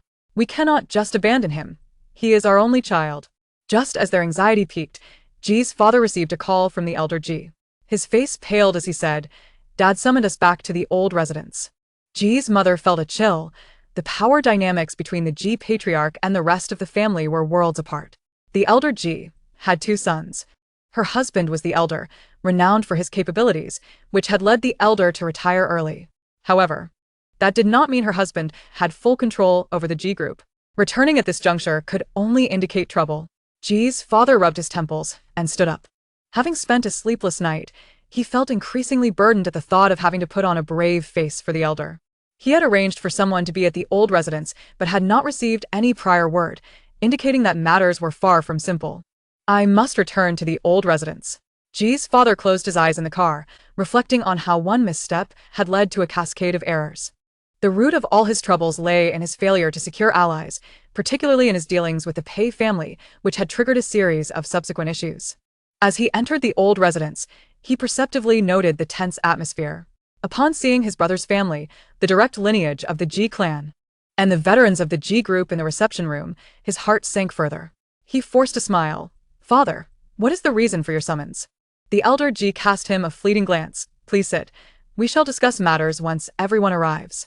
Ji's father scanned the room for useful information but found none. So he simply took a seat. His brother was inept.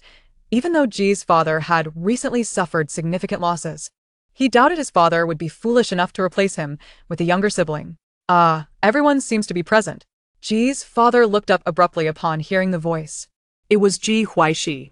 "What brings you here?" The Ji family members turned their gazes towards Ji Huaixi, who donned a sleek black coat, draped in a scarf. Her delicate features accentuated, flanked by two imposing bodyguards. Their expressions were inscrutable, tinged with confusion. They were aware of Ji Huaixi, as this girl and the associated false heiress had caused considerable financial losses and liquidity issues for the Ji group. Ji Huaixi smiled brightly at him. "You orchestrated the scheme against me, and since you did not succeed, I must personally ensure your entry." Without waiting for the Ji family to extend an invitation, she claimed a spacious seat. Opposite her sat Ji Heir's family. Her audacious remarks stirred discontent among the Ji family members. "You, a mere woman, speak so boldly. Be cautious, lest you meet an untimely demise." Ji Huaixi glanced at the speaker, presumably from Ji's father's faction, and replied, "Oh, how terrified I am. The master is calm, but the servant is anxious. You, silence.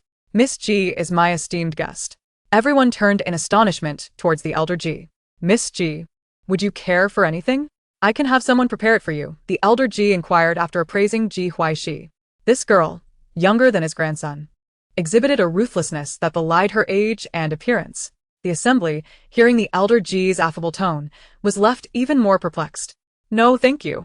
My mother forbids me from consuming anything from strangers, Ji Huaixi replied. Upon finishing her words, her 2 bodyguards moved, producing a pink thermos and setting it aside, then opening a container to reveal an array of exquisite pastries placed before her. The assembly exchanged glances, questioning Ji Huaixi's true intentions. You may proceed. Do not mind me. I am merely borrowing a space for afternoon tea, Ji Huaixi said, delicately nibbling on a pastry before speaking further. Ji's father felt a growing unease, harboring the premonition that Ji Huaixi had come specifically for him. The elder Ji nodded, due to Ji Yan's repeated investment missteps, which have impacted the interests of both the Ji group and the Ji family. Ji Yan is no longer suited to hold the position of family head. I invite your thoughts on this matter. The elder Ji's forthright words set the hearts of those present racing. Ji's father and Ji Yan's expressions darkened. The worst had indeed come to pass. Ji Yan remained silent, merely exchanging glances. Elder, Mr. Ji's capabilities have been evident over the years. This year's minor setbacks are nothing to fret over. I believe Mr. Ji will swiftly regain his footing and lead us back to prominence. An elder from Ji Yan's faction ventured after deliberation. Ji Huaixi chuckled softly. All eyes turned toward her. Please, pay me no mind. I merely found the jest amusing. Ji Er suddenly chimed in. I too find it rather humorous. Ji Huaixi chose not to respond. Ji Er, well-preserved and a year younger than Ji's father, appeared significantly more youthful. However, his capabilities were indeed lacking, merely a dandy. The assembly remained silent. Ji's father, with a darkening expression, interjected, Father, this is our internal meeting. What purpose does Ji Huaixi serve here? Ji Huaixi retorted, I have already stated my purpose, to ensure your entry. If you do not believe me, there is little I can do. The elder Ji, in a calm voice, said, Let's continue the discussion on Ji Yan's removal. Ji Yan clenched his fists, puzzled as to why the elder Ji would support Ji Huaixi, while she provocatively met his gaze. I believe the removal is unwarranted. If he is dismissed, my year-end dividends will be adversely affected due to my elder brother's incompetence, Ji Er interjected, seemingly grasping at straws. Father, aside from me, who do you think could lead the Ji family? Ji's father scoffed. Are you intending to hand the position of family head to an incompetent fool? Ji Er maintained a smile, seemingly unfazed by the insult. I urge the elder to consider carefully. Mr. Ji is far more suitable than the second young master. Old master. This cannot be trifled with. Mr. Ji lifted his gaze to Ji Huaixi. Miss Ji, who do you think would be a more suitable head of the family? The crowd could not help but murmur among themselves, wondering if the old man had truly lost his wits by consulting an outsider. Mr. Ji raised his voice. Father, Ji Huaixi is merely an outsider. Those unaware might think there is some sordid affair between you two, asking her such an important question. Ji Huaixi narrowed her eyes, seizing a nearby cup and hurling it directly at Mr. Ji. The assembly was taken aback by her sudden aggression. Mr. Ji, caught off guard, was struck squarely by the cup, spilling tea all over himself. His anger could no longer be contained. It was the first time someone had dared to strike him. He picked up a cup and hurled it back at Ji Huaixi's face. Chapter 150. Adding fuel to the fire. The bodyguard behind Ji Huaixi swiftly intervened, pulling a man from Mr. Ji's faction to shield her. The cup smashed against the man's head before clattering to the ground with a resounding thud. A madman attacking his own. Quite frightening indeed, Ji Huaixi remarked nonchalantly. The onlookers thought, ISNT, this merely adding fuel to the fire? Ye insensate exclaimed Yuzui. Get out. The Ji family is my domain. Ji Huaixi replied coolly, do not be hasty. It soon shall not be. Old Master Ji, please announce the next head of the family. Her calm tone belied a provocation aimed at Mr. Ji. The living room fell into silence, with everyone's gaze shifting between Old Master Ji, Mr. Ji, and Ji Huaixi. Old Master Ji glanced at his enraged eldest son and declared, I hereby dismiss Ji Yan from the position of family head. The next head of the Ji family will be Ji Xingchen. What did you say, Mr.? Ji was taken aback, unable to fathom that his father genuinely intended to strip him of his position and had already chosen a successor. Ji Huaixi chuckled softly. The former head of the Ji family has grown old. His hearing seems to have deteriorated. Upon hearing Ji Huaixi's derisive remark, Mr. Ji struggled to suppress the urge to eliminate her. He fixed a steely gaze on Ji Huaixi, realizing that his father's decision was undoubtedly influenced by her. Old Master Ji, exhibiting signs of age, stated, Your capabilities are lacking. Hand over the reins to Xingchen and do not further burden the family. Members of Ji Yan's faction displayed varying degrees of discontent. Old Master, Mr. Ji's contributions over the years should compensate for these two missteps. We do not agree with your decision. Indeed, the Ji family is a collective. It cannot be dismissed at your whim. Listening to the back and forth from Ji Yan's faction, Old Master Ji refrained from further comment. At that moment, a tall, slender man calmly entered from outside. Upon seeing his son, Ji Xingchen, Mr. Ji smiled broadly and gestured for him to sit beside him. Though he himself was lacking, his son was superior to his brother S. Ji Xingchen approached Ji Huaixi with a friendly greeting before taking a seat next to Old Master Ji. Ji Yan scoffed. So, you conspired in advance to oust me. Let us see if you possess the capability to do so. Ji Xingchen smiled. Uncle, please do not be hasty. Everyone may enter now. Everyone? Who? The assembly turned their attention to the entrance of the reception room. Several men in uniforms entered, making a beeline for Ji Yan. Mr. Ji, you are suspected of conspiring to harm Ji Xinghe. We kindly ask you to accompany us. Ji Yan's expression momentarily stiffened before he replied, devoid of emotion. I have done no such thing. Ji Xingchen retorted with a cold laugh. You haven't? I had always believed my brother's demise was an accident. Had it not been for Miss Ji presenting the evidence before me, I would never have believed that you were responsible for his death. To claim the position of head of the family, you caused my brother's death, and now you wish to evade justice. Do not even think about it. Mr. Ji was left dumbfounded, as if struck by lightning. What did you say? Xinghe was killed by Ji Yan? He surged forward, confronting Ji Yan with a punch to his face, demanding why. Ji Yan, struck, barked back. Have you lost your mind? This is sheer nonsense. Ji Huaixi, with a smile, interjected, I have provided the police with comprehensive evidence. You schemed against me and narrowly escaped, but I am one to hold grudges. If you escape this time, I will simply unearth your past and ensure you are imprisoned. Ji Yan glared at Ji Huaixi with bloodshot eyes, regretting having provoked her. Mr. Ji, please come with us. Mr. Ji, gripping Ji Yan's collar, unleashed a flurry of punches, demanding why? I always thought Xinghe's fate was unfortunate, passing away young, only to discover it was your doing. Old Master Ji sighed. It is my fault. Xinghe was too exceptional. I entertained the notion of passing the position to him, which was perceived by the eldest. Ji Yan shoved Mr. Ji aside, having assumed Ji Huaixi would trouble him over recent events, not realizing she had set her sights on Ji Xinghe's death. Ji Xinghe had always been outstanding. Old Master Ji had taken him to the company, where at 14 he had generated impressive revenue. Old Master Ji boasted of him to all, personally mentoring him. Without Ji Xinghe, Ji Yan would have no chance to shine. Why? Because your son sought to usurp my position. He deserved to die. Had he been as foolish as you, I would not have bothered. Ji Yan sneered at Mr. Ji, rising to intensify his stare at Ji Huaixi. Ji Huaixi beamed. Go on inside and keep your son company. Rest assured, your good friend will be waiting for you in prison as well. Ji Yan had caused the demise of the grandson whom Old Master Ji had cherished since childhood, intelligent and capable, making it easy for the old man to forsake Ji Yan. Had it not been for this, today a spectacle would never have occurred. She relished witnessing Ji Yan's despair as he lost what he valued most. As Ji Yan was led away by the uniformed men, simultaneously, Mr. Pei was also taken from the hospital. Dealing with one was sufficient. Sending a few more to jail was no great matter. Ji Huaixi stood and headed toward the exit. At the door, Ji Xingchen emerged, raising an eyebrow. Is there something you need? Ji Xingchen earnestly said, Miss Ji, thank you. Without you, our family would have believed my brother's death was truly an accident. Ji Huaixi replied, no need for thanks. It is merely a matter of mutual benefit. Ji Xingchen watched as Ji Huaixi departed, pursing his lips. Only after she had entered her vehicle did he slowly make his way back.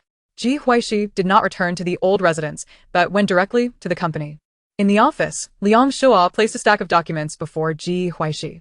Miss, these are the profiles of problematic artists within our company. Ji Huaixi flipped through the files. There were not many problematic artists. The previous signing had lacked thorough screening, and the recent incident served as a wake-up call. Terminate all contracts with them. Henceforth, the primary criterion for signing new artists will be good character. Ji Huaixi closed the files. Liang Shua nodded in agreement, having shared the same sentiment. In the future, the new Star Entertainment will be entrusted to you.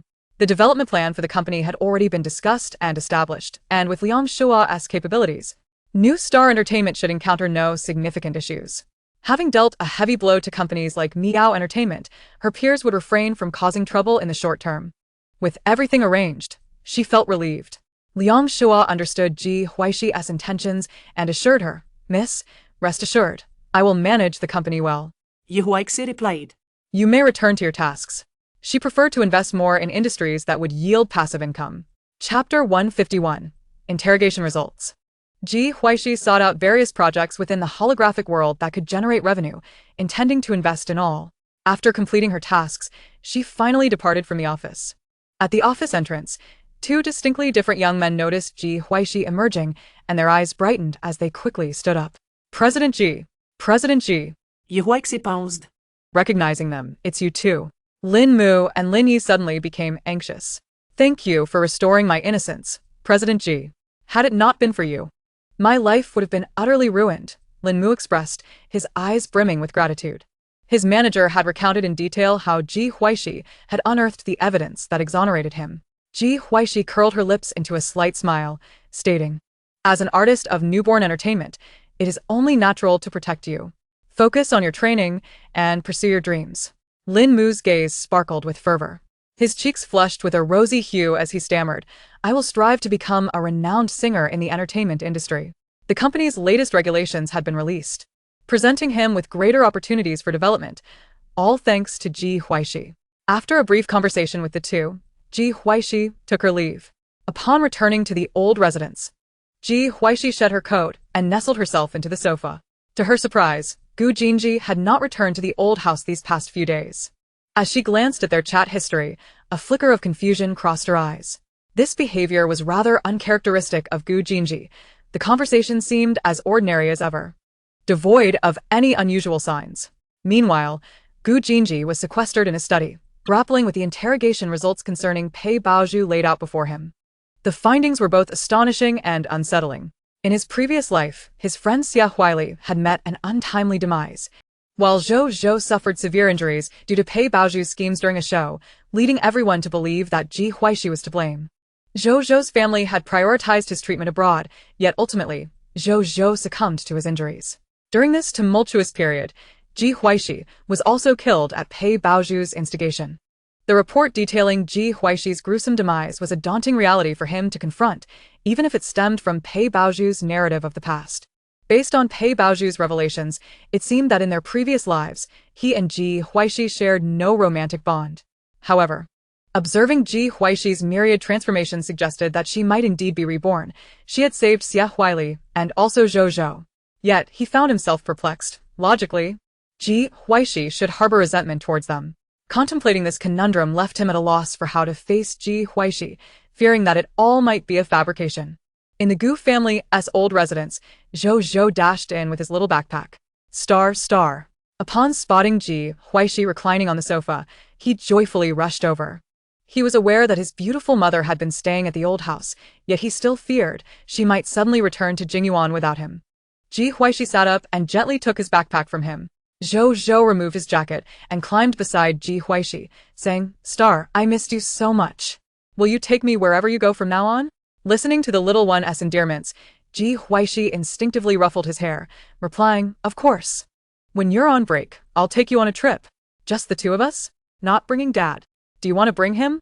Zhou Zhou hesitated, recalling how his father often competed with him for his mother's attention, before finally suggesting, "Let us play for a couple of days first, then we can bring Dad." This was simply perfect. It would give him and Star some alone time without worrying about his father vying for his beautiful mother's affection. Ji Huaixi chuckled, of course. At that moment, Gu Mu overheard their exchange and joined in the laughter. "Since she has returned to the old house, why hasn't he, my little son, come home?" Not wanting to interrupt the playful banter between her daughter and grandson, she picked up her phone and headed upstairs to make a call. She is back home. "Why aren't you?" Gu Jinji concocted a casual excuse, stating that the branch office had been busy and he would return in a few days. Upon hearing this, Gu Mu remarked, "If you don't come back, you might not see she for a month or two. What's going on?" Gu Jinji's tone turned slightly anxious. She plans to take Zhou Zhou on a trip across the country, even abroad, and will return during the new year. Gu Mu fabricated, her eyes sparkling with mischief. Hearing this, Gu Jinji sprang to his feet. I am coming back right now. After hanging up, Gu Mu smirked, knowing full well that her son was avoiding his sister, but simply avoiding the issue would not resolve it. Descending the stairs, Gu Mu spotted Ji Huaixi engrossed in a book with Zhou Zhou nestled in her lap, both silently perusing the pages. She took a photo of the charming scene. The phone's sound was on, prompting both mother and son to glance at her. Zhou Zhou smiled, his dimples adorably pronounced. Grandma. Are you taking a picture of me and Star? Ji Huaixi rested her chin lightly on Zhou Zhou's tousled hair and flashed a peace sign. Seeing this, Zhou Zhou also extended his little hand, forming a playful gesture. Gu Mu was utterly charmed by the sight of them, capturing the moment with her camera. She planned to print the photos and place them in an album. Let me see that book you two are reading, she inquired, noticing it was about financial management. That's quite good, she commented. Zhou Zhou nodded. Grandma, send it to me later. I'll keep it. Ji Huaixi added, I want one too. Gu Mu affectionately replied. All right, I'll send you both copies. Gu Jinji returned to the old house only after the family had finished dinner. Noticing that only his mother was present in the living room, he quickly asked, Mom, where is Shi? Gu Mu, observing her son's anxious expression, teased him. Your little sister has gone out to play. What? Where did she go traveling? Which city? Gu Jinji queried, his urgency apparent. Why are you so anxious? Gu Jinji momentarily lost his words, slowly realizing from his mother's teasing demeanor that Shi must be upstairs. Mom, be honest, did you upset Shi? Gu Mu pressed. No, I'm just going to find Shi, Gu Jinji replied as he hurried upstairs. After searching the upper floors without finding Ji Huaixi, he rushed back down. Mom, where has Shi gone? I told you she went out to play. Why don't you believe me? Gu Mu leisurely scrolled through her tablet, contemplating preparations for her daughter and grandson's upcoming trip. Gu Jinji felt a rising anxiety. If Ji Huaixi returned before the new year with Zhou Zhou, what about him? Chapter 152, Rebirth through the pages of a book. Ji Huaixi strolled back with Zhou Zhou. Gu Jinji, eager to speak, quickly turned around upon hearing footsteps. Shi. Ji Huaixi noticed something was amiss with Gu Jinji's expression and inquired, Fourth brother, you're back. Seeing his mother's beaming smile, Gu Jinji felt a sense of helplessness wash over him. Truly, she was his mother. Shi, I need to talk to you. At that moment, he disregarded the propriety of the old house, his desire to confess everything to Ji Huaixi overwhelming him, even if she might harbor resentment due to past grievances. Gu Mu smiled warmly. You two go upstairs to talk. Zhou Zhou, come sit with Grandma for a while. Young people ought to communicate openly. Keeping silent will only lead to misunderstandings. Ji Huaixi raised an eyebrow in surprise. All right, Mom, I'll go chat with fourth brother. Once they ascended to the upper floor, Ji Huaixi felt compelled to enter the study, sensing that Gu Jinji had something significant to discuss. Gu Jinji followed her inside. Once in the study, an unexpected silence enveloped them. After a moment, Gu Jinji broke the stillness, asking, Shi, are you reborn? At his question, Ji Huaixi's heart skipped a beat. Why do you ask? It dawned on her that Gu Jinji's recent peculiar behavior stemmed from this inquiry. No ordinary person would take the notion of rebirth seriously. If Gu Jinji knew about it, it likely had something to do with Pei Baozhu. Given Gu Jinji's cautious nature, he must have unearthed quite a bit from Pei Baozhu in the past few days. Gu Jinji, on the day of the celebration banquet. Ji Jian, you mentioned something to me, and the next day, I had Pei Baozhu brought in. She divulged quite a lot. He had no intention of concealing anything from Ji Huaixi, yet his emotions were tumultuous, as he struggled to untangle the illogical aspects of Ji Huaixi's past and present. Ji Huaixi scrutinized Gu Jinji's expression, a smirk playing on her lips as she curiously inquired, what did she say? What if I were reborn? Gu Jinji recounted, piece by piece, the revelations extracted from Pei Baozhu's lips, maintaining his gaze fixed upon Ji Huaixi's face throughout the narrative. Upon concluding, Gu Jinji's fingers slightly recoiled as he remarked, if you are indeed reborn, I regret that in your past life I could not save you from Pei Baozhu's torment. Ji Huaixi rested her hands on the table, tilting her head to observe Gu Jinji. You learned about the original story from Pei Baozhu, yet you don't find the notion of rebirth absurd? Gu Jinji silently nodded. Indeed, he found it somewhat absurd. As a staunch materialist, immersed in the realms of career and technology, he would have dismissed it as mere fantasy were it not for the overwhelming reality of the situation. I am not Ji Huaixi. What? Then who are you? Gu Jinji abruptly stood, staring intently at Ji Huaixi, a hint of panic flickering in his eyes. Ji Huaixi was taken aback by his reaction. Then, with a contemplative tone, asked, "What? Are you afraid I am a wandering spirit or that I am not human?" Gu Jinji hurriedly approached her, half squatting at her feet, and earnestly implored, "She, do not leave me." The prospect that the girl before him might not be Ji Huaixi suggested she could vanish at any moment. Ji Huaixi, noticing the worry etched on his face, ceased to tease him. "I am Ji Huaixi, but not the Ji Huaixi of this world, nor the victim described by Pei Baozhu." She calmly narrated her soul's exchange with the original host. Gu Jinji gazed at her in disbelief, absorbing the enigmatic tale she unfolded. After a lengthy silence, he finally spoke. "Are you saying that your soul has swapped with Ji Huaixi's? Was the world he inhabited merely a construct of a book?" Ji Huaixi nodded. Initially reluctant to disclose such matters to anyone, but she had not anticipated Gu Jinji would learn of the rebirth through Pei Baozhu. Upon hearing this, Gu Jinji's thoughts became a tangled mess, and he voiced his greatest concern. "Will you two switch back?" Ji Huaixi shook her head. "No, we will not." "That is wonderful," Gu Jinji exclaimed, his face lighting up with joy. He harbored no worries other than the fear of a sudden reversal, for if that occurred, he feared he might lose her. After all, these were two distinct worlds, and the exchange of souls from different realms was an enigma to him. "Ji Huaixi," Gu Jinji gently cautioned, "these matters, do not speak of them to anyone else, nor should you confide in me. If they fall into the ears of someone with ill intentions, I fear it could bring you harm." His every word dripped with concern. Ji Huaixi reassured him, "Do not worry. I will ensure that Pei Baozhu and Ji Jian, you keep their mouths shut. Should anyone mention rebirth to you in the future, do not reveal a hint of peculiarity." Gu Jinji remained unconvinced, apprehensive that Pei Baozhu might have already gossiped. Seeing the man's grave demeanor, Ji Huaixi chuckled lightly. "There is no need for such concern. I shall not mention it to a second soul. If the person before me were not Gu Jinji, I would not even bring it up." However, in Gu Jinji's presence, she instinctively refrained from weaving any deceitful tales. Gu Jinji rose and enveloped Ji Huaixi in his arms, holding her tightly, which provided him with a sense of reassurance. She, may I secure my position in your life ahead of time?" Despite her assurances that she would not suddenly revert to the original host, his heart remained restless. Ji Huaixi sensed the anxious rhythm of his heart and gently patted him. "I fear you might suddenly disappear. I wish for us to be together for eternity." Gu Jinji's sonorous voice carried a touch of melancholy. "All right," Ji Huaixi responded with a soft laugh. Gu Jinji perfectly matched her ideals for a partner. Spending a lifetime with him seemed a splendid choice. Gu Jinji lifted his head. She, what did you just say?"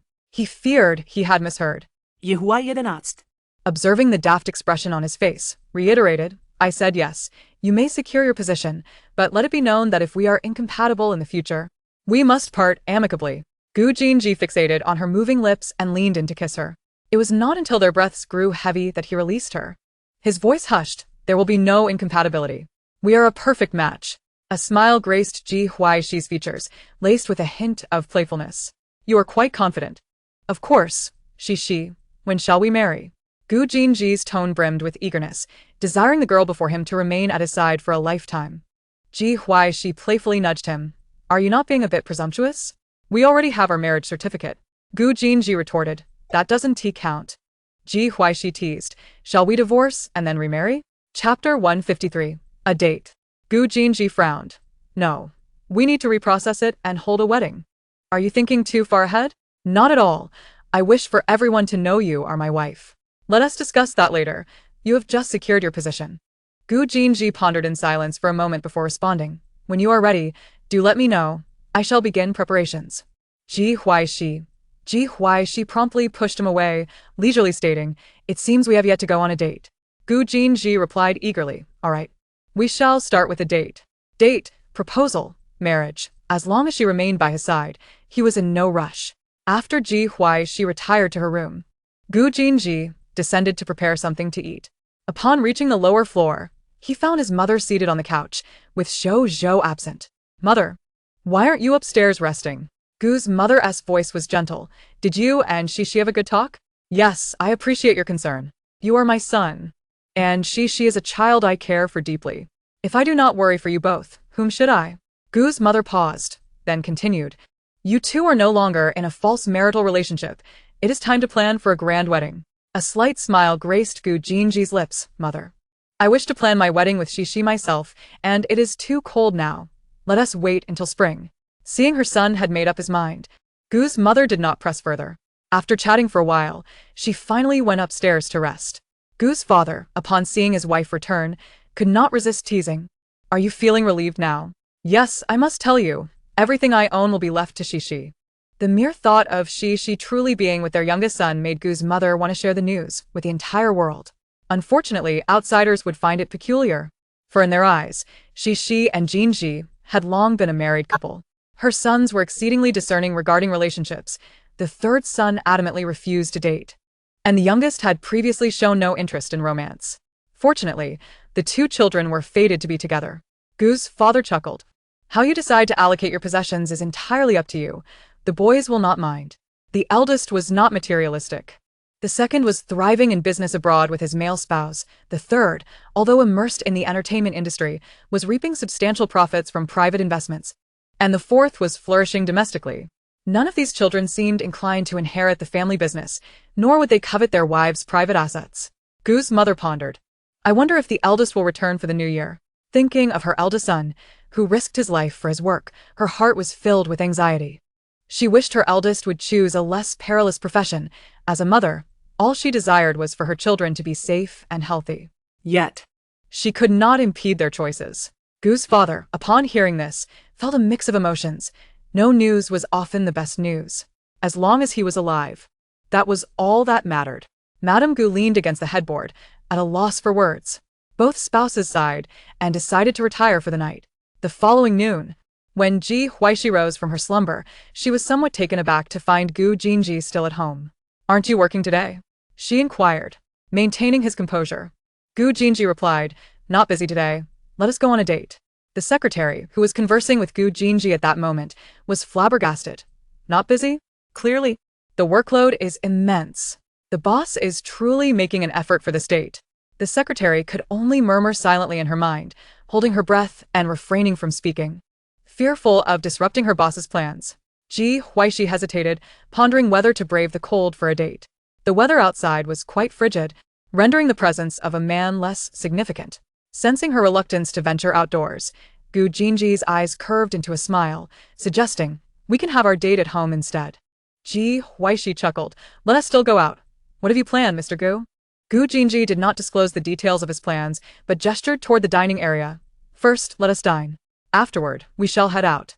As Ji Huaixi made her way to the dining room, it was well known among the family that her midday rising time was unpredictable, leading everyone to eat at their own convenience. Once she reached the dining area, Gu Jinji began issuing work-related instructions over the phone. The secretary quickly took notes, marveling at how the boss's tone transformed into something gentle, as if he were an entirely different person.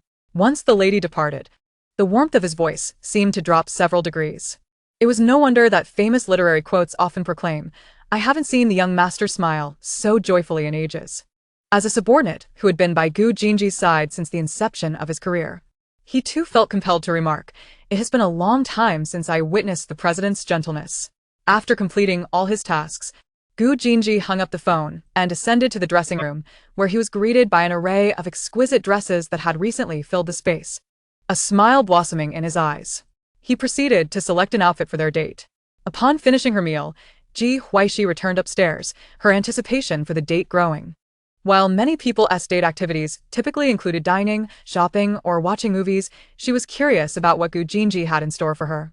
After some contemplation, she decided to dress similarly to her usual style, primarily due to the chilly weather. Upon seeing Ji Huaixi's attire, Gu Jinji knew he had made the right choice. She donned a black overcoat over a white sweater paired with black skinny jeans, accentuating her long legs exquisitely. Knee-high black boots adorned her feet, and her hair cascaded casually over her shoulders, exuding a gentle radiance. Ji Huaixi raised an eyebrow, noticing that Gu Jinji's outfit mirrored hers closely, resembling a couple's coordinated attire. Gu Jinji handed her a scarf with a smile, saying, let us go, the car awaits outside. Ji Huaixi followed him into the car, refraining from asking where they were headed. The sunlight outside was soft, filtering into the vehicle. The car halted at the base of a mountain. Exiting the vehicle, Gu Jinji took her hand in his. Ji Huaixi glanced at him, questioning, "Are we climbing a mountain? In this weather?" Gu Jinji shook his head, stating, "Just follow me." He led her down a narrow path, surrounded by lush trees, and after a brief walk, they had yet to encounter anyone else. Ji Huaixi paused. And Gu Jinji softly inquired, "Are you tired?" Hop on. Looking at the man crouching down, she hesitated, thinking, "Will he drop me?" Yet, Gu Jinji rose steadily, assuring her, "I want tea. I'm taking you to visit someone." Ji Huaixi felt increasingly bewildered. Is this not a date? The faint fragrance of the man enveloped her as a gentle breeze brushed past. She wrapped her arms around his neck, resting quietly against his back. "How much longer?" "I could walk," she suggested. The winding path saw Gu Jinji carrying her for nearly 20 minutes without reaching their destination. "No worries. Carrying you brings me peace," he declared. After another half hour, Gu Jinji's pace began to slow. Ji Huaixi attempted to insist on walking down several times, but he gently prevented her, finally announcing that they had arrived. In the serene depths of the forest stood an ancient temple, surrounded by towering trees with lush foliage. Sunlight filtered through the layers of leaves, casting dappled shadows on the ground. The temple walls were covered in moss, the verdant hues speaking of the passage of time. The temple door was ajar, creaking softly in the breeze, reminiscent of an ancient sigh. Ji Huaixi promptly dismounted from Gu Jinji's back, and this time, he did not object. Even in the biting winter chill, a thin sheen of sweat adorned Gu Jinji's brow from their trek. Ji Huaixi quickly retrieved a tissue from his pocket, dabbing the sweat from his forehead. "I told you I could walk, but you insisted otherwise." "Indeed, I willingly carried you," he replied. Gu Jinji had spent the previous night awake, fearing that Ji Huaixi might revert to her original self, leaving him no chance to seek her out. He held her hand tightly and pushed open the half-closed temple door. They stepped inside, greeted by a wave of tranquility. Ji Huaixi noted the emptiness of the temple, its quietude underscoring the rarity of visitors willing to trek over an hour to reach such a secluded place. Hand in hand, they walked along the path illuminated by sunlight filtering through the leaves. Ji Huaixi sensed the occasional unease emanating from the man beside her. She wondered whether praying to the divine bore any fruit, yet it offered a sense of solace nonetheless. Arriving before a statue of Buddha, Gu Jinji stepped forward with earnestness, his hands pressed together in reverence. Having once scoffed at the notion of deities, he now beseeched the heavens to safeguard the girl beside him. Ji Huaixi turned her gaze slightly, her hair cascading like a waterfall over her shoulders, witnessing her boyfriend's devotion at the altar. Moments later. Gu Jinji led her toward the meditation hall, his restless thoughts slowly dissipating in the serene atmosphere. Inside, the light was soft and tranquil. The monk, clad in simple robes, bore a lean visage, his deep and peaceful gaze radiating an ethereal quality. Ji Huaixi felt as though he could see through her very soul, yet, upon reflection, she acknowledged that even soul exchanges existed, so being seen through was quite natural. Just as Gu Jinji intended to speak, the monk raised a hand, halting him. "All that is sought shall be granted. Please, proceed." A smile graced Gu Jinji's face. "Thank you, master." Though they spent only a few minutes inside, it calmed his previously tumultuous heart. As they exited the meditation hall, a melodious chime resonated, echoing from distant times. The sound was deep and resonant, imbued with a steady strength that reverberated through the forest. The tolling gradually faded, yet its lingering echo seemed to remain, a haunting reminder. As they departed the temple, Gu Jinji's heart grew progressively calmer. "I visited this temple with my grandparents as a child. My grandmother claimed it has been here for centuries and is quite effective." Ji Huaixi glanced back, and suddenly a fierce gust of wind swept through, slamming the temple door shut behind them, as if bidding them farewell. She tightened her grip on his hand. "Let us go. The ebb and flow of fate are predetermined, and I believe in our bond." After conversing with the original owner of this existence, she understood she could not return. In another world, there was little that held her attachment. Gu Jinji slightly bent down, urging her, "Come on." Ji Huaixi shook her head. "No need. It will take over an hour to return," he pointed out. "Shouldn't you test me? If I, as your boyfriend, cannot bear a mere hour, what use would I be?" Gu Jinji said with a playful grin, unwilling to let her traverse such a distance alone. Seeing Gu Jinji's stubbornness, Ji Huaixi eventually relented. "It's the first time someone has carried me such a long way. When I was ill as a child, I would often imagine my father hurriedly carrying me to the hospital, but growing up, I realized I was quite the drama queen back then. Gu Jinsh's footsteps faltered slightly as he spoke in a hushed tone. Could you share with me the tales of your childhood? Ji Huaixi let out a soft sigh, her voice low as she replied, my early years were largely devoid of happiness, tinged with a hint of misfortune. Born into a sprawling family, yet orphaned, I felt like a mere specter. I devoted immense effort to carve out a promising future for myself, only for it to be abruptly altered, leaving me utterly exasperated. Despite the lightness in her words, Gu Jinsh couldn't help but feel a pang of sympathy. Now you have a grandfather, a father, a mother, 3 brothers, a sister-in-law, a husband, and a child. Indeed, I have found myself a wonderful family and my relatives are remarkable, Ji Huaixi beamed, her eyes sparkling with joy. She had never anticipated having such a multitude of family members, along with several good friends. The journey back to the foot of the mountain seemed to pass swiftly, and the two settled back into the car. Shall we return to the old residence? Just as Gu Jinsh was about to respond, his phone rang. He glanced at the caller ID, reluctant to answer. What is it? His tone carried a subtle hint of annoyance. Yu Chuan is back in the country. We are all at the Riverside Garden. You must come join us. Xia Huaixi voice was laced with amusement. I want to accompany Shi, Gu Jinsh replied. Xia Huaixi smirked. You seem quite pleased. It appears you have won the heart of a beauty. Brother Jinsh, bring your sister-in-law along. I haven't met her yet. You got married without even informing me. Do you still consider me a friend? A new voice chimed in from the other end of the line. Gu Jinsh raised an eyebrow. I'll consult my sister-in-law first. Qin Yu Chuan's eyes widened in disbelief. Could it be that Gu Jinsh was actually seeking someone else's opinion? He leaned closer to Ji Huaixi, smiling as he asked, would you like to meet my friends? Ji Huaixi glanced at the time and replied, sure. Since we're already out. After receiving her affirmation, Gu Jinsh instructed Xia Huaixi to send the box number.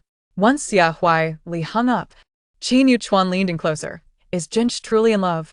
I thought this was an arranged marriage. Have you met Jinsh's wife? What is her personality like? Should I prepare a gift for a meeting? I didn't bring anything. Xia Huaixi shot a bemused glance at the inquisitive Qin Yu Chuan. You ask too many questions.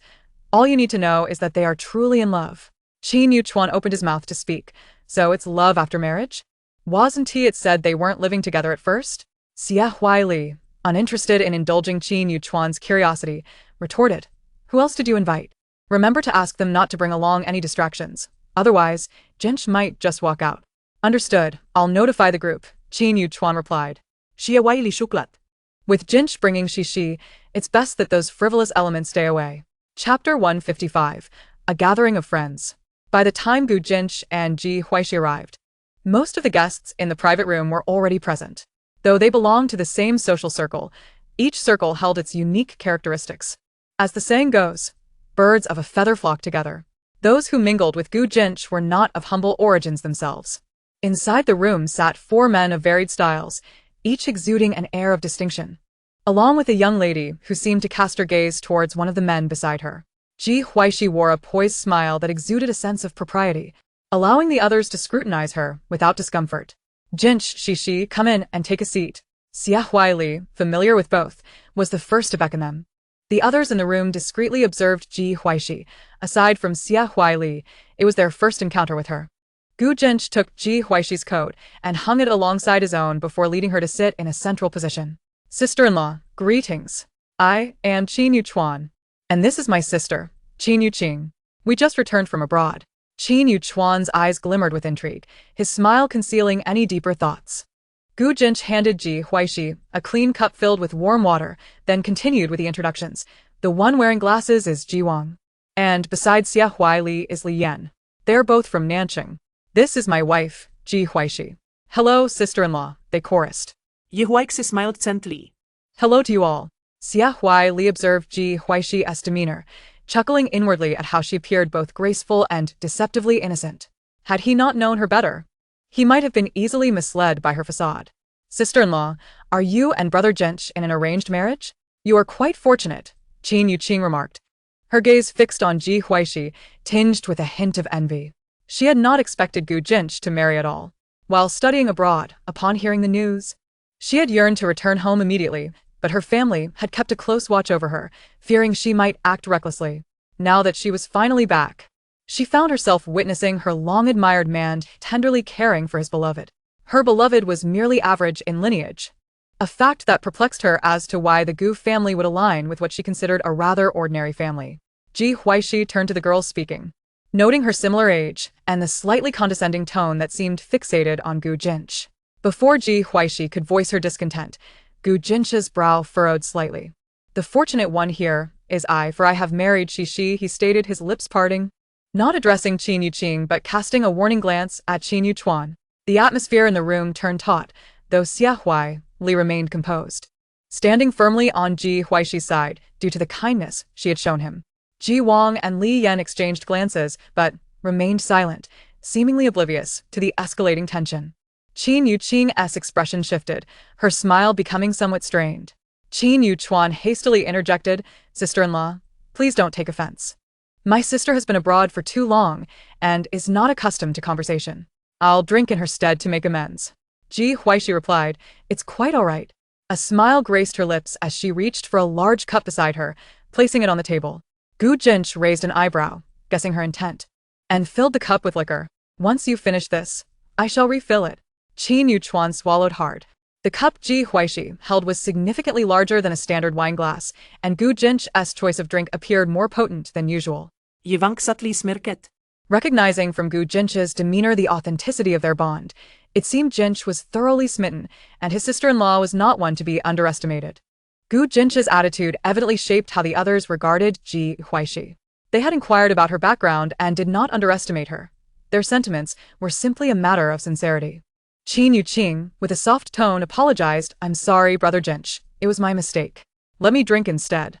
As she reached for the cup, Qin Yuchuan swiftly intervened, snatching it first and downing its contents in one go.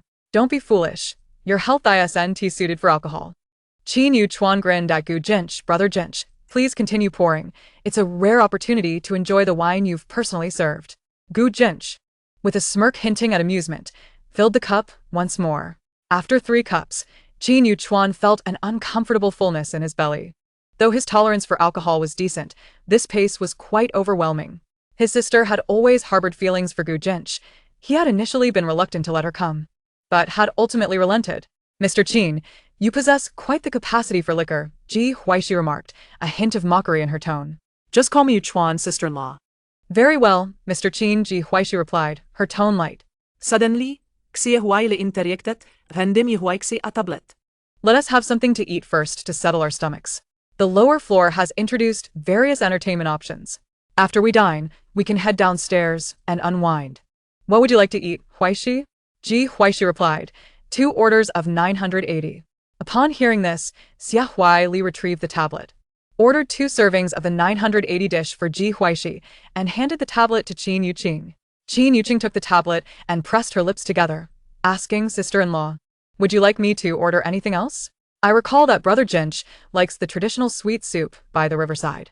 Qin Yuchuan's expression darkened slightly.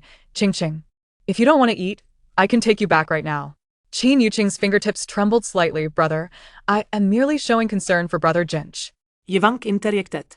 "Sister Qing should remember our favorite dishes, so please order a few for us." Li Yan added, "Do not worry about Jinch. Whatever you order, sister-in-law, he will eat." Qin Yuqing lowered her head, her tone gentle. "All right, I will order for my brothers." Ji Huaixi leaned back on the sofa, raising a hand to stifle a yawn. Gu Jinch understood that Ji Huaixi was a man who knew his boundaries, and since these were friends he had known for many years, he had agreed to bring Ji Huaixi along for a brief meeting. However, he did not expect Qin Yuchuan to bring his sister along as well. Gu Jinch leaned closer to Ji Huaixi and whispered, "Are you tired? Shall we head back for an afternoon nap?" Ji Huaixi gently shook her head. "No, it's fine. You rarely see your friends." With Gu Jinch's looks, physique, capabilities, and family background, it would be unusual for him to have few romantic interests. If he were not married, it was likely that most families in the circle would wish to marry their daughters to him. Moreover, Gu Jinch's friends did not equate to her friends. Qin Yuqing stole a glance at them, noting how close they sat, their heads tilted toward each other, creating an intimate atmosphere that excluded a third party. She had loved the man for so many years, following in his footsteps, yet now she could only watch him share tender moments with another woman, an all too painful sight. Chapter 156. Protecting One's Wife. While waiting for the meal, Qin Yuqing fell silent under her brother's disapproving gaze.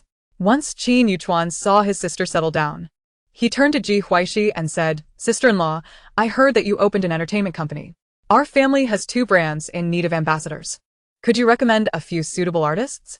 One is a cleaning product, Quanxing, and the other is a cosmetics brand, Ili." Ji Huaixi glanced at him, noting that Quanxing was among the top 3 cleaning brands in the country, with ambassadors being first-tier celebrities. Ili had become popular in recent years as a domestic cosmetics brand, indicating that the Qin family's business interests were quite extensive. To make amends to Qin Yuqing, Ji Huaixi responded with a smile, "Mr. Qin, you are too polite. My company is just starting out, and the artists under my management are not yet capable of endorsing your 2 brands."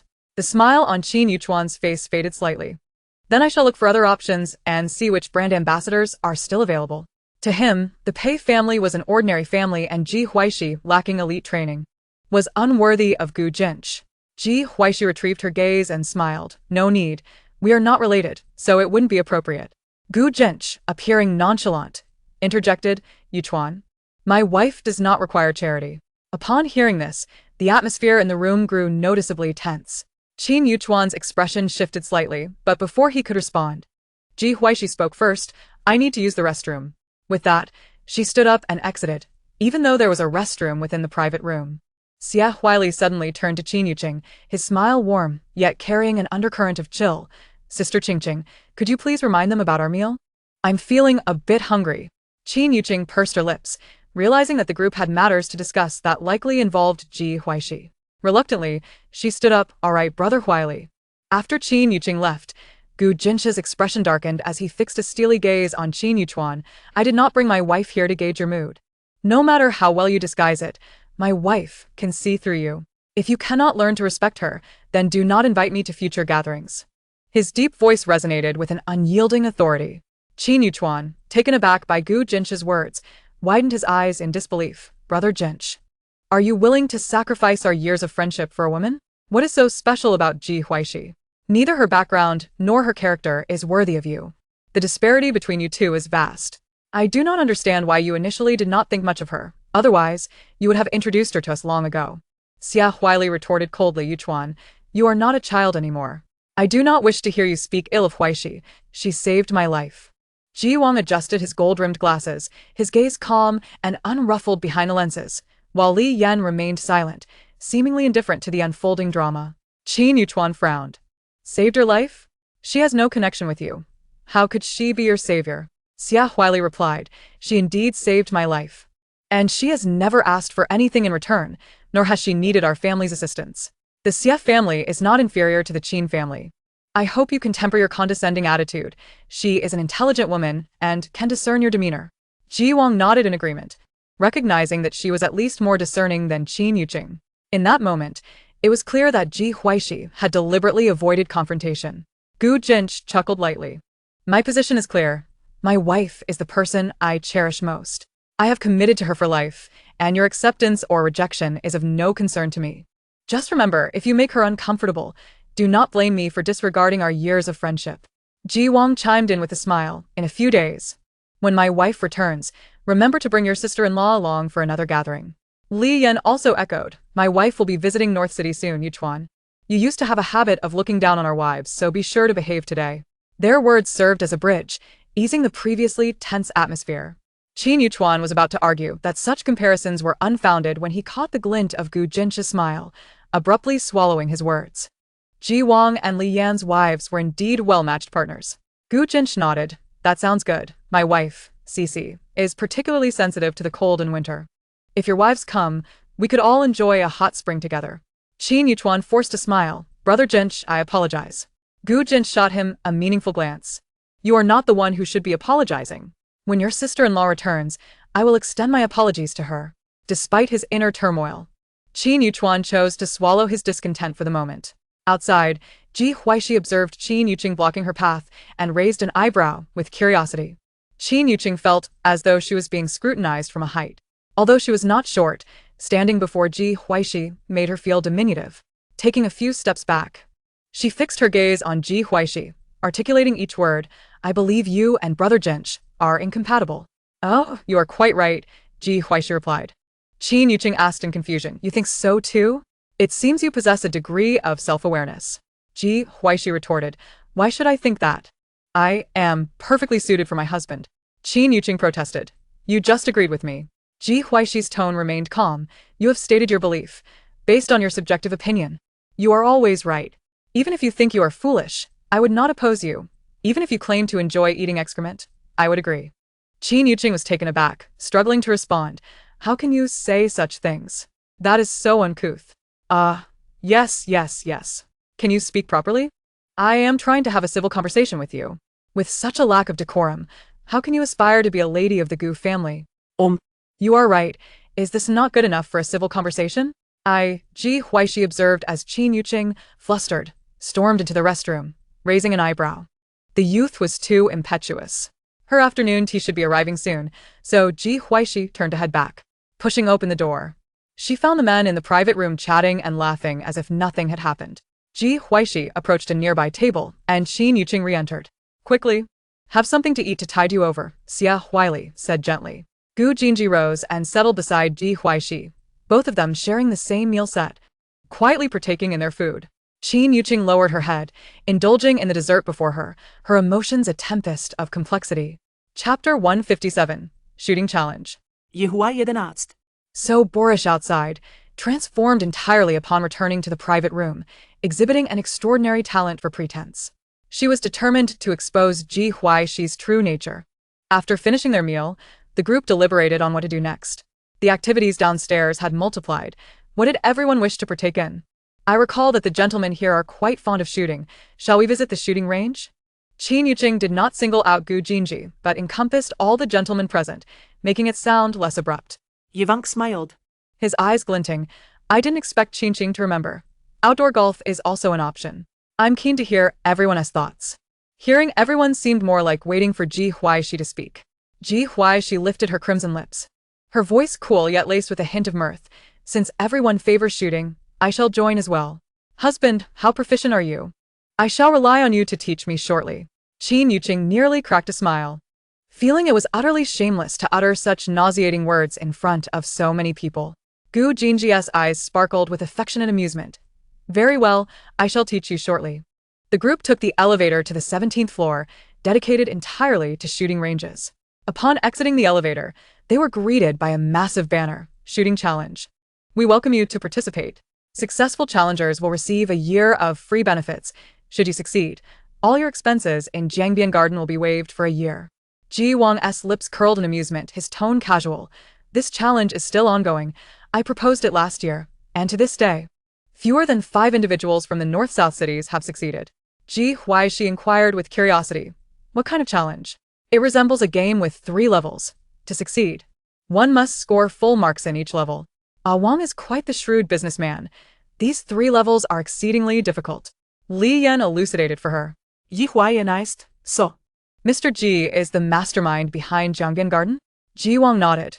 In my youth, I was rather foolish and ended up creating this small enterprise. Ji Huaixi smirket. Having witnessed the disparity among individuals, previously curious about who the scheming mastermind behind Jiangbian Garden was. The expenses throughout the venue were exorbitant. Qin Yuqing softly interjected. Sister-in-law, since you're so intrigued by the shooting challenge, why don't we give it a try together? I've played a few times before and found it quite enjoyable. Gu Jinji frowned slightly, while Ji Huaixi smiled. Why not? Since we're here, let me, a country girl, experience it as well. I used to play with shotguns when I was young. Qin Yuqing laughed, her smile tinged with sarcasm. I believe sister-in-law will excel. Standing behind Ji Huaixi, Li Yan observed the seemingly mute Qin Yuquan and kicked him lightly. Whose sister is whose responsibility? Everyone was well aware of the Qin family's previous intentions. They wished for Qin Yuqing to marry into the Gu family. At that time, Gu Jinji had no one he favored, and Qin Yuqing pursued him. With their interactions limited to playful banter, without any serious opinions being voiced. They were friends but had no authority to make decisions for one another. Now that Gu Jinji has a wife and their relationship appears quite harmonious, the behavior of Qin Yuquan and his sister today felt completely out of place. Qin Yuquan seemed to be standing up for Gu Jinji, but hidden beneath was a selfish motive. He stumbled slightly, collecting his emotions and stating that this challenge indeed piqued his interest. It had been a while since they last competed, and today would be perfect for a match. Come? Let us place our bets, gentlemen. Hasten to reveal your stakes. I shall begin with 1% of all annual profits from Qing. Seeing her brother divert the conversation from Ji Huaixi, Qin Yuqing pouted, thinking that a country girl like her might not have even touched a gun, let alone face a challenge. She eagerly anticipated witnessing Ji Huaixi's embarrassment. Xia Huili, 1% of the profits from my electronics company. Ji Wang, then I shall wager 5% of the annual profits from Jiangbian Garden. Li Yan, 1% of the profits from QW, a luxury brand under Li Group. Listening to the bets placed by the gentleman, Ji Huaixi couldn't help but feel a rare sense of envy. They were all affluent individuals. She turned to Gu Jinji, suspecting that their stakes were likely comparable. Gu Jinji casually stated, 1% of the profits from GX Hotel. Qin Yuchuan burst into laughter, his demeanor exuberant. Then it settled. Let us proceed swiftly. Qin Yuqing hurriedly interjected, brother, my sister-in-law and I have yet to place our bets. Do not underestimate us women. I have practiced abroad for quite some time. The group maintained their smiles, allowing Qin Yuchuan to take charge. Qin Yuchuan, very well. Just be sure not to weep if you lose your possessions, sister-in-law. Bet generously, for Jinji has wealth to spare. Ji Huaixi raised an eyebrow. Aligning with her husband, 1% of the profits from GX Hotel. As her words fell, Qin Yuqing gazed at Ji Huaixi in disbelief, her emotions a whirlpool of complexity. Then, I shall wager 30% of the profits for my ally. Ji Wang and the others concealed their astonishment, yet their understanding of Ji Huaixi deepened. The GX Hotel was a property of the Gu family. The ease with which Ji Huaixi offered her stakes signified much more than mere wealth. It appeared that Ji Huaixi had firmly established her position as the young mistress of the Gu family. Qin Yuchuan endeavored to enliven the atmosphere. Let us go. I must strive harder today. The group entered the shooting range. The facilities manager, upon seeing them, hurried over. Upon hearing Ji Wang's intent to initiate a challenge, he promptly guided them to the far end of the venue, where a fully enclosed area awaited, equipped with all necessary apparatus, while the adjacent lounge was well stocked with refreshments. Leave us. Do not allow anyone to disturb. Ji Wang's voice was calm, yet the manager quaked with apprehension, respectfully retreating. Ji Wang removed his outer garment, placing it upon a nearby chair. Jinji, take care of your younger siblings. Ji Huaixi regarded the neatly arranged firearms within the exhibition hall, a flicker of nostalgia crossing her eyes. Quen Yukwenk deliberately approached the Huai-11, adeptly donning protective gear. Gu Jinji moved to the cabinet, retrieving his protective gear brought from abroad. I shall assist you in putting it on, should you find shooting intriguing. I will have a friend tailor a set for you tonight. Ji Huaixi, resembling a novice entering a shooting range, allowed Gu Jinji to help her with the gear. Qin Yuqing felt as though she had boasted to no avail. Shouldn't Ji Huaixi feel some inferiority? After Ji Huaixi donned the equipment, Gu Jinji casually put on a set for himself. Qin Yuqing, feigning kindness, asked, sister-in-law, would you like me to teach you some foundational knowledge? Ji Huaixi smiled at the remark. Miss Qin, you are too kind. My husband will instruct me. Gu Jinji, indeed, I shall teach you. Qin Yuqing glanced between Ji Huaixi and Gu Jinji, a breath caught in her throat, feeling that Jinji must have been deceived.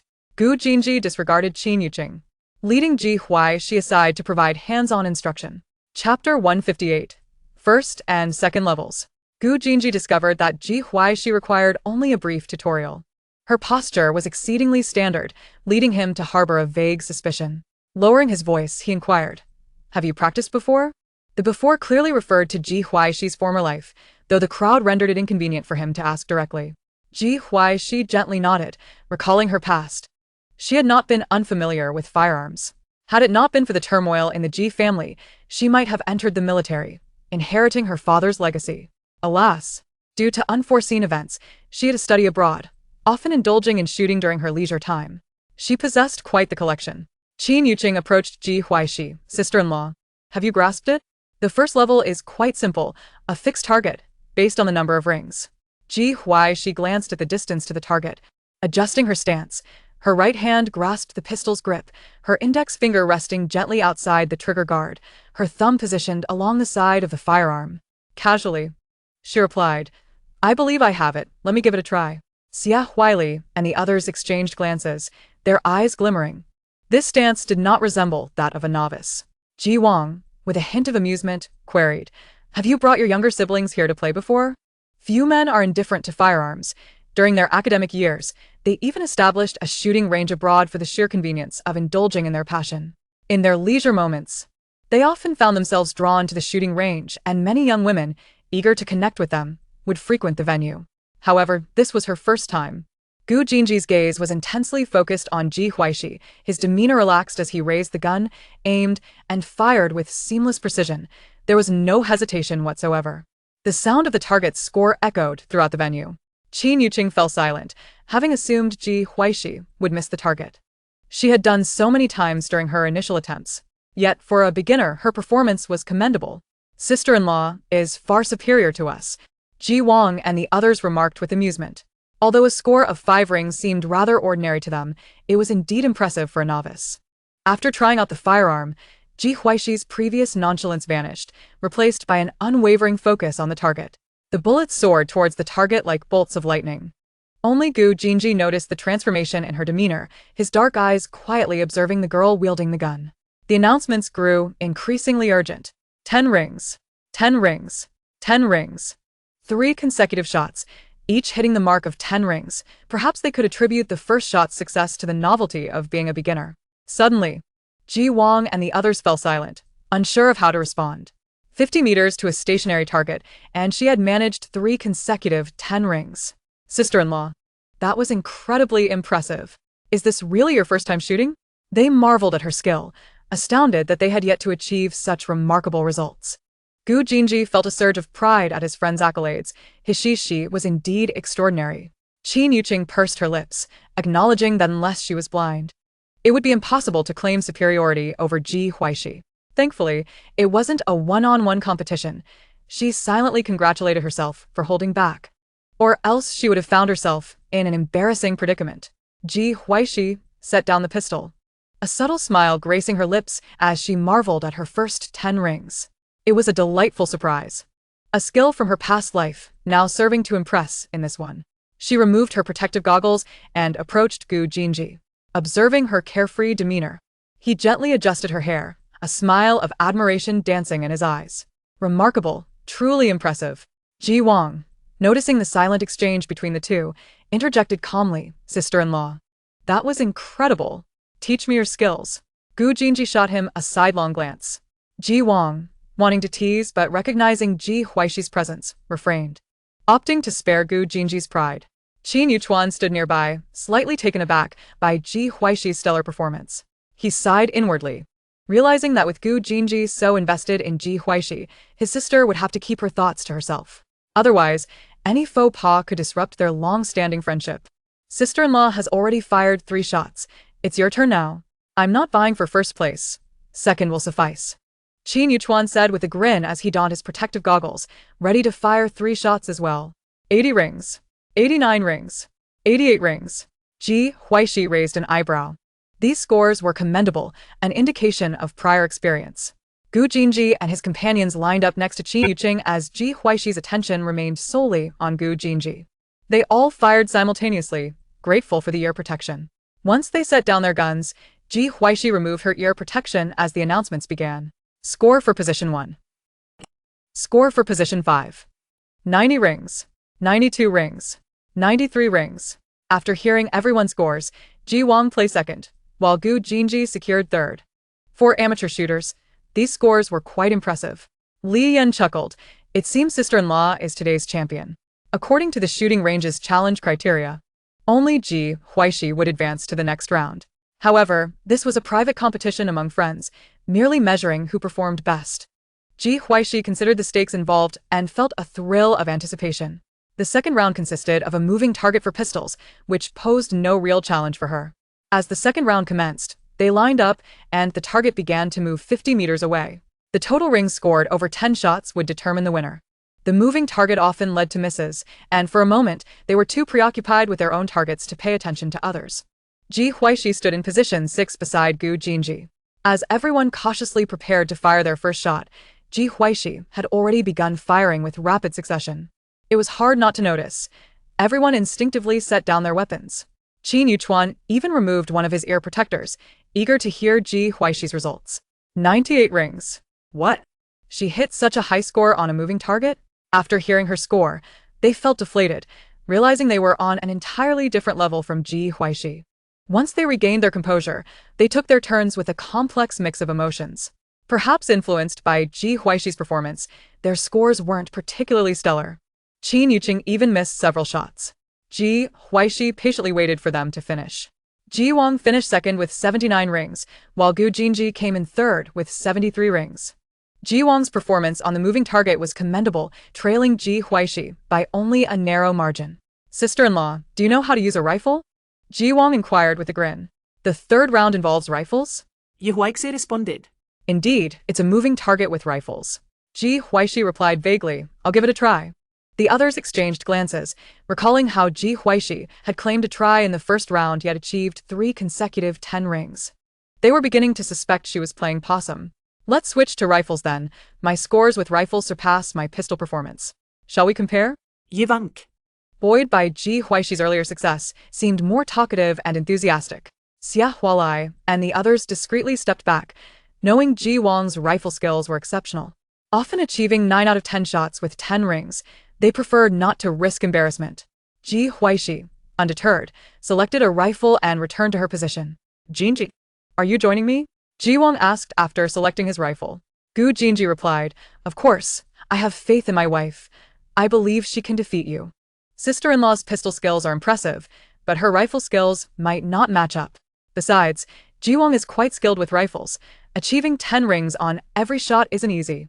Qin Yuqing thought instinctively, unwilling to support Ji Huaixi deep down, as she had taken the man she had cherished since childhood.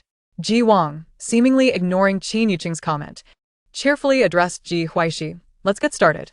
You can take the first shot." The atmosphere in the venue shifted, thickening with tension as the others' gazes flitted between Ji Huaixi and Ji Wang, their curiosity piqued by Ji Huaixi's upcoming attempt. Taking a deep breath, Ji Huaixi steadied her posture. The moving target sped along its track. Holding the rifle steadily, she adjusted her aim in sync with the target's movement. Bang! Ji Huaixi decisively pulled the trigger. Gu Jinji watched her execute the shot with such clarity and confidence, his admiration growing. Perhaps he didn't fully understand Ji Huaixi's background, unaware of the challenges she had faced in her past life, but fortunately, they had ample time to explore each other's depths. 10 rings. Her first shot hit the mark perfectly. Ji Huaixi smiled softly, setting a promising tone, her skill remaining intact. Li Yan remarked, "Jinji, your sister-in-law's prowess surpasses yours." Doesn't he it? Gu Jinji felt no embarrassment in being overshadowed. Rather, he took pride in his wife's remarkable talent. It was indeed surprising to witness such prowess in her. In that moment, Ji Wang's blood seemed to quicken, a fierce competitive spirit igniting within him. Yearning to measure his skills against Ji Huaixi's and discern who is truly superior. He swiftly regained his composure and fired his first shot, achieving a perfect 10. As their competition progressed, Ji Huaixi's performance only improved, each shot striking its target with precision. Ji Wang also exhibited excellence, striving for perfection with every shot. The venue reverberated with the announcement of 10. As both competitors remained flawless, their scores remaining closely matched. As the competition heated up, each had 3 shots left before concluding the match. "Surely, there won't be a tie," he mused. "Sister-in-law is incredibly impressive. I've never seen Ji Wang so earnest." If they ended in a tie, it would be less than ideal, especially with 3 shots remaining. Perhaps it was time to increase the difficulty. Qin Yuchuan, standing nearby, loudly suggested, "Let us add some challenge." Ji Wang set down his gun and inquired with a grin, "Shall we raise the stakes?" Ji Huaixi raised an eyebrow. Her smile radiant. Facing a worthy opponent was exhilarating. "Absolutely, let us adjust the distance," she replied. Ji Wang summoned the staff to move the target back by about 10 meters. Once everything was set, they returned to their positions, with Ji Huaixi firing first. 980 points. The spectators, more excited than the competitors, gasped, "Not a 10. Sister-in-law faltered. "Ji Wang, go for it." Gu Jinji shot a sidelong glance at the overly enthusiastic Qin Yuchuan. However, onlookers were genuinely curious if Ji Wang could outscore Ji Huaixi with a perfect 10. Ji Wang focused intently on the target, an unusual tension gripping him. It had been a long time since he'd experienced such a feeling. He cautiously fired a shot. 990 points. Ji Wang didn't achieve a 10. But that's alright. He's in the lead. The 1-point difference was indeed slim. Ji Huaixi recentered herself, Maintaining composure was crucial at this juncture. If she faltered, her chance to reclaim the lead would vanish. She closed her eyes, inhaled deeply, then slowly opened them.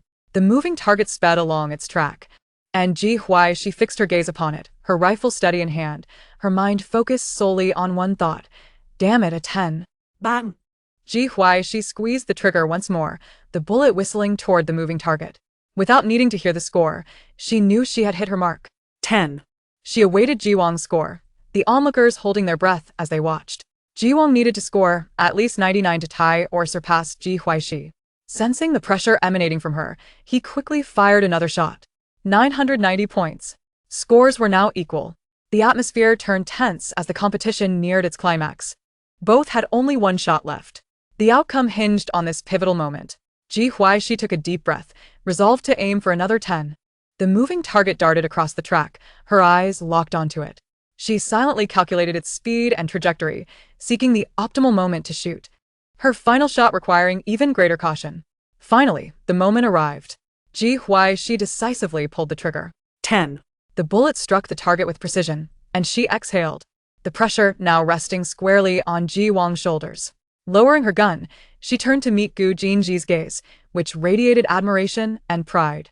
Ji Huaixi beamed a broad smile as Gu Jinji stepped forward, whispering, "I'll accompany you next time." It was evident Ji Huaixi had a passion for shooting.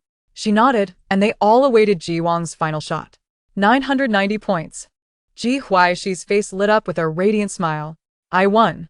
She claimed victory by the narrowest of margins. Applause and cheers erupted, the match having been nothing short of spectacular. Gu Jinji remarked with a smile, "I'll build you a shooting range." Yivang, blessed approached Yivui. "You were exceptional. I accept my defeat graciously. Why build a shooting range when you can come here whenever you wish?" "Building a shooting range for my wife has nothing to do with you," Gu Jinji retorted, casting a sideways glance at his friend. A private shooting range would mean only he and Ji Huaixi could share their moments there, undisturbed. Ji Wang understood the implication. Falling silent, a married man had a different perspective. Ji Huaixi sat down to rest while Xia Huaili and others came over to play. Qin Yuqing remained seated, occasionally glancing at Ji Huaixi, perplexed by how a girl who had grown up alone could possess such shooting talent. Was it truly a matter of innate ability? Ji Huaixi sensed Qin Yuqing's scrutiny. As long as she didn't cause trouble, she didn't mind being observed. Today had evidently been profitable, a windfall indeed. Although the bets weren't shares, profits were assured each year. After Xia Huaili and the others settled down, Ji Wang proactively suggested, "Sister-in-law, would you like me to draft a contract for you?" Ji Huaixi pondered for a moment. "I would appreciate Mr. Ji's assistance." Ji Wang removed his gear, smiling as he responded, "I'll have someone prepare the contract now. If you don't mind, you can call me Big Brother Ji from now on. I'm not like that unreliable Qin Yuchuan." Ji Huaixi replied with a smile, "All right, Big Brother Ji." Qin Yuchuan interjected, "That wasn't how you addressed me earlier." Li Yan leaned in, suggesting, "Shall we have dinner together tonight?" Ji Huaixi glanced at Gu Jinji, who shook his head, "No, you all enjoy yourselves." With Gu Jinji's refusal, the group didn't press further. Ji Wang had the lawyers draft several contracts, which were quickly prepared and delivered to the shooting range. Brothers must settle accounts clearly. Those who lost to sister-in-law should sign the contracts promptly. Xia Huaili and the others said nothing, signing the contracts and handing them over to Ji Huaixi in unison. She glanced over them, realizing today's outing had been quite lucrative. "We'll take our leave now," Gu Jinji declared, standing to hand Ji Huaixi her coat.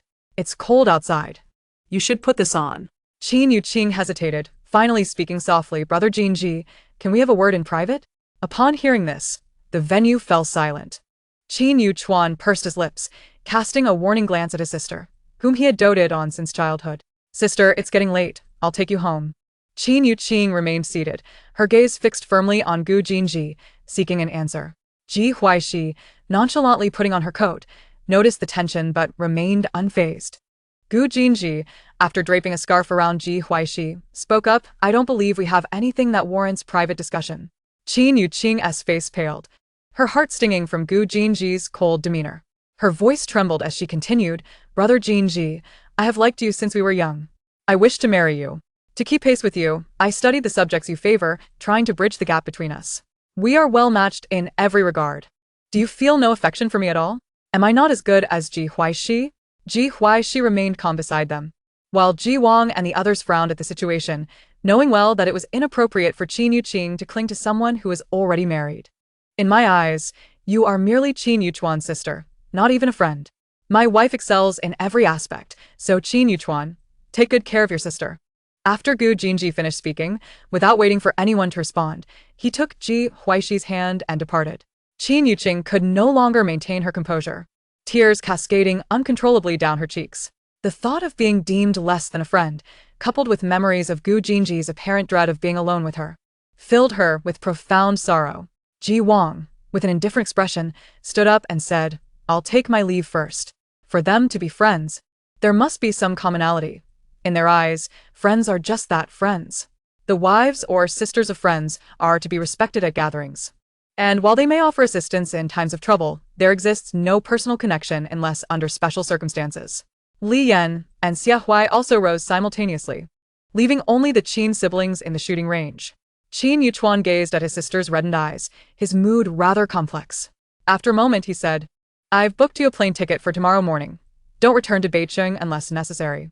"I refuse," Qin Yuqing protested. "I will discuss this with Mom and Dad. I shall personally escort you to Country M," Qin Yuchuan declared resolutely. Gu Jinji remained oblivious to the unfolding events, and, even if he were aware, it would matter little to him.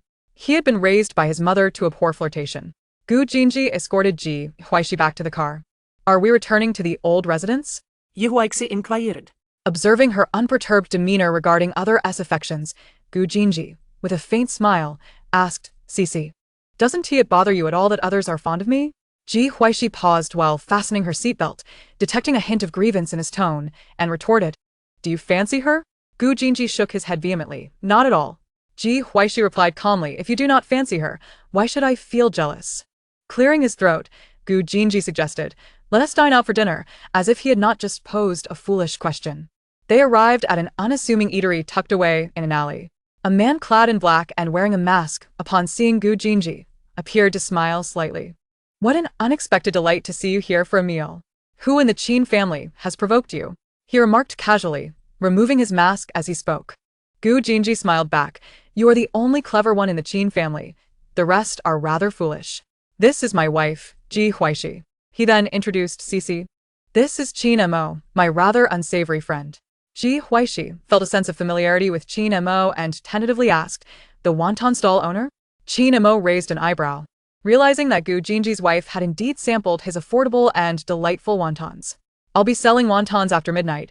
Please go ahead and sit inside." He recognized Ji Huaixi, recalling her previous visit to his stall, as her beauty was striking. The restaurant had 2 levels, elegantly simple in decor, yet impeccably clean, with a subtle aroma of medicinal herbs lingering in the air. Noticing Ji Huaixi's lack of disdain for the place, Qin Mo glanced at Gu Jinji. "This lad has good taste. His wife is commendable." He led them upstairs, gently advising, "The stairs are a bit steep, please be cautious." Gu Jinji supported Ji Huaixi, ensuring her safety as they entered a private room on the 2nd floor. The scent of herbs was even more pronounced inside. Gu Jinji remarked, "He prepares medicinal cuisine quite well." Ji Huaixi understood immediately.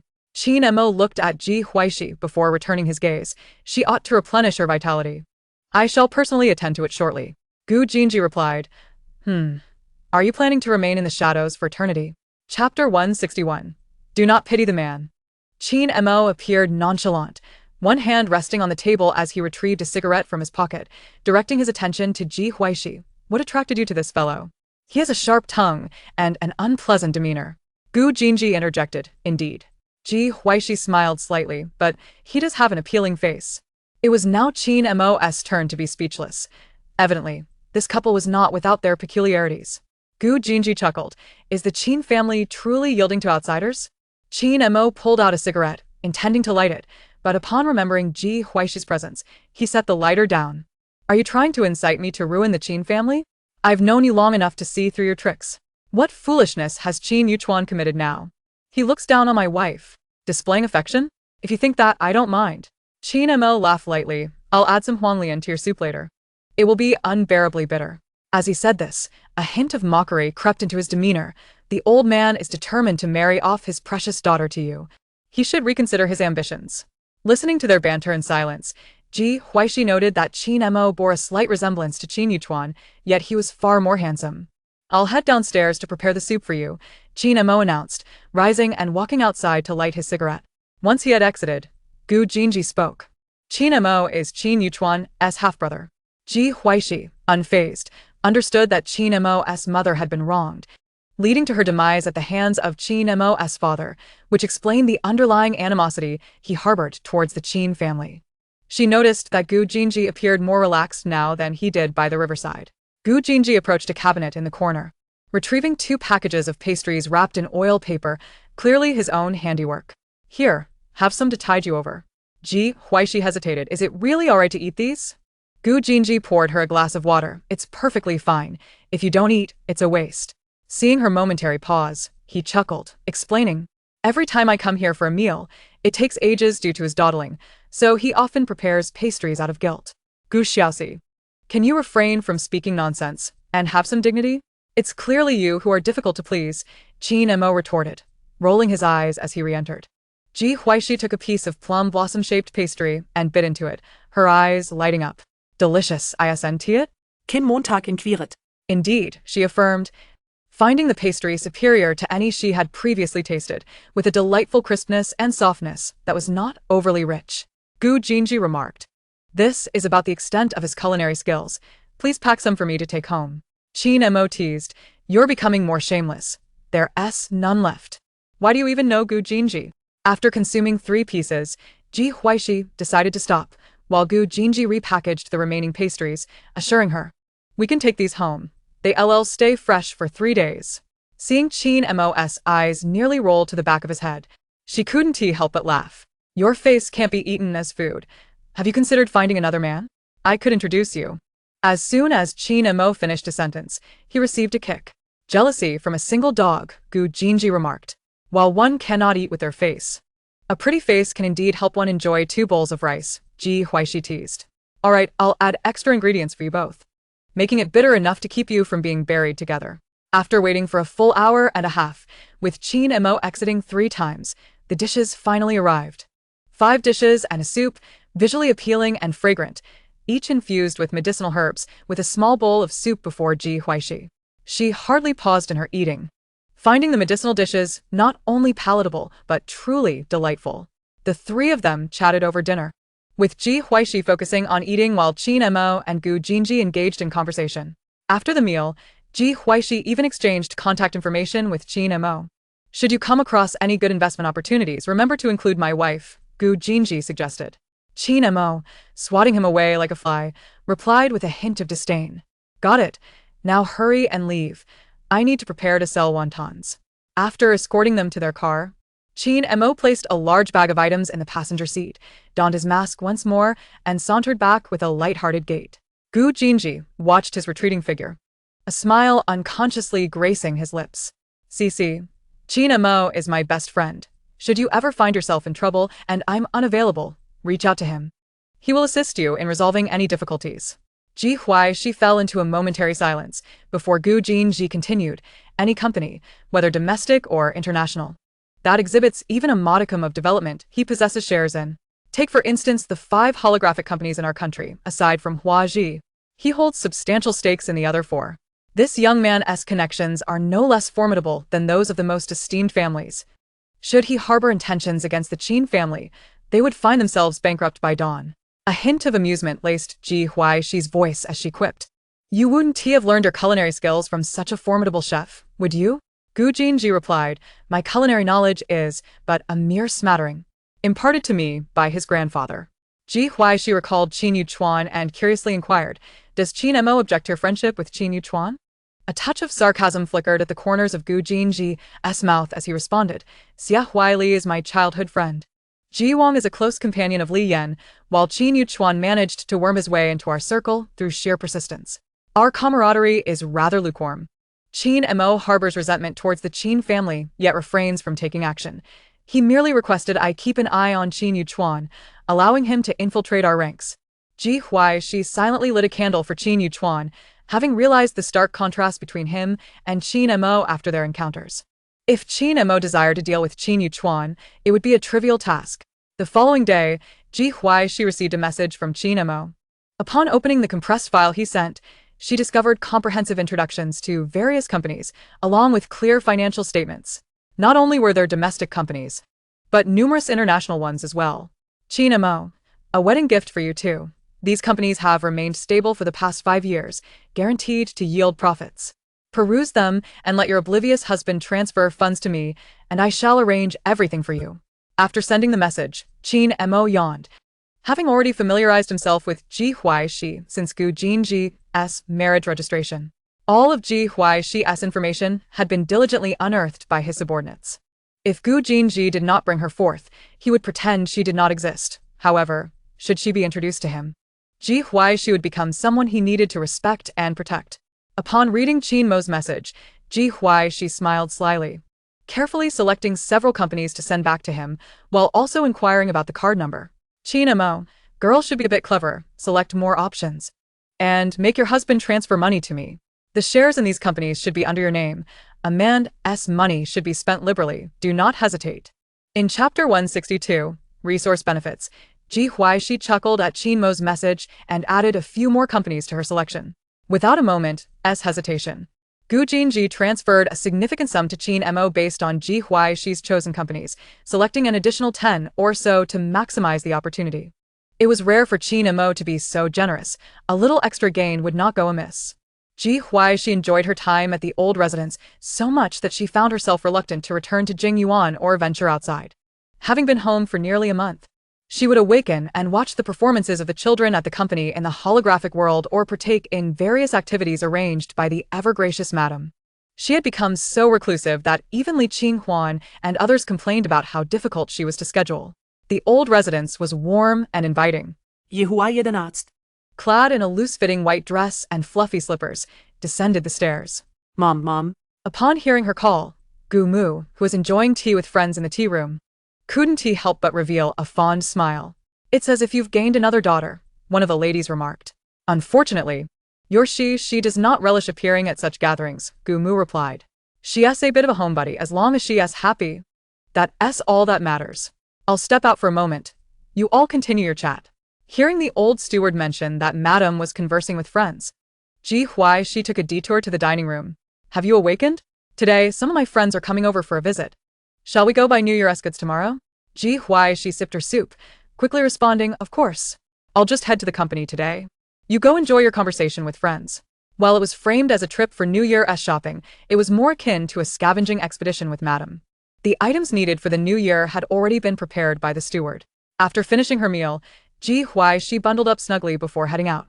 As the weather in North City remained rather frigid, upon arriving at the company, she went directly to her office on the top floor to review the situation for the monthly public evaluation meeting of the newborn entertainment, which also marked the first monthly summary. Glancing at the voting leaderboard, she was taken aback to see Lin Yi's votes nearly surpassing the long-standing runner-up, Hua Luo Fei. The names in the top 10 were quite familiar. Lin Yi, Lin Mu, Yuan Su, Chen Lu Yan, and even Liang Qingwei, who had failed in her attempt at sword flying in Daoist garb. The monthly summary revealed that the trainees at Newborn Entertainment were visibly restless, as the announcements in the dormitory and training areas repeatedly urged them to gather at the meeting hall. Without hesitation, they dashed towards the venue. Being late would cost them 100 votes, a penalty they could hardly afford on such a critical day. When Ji Huaixi arrived at the meeting hall, all the artists were already seated according to their numbers. They were surprised to see Ji Huaixi, well aware that the company was currently under Liang Fuzong's management and that she rarely made appearances, though she often attended their performances. Sitting beside Liang Shua, she greeted warmly, "It's been a while.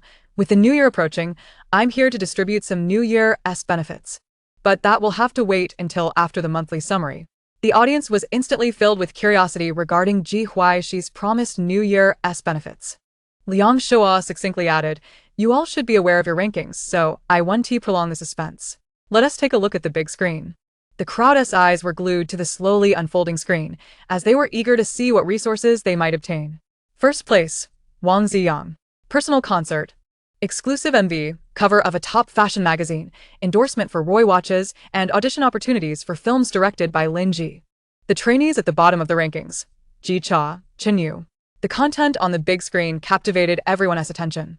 The stark juxtaposition of the first place and the last 100 names created a striking contrast. Wang Ziyang stood momentarily stunned by the contents displayed. Were these truly resources he could claim? Achieved purely through his own merit, he had never encountered such bountiful opportunities during his time as the top performer at Qingyi. Standing at the illuminated center of the stage, he gazed upon his companions who shared the dream with him, his voice trembling with emotion as he struggled to find the right words. After a long pause, his heartfelt gratitude began to spill forth. The person he was most grateful for was Ji Huaixi. Without her, they would not have embraced this new beginning. Ji Huaixi listened quietly to the young man's speech, her heart swelling with affection for these adorable money trees. She found herself devoid of personal dreams, content to witness others pursue theirs. After Wang Ziyang stepped off the stage, while Luo Fei's name appeared on the screen, accompanied by resources she had never dared to dream of. The sense of urgency within her heightened as she noticed that Lin Yi, seated to her right, was only 50 votes behind her, nearly jeopardizing her long-held position as the perennial runner-up. Only the top 10 individuals or groups were afforded the opportunity to deliver acceptance speeches. Among the top 10 there were 2 girl groups and 1 boy group. Ji Huaixi was left with a singular thought. Her money trees were truly delightful. The boys and girls alike were a feast for the eyes. Once all top 10 had delivered their speeches, the pace of the monthly summary quickened. No one envied the resources received by the top 10 more than those at the bottom, who kept their heads bowed in shame. Despite appearing alongside many names on the big screen, they felt unable to hold their heads high. They had previously been allocated opportunities on better stages in the holographic world, yet they refused to concoct excuses. If their abilities were lacking, they simply needed to practice more. After all rankings had been announced, Liang Shua provided a summary of the first month's performance. After Liang Shua finished speaking, everyone turned their eager gazes toward Ji Huaixi. What kind of New Year benefits would the esteemed CEO unveil? Ji Huaixi, with a beaming smile, looked down at the crowd of eager participants, her voice cool yet laced with mirth, inviting them to guess what New Year surprises awaited them. Red envelopes? Snacks? Cash? The atmosphere in the venue quickly became animated, revealing the excitement of the children present. Ji Huaixi projected a QR code onto the large screen. "Is that your WeChat QR code, CEO Ji?" Someone from the audience called out. Ji Huaixi chuckled. "Of course not. Would I be so stingy as to make you add me as a friend for your New Year benefit?" The men and women below, captivated by her radiant visage, thought to themselves that such an opportunity would indeed be delightful. None of them had Ji Huaxi's contact information, and the prospect of adding her as a friend was enticing. Wang Ziyang shouted, "CEO Ji, when can we add your personal contact information?" The agents seated beside him were caught off guard by the audacity of their artist's question, their hearts racing. Assigned to manage Wang Ziyang, the agency had provided ample resources, easing his burden, yet he feared losing this opportunity. Ji Huaixi was the company's owner. If Wang Ziyang displeased her, his future could become quite challenging. "Everyone can add me on the Hollow World platform. It's much more convenient," Ji Huaixi replied with a smile. The audience's eyes brightened at her suggestion. They often spotted Ji Huaixi among the crowd, enjoying their performances. Even if she didn't respond to their messages, it would still be thrilling to connect with her. Clearing her throat, Ji Huaixi announced that the New Year benefit was the QR code displayed on the screen. Take out your phones and log into the New Life app to scan and discover what's in store. Oh, and let the agents on either side join in too. Upon hearing this, Liang Shua couldn't help but smile, anticipating what Ji Huaixi had prepared. The audience quickly pulled out their phones to scan the code, revealing a page that felt ceremonious, akin to a claw machine. Inside the machine were various oddly shaped plush toys, charmingly ugly. Before attempting to grab a toy, participants needed to fill in their gender and basic information, as well as indicate if they were an artist or an agent. 888 million. Someone exclaimed, causing the crowd to gasp in astonishment. They hastened their attempts at the claw machine. To their surprise, the quirky toys began to burst open, first displaying the words, "Wishing you a happy new year and courage to chase your dreams." As the text faded, the true nature of the New Year benefits began to reveal itself. "I got a high-end LV dress. It's so beautiful," exclaimed Hua Luf, her voice brimming with astonishment. Turning to her left, she noticed Wang Ziyang's screen filled with cash, displaying 999 million. Lin Yi, seeing Hua Luf's curiosity, showed her his phone cover. Hua Luf's pupils dilated in shock. Wang Ziyang leaned in to take a peek, envious of her fortune. He had thought that 100,000 was already quite a sum. Who could have told him that the New Year benefits included high-end endorsements as well? Who's envious? I want to say, don't let me see it, or I might just turn green with envy. Wang Xiang lamented. Hua Luf nodded in agreement, suddenly finding her lovely dress less appealing. High-end endorsements, indeed. Lin Yi gazed up at the radiant woman on stage, sneakily snapping a photo. Being part of New Life Entertainment and encountering such a generous boss was a stroke of fortune in his life. In truth, Lin Yi was not the only one discreetly capturing images of Ji Huaixi on stage. Many others nearby were doing the same. The agents on either side shared the same uncontainable smiles. Ji Huaixi's lips curled into a smile. Are you all satisfied with your New Year benefits? Very satisfied. The chorus of voices nearly shook the venue. This year marked their first in the New Life Entertainment family. To keep it brief, she wished everyone a happy new year in advance, encouraging them to strive for the day when their dreams would come to fruition. Her simple words, devoid of grandiloquent principles, resonated deeply within them. As her speech concluded, the event dispersed. Ji Huaixi and Liang Shua walked out, and only after her departure did the audience leave the venue in an orderly fashion. As they walked, Ji Huaixi remarked, arrange for the backstage staff to conduct a lottery, ensuring they address urgent matters promptly so they can take their holidays early and avoid peak times, allowing them to return home for the new year. For those eager to go home, have their agents arrange their travel and provide them with a holographic helmet to take back. Liang Shua noted everything down. Barely had Ji Huaixi left the company when she quickly trended on social media. New Life Entertainment New Year benefits. The phrases "my beautiful and generous boss" swiftly claimed the top 2 spots on the trending list. Heavens, you treat me so poorly. We're both workers. Look at others' New Year benefits, and then look at mine. The cleaning staff at New Life Entertainment can win 1.66 million in prizes, which is the equivalent of my hard-earned salary for 3 months. They frequently refreshed the New Life Entertainment website, feeling determined to become a part of this remarkable company in their lifetime. According to incomplete statistics, the New Year benefits for artists included cash, an array of luxury items, high-end endorsements, and other notable perks. While not envious of the artists themselves, many envied the employees of New Life Entertainment for their early holidays, cash prizes, complete sets of home appliances, and electronic products. Most astonishingly, there were even houses in the city center and a 20-year usage right for cars. After 20 years of service at New Life Entertainment, both the house and car would belong to them. They enjoyed the earliest holidays and the latest work hours. My heavens, you're no longer my benefactor, enough said. Can New Life Entertainment give me a position? I'm graduating this year, PhD from M University. I'm a PhD from C University. Leave a spot for me too. As the competition intensified among the talented, one individual pondered, can I apply for security position? I hear the pay is quite generous. The online community erupted, expressing their envy for the benefits revealed by New Life Entertainment. They too were workers, facing late holidays and early returns to work, with year-end parties that offered only a few decent prizes through limited lotteries. Unlike New Life Entertainment, where everyone could win something simply by participating. Upon returning to her old residence, Ji Huaixi discovered the online buzz. Remembering the fans of the fortune tree, she decided to log into New Life Entertainment's official account and post a message, initiating a mutual exchange between fans and idols. Before today, all fans who have supported any artist under New Life Entertainment can queue at the entrance of Hollow World for a lottery in 2 hours to receive some small benefits. For those who haven't supported us, click this link for a chance to receive blessings. With over 100 million followers already on New Life Entertainment's official account, the moment the news was released, fans who had voted for the artists rushed to Hollow World, even though the event would not commence for another 2 hours. When the staff responsible for Hollow World received their boss's whimsical directive, they had no choice but to spring into action. 2 hours might not suffice, but they had to make it work. After all, their salaries were high, their benefits generous, and their holidays early. Moreover, outside, a host of talented individuals were eager to join. As the employees busily prepared, Ji Huaixi indulged in her cut fruits, perusing the comments from netizens. If I pay such high wages and employees still can't perform well, then it's a personnel issue that needs addressing. Chapter 164, New Year Shopping. 2 hours later, a long queue had formed outside the New Star Entertainment headquarters.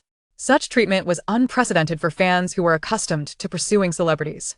While it was not unusual for artists to prepare gifts for their fans, it was a first for a company like New Star Entertainment to extend gifts to such a vast number of people. Ji Huaixi entered the holographic world and observed that there were 10 orderly lines at the entrance, with a table set up at the front where a staff member sat. Numerous security personnel were present to maintain order. The fans at the front of the line had already learned what the New Year gift entailed, an amount of 888 yuan, along with the opportunity to indicate their favorite idol, would lead to receiving merchandise related to their chosen stars. Online discussions regarding the gifts prepared by New Star Entertainment had sparked envy among countless individuals. I have grown weary of uttering the word envy. It is such a difficult decision. I desire merchandise from both Lin Yi and Wang Zi. Haha, I had expected something grander. Those large companies are so stingy, only 888 yuan. Perhaps it's just the sour grapes of those who cannot partake. What is 888 yuan when there are millions of them? Could it be that those from Miao Entertainment and Youth Entertainment are at it again? I urge everyone to let go of that futile hope.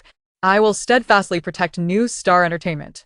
Ji Huaixi had not anticipated that the New Year's benefits would attract a plethora of die-hard fans to the company. Competitors in the entertainment industry looked upon Ji Huaixi's generous gesture with envy, yet they had no means to replicate such a financial commitment to their fans. Merely scraping together some profit was already considered a significant achievement for them. The following day, Ji Huaixi awoke to find it was already noon. Descending the stairs, she discovered Gu Jinji and Zai Zai at home. Aren't you both going to work? Ji Huaixi inquired. Since the kindergarten was on break, Zai Zai was not accompanying Gu father to Gu Group, but was instead with Gu Jinji at Huaji Technology, despite it not being the weekend. Gu Jinji, catching her puzzled gaze, smiled slightly and explained, last night, Zai Zai heard you and Mom planning to buy New Year goods, and he wanted to join you. So, I thought I might as well help carry things. Zai Zai, nestled in Gu mother's embrace, pouted, his eyes revealing his grievance.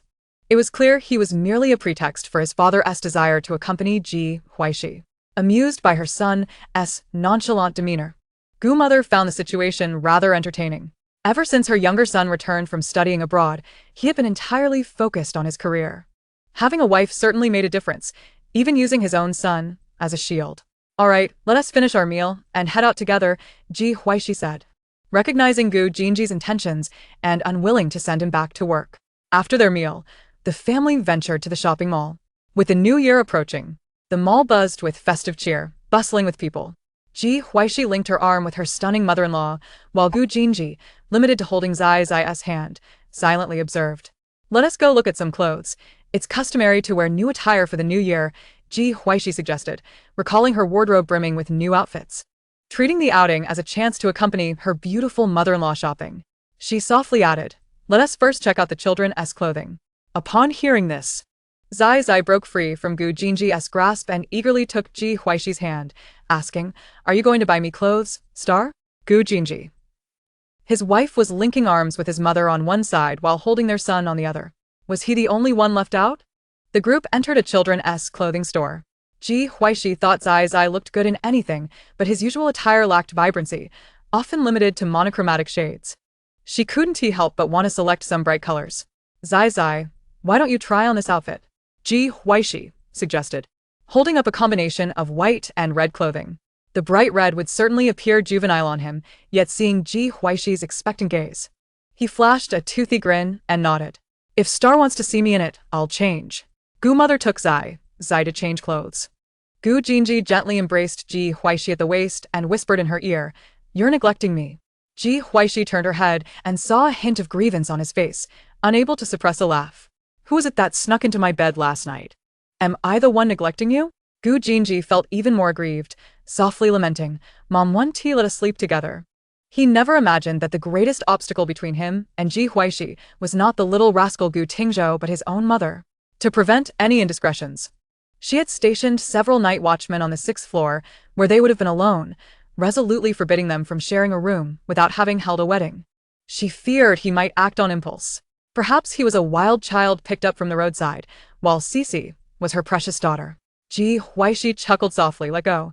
We're still outside. I don't care. I'm holding my wife. Who dares to say anything? Gu mother, emerging with Zai Zai in his new outfit, found her younger son's demeanor quite amusing. Young people are brimming with vitality. Sharing a bed is inappropriate. Since Cici chose to be with her younger son, she couldn't let Cici suffer. She was determined to prepare a grand wedding for her. Zai's eye dashed between them, asking, Star, do I look good? Gu Jinji's eyes darkened. You little rascal. Ji Huaixi nudged the man beside her and crouched down. The white sweater layered beneath a bright red coat was visually striking, resembling a flame amidst winter. The white trousers paired with small white shoes mirrored Zai's typical style, yet with a delightful twist. It looks great. Can you wear this for the new year?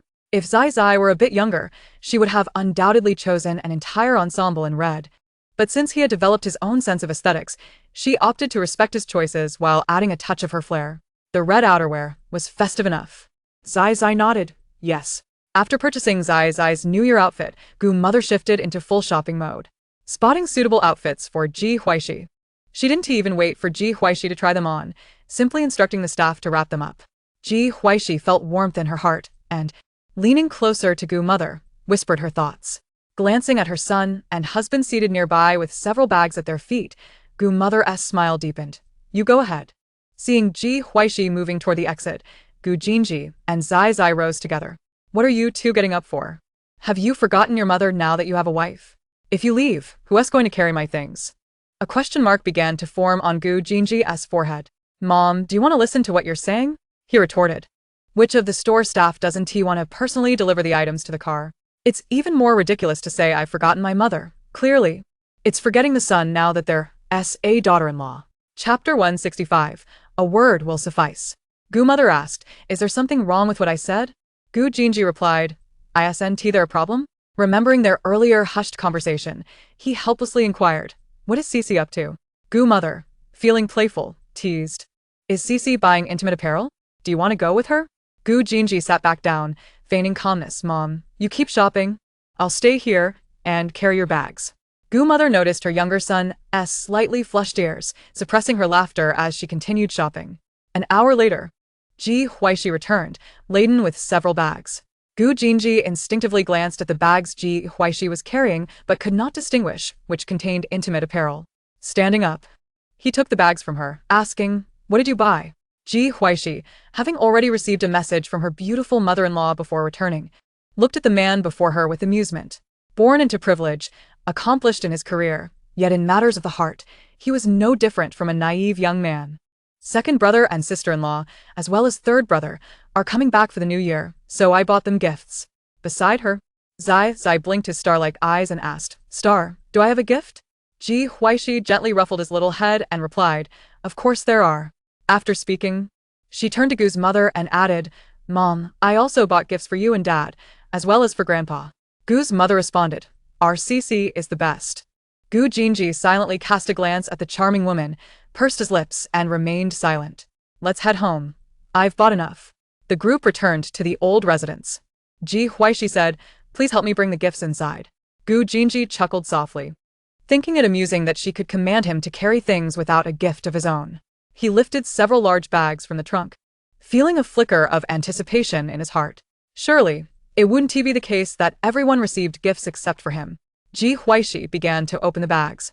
Chattering away, Mom, these are gifts for you and Dad, a qipao and a zhongshan suit. They must have been custom-made at least a month in advance. Upon seeing the labels on the bags, Gu's mother immediately recognized the store. They were ready some time ago. I just brought them back today. You're such a thoughtful child. Daughters are indeed better. Your brothers only give money, lacking any creativity. Gu Jinji sat quietly beside them, observing for any sign of his own gift. Ji Huaixi continued, I prepared a tea set for Grandpa, a pair of men's watches for my second brother and sister-in-law, a diamond watch for my third brother, and a watch for my eldest brother. Unfortunately, he won't be home for the new year.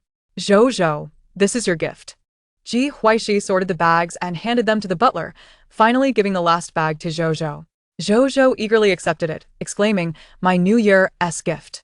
Upon opening it, he revealed a delicate silver bracelet, which he immediately put on, shaking his wrist gently to hear the tinkling of the bells. Mua, I really like it. Zhou kissed Ji Huaixi's cheek, brimming with joy. Gu Jinji noticed that none of the bags contained a gift for him, and a fleeting shadow of disappointment crossed his eyes, quickly vanishing. Gu's mother pretended not to notice, assisting the butler in carrying the bags.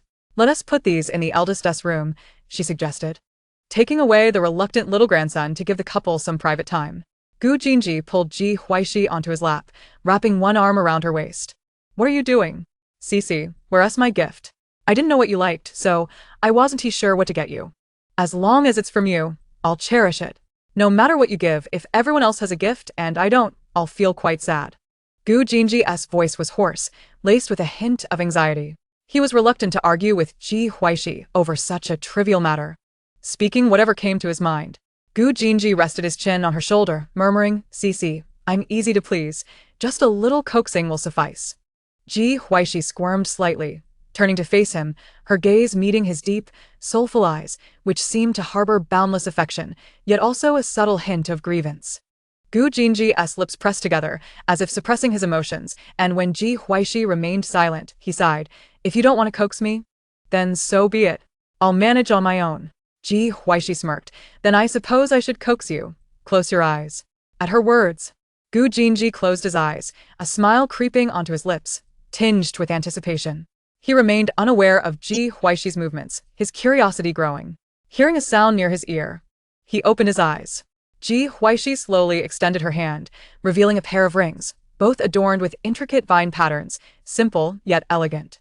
Gu Jinji's gaze froze, his previously dull eyes now sparkling with disbelief as he beheld the rings, momentarily at a loss for words. Ji Huaixi looked at him, her voice tinged with gentle laughter. I designed them, they're rather simple. Do you like them? Gu Jinji gently lifted his hand to touch the rings in Ji Huaixi' palm, as if caressing the most precious treasures in the world.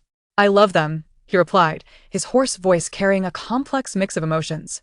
Lowering his gaze, he took the rings and placed one on Ji Huaixi's finger, the slender, delicate platinum band perfectly complementing her fair hand, his thumb gently caressing her fingers. He had long prepared a pair of wedding rings that had sat untouched on his bedside table, fearing she might see them as a burden or as him being overly forward. Leaning against him, Ji Huaixi took his hand, her fingers, even without the touch of a piano, radiating an elegance that suggested they could play beautifully. Ji Huaixi slipped the other ring onto his finger, admiring it for a moment. Gu Jinji gazed at the ring now adorning his hand, the affection in his eyes surging like a tide. Ji Huaixi, smiling brightly, asked, I've given you your New Year's gift. Where's mine? Gu Jinji replied, It's already prepared, at Jingyuan. Ji Huaixi feigned a stern expression. If I'm not satisfied, I'll demand my gift back. All right, he replied, a single word dripping with affection. So confident that I'll be pleased? Care to give a hint about what it is? Wait a few days until I move back to the old house to unwrap it. Ji Huaixi pondered. Now I suddenly want to drive back to Jingyuan and take a look. Gu Jinji took her hand, their fingers interlocking slowly, his long, strong fingers firmly grasping her delicate ones, their hands entwined seamlessly. Oh dear, who's showing off their affection in the living room? Suddenly, a teasing voice rang out. Chapter 166, The Eve Before the New Year. Ji Huaixi and Gu Jinji turned their heads simultaneously to see a man with silver short hair, naturally tousled, his fair skin radiating a lustrous glow, flawless and smooth, his jawline sharply defined. Gu Jinji felt a twinge of irritation towards this unwelcome interruption, his tone dripping with sarcasm.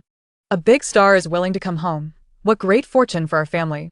Gu Yanji pretended not to hear, casually wheeling his suitcase into the living room, exuding an air reminiscent of a runway model. Ji Huaixi rose from Gu Jinji's lap and seated herself on a nearby sofa, calling out, Third brother. Gu Yanji approached with a warm, sunny smile and opened his suitcase, saying, Little sister, I brought you a New Year gift. Let us see if you like it. As he opened the suitcase, Ji Huaixi felt momentarily blinded by its contents. Gu Yanji held up a black long dress, its fluffy skirt adorned with sparkling black sequins. Gu Jinji lifted his gaze, meeting his brother's somewhat mischievous expression, and with a resigned smile, muttered, Third brother, this is my wife. Gu Yanji handed the dress to Ji Huaixi and retrieved a black crown from the suitcase, its centerpiece a dazzling diamond. We didn't have a wedding, but Cece is still my little sister. Gu Jinji retorted, truly an eyesore. Ji Huaixi thanked her third brother. Thank you, third brother. Gu's mother, sensing the time was right, took Zhozhou downstairs, only to encounter her third son, who had been abroad, and joked, the third one is back. No wonder the living room feels so much brighter. Gu Yanji thought to himself, returning after a year, had his status in the family diminished? Mom, it's my first day back. Can't we at least pretend to be a loving family? He said with a hint of exasperation, though his heart swelled with happiness. In the past, His fourth brother seldom returned home, but at least he came back occasionally to spend time with their parents. This year, with Ji Huaixi in their home, she filled the role of companion to their parents, making even the fourth brother return more frequently. As for Ji Huaixi, he genuinely thought she would make a wonderful sister-in-law in the future. Gu's mother smiled at her increasingly radiant third son and commented, "Have you become addicted to acting lately?" Upon returning home, one must draw along their aging mother to play the role. Gu Yanji remarked, "Who understands?" On the very first day back, she becomes an eyesore. "Oh dear, our little Zhou has grown so much. Come here for an embrace, uncle." Gu Yanji resolved to engage another in conversation. His gaze settling upon the noticeably transformed Gu Tingzhou, and the corners of his mouth lifted further in a smile. With this little rascal present, he need not worry about being coerced into returning to inherit the family business. Zhou evaded his hand and scurried to sit beside Ji Huaixi. Gu Yanji. He is, after all, a globally renowned superstar. Such disdain is enough to make him question his own allure. Opening a social media app, he glanced at the 9,999 messages, feeling reassured that his charm remained intact. Gu Yanji surveyed the room and inquired, "Has Gu Yiji and that man not yet returned? How is it that someone is even less present than I? Mother, when they come back, you must give them a proper lecture." Gu mother lightly swatted him. "What do you mean by Gu Yiji and that man? Speak respectfully. He is your second brother." Gu Yanji chuckled. "He is but a few minutes my senior. Perhaps you have mistaken who the elder is. I am his brother." Ji Huaixi, munching on fruit, smiled as she observed the exchange between the stunning beauty and the third brother. Is Gu Yanji about to rebel again? Hearing the utterly bland voice, Ji Huaixi quickly turned her head toward the source. Gu Yiji stood nearby, his dark hair contrasting starkly with Gu Yanji on the sofa. Yet, no one could mistake these two brothers for anyone else. Gu Yiji exuded a calm, yet piercing presence, as if he could freeze the very air around him. His deep-set eyes seemed to perceive everything, causing an involuntary hush to fall over the crowd. Beside him stood a man, androgynous in appearance, with silky long hair cascading casually over his shoulders. Clad in a sharply tailored suit, draped with a black overcoat, gold-rimmed glasses perched upon his high nose. His bright and gentle eyes behind the lenses sparkled. The subtle curve of his lips held a warmth that could melt hearts, evoking a sensation akin to basking in the gentle spring breeze. Together, they were a breathtaking portrait. Ji Huaixi's eyes lit up, her mind weaving a myriad of romantic tales between the two. She was beginning to understand the thrill of shipping couples. Observing her second brother and sister-in-law, she found them irresistibly sweet. Gu Jinji noticed the woman beside him staring unblinkingly, as if caught in a delightful trance, and he pulled Ji Huaixi to face him. "What is it?" Ji Huaixi appeared slightly bewildered. Gu Jinji replied, maintaining his composure, "Twisting your neck will tire you out." Ji Huaixi.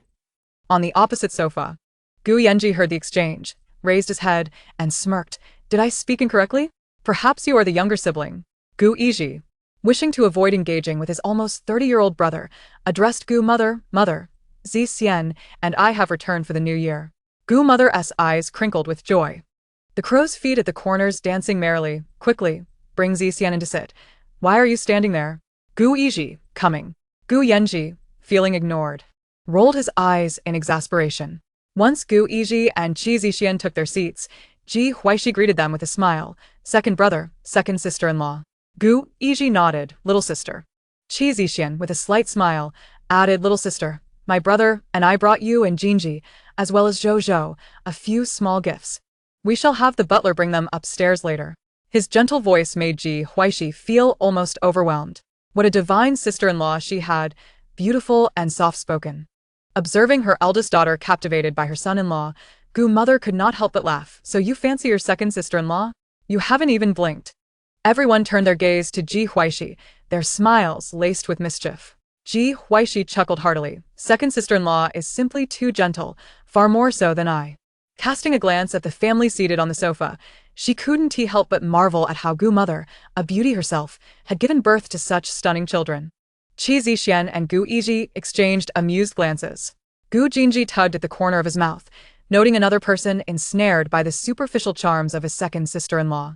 He still vividly remembered that night in M Country when so many had targeted Gu Yiji, and their sister-in-law had single-handedly rescued him, the scene chaotic, yet she emerged unscathed. As Grandfather Gu and Father Gu returned home, greeted by the lively atmosphere of the living room, They too joined in the laughter. The children returning for the new year brought a vibrancy, though one wondered if the eldest would make an appearance this year. Chapter 167. New Year's Eve. On the eve of the new year, Ji Huaixi awoke unusually early, her eyes meeting the beaming gaze of the man beside her. You snuck into bed again. Last night, Gu Jinji had been engaged in conversation with several brothers, while she had retired early. I entered quite openly through the front door. You were simply asleep, Gu Jinji replied, planting a kiss on her hair before changing the subject. What brings you up so early? You should sleep a little longer. The day won't get busy until the afternoon. Ah? Stay with me a bit longer. Ji Huaixi yawned, drowsily drifting back to sleep. When she awoke again, it was already midday. Ji Huaixi. To have risen early just to sleep again until noon. What was the point of going to bed early? She playfully kicked the man beside her. Hurry back to your room and wash up. I need to get up. All right. Gu Jinji complied, feigning being kicked out of bed, then rose to tidy his pajamas as he headed out. Upon opening the door, he was greeted by the sight of the carefree Gu Yenji loitering outside. Little four, quick. Give me some hush money, or I'll tell mother you sneaked into little sister's room. You haven't even had your wedding yet. Gu Jinji calmly shut the door behind him and strolled towards the adjacent room. Hey. If you ignore me, I'll report you. Gu Yenji reached out to stop him. Gu Jinji halted, glancing back at Gu Yenji. Such childishness. There's a reason your second brother was born before you. Gu Yenji. You dare defy me. I am your brother. Gu Jinji brushed past his hand, unfazed. Perhaps not. Gu Yenji. What of his standing in the family? Gu Jinji retreated to wash up, leaving Gu Yenji, who appeared astute yet was easily deceived, standing there questioning his life choices. Ji Huaixi descended for lunch, catching sight of the third brother chasing after Zhou. Thankfully, they were at home. Outside. Others might not share the same favorable impression of the third brother. Gu mother looked at her son and daughter-in-law on the sofa, instructing Yiji. Take Zi Xian to put up the spring festival couplets. Jinji, you, and Cici should hang the Fu characters. Gu Yenji interjected, Mother, what about me? Gu mother replied. You can run a few laps outside. Gu Yenji protested, Mother, you don't love me. I don't need an overabundance of affection. Just a smidgen of love trickling through your fingers will suffice. You rose at 6 this morning and haven't sat down since, aside from eating. You've been bouncing around. I love you, which is why I let you play outside. Gu mother's patience was wearing thin with Gu Yenji. Gu Yiji smirked, finding amusement in his younger brother's antics. He picked up the couplets, preparing to hang them with Qi Zixian. Gu Yenji hurriedly offered. I'll help you put them up. Gu Jinji grabbed a couple of Fu characters and turned to Ji Huaixi. Let us go. The two affixed the Fu characters onto the window glass. Upon returning to the entrance, the couplets remained unaligned. A bit to the left. Higher up. It's crooked. Gu Yiji, maintaining a calm demeanor, replied, Gu Yenji. If you continue to meddle, I'll acquire your company next year, leaving you without any roles to play, forcing you to return to inherit the family business. Gu Yenji. Ji Huaixi couldn't help but chuckle. Gu Jinji remarked, if he inherits the family business, it will go bankrupt. And we will be left to clean up the mess. Let us avoid that scenario. Gu Yenji. Zhou emerged from within, exclaiming, It's time to make dumplings. Gu Yenji snorted, a dog biting Lu Dongbin, failing to recognize a good person's heart. I'm off to help mom with the dumplings. Without Gu Yenji's mischief, the couplets were affixed effortlessly. For the first time, Ji Huaixi experienced the essence of the new year. Previously, during the festive season, with myriad lights aglow and the bustling crowd, she felt no connection whatsoever. She was accustomed to putting up the couplets alone, eating whatever she fancied in the evening, and reclining on the sofa, listening to the sounds of the spring festival gala on television, interspersed with the distant bursts of fireworks. She would scroll through her social media, enviously observing the lavish New Year feasts of others. Eventually, unable to bear it any longer, she escaped to a small, uneventful country to avoid the festive atmosphere. Gu Jinji, sensing her despondency, wrapped his arm around her waist and softly reassured her, from now on, we shall always be this lively. Ji Huaixi snapped back to reality, her smile instantly brightening. Of course. I have a family now. Let us go, let us make dumplings. I don't even know how to make them yet. A flicker of concern passed through Gu Jinji's eyes. He wished for his Shishi to always be safe and happy. They returned indoors, where the family gathered around the table, the fillings already prepared. Cabbage and beef, chives and pork, corn and pork, shrimp and crab meat, whatever they desired could be wrapped. As you can see, I'm rolling out the dumpling skins, Grandfather Gu explained. Ji Huaixi eagerly picked up a dumpling skin, ready to try her hand at it. Gu Jinji smiled as he demonstrated. Look, I've got it, Ji Huaixi exclaimed. She folded it, pinched it, and then punctured a hole in it. Ha ha ha. Fifth sister. Your dumpling is leaking. Gu Yenji laughed uproariously. In the next moment, Gu Yenji's mouth was stuffed with dough by Gu Yiji, who was rolling out the skins nearby. While he deftly spun him around, Gu Yenji quickly spat it out, exclaiming, cough, cough, Gu Yiji's. Gu Yiji retorted, your laughter disturbed my ears. Serves you right. Why laugh at your sister making dumplings for the first time? Gu mother interjected. Exactly. Stars are the best. Zhou chimed in. Gu father chuckled as he rolled out the skins, knowing that his eldest daughter held a family status second only to his wife. While the third son was in need of a scolding, Gu Jinji slipped a clean coin into Ji Huaixi*s punctured dumpling, making a few adjustments. Don't mind him. This is your lucky dumpling. Ji Huaixi gazed at the salvaged dumpling and smiled. Gu Yenji protested. That was a kind laugh. Ji Huaixi noticed that all the men in the Gu family made dumplings, and the dumplings on the table were all fashioned similarly. Gu Jinji quietly remarked, Mom can't make them either, we learned from Grandpa. Ji Huaixi glanced at the dumplings made by the stunning matriarch, finding them rather cute, much like her own. The family quickly finished wrapping the dumplings. You three will handle the New Year's Eve dinner tonight, Gu mother declared, pulling Ji Huaixi away from Gu Jinji. Let us take a break, just the two of us. Ji Huaixi cast a glance back. In the kitchen, Gu Yiji and the others were preparing their dishes. Even the youngest, Zhou, had taken on the task of peeling garlic. Do the second brothers cook as well? Of course. I specifically sent them to learn. Gu mother replied with a smile. All the men in the Gu family can cook. Chapter 168, The New Year. Ji Huaixi beheld the dining table adorned with an array of vibrant and aromatic dishes, swallowing hard in anticipation. Each person prepared 3 dishes, all of which were their specialties. Grandfather Gu sat at the head of the table, with everyone else taking their seats. On Ji Huaixi's left was Gu Jinji, and on her right was Zhou. The 3 of them sitting together as a family. They enjoyed a cheerful meal together. After dinner, Gu Jinji took Ji Huaixi for a stroll in the garden. Gu Yiji and Qi Zixian were across the lake, hand in hand, digesting their meal. Zhou, initially quietly engrossed in her tablet, was dragged out by Gu Yenji under the pretense of accompanying the child for outdoor activities. The group remained outside until the Spring Festival Gala began. Before returning to the living room, the family settled in the living room to watch the gala. Gu mother reminisced about her eldest son, who was lost somewhere. A flicker of worry crossing her eyes, but she refrained from voicing anything that might dampen the spirits.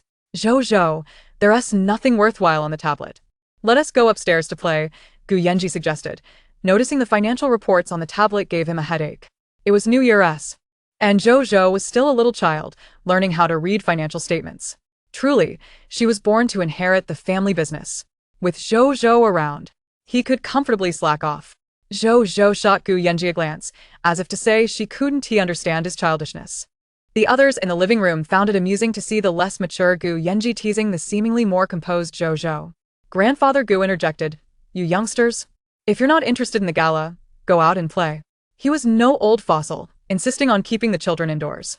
Ji Huaixi sat cross-legged on the sofa, and upon hearing Grandfather's words, her eyes twinkled as she replied, Grandpa, we have plenty of time to play. Today, we'll stay home to accompany you and Mom and Dad for the gala. Qi Zixian nudged the man beside her, signaling him to say something sweet. Gu Yiji pursed his lips and said, The gala is quite enjoyable. Qi Zixian responded with a sound of disbelief. Grandfather Gu naturally noticed Gu Yiji as subtle gestures, and didn't he press them to go out for a stroll or enjoy their time alone. It had been years since their family had celebrated the New Year so completely together.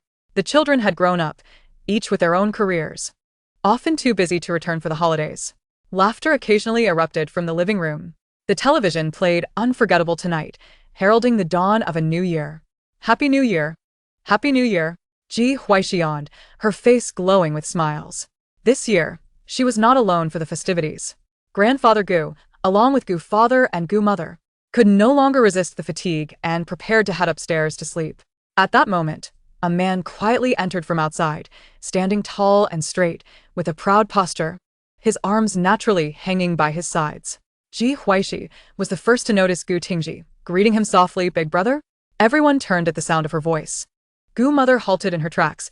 Upon seeing her eldest son standing there, her eyes involuntarily welled with tears.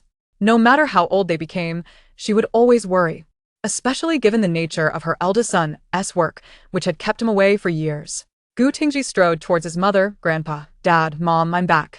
He felt he owed the country, but was guilty towards his family, his grandfather and parents, who had worried for him for years, as well as his wife, who had suffered due to his work, and his son, whom he had failed to care for. Gu mother's tears flowed freely as she gazed at her son, who had grown thin like a bamboo pole. Her voice trembled. It's good you're back. Good you're back. Are you hungry? I'll make you a bowl of noodles. Gu father worriedly asked, is it dangerous for you to come back? Gu Tingji shook his head. I'm not hungry. I've changed units. He had personally dismantled the lair of those demons and avenged his wife. Grandfather Gu interjected, have the kitchen prepare a bowl of noodles for you. You must eat something, regardless of your hunger. Gu Tingji sat on the sofa, chatting with Grandfather Gu, Gu father, and Gu mother for a while before urging the three elderly ones to rest. His gaze greedily lingered on his son, who was sleeping beside Ji Huaixi. This was the only child he shared with his beloved. The thought alone caused his heart to ache. Ji Huaixi, who had been dozing off with her eyes half closed, was startled into full awareness by Gu Tingji's intense gaze. Observing this, Gu Jinji said to Gu Tingji, Big brother, after you finish your noodles, you can either carry Zhou back to your room or put him to bed in your own room. We'll head upstairs to rest first. Gu Tingji's gaze was intricate, a blend of apology and gratitude, as he spoke in a hushed tone. You should go rest with Wu Mei. I shall take care of Zhou. Upon hearing this, Ji Huaixi cautiously laid Zhou down, allowing him to slumber on the sofa. It was beneficial for the father and son to nurture their bond. Gu Jinji openly took Ji Huaixi's hand, leading her back upstairs. Cici, Happy New Year, he said, his voice resonant and tinged with a gentle smile. Observing her drowsy state, he refrained from voicing the multitude of words he had prepared. Ji Huaixi replied softly. Happy New Year. You should return to sleep now. Good night. After returning to her room and freshening up, Ji Huaixi felt an inexplicable sense of something amiss. As she lay with her eyes closed, a sudden realization struck her. What about the New Year gift Gu Jinji had for her? However, she dismissed it, prioritizing rest over presents. The following day, upon awakening, Ji Huaixi was accustomed to finding someone beside her. She mused that if they did not marry soon, one of them would inevitably lose control. The allure of masculinity. Gu Jinji's lips curved into a subtle smile. Shall we unwrap your New Year gifts?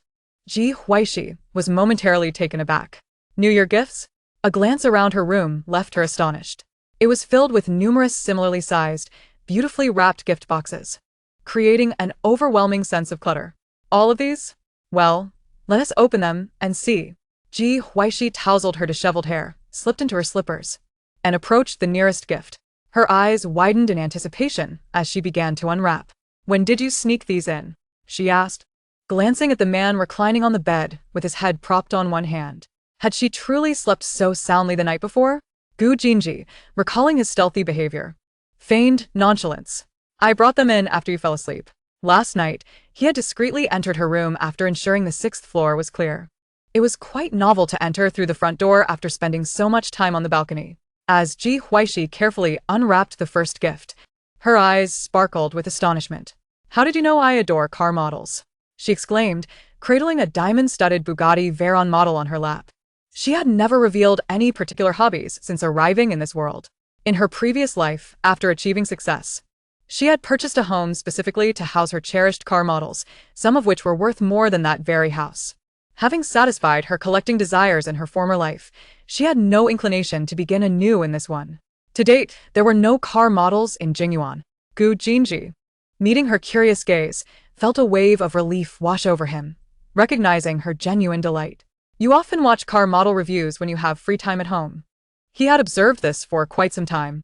Ji Huaixi never liked or saved any videos, but lingered considerably longer on those about car models. Initially, he thought she simply liked cars, but upon deeper reflection, he reached a new understanding. Naturally, to be on the safe side, he had also parked several limited edition supercars in his private garage as alternative gifts. Ji Huaixi's expression momentarily faltered, then she broke into a radiant smile. I am thoroughly pleased with this year's New Year gift. With that, she plunged into her unwrapping adventure. Were it not for the frigid air outside, She would have run out to shout in joy, an entire room filled with car models. The thoughtfulness behind the gifts struck a chord deep within her, a delightful sensation indeed. Gu Jinji's gaze fell upon the ring in Ji Huaixi's hands, and he glanced at the one adorning his own finger. He too cherished the New Year gift she had given him. It was the finest present he had ever received. Ji Huaixi meticulously finished unwrapping all the gifts, gently arranging each model on the tables within the room. They were all rare collectibles. Additionally, there were several antique limited editions she had missed competing for at auctions in her past life. Gu Jinji rose from the bed, following her as she completed her task, promptly gathering the wrapping debris to dispose of outside the room. Ji Huaixi waved her hand excitedly, declaring, "I want to take them all back to Jingyuan." Had she known that Gu Jinji's gifts were these, she would have certainly stopped him from transporting them from Jingyuan to the old residence, to minimize the risk of damage. Gu Jinji, with a tender smile, replied, "Very well, I shall have someone come to package them for you to take back. The display cabinet on the 4th floor of Jingyuan should be nearing completion." "You have thought of everything," Ji Huaixi beamed, unable to contain her joy. Gu Jinji pressed a gentle kiss to her hair and softly said, "Today is the first day of the new year. We must tidy up and head downstairs." Ji Huaixi glanced at the time and hastily urged Gu Jinji out of the room, eager to freshen up. In her excitement of unwrapping, she had almost forgotten that it was the first day of the new year. Descending the stairs, her cheeks flushed, Ji Huaixi realized it was the latest she had woken on the first day of the new year. Gu Jinji followed closely behind, exuding calmness. Gu Yanji was the first to tease. "Well, look who decided to grace us with her presence, the little lazy bug. Come, come. Here us your New Year red envelope. Third brother, Happy New Year." Ji Huaixi offered a brief yet heartfelt wish before accepting the large, thick envelope and tucking it into her pocket. A red envelope. The joy of receiving red envelopes, a pleasure she had missed in her childhood, was now hers to relish. Once her pocket was stuffed, she turned to Grandfather Gu with a bright smile. "Grandpa, Happy New Year. Wishing you to be the most fashionable, longest-lived, and healthiest grandpa."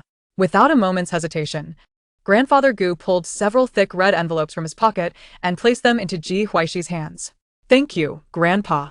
Gu Jinji leaned against the sofa, watching as Ji Huaixi wished the new year to his grandparents, then to his parents, and finally to his elder and younger brothers. Her sweet and down-to-earth words seemed to flow effortlessly, bringing smiles even to the usually stoic faces of his elder brothers. By the end of her rounds, Ji Huaixi's pockets bulged with envelopes, and she held a thick wad in her hands. Content, she settled onto the sofa, watching as Zhou Zhou greeted the new year. Zhou Zhou handed over all the red envelopes he had received, saying, "Stars. These are for you." Ji Huaixi tousled his curly hair. "You're giving me all of them? Really?" Zhou Zhou nodded earnestly, "Yes. For you to use." The room was filled with laughter as everyone enjoyed the heartwarming interaction between mother and son. A long-awaited moment of joy. Ji Mu suggested, "Shall we take a family photo?" Without hesitation, they began to prepare. The Gu family loved capturing memories, and they had every type of camera at home, with the old butler having honed his photography skills. Grandfather Gu sat in the center, flanked by Gu Mu, Gu Fu, Qi Zixian, Gu Yizhi, and Gu Yanji on his left, while Gu Tingji, Zhou Zhou, Ji Huaixi, and Gu Jinji positioned themselves on the right. Gu Tingji noticed Ji Huaixi had deliberately placed Zhou Zhou beside him, a subtle smile gracing his lips. Zhou Zhou was still quite young even now. He hesitated to bring him along as he transitioned to a new position. One could never know if there were any overlooked dangers. As his only son, he could not afford to be careless. Spending this festive season together was already a source of great satisfaction. The old butler skillfully raised the camera. "Say cheese. Sit tight now." Each face radiated happiness. Ji Huaixi's eyes sparkled, her smile blooming like flowers in spring. In that moment captured forever, Gu Jinji gently squeezed her hand. Ji Huaixi grasped it tightly, their fingers entwined. This was her first new year in this world, and, undoubtedly, the happiest year of her life across both her past and present. She had gained a wonderful family and encountered a perfect partner with whom to journey through life, along with an adorable child. Chapter 170. Epilogue, The Wedding. As the harsh winter recedes and the gentle spring breeze begins to caress the earth, time quietly ushers in a season bursting with vitality. The garden is adorned with festive characters, inside and out, and the atmosphere is abuzz with excitement. Ji Huaixi, having slept for merely 2 or 3 hours, is reluctantly stirred from her slumber. "Huaixi, you may be lovely, but you can't afford to sleep any longer. Today marks your wedding day, Li Qinghuan exclaims, pulling Ji Huaixi to her feet. No matter how long one has known Ji Huaixi, her enchanting visage still captivates and momentarily stuns. As she is drawn upright, the stylist team is already in place, preparing for a wedding meticulously orchestrated by Gu Jinji. Where Ji Huaixi need not concern herself with any detail, Li Qinghuan, Jiang Wan, and Jiang Li gather around Ji Huaixi, while a little curly-haired boy in a miniature suit sits by her side. Jiang Wan gazes at Ji Huaixi, her expression reflecting curiosity. It's your wedding day. Why do you appear so unfazed? Ji Huaixi yawns, maintaining her composure as she replies, I am nervous. Deeply so. Jiang Li retorts, do you truly believe that? Ji Huaixi nods slightly, affirming her sentiment. The others fall silent, thinking to themselves, sister, at least pretend a little. Ji Huaixi smiles softly, unaware of the reason for her anxiety.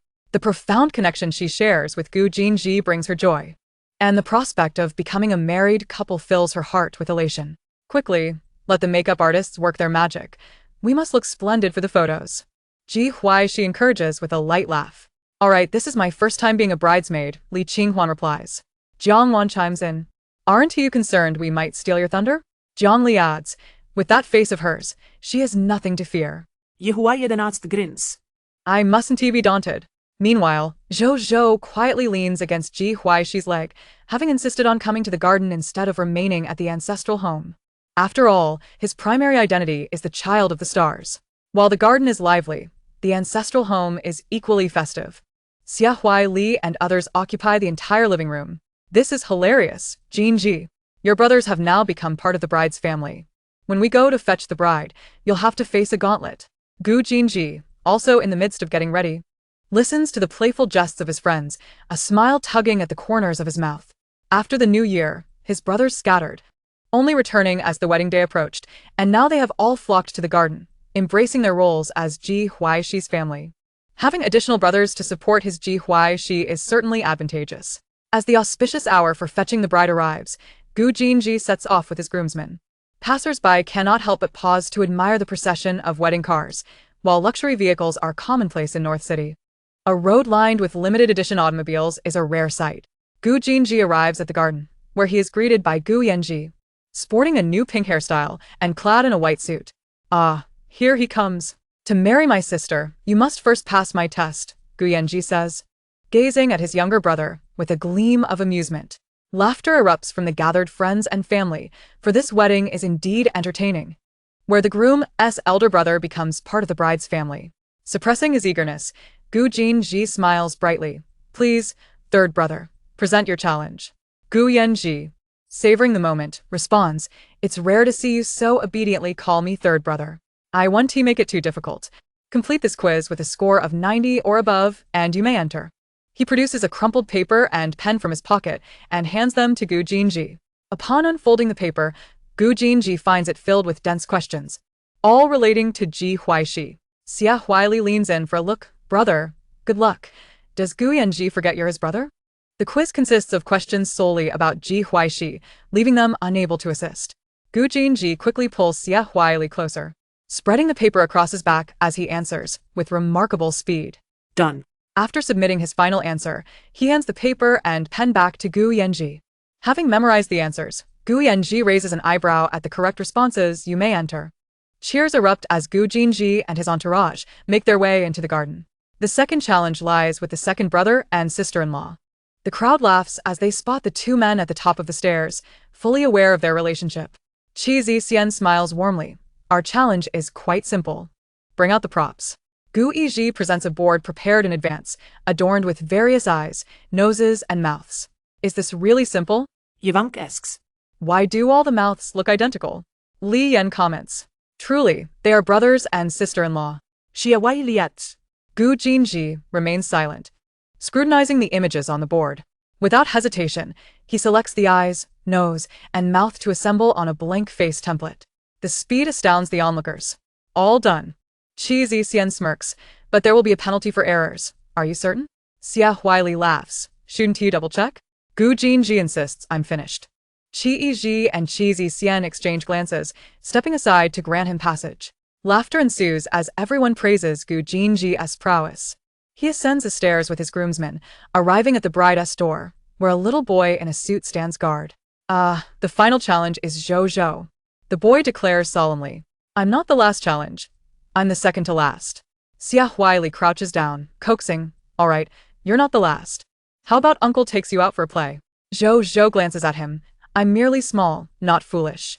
Laughter erupts. What's your challenge, Zhou Zhou? He is asked. If I successfully complete the game, I'll step aside. Everyone follows the direction of his finger to see 3 computers set up on a table. Ready for action. This is a game I designed. It requires 3 people to cooperate to complete. Gu Jinji glances at his clever child, pondering that having a prodigious child isn't always an advantage. Today, his elder brother is unable to appear, yet the child can take charge. Completing the game alone is easy. The challenge lies in cooperation. Ji Wang and the others express enthusiasm. We didn't have a role in the first 2 challenges. Let us handle this one.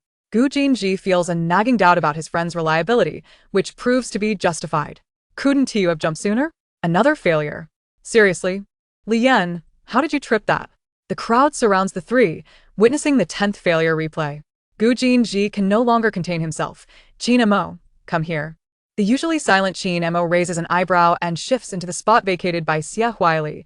Gu Jinji occupies Li Yan's position. And with a single attempt, they succeed. Cheers erupt behind him. Zhou Zhou obediently steps aside. The groomsmen approach the door, knocking fervently. Red envelopes are thrust through the door. Li Qinghuan touches the thin envelopes, exclaiming, You're too stingy. These thin envelopes won't do. Open the door. We've brought you red envelopes. The beautiful bridesmaids call out. Jiang Wan quips, Hey, there are checks inside. Jiang Li adds, No wonder they're so thin. As the envelopes keep coming, the bridesmaids feel reluctant to push further. Shall we open it? Li Qingwan asks. Let us do it, Jiang Wan replies. Jiang Li smiles at Ji Huaixi. It's not that we lack conviction, it's just that your husband is being overly generous. As the door swings open, Li Qinghuan and the others step back, only to find that those outside are not reckless. The door is gently pushed ajar. Gu Jinchi's gaze was instantly captivated, and in that fleeting moment, time seemed to stand still. His Shishi resembled a celestial beauty emerging from a painted scroll, adorned in a pristine white wedding gown, her long hair elegantly coiled, with a few playful strands cascading delicately by her cheek, and her exquisite makeup rendering her even more breathtaking. He had never anticipated encountering someone with whom he wished to share a lifetime until he met Ji Huaixi. From that moment, the sensation of love took on a vivid form. Ji Huaixi met Gu Jinchi's fervent gaze, a rare blush gracing her cheeks, her lips curving into a gentle smile. We must find the wedding shoes before we can carry off the bride, she teased. The groomsmen, quick to respond, set about their task. In no time at all, both wedding shoes were retrieved. Gu Jinchi carefully slipped the shoes onto Ji Huaixi's feet. According to tradition, they were supposed to serve tea to their parents. But they chose to forego that ritual, having kept their marriage a secret from the Pei family. The thought of the Pei family attending to witness her happiness was entirely absent from their minds, both harboring a disdain for the Pei family's misfortune. Gu Jinchi took Ji Huaixi on a leisurely tour around North City before returning to the old residence. Their wedding was not originally planned to take place in North City, but rather on a small island gifted to the couple by the elder Mr. Gu. Upon arriving at the island via helicopter, all the guests were already in their designated places, their gazes converging on the newlyweds on stage. Li Qingshuan exclaimed. I can hardly imagine how beautiful their children will be. Jiang Wan pointed at the flower girl, Zhou Zhou, and remarked, We can take a cue from Zhou Zhou. Jiang Li added, I suddenly feel the urge to marry and have a child to betroth to Shishi. On stage, Gu Jinchi took the ring from Zhou Zhou's hand, and amid the officiant's voice, he placed the prepared diamond ring onto Ji Huaixi's finger. Ji Huaixi lowered her gaze, her eyes sparkling with joy. To marry the person one adores is indeed a profound happiness. After completing the wedding rites, they commenced the toasting. 90% of the guests were affluent and influential figures. Yet none dared to underestimate Ji Huaixi. Once the wedding concluded, and the guests had been seen off, the couple found rest only in the early hours of the morning. They opted not to return to the old residence, but instead stayed in the villa on the island, where only the two of them resided. The moonlight cascaded gently, illuminating their figures on the bed. Outside the villa, the beach roared with tumultuous waves, the shells on the shore battered by the relentless surf, creating minute gaps as they were persistently assaulted. The shells trembled gently, struggling to close against the powerful onslaught of the waves, which seemed tireless in their pursuit. When the storm subsided, the shells feebly opened, and Ji Huaixi drifted into a deep slumber, her voice long since silenced. Gu Jinch tenderly kissed her forehead, realizing that he had finally wed the one he loved. The end.